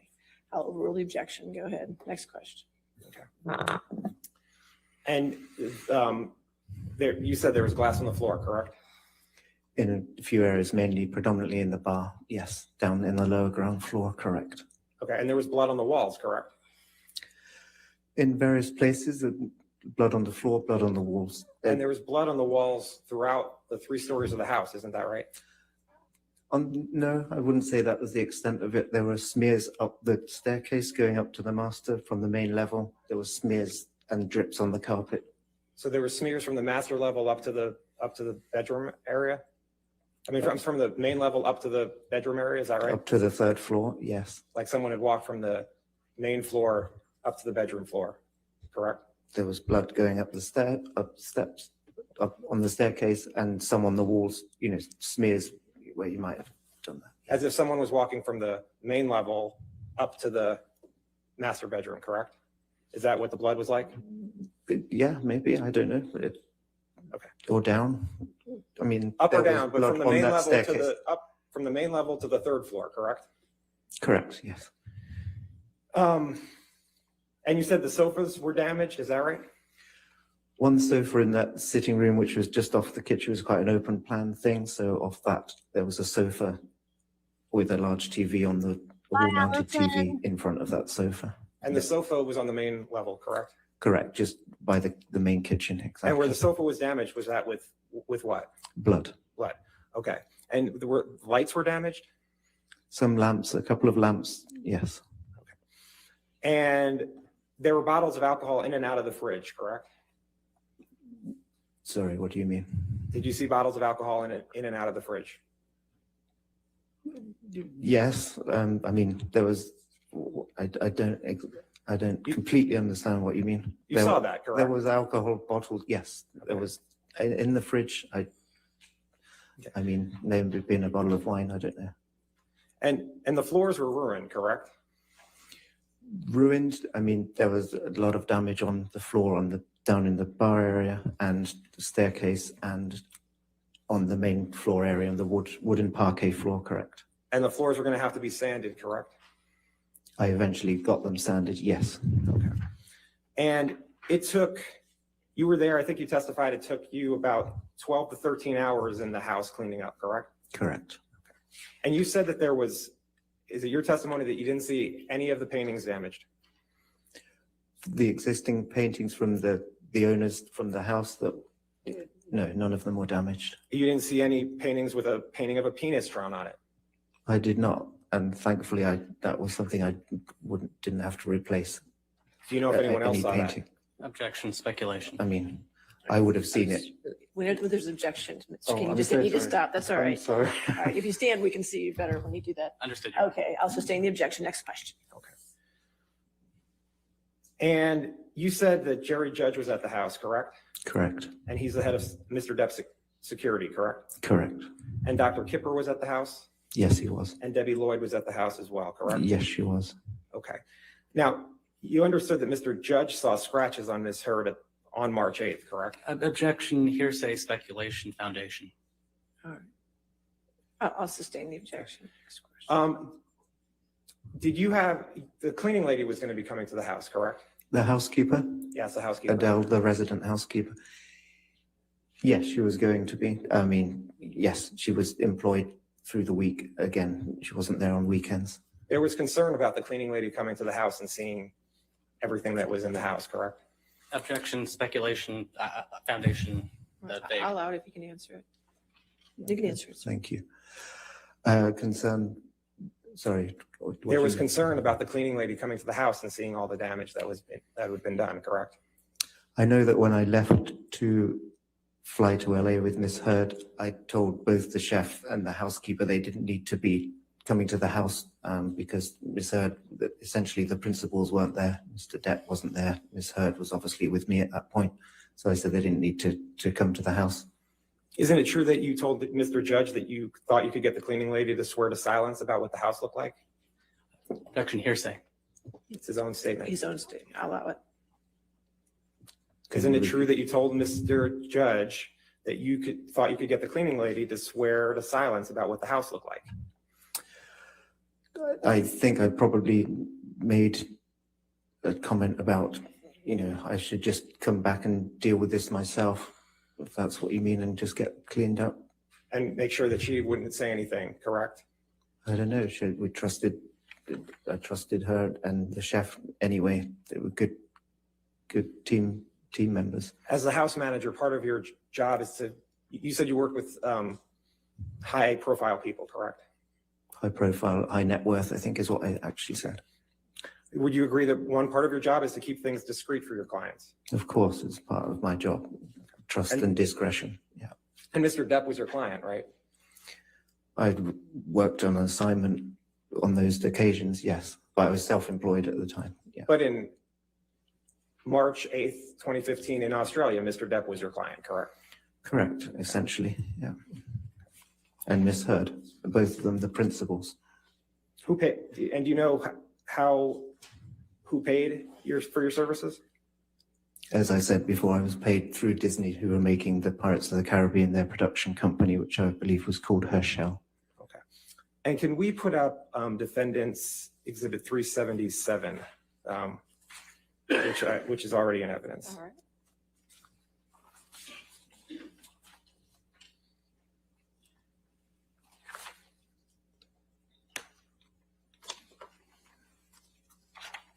You gotta put on, that's here.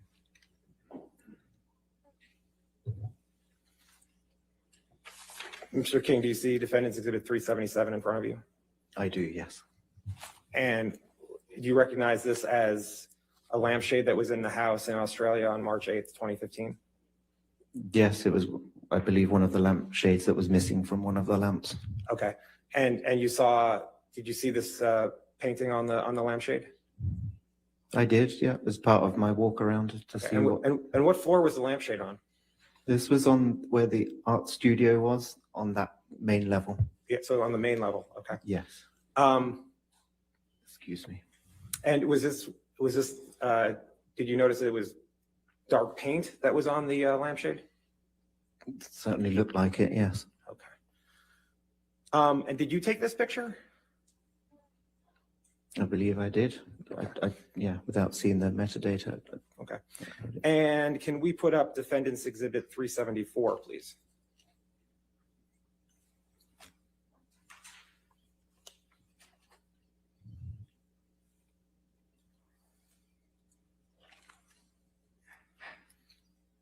And you recognize Defendant's Exhibit 374 as a mirror that was in the house in Australia on March 8th, 2015, correct?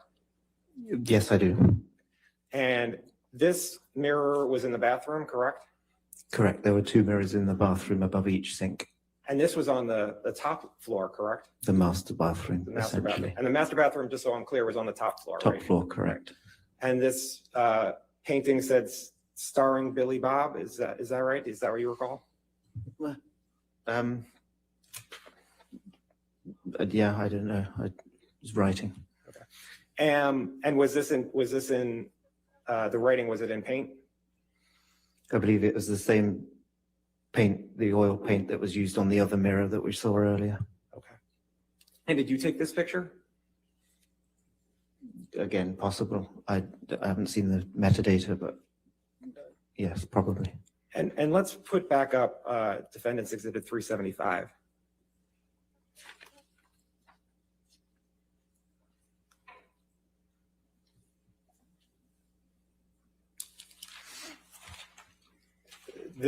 This writing was also in the master bathroom, correct? Correct, yeah. Okay. And could you tell if the black paint was on top of the red or under the red? I didn't really analyze it, to be honest. I just knew I was going to have to clean it up at some point. Right, your whole concern was just cleaning up the house, correct? Correct. Okay. And you don't know who wrote what on the mirror, correct? No, I know that one was oil paint and the other red writing was lipstick. And lipstick, you're not even sure of that. You just saw it was something sticky. Is that right? I'm pretty sure it's waxy, you know, like Waxy. lipstick-like, same as the oil paint was oil paint-like. Okay. Did you see paint? Did you see also any writing in blood? Writing, not necessarily. No? Okay. Now, did you help when Miss Heard was leaving to go back to LA? You were with her, correct? Correct. Did you help her pack? I think I may have done at that point. Yes, I think I did. Did you see, weren't Miss Heard's clothes ruined? Well, I didn't see any ruined clothes. There wasn't paint on her clothes? Not I could see, not so much. You know, not at that point of packing. I mean, There was paint in the tub, correct? say again, sorry. There was paint in the tub in the bathroom, correct? I don't recall that. You don't recall one way or the other? I don't recall being paint in the tub. And it's your testimony that there was no paint or blood on Miss Heard's clothes? Is that what you're saying? Asked and I answered. don't. I'll allow. Now, you said you were in charge of the cleanup, correct? Yes, it was my responsibility. The house was. And you were working with Mr. Judge and cleaning up the house, is that right? On the day that I arrived there, Yes. Mr. Judge did help me at some point. Yes, sweeping up glass, etc. And was there photos taken of more than the three pictures you've been shown? Photos Photos of the house. By whom? Did you take any pictures of the house? I took a few. Yeah, I mean, yes. And did you take pictures other than the three that we saw? I think I probably did as I was going around. Do you know who you gave those pictures to? No, Do you know what you took the photos with? my phone. And who would you have sent those photos to? And send them to anybody at that point. You just kept them? Yes. Did you show the photos to anyone? No. Do you still have the photos? Yes. Where are they on your phone still? They're on one of my devices. Yes. Okay. Did you take a photo of the vodka bottle that you said was broken? Yes. And you have that photo? Yes. Okay. And you didn't give that to anybody? There are a fair few photos. I can show it to you now if you want. How many photos did you have on your phone? I don't remember the number, but probably more than 10. Did anyone ever ask you for the photos? Several of them, yes. Yes. Did you give them to the people who asked? Some of them, yes. Not all of them? I don't recall how many. Who asked you for the photos? I was involved in a case in London a couple of years ago. Did you give the photo of the vodka bottle to the people that you were involved in the case in London? Objection, relevance, Your Honor. Overruled, I'll allow it. Say again, sorry. Did you give a photo of the vodka bottle to the people you were working with in London? I don't recall which photos I given.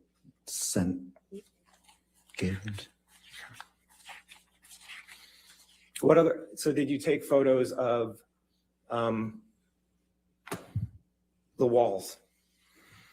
The walls, certainly the smears of the blood and the damage, the plaster damage, yes. You took photos of the walls with blood on it, is that right? Yes. And you took photos of the plaster, right, that was damaged? At the end of the bar and in the bar, behind the bar, by the sink, yes. And did you take photos of the ping pong table that you said was broken? Yes, as part of the bar area, I'm Did sure. you take photos of, there was a glass table that was broken too, correct? The glass table, I don't recall the glass table. Okay. Did you take photos of all the damage that was around the house? Probably most of it, yes. Okay. And the only time you gave those photos to anyone, you're saying, was in the UK case a couple years back? I'd never shared them with anybody else, yes.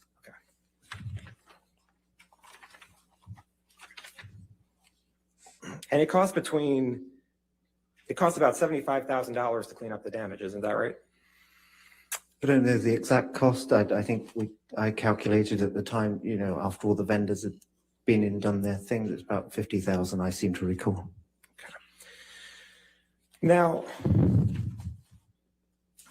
you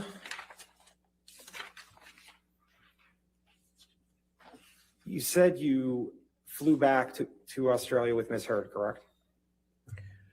I didn't fly back with Ms. I mean, Heard. flew back to LA from Australia, thank you, with Ms. Heard, correct? Correct. Okay. And you were asleep for most of the flight, correct? For a lot of it, I think it's a 14-hour flight, so I think we both slept for quite a lot of it, yeah. You were exhausted from the 13 hours you were working on the house, right? Correct. All right. And your testimony was that Ms. Heard said to you, have you ever been so angry with someone that you just lost it, correct? After I'd asked, so, what happened? But you didn't inquire as to what she was referring to, right? I mean, by what happened, it was pretty clear what I was referring to. Let me ask again, you did not inquire as to what she was referring to, did you? With her answer? Correct.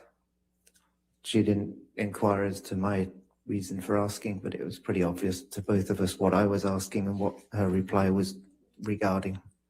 Yeah, it's a copy.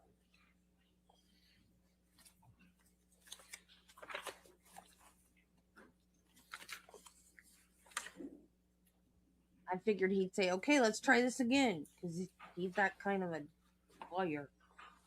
You didn't answer it the way I wanted you to.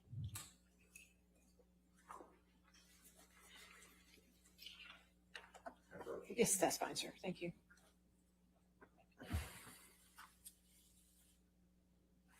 Thank you.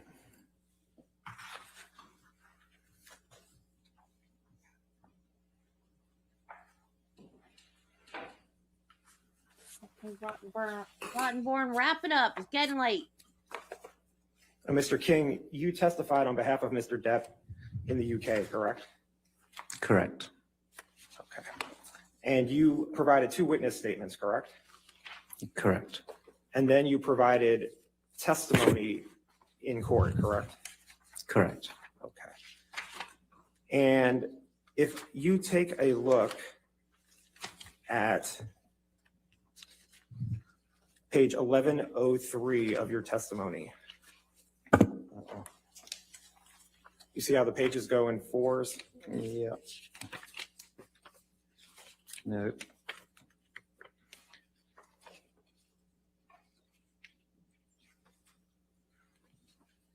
Do you see it's actually on the Bottom right?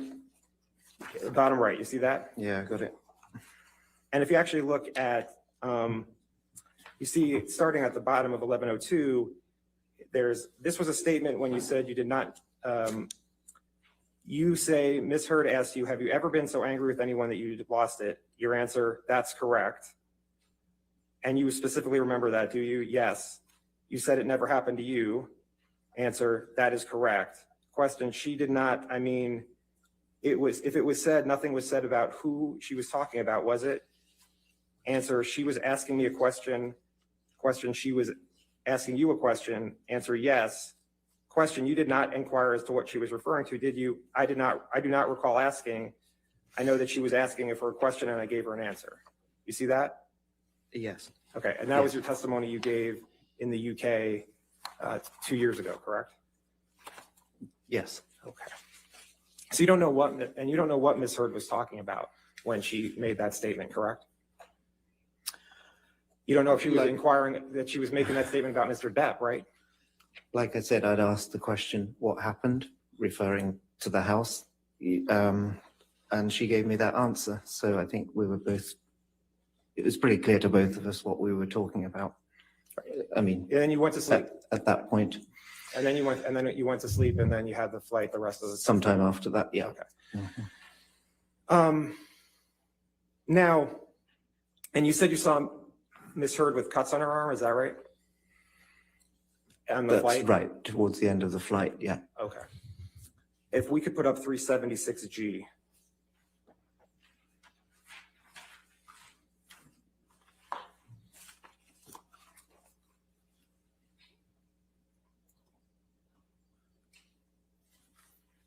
Do you recognize this picture?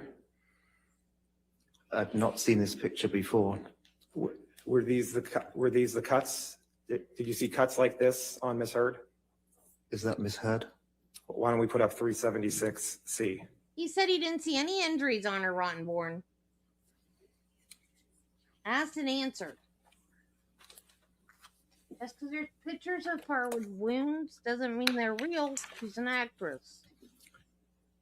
With Do you recognize the person in that picture? Friends. That's Ms. Heard. All right. And did you see cuts like that, which are on her left arm? Similar to that, long, like I described earlier, long, thin cuts, pretty uniform cuts. These were the cut. the cuts were like this on her kind of wrist forearm area. Is that right?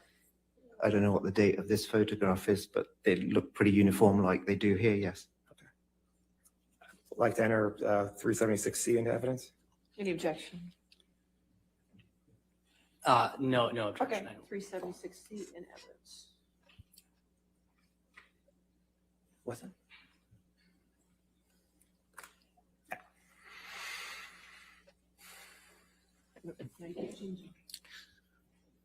And can we put back up 376G?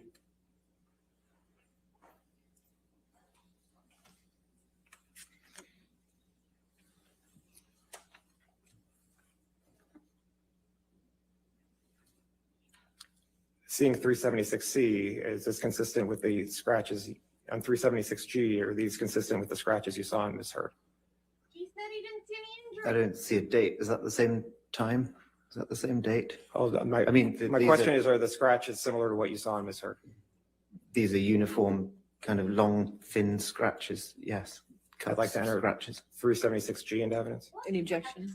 I mean, foundation, he hasn't authenticated the document through this witness. I mean, I'm just asking if the pictures are consistent with what I'll he's. allow it 376G in evidence. And can you publish it, please? It is. Thank you.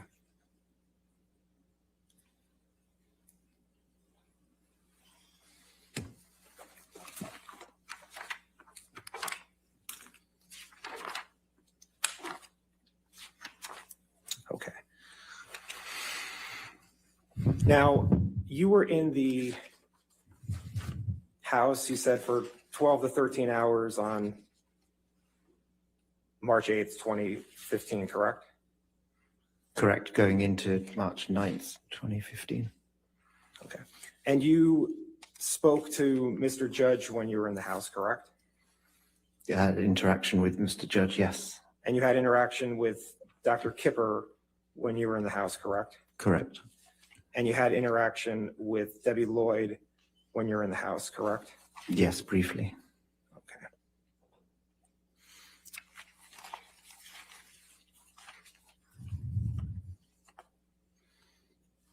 And isn't it true that in the entire time you were there, you were not informed as to what caused damage to Mr. Depp's finger on March 8th? Objection, hearsay. I'm asking what he wasn't told. I'll sustain the objection. Next question. You didn't know what could cause damage to Mr. Depp's hand while you were there on March 8th, correct? Dr. Kipper told me But you don't know what caused the injury to his finger. one of correct? his fingers. But you don't know you don't know how his finger was injured, I correct? don't think anybody mentioned it to me at that time. Right, no one mentioned it to you at that time, correct? I don't Same objection, Your Honor, recall. hearsay. Sorry, I'll allow it. Next question. He answered it. Now, you understand that there was a phone in the house that was recording during the cleanup, correct? Sorry, I didn't hear all of that. Did you come to understand that there was a phone in the house that was recording as people were cleaning up? At that time, no. But you now know that there was a phone that was recording people as they were cleaning up, correct? Objection, foundation, hearsay. I'm not asking for particular statements. That's fine. I'll allow it if he knows. I believe that came up somewhere later on. At that time, I wasn't aware, but I believe I became aware of it later, yes. Okay. I would like to put up defendant's 378. It's a recording. I want to play a couple of times. 12:07 through 13:19. Is that the only segment you wish to have? And then I'd also like to play 1951 through 21:38. And is this going to be used again, or is this? I think it would be A. Okay, 378A. Any objection to 378A? Yes, Your Honor, we do have an objection. I believe this is a recording that has the voices of people other than Ms. Hurd and Mr. Depp, and on that basis, it's hearsay. Okay. Unless I'm incorrect about which document we're talking about. Can we Sure.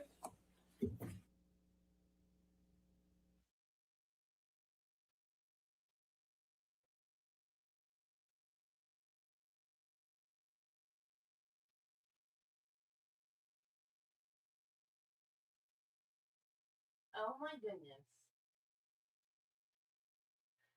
I just realized that I can delete comments from StreamYard.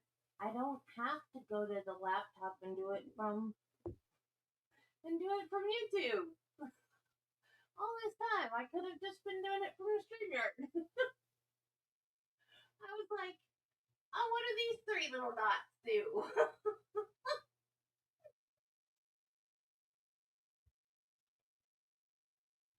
Oh, you guys, that was slow, right?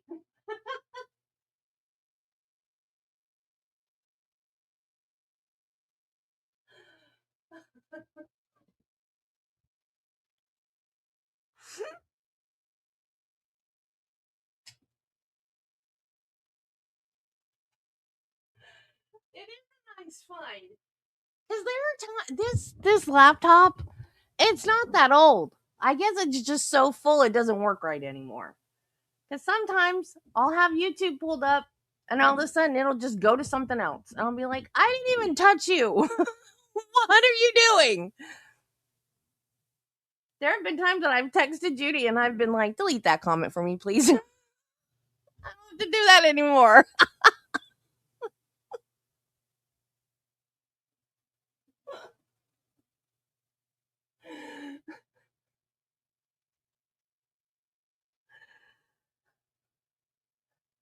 Like that one in the one in the I'm not gonna say the name. Is Wiggle's still here? She'll start singing the song. Anyways.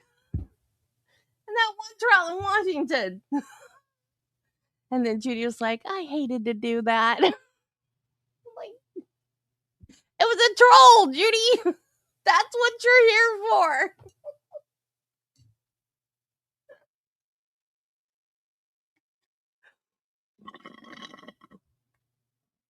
The Pepsi's gone. Why is the Pepsi always gone?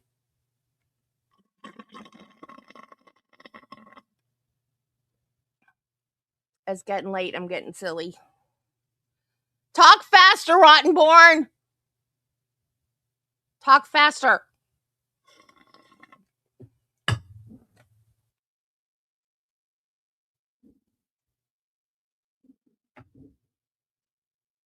I can make you talk faster. Yes.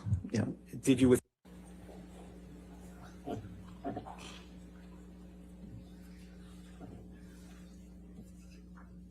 Hey, Michelle.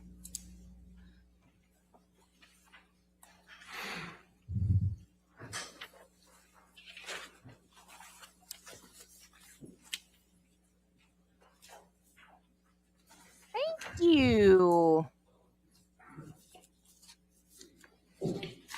Excuse me, sorry about that.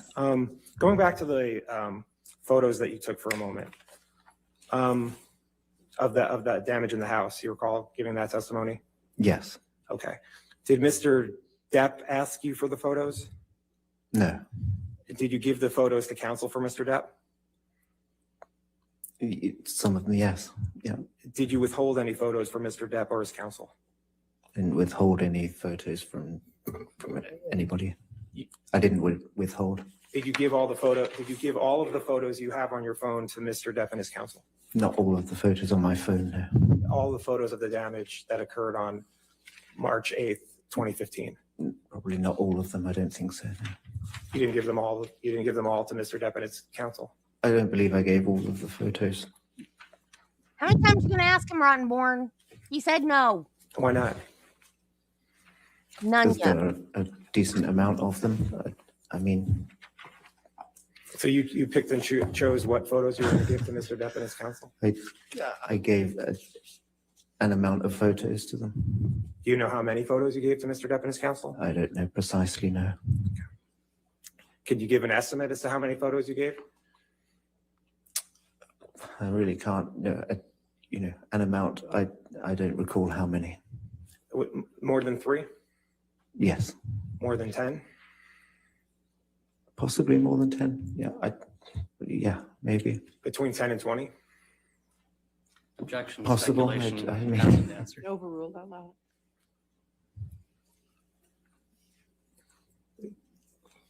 Do you know? Sorry, she overruled you. Oh, okay. Possibly more than 10. Yeah. But somewhere between 10 and 20, is that right? Possibly. I honestly don't know. Could it be more than 20? I don't think so. Did Mr. Depp's counsel ask for all the photos? I don't recall. You don't recall one way or the other what they asked for? I gave them some photos.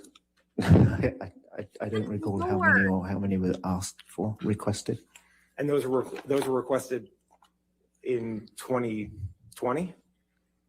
Correct. Prior to the UK? That, yes. Trial. Did they ask for them in this case? I believe I supplied some for this case also, yeah. You supplied photos for this case to Mr. Depp's counsel? I believe I did.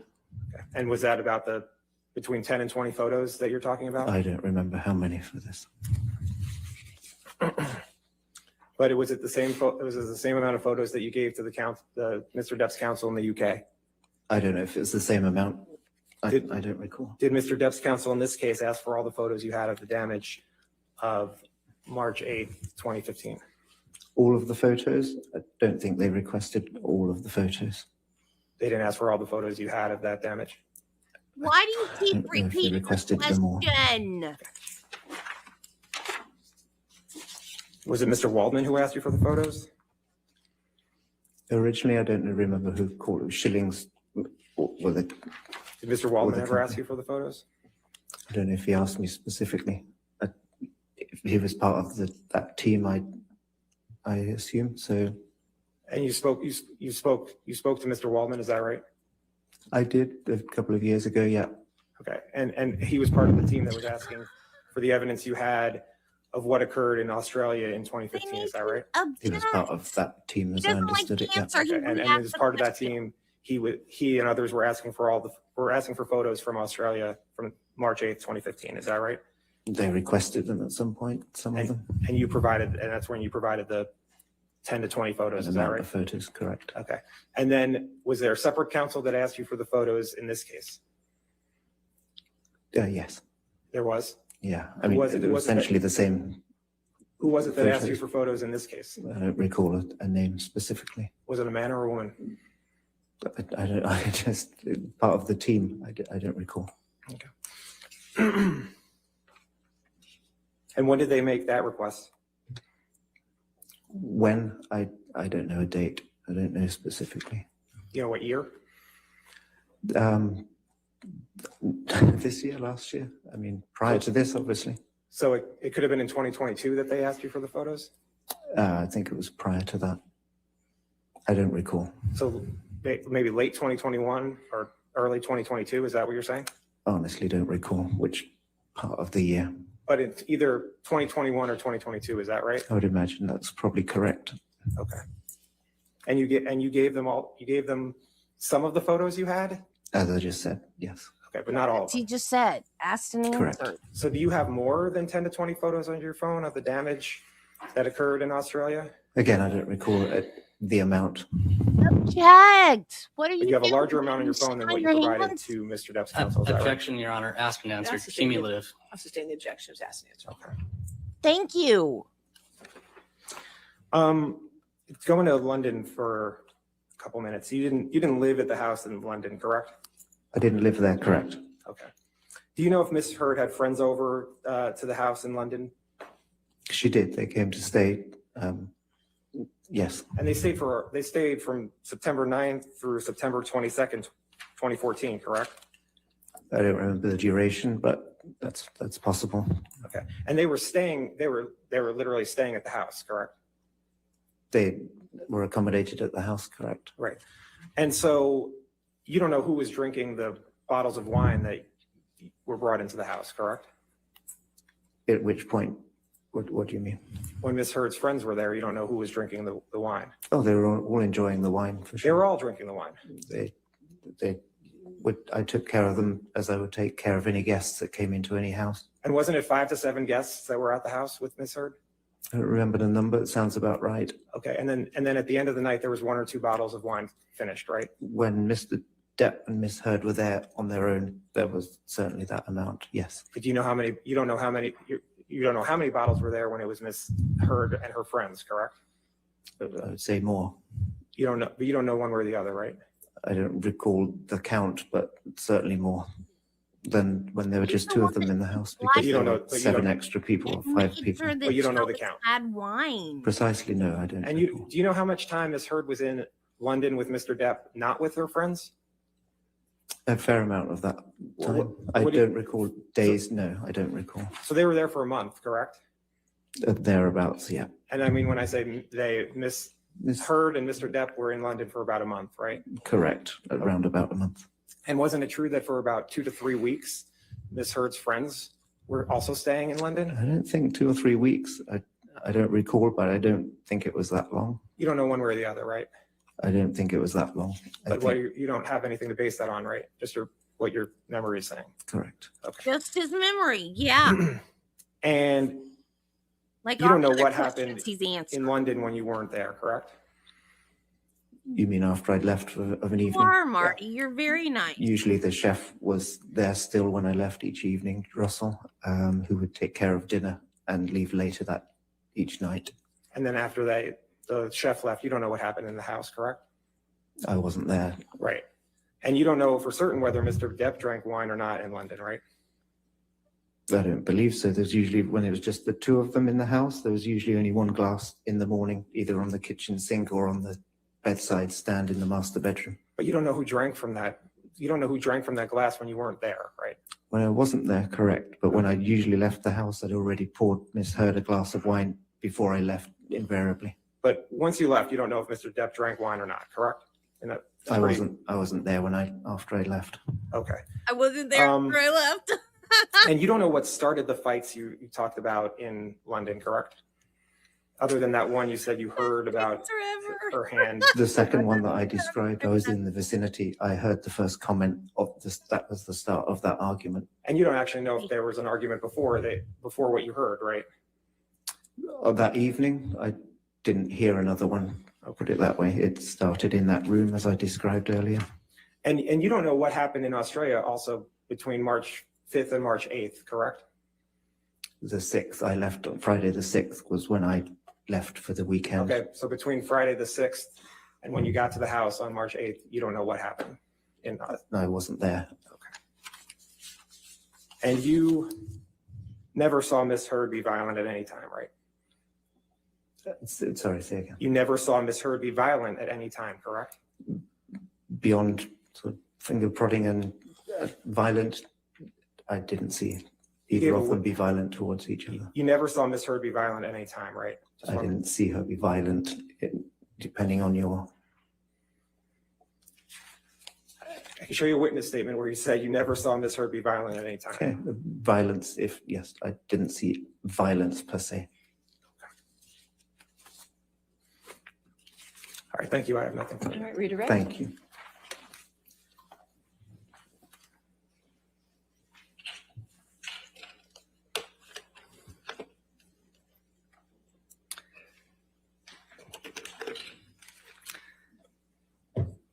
Mr. King, have you ever been employed by Mr. Depp? No. So in each of these situations where you've been around Mr. Depp, you've always been employed by somebody else? Correct. All right, House sustained leading. Let's strike the answer. Next question. Are you based anywhere other than the UK? Where do you live? I live in central London. Have you ever lived anywhere else? Sustain the objection. Next question. We heard some discussion on cross about photos, which I suspect you remember. Why did you take the photos of the property damage in Australia?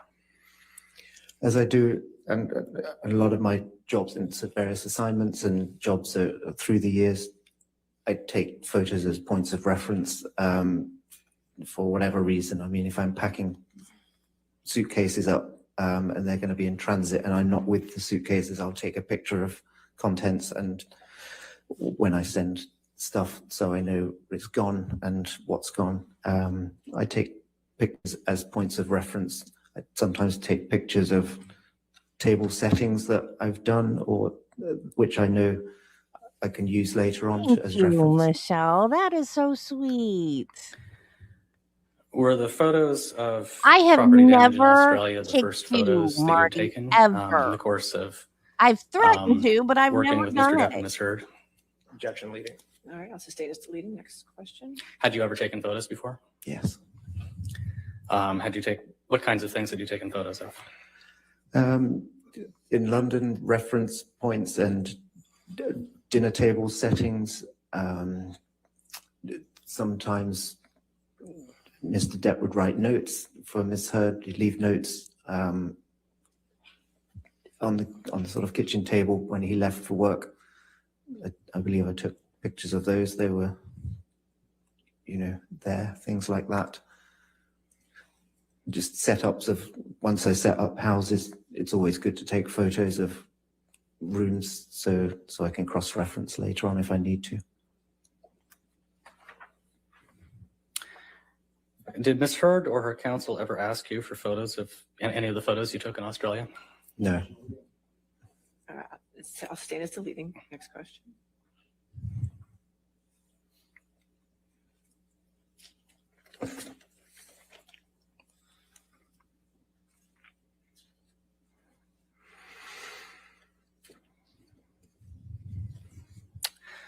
Can I see Plaintiff's Exhibit 159?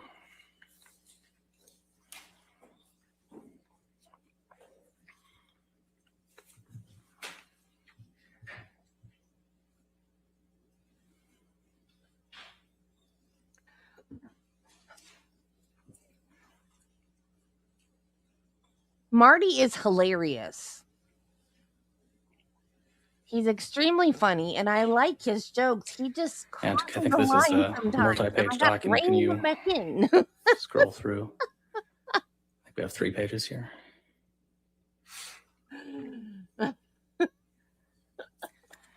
Mr. King, do you recognize this document?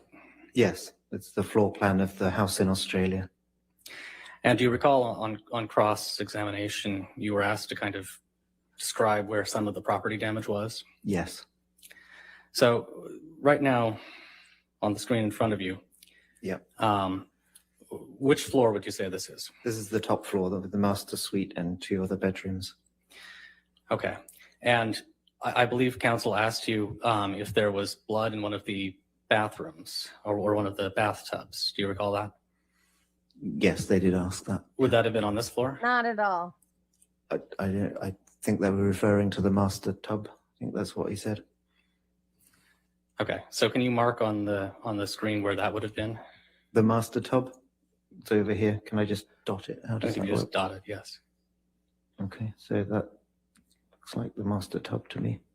Do you guys remember that? Yeah, I have to rein in Jill too. Do you guys remember the guy that testified from his car? Wasn't he way towards the beginning of the trial? We've not seen him yet. And I know they're not showing stuff, and my suspicion is the things that they aren't showing are things that have been copyrighted because they've been put into documentaries or whatever. Because I'm starting to run into that now when I do trials that have celebrities in them. Oh, was he rebuttal? Okay. So if he was a rebuttal witness, then I don't know why I was thinking he was towards the beginning. I was thinking maybe they cut it out because he was in a documentary or something. I know it is. It's stupid. Because the video, I think this was after you left today, Jill. I went and found the video of when Johnny was beating up the cabinets, or were you here? I don't remember. But we got the audio, but we didn't get the video. So I went back and found it. Because it's still on YouTube. But it's just that portion cut out. And I played it. I'm probably going to get a copyright claim on it. Oh, you were still here? Okay. But yeah, because I don't know why they're not showing this stuff like they did during the trial. That's the only reason I can think of why they wouldn't be showing it is because I guess the whole documentary gets copyrighted by whatever streaming service or network or whatever makes it. So then those portions of the trial become copyrighted, and then that gives me a copyright claim, I guess. And just to clarify, did you recall seeing any Yay! blood or damage Hey, there? Mike, drop In a the tub, no. bomb. Okay. Can you mark for us on the screen where you did see the damage that was discussed on cross? The mirrors, what, can I dab on here again? Sure. Yeah, so these are the sinks. The two mirrors were above each, the mirror above each sink. Okay. Can we scroll up They to need the to. page prior? It's a public trial. They shouldn't copyright parts of trials. And can you point out for us on this page? Well, first of all, which Well, floor is I don't this? know if I did it This this is time. the I main usually level do. floor. I've started Essentially doing the that. second floor if you want. Okay. And can you point out for us here on this map which of the where the property damage was? I've got it in the Yes. description. How many dabs am I allowed? Around here. How many dabs? Kitchen am I area. allowed? He's such a gentleman. And This was the Rockport TV, the manager. wall-mounted TV on. I ran out of dabs.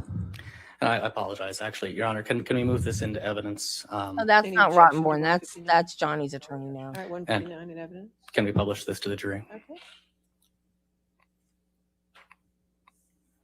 So, Mr. King, I apologize for interrupting you. So you were just pointing out where on the, I think this is the second floor? Yes, Oh, we'll essentially see. the main level, yeah. Okay, so other than these three dots, do you recall any other places where there was damage? Yes, where it says family room, there was the TV was wall mounted on that wall in between family and I know, lounge. but I've already got a couple of The these sofa was ones that they've approximately already where you've got the red square, said red video can't be red monetized, but I'm rectangle not now, monetized yet, so it doesn't facing affect towards me. the TV. The lounge, as you, sorry, too quick. So The lounge No. was essentially the art studio. But if when I do get 1,000 subscribers and I go And to the apply for bedrooms monetization, I got to over cut to the left everything there, out. where the damaged lamp and shade, blood on the duvet, etc. that I described. Okay, and then let's go to the first page. And which floor is this? This is the lower ground floor. Okay, and can you point out for us, did you find the finger on this floor? Correct. Can you point out to us where you found the finger? Yes, I can. Right here. Ah, there we go. It's the end of the bar. It was on the tiled floor below that end of the bar. Okay, and any other significant property damage that you want to point out on this floor? Yes, as I said, this was the. Can I dab again? Yeah. So that was the. I think one of the Rebecca Schaefer ones that I did, I think it was hers. It made me delete the whole entire video. I think it was that one. There's one of them. I think it was that one. That there's a whole day missing because it wasn't just like portions. It was the whole day. And that was back, Judy, when was that? 90s? That trial was in the 90s, I think. Late 80s, early 90s. I've not watched it because I don't want to watch it for that very reason. And everybody was pissed too because, the whole thing about copyrighted content, and they used all the LawTube content without even asking for it. Yet they said they did, and they didn't, because all the LawTubers said they didn't.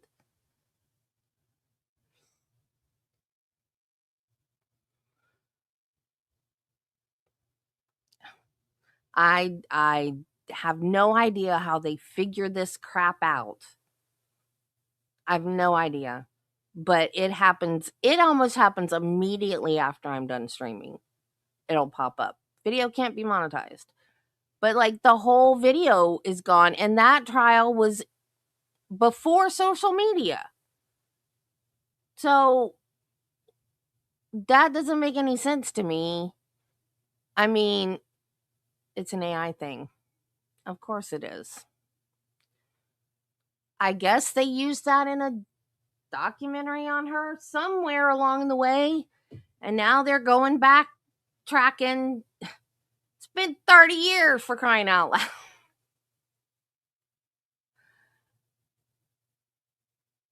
The most part of the broken glass, that's where the Stolichnaya bottle was, below that bar by the bar stools. There were 3 bar stools that you could sit at there. On this back wall here, there was plaster damage. I hope over not. here above the sink, or to the side of the sink, was more plaster damage on the walls. For a reason. Behind the bar, that mirror was cracked, broken. Ping pong table was around there, collapsed on the floor. And around those there, I'm going to put another one. That was the spillages as well, that smelled like alcohol to me, the puddles of alcohol. Yeah, that's what I would think. That makes sense. Is that it? I mean, that was the most part of the damage around that area. If it's Netflix in front of the bar, especially. NBC or CBS or whatever, I mean, as I this said, is there not were blood originally drips their footage, around so that it shouldn't matter. Cream-colored tiled floor in the games room. And this is the staircase down. It was this side that this is fair the use. chip was out of the stone step. And if I can get another dab in there, right about in the center of that bar, the chunk out of the side of the counter bar top. Okay. How many exits are there on the ground floor? He said a Well, lot. all of these were exits, all these, my office was off over here. I think you can just see out, it says study, big glass sliding door. The gym had an exit up here. This went into the garage. There was the button you could press for the automatic doors to come up. The laundry area, which is right here, this is actually an exit out into the yard, essentially. The gym, all of those rooms had an exit. Okay. Other than Mr. Depp's counsel, did anybody else ever ask to see your photos? I'll allow it. No. All right. Nothing further, Your Honor. All right, is this witness subject to recall?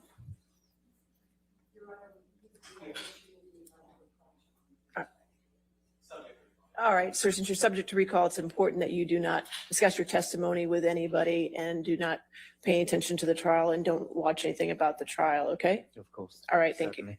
All right, you can step down, sir. Yes, ma'am? Thank you.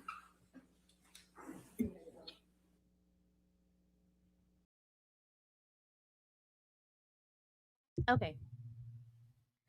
We're going to end there because it's late and my husband's on his way home. Have you seen the newest?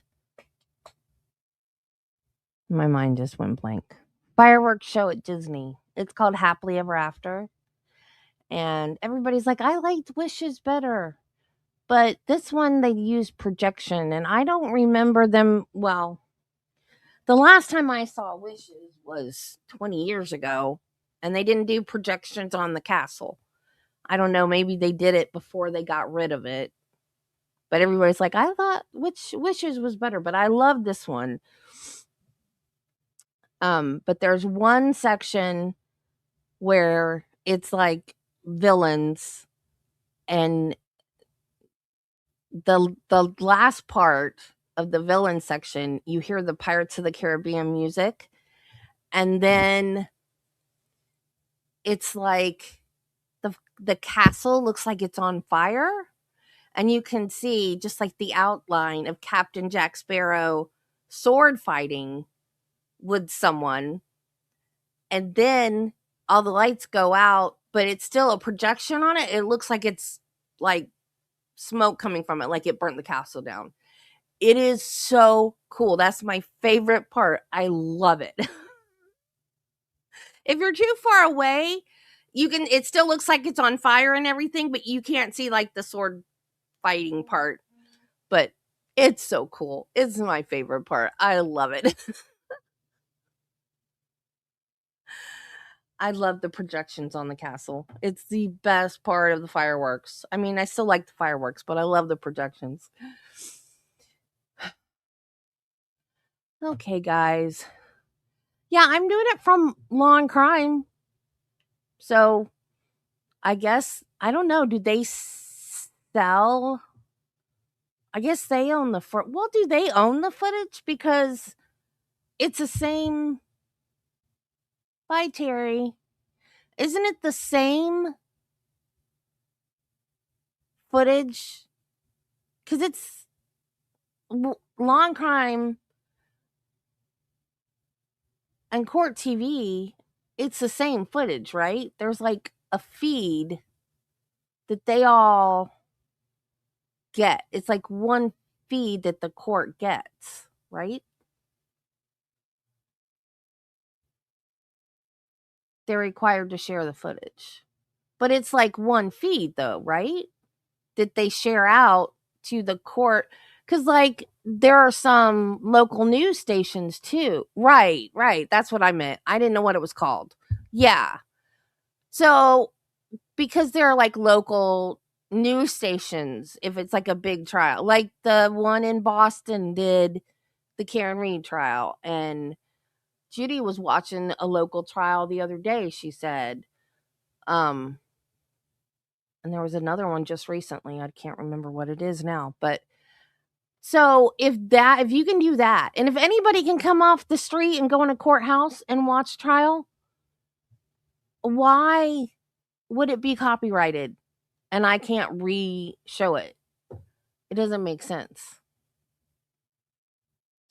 So, but I'm not gonna, I think I may have done one, like gone through. I don't have to do it. YouTube does it. Like they'll say, this video can't be monetized, and then they'll tell me the sections that need to be removed, and then I just click a button and then they do it.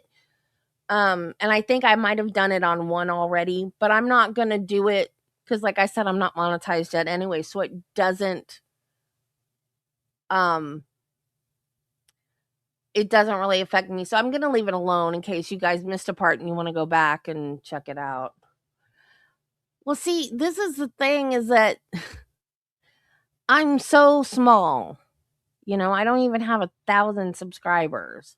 And I have like, I think today is the most concurrent live chat I've ever had. I think I got up to 21 today. So I don't feel like I'm big enough to complain about it. Because I don't think they're going to listen to me. I think they're going to go, you only have 750 subscribers. You don't get to complain. But yeah, I get what you're saying. It's stupid.